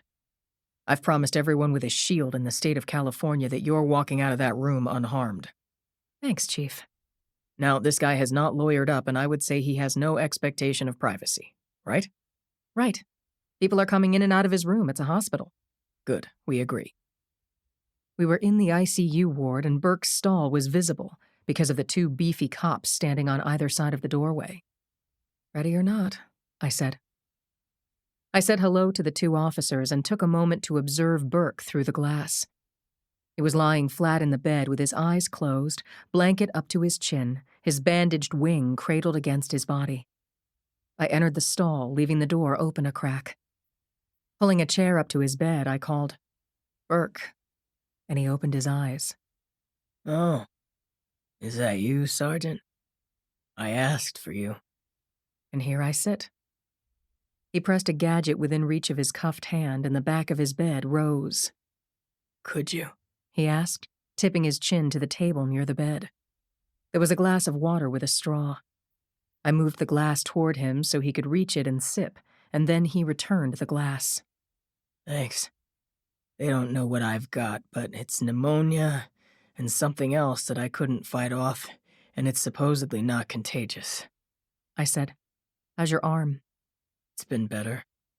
"Well, I flew in to see you, Burke, because you asked to see me. What do you want to tell me?" "I want to tell you that I've killed people in my life. Quite a few. Quite a few." What was this now? False confession for leverage? Or braggadocio? "So you want to give some families closure? Is that it?" "I told you back at the cabin, Sergeant. My son, Lucas, is also a murderer," Burke said. "He's a killer who started very young. His first victims were small animals, and years later I'm pretty sure he took out Corinne and Jody. He came home from school without telling anyone. Corinne and Jody were never seen or heard from again." "Still not proof, Evan. Why are you telling me this?" "Because I don't know how much time I have left. I want to make sure that the story is told right." "Got it," I said. I didn't. These two Burkes were twisted, and they'd twisted me. Senior didn't sound repentant for the girl he'd killed in front of me. What did he want? I said, "Why don't you start at the beginning?" "All in good time," he said. "I'm thinking about what—" Without warning, he jerked, coughed, inhaled noisily, and was seized with a terrible-sounding coughing fit. The wheeze alone sounded like an accordion with pleurisy. He couldn't grab at his chest or even roll because he was cuffed at the wrist and chained at the ankles. I stood up to get help, but help had seen through the glass walls and came through in the form of a nurse, an aide, and the ICU doctor. The nurse pulled a mask over Burke's face, and I heard the hiss of oxygen. The doctor asked me to please leave. She said please, but it was a direct order, and I followed it. Evan Burke had accused his son, Lucas Burke, of killing Corinne and Jody Burke, but he hadn't shed any light on the triple homicide for which Lucas was now standing trial. As much as Yuki wanted to depose Evan Burke, that was not going to happen. Chapter 107. Newt Gardner sat with Lucas Burke in the 7th floor client-attorney conference room, killing time until the jurors came in with their verdict. The room was a cage the size of a cell, furnished with a small table and 4 straight chairs. Gardner sat across from Luke and put his hand on his client's arm.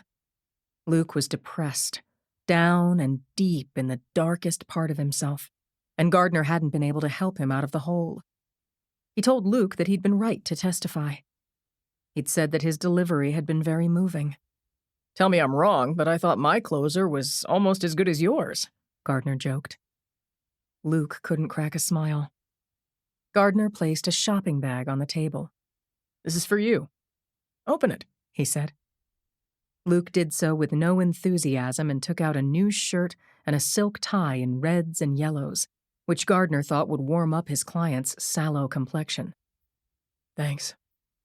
Put this on my tab, will you, Newt? It's a gift. And I have something else for you." Luke had asked him to find out where Misty was buried, and Newt had learned that she was in the Fogarty family plot in a cemetery in Grand Rapids, Michigan. Gardner contacted a friend who lived in the suburbs and asked him to go and take a picture of Misty's headstone. Gardner took a photo from his briefcase and passed it to Luke, saying, "I hope this is what you want." Luke stared at the photo of Melissa's headstone. It read, "Beloved daughter." "She's home," said Luke. "In the family plot. She loved her father." "Thanks, Newt. This is good." "It's yours," Gardner said. "But don't get morbid. I fully expect the jury to find in your favor." "It looks peaceful," Luke said. "Like being in your own bed forever." Gardner said, "May I remind you that you're only in your 40s? Tara and Lori are in Kathleen's plot in Coleman." "That's right. Will you please make an effort to look like the innocent man you are? A man who has been put through hell for having had a spat with his wife?" Luke nodded. "How long before the jury comes in?" "One never knows, but it's only been an hour." "Thanks again, Newt. You've been great. I need to lie down." After Luke had been escorted back to his cell, Gardner had a hallway meeting with the head guard, Sergeant Holmes. Newt said, "Keep a watch on him, Larry." "Will do. He's despondent." "Gotcha. Here's my card," he said. "Call any time." Gardner believed in Lucas, and that belief never wavered. He went to the elevator and pressed down. Chapter 108. DA Len Parisi called Yuki 2 hours after she and Nick Gaines had left the courtroom to tell them that the jury was back. Yuki's stomach churned and fluttered as she strode up the corridor from the DA's suite to the courtroom where Gaines was already waiting at the counsel table. Often a jury's quick return signaled a guilty verdict, but it wasn't always true. There was every chance that Lucas Burke's bawling that his father had set him up had worked on a juror or two. Yuki was thinking about other killers who looked pitiable when testifying when she heard her name. She turned to see Lindsay. Hey. "Hey, you." They linked arms and Yuki said, "It's standing room only in there, Linz, but please find a place. I want you there when the verdict is read."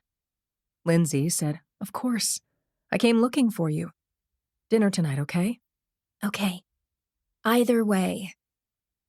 Yuki watched as Lindsay squeezed in next to Cindy in the back row. The courtroom settled down. Judge Passarelli banged his gavel until the room quieted. He said to the jury, "Have you arrived at a verdict?"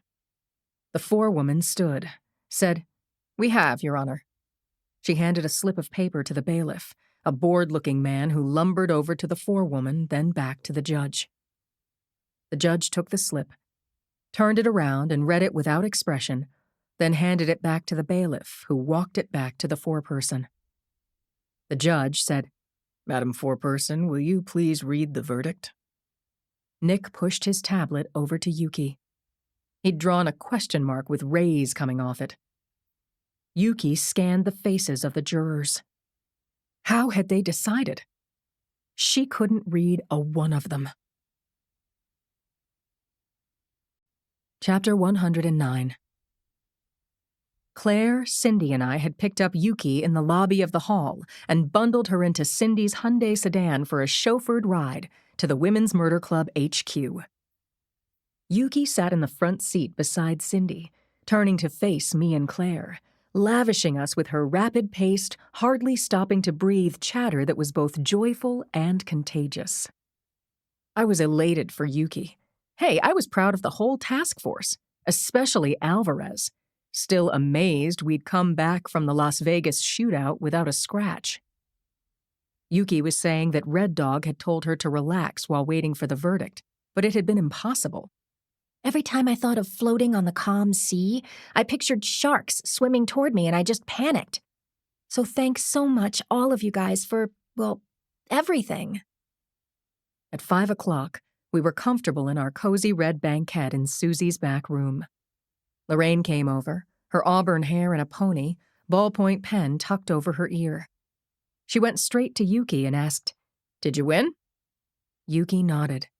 "You know when I knew it?" 4 women asked, "When?" in unison. Yuki said, when the foreperson, that angel, read the verdict out loud. We find the defendant Lucas Burke guilty on count 1. Cindy chimed in. Gardner polled the jury and it was unanimous. They'd all voted guilty, guilty, guilty.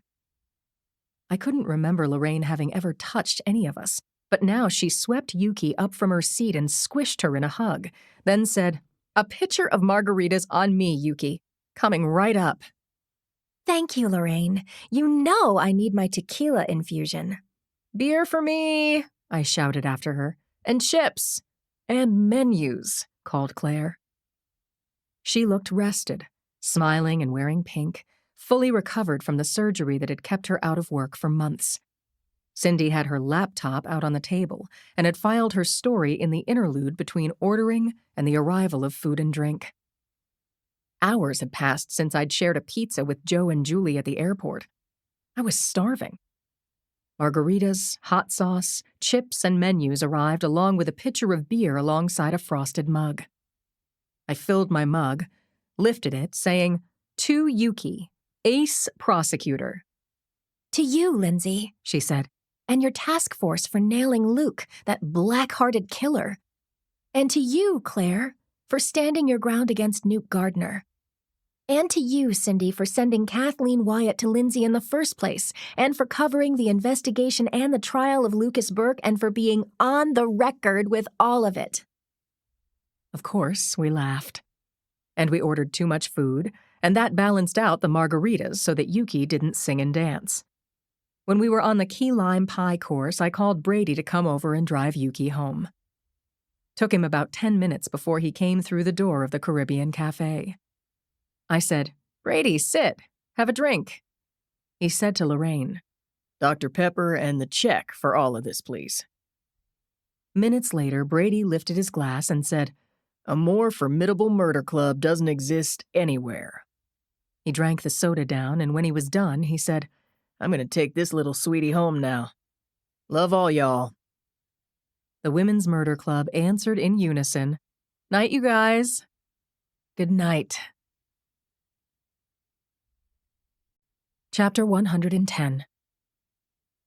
Claire ordered an Uber. I walked Cindy to her car, then caught a cab that was letting out a passenger just outside.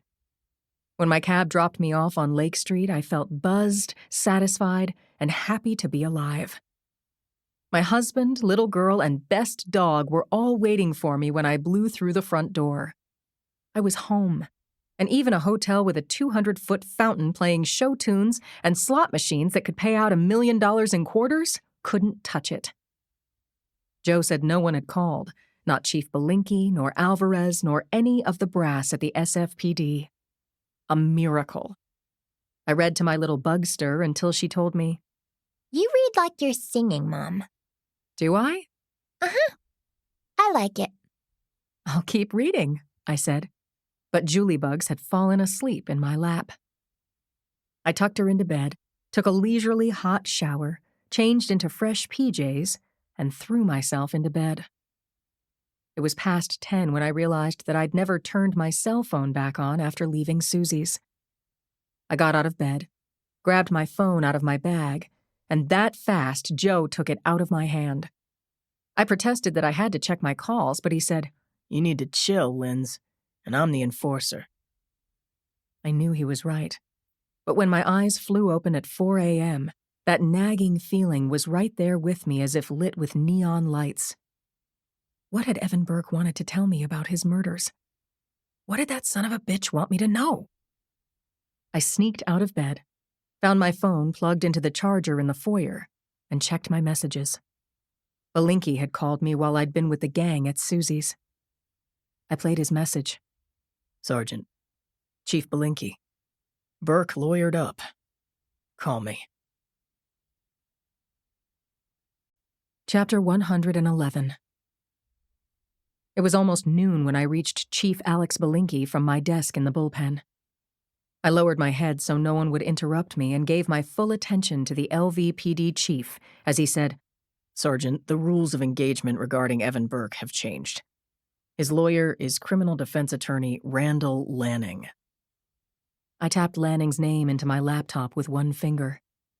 There were about 40 Google pages of Lanning's in the Las Vegas listings, but I couldn't open them fast enough to read with comprehension and listen to Belinkie at the same time. Belinkie said, Lanning will depose you and Alvarez. The prosecutor is going to do the same, and you'll both be called as witnesses against Burke at his trial. Inevitable, I guess. Burke is being arraigned on Monday. Can I talk to him after the arraignment? Doubtful. Lanning rightly told Burke not to talk to anyone but him. He is going to try to get Burke leniency. Lanning's good, but between you and me, he's got a rough job ahead of him. I'm trying not to scream, Chief. If Burke hadn't had that coughing fit, if I hadn't been tossed out of the ICU, he would have talked to me, maybe closed a couple of cases for us. He was saying, I've killed a lot of people. No names, right? Said Belinkie. My take on Burke is that he would have tried to work some kind of deal with you, and then he would have reneged or angled for an even better deal. He's so twisted he could be making it all up. Can't dispute you on that. Our DA is Joseph Massey. I almost recognize that name. His father was Ray Massey. Mobster's best friend? Very good. Ray was a lawyer for the mob back in the day. He defended all the big names in drugs, real estate fraud, money laundering, as well as your everyday murder of gangsters buried in construction sites or out in the desert. Like his father, Joe is tough, but he's a reformer. He could teach criminal law at his alma mater, but instead of a chair at Harvard, Joe is trying to rehabilitate the family name and the town. He's going to stay close to the Burke case, I'm guessing. And there's a fair chance he'll try the case himself. Chapter 112. Attorney Randall Lanning had wheeled his client into the crowded arraignment court that morning, finding it hard to grab a seat where he sat next to Evan Burke as they waited for their number to come up. He knew the judge, Sarah Valancourt, and knew that, like him, she had a sense of urgency. An aisle seat became vacant, and Klein angled the bulky old wheelchair over to it and sat down. At just after 10, his docket number was called, and Lanning rolled Evan Burke's chair up to the bench. Burke hadn't said much to Lanning this morning. He seemed deep in thought, which was somewhat expected. Lanning had prepared him for the two possibilities. Either a huge bail amount and zero chance of scratching up the required 10% for the bondsman, or he'd be denied bail altogether, which Lanning thought more likely. A dozen rows in front of them, the judge sat high on her bench. She polished off some paperwork, then looked down and around, apparently for Evan Burke, the man who had created a big stir in the media. Judge Valancourt addressed Burke, but he was in his head, far away, and his attorney called his name, bumped the wheelchair with his knee. Burke snapped to and answered the judge's question. Not guilty, Your Honor. This is a farce, a setup. The police know damned well that I didn't shoot that girl on purpose. My door was kicked in. ADA Mintner? Lanning had gone against Tiffany Mintner before. She was smart and one of Massey's favorite ADAs. She said, Your Honor, Mr. Burke is a danger to the community. He is charged with the murder of an unarmed woman and shooting at police officers. We intend to present those law enforcement officers as witnesses at trial. Mr. Burke is also a flight risk and has evaded arrest in Nevada, California, and Oregon. Shall I go on? I think that's enough, Counselor. Mr. Lanning? My client was shot by the police without warning. The victim's death was an accidental shooting. Mr. Burke has a home just outside Las Vegas, and I recommend house arrest and police guard if necessary. Ms. Mintner, bail? No way, Your Honor. The best option for both the population and the defendant himself would be to remand him to the court and hold him for trial. So be it. Bail is denied. The defendant is remanded. As Evan Burke was rolled out of the courtroom, he said to his attorney, I want to make a deal. What kind of deal? I have a lot to offer in exchange for a guilty plea that would bypass a trial. Lanning wheeled the chair up to the elevator. The doors slid open and two people got out. Lanning held the door, and when Burke and his equipment were inside, he pressed the down button. Lanning said, Take some time to think about it, Evan. We should discuss what you have as leverage. Mr. Lanning. Randall. I might as well be in hell. Chained to the bed. Bedpans and needles. It's a hospital, for Christ's sake. You're sick. It's a hospital in hell. He coughed all the way out to the street, and once he'd been transferred into the ambulance, an EMT gave him oxygen. Still angry, Burke pounded on the ambulance window with his good hand until a sedative kicked in, and he had to stop. Lanning was going to have to find a way to manage his client, or Evan Burke would be dead in the water. Chapter 113. I'd overslept for once, and the squad room was fairly quiet when I got there. I wanted to talk with Conklin, Alvarez, Brady, but they were all out on a new case, a hostage situation involving a tender-age child. A new idea sparked. Finding the last cardboard tray in the break room, I stuck 3 coffee containers into the holes, poured the java, and capped the cups. I then gathered up some fixings and took the elevator up to the 6th floor. I stared up at the lights behind the numbers and used the time to gather myself for what I hoped would be a useful meeting with Lucas Burke. Sergeant Bableen Waters was behind the duty desk. I handed her a coffee. "Ooh, Irish cream. Thanks, Lindsay." I smiled. From our very first shared shift at the station, we'd liked each other instantly. "I'm not above bribing a pal," I said. "Think I could have a few minutes with Lucas Burke?" "Cheer him up, will ya? I can give you the cage until a lawyer wants it." 5 minutes later, Burke and I were in the attorney-lawyer meeting room. I tried to gauge his mood. He didn't look like the same man I'd met at Sunset Park Prep so many months ago. I offered him fresh-brewed black coffee with an array of packets and little cream cups. He drank it black and kept drinking until he had made it clear that I was going to have to speak first. "I saw your father a couple days ago." "Spare me. I'm going to be sentenced to life in prison and will do my best to forget I ever knew him. I'm going to invent a fictional family and he's not in it. Or maybe just bash my head against the cinder blocks. One clean hit should do it." I moved past that image. I said, "You know what happened with him? He was in a basement hotel room with a girl who was screaming for help. I kicked in the door and he shot his date through the back of her head." "Interesting," he said, but he wasn't interested at all. "I put a couple of shots in your father's shoulder." "That was the best you could do?" "Under the circumstances." "So why tell me?" He had gulped down the coffee. Getting some pleasure, I guess. I pushed mine over to him. I said, "This has a lot of sugar. I drink it sweet."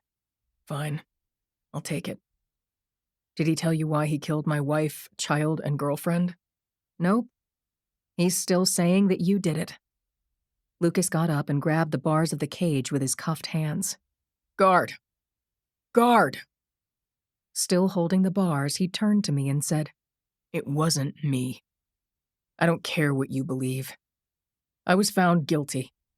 I'm going to be sentenced in a week or so.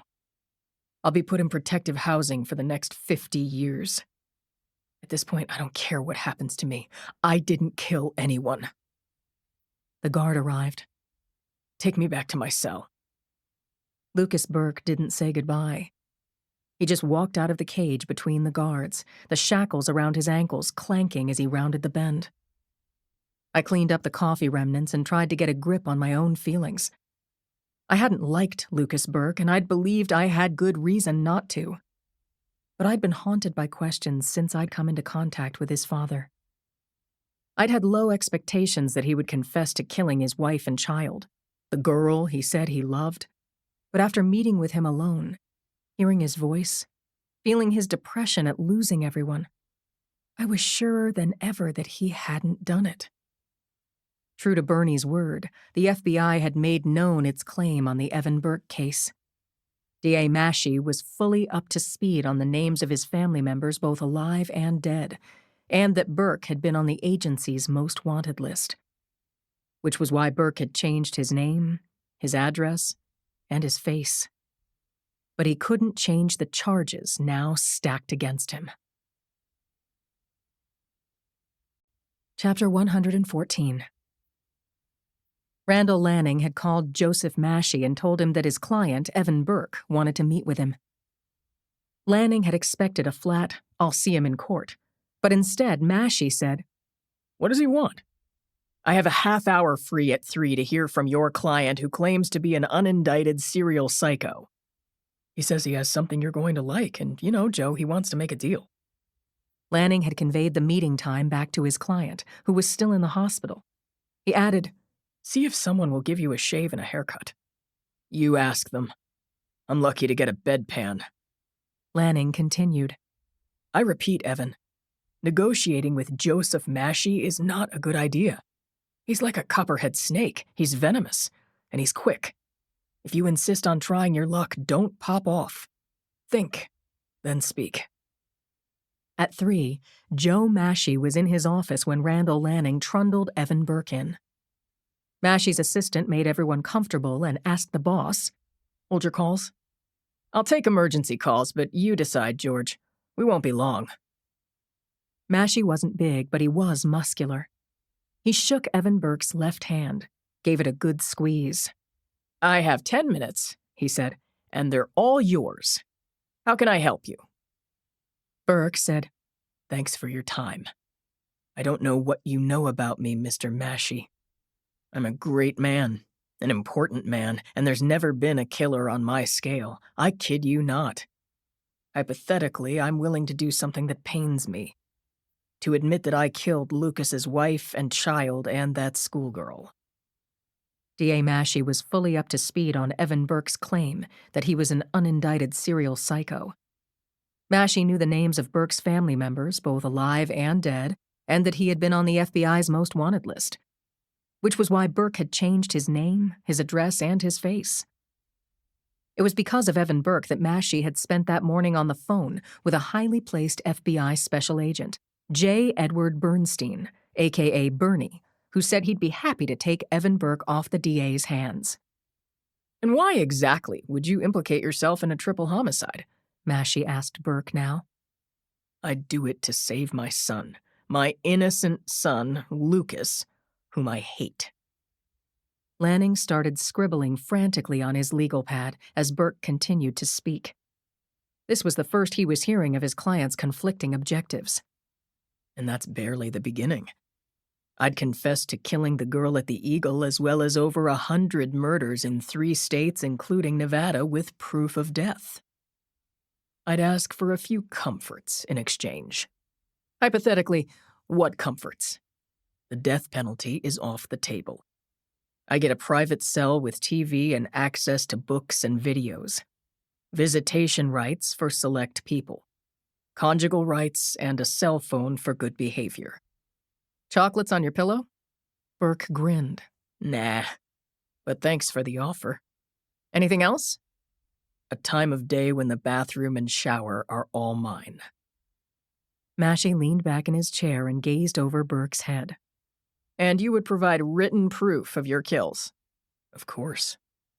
"Not interested," said Massey. "What?" Burke said.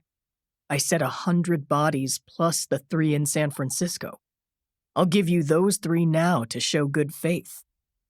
"You killed your grandchild, daughter-in-law, and your son's girlfriend?" Yes, I'll say all of that. How and when and where now, and 100 more I'll hold in reserve." Lanning said loudly, "Evan, stop talking! Stop!" Massey took out a sheet of letterhead and wrote for a moment, then handed it to Burke. "Please read that out loud." "I, Evan Edward Burke, do swear in the presence of my attorney and Joseph Massey, DA of Las Vegas County in the state of Nevada, and hereby confess to killing Tara Burke, Lori Burke, and Melissa Fogarty. My son Lucas Burke is innocent of these crimes."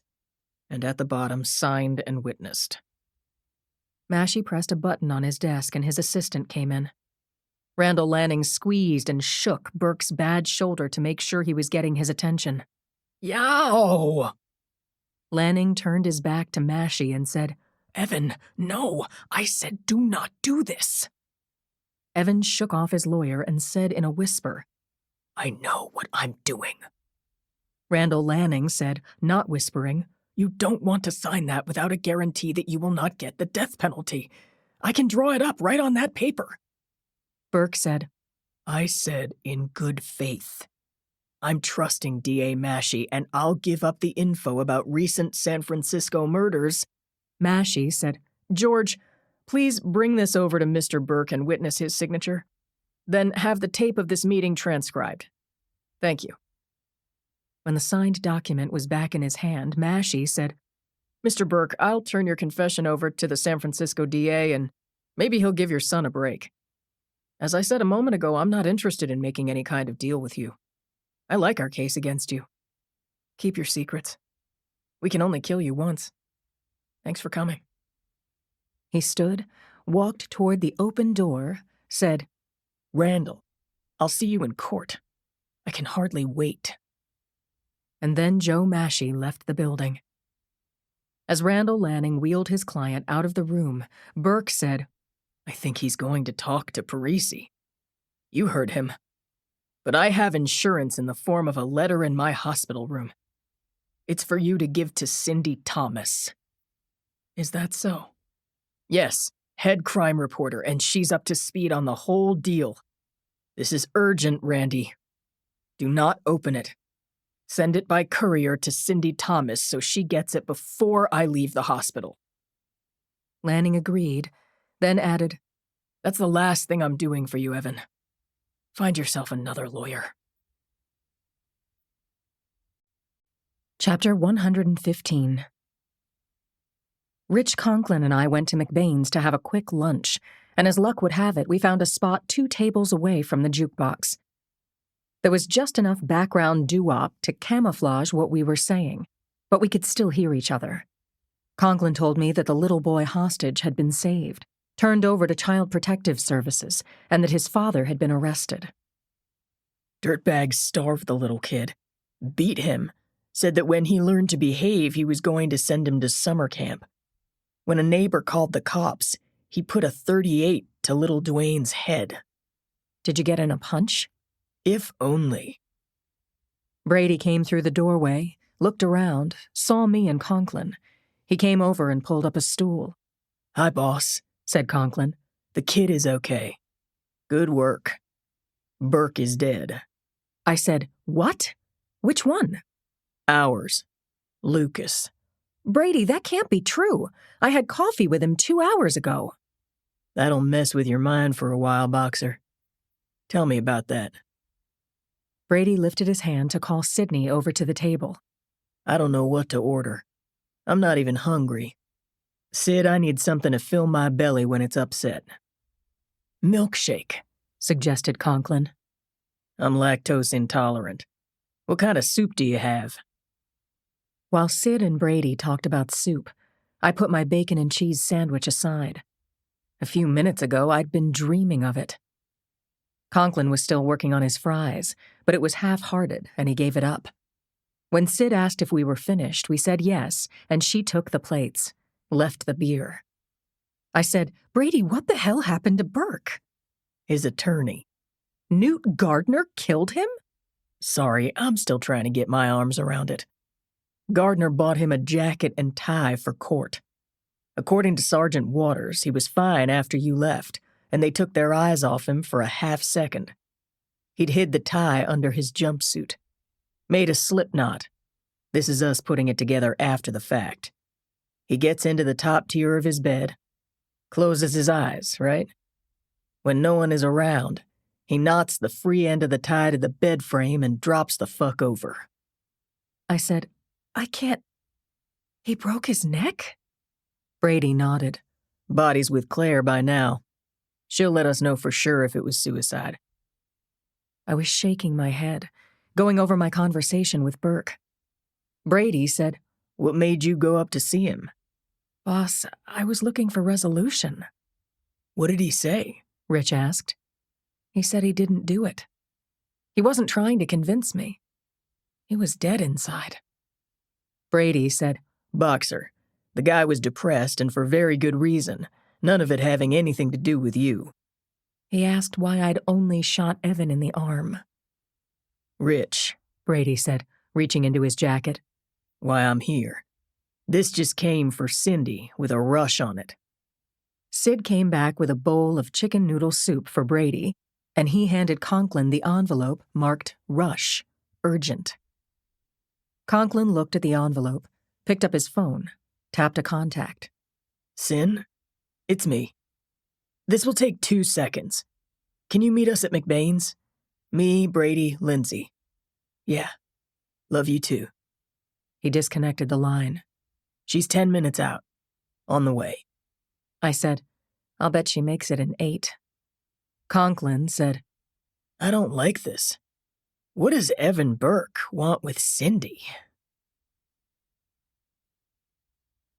Chapter 116. When Cindy arrived at McBain's, Sid set us up at a larger table away from the jukebox. Cindy accepted the envelope from Brady, but barely looked at it. What's going on? Brady said, Cindy, that's from Evan Burke. Apparently he's a fan. And I have some news off the record. She said, Can we please drop the cross my heart crap and just tell me? There are enough law enforcement out front of the hall that someone will leak. Brady said, Lucas Burke took his life. End of sentence. He's dead? You're saying that Luke is dead? Brady said, I do believe this is the first time I scooped you. Am I right? Cindy, open-mouthed, nodded. His body is at the ME's office. Maybe you can get something out of Claire. Okay, I have to go back, see Clapper. Try to put out some fires. Brady paid for his soup.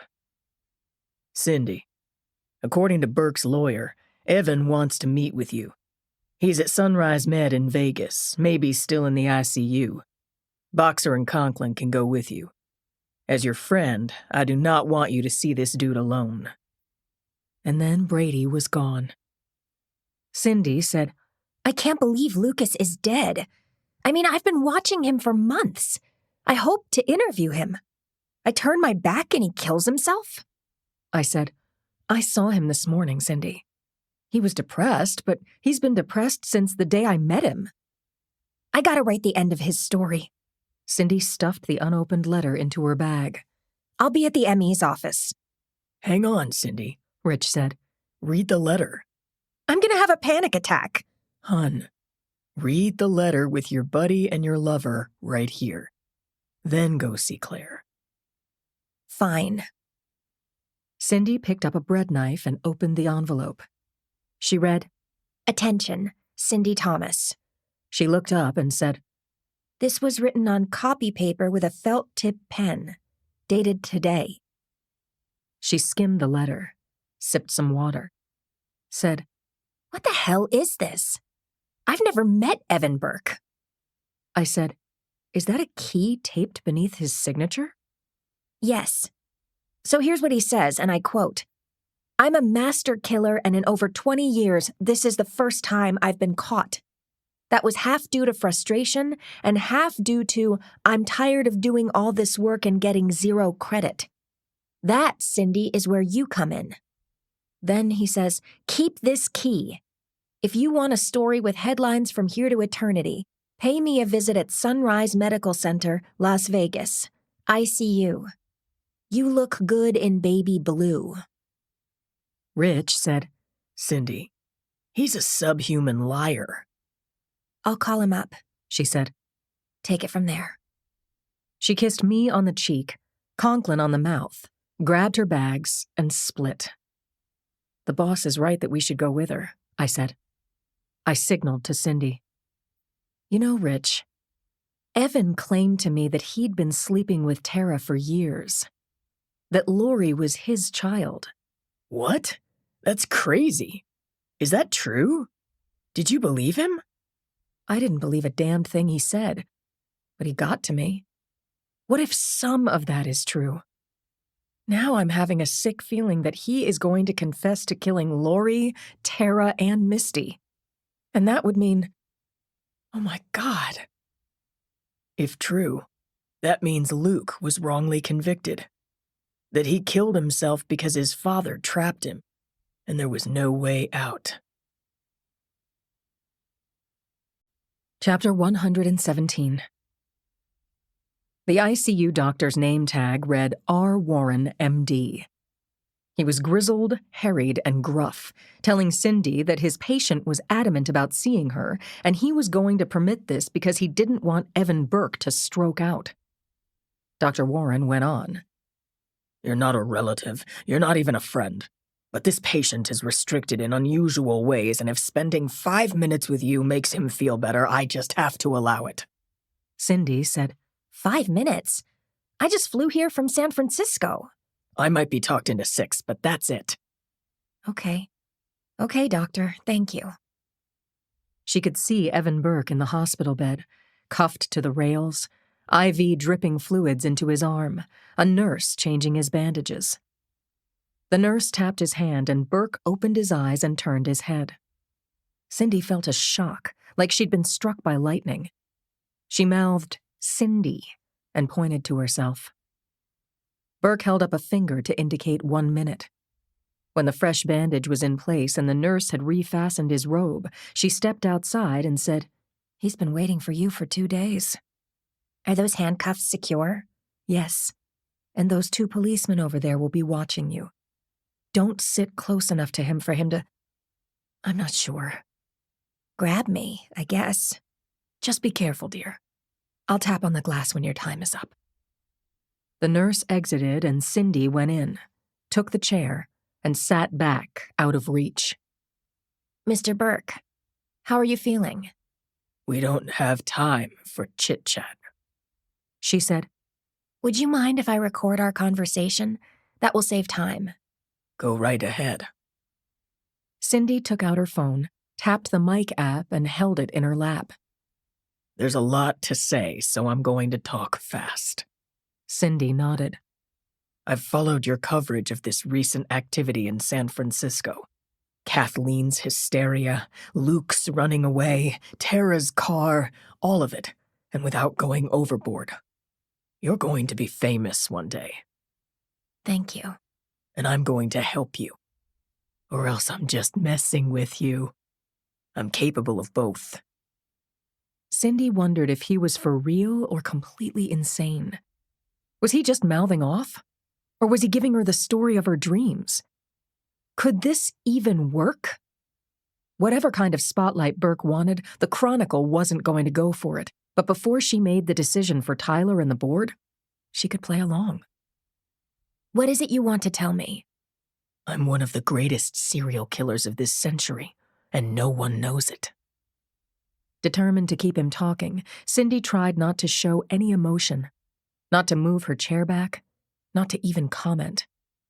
Burke said, Try to imagine all of the words you've written in your career, but instead of them going out into the world, you've kept them all to yourself.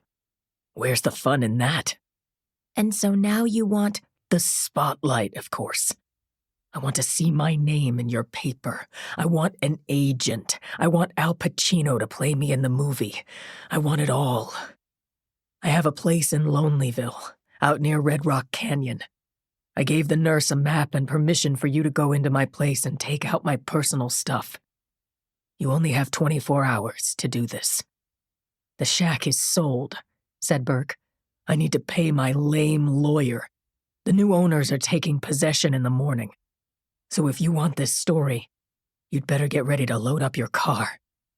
Any questions? "What's the nurse's name?" That's Nancy. "How do I get this information?" she asked. Do you have the key? "Yes." Show me.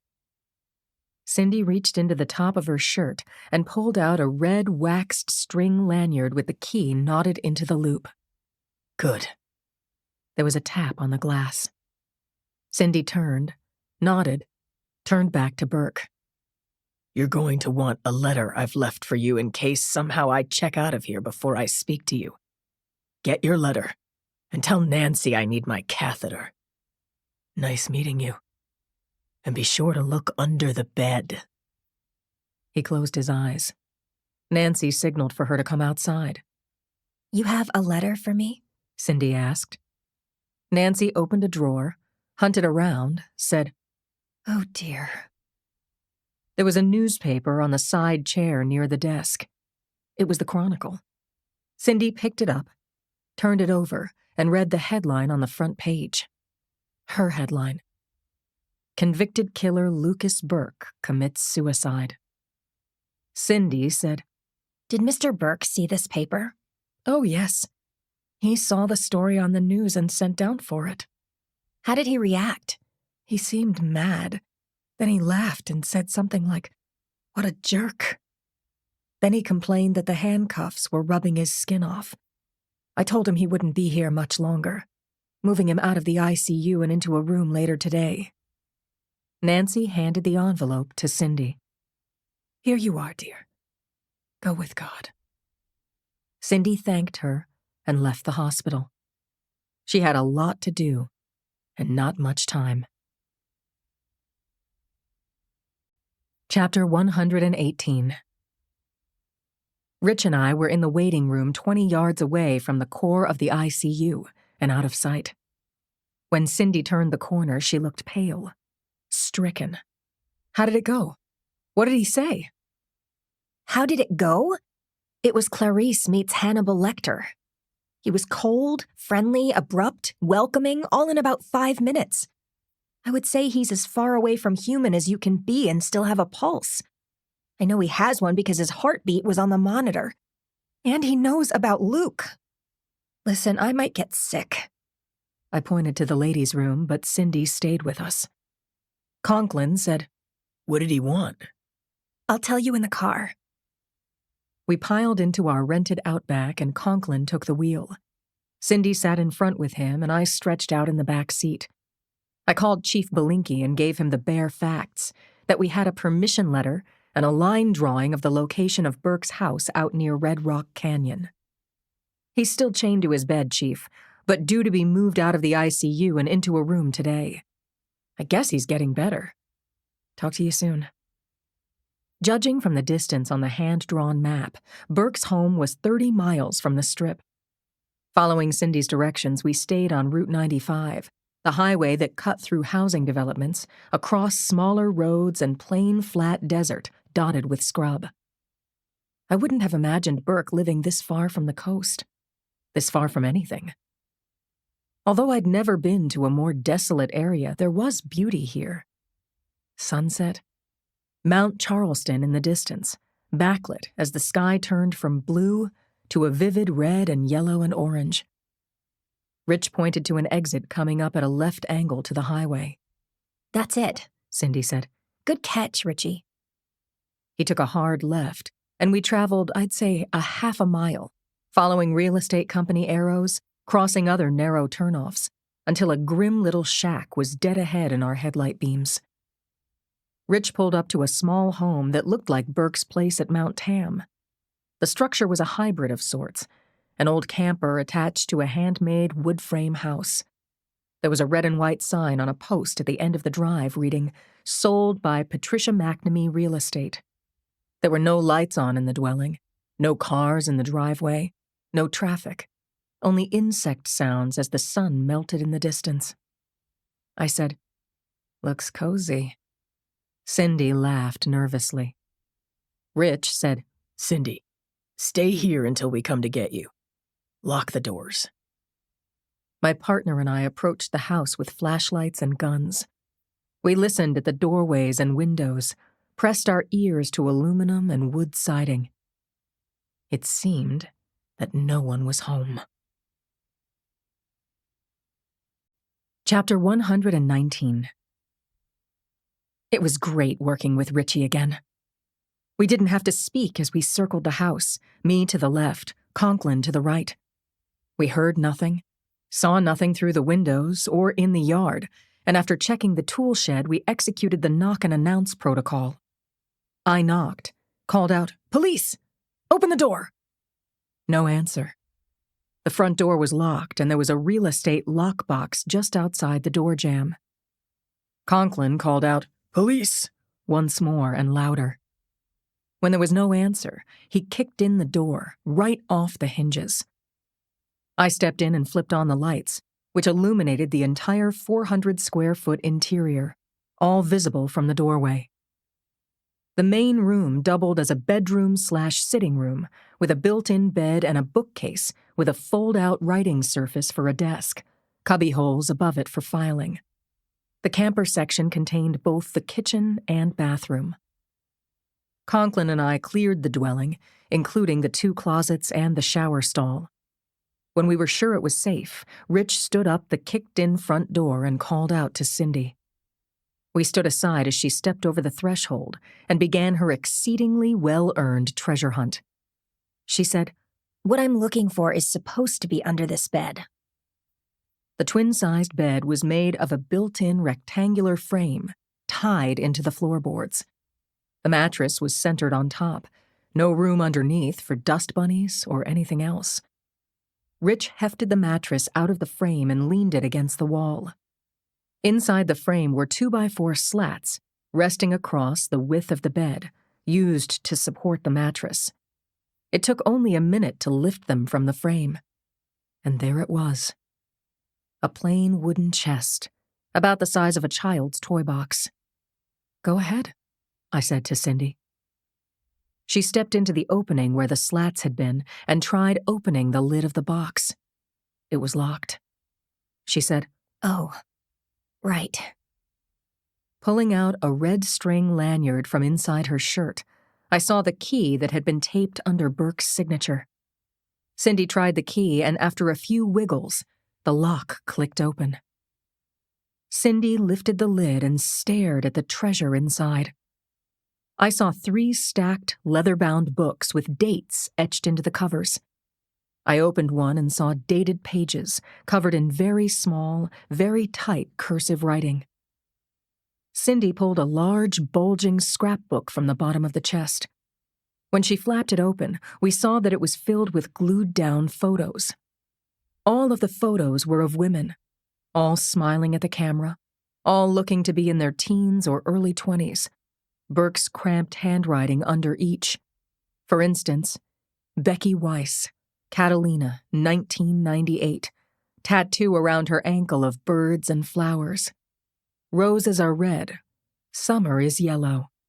Neither of them last. Each photo was annotated with dates, names, or unknown, plus maps to the places where Burke had presumably killed his victims and where he'd buried, dumped, or hidden their remains.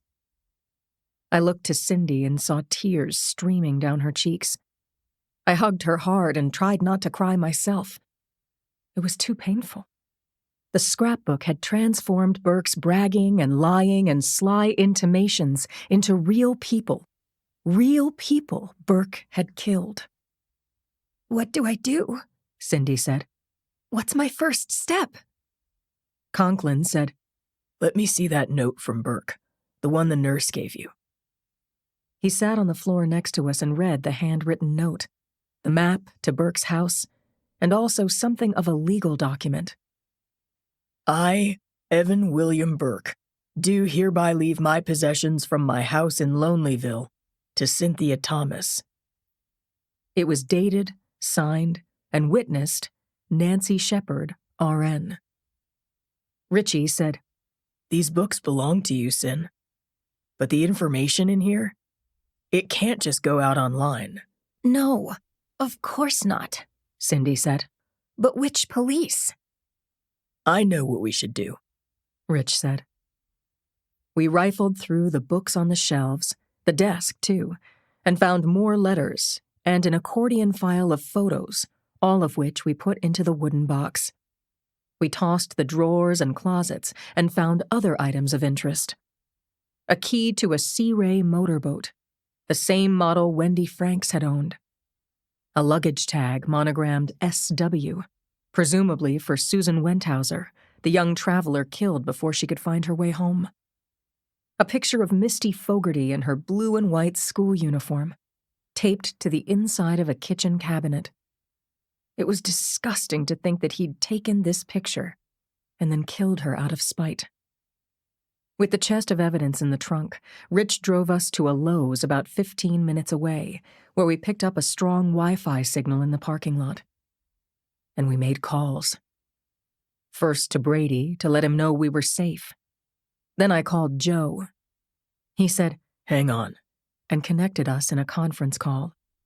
The next voice I heard was Bernie's. "We have Evan Burke's murder records," I said. "He gave them to reporter Cindy Thomas with a signed, witnessed document." May I talk to her? "Sure. Bernie, this is my dear friend Cindy," I said. As Rich and I stepped outside to give Cindy some privacy, I could hear her saying, I want you to have the material Burke has written. But when it's cleared, I will need it for publication. She was smiling when she handed the phone back to me. I said goodbye to Joe and Bernie, and then Cindy called her lawyer and friend, Bob Barnett. Bob had represented Cindy when she'd written her true crime thriller, Fish's Girl. I put my ear next to the phone so I could hear too. Bob, I'm in Las Vegas. I've got a blockbuster in the works, a true crime story that reads like fiction. Bob sounded delighted to hear her voice. Cindy, this is the Burke story? I've been following it. Avidly. As soon as you can, come to Washington so we can talk it over and make a plan. See you soon, she said.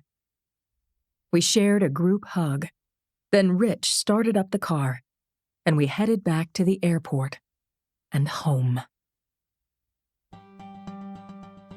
This has been a Hachette audio production of 21st Birthday, written by James Patterson and Maxine Petro, read by January Lavoie, produced by Lisa Kahn, recorded by John St. Dennis at Magic Lantern Studios, post-production by A1 Sound Productions.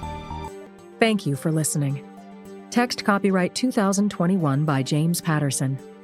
Audio production copyright 2021 Hachette Audio, all rights reserved.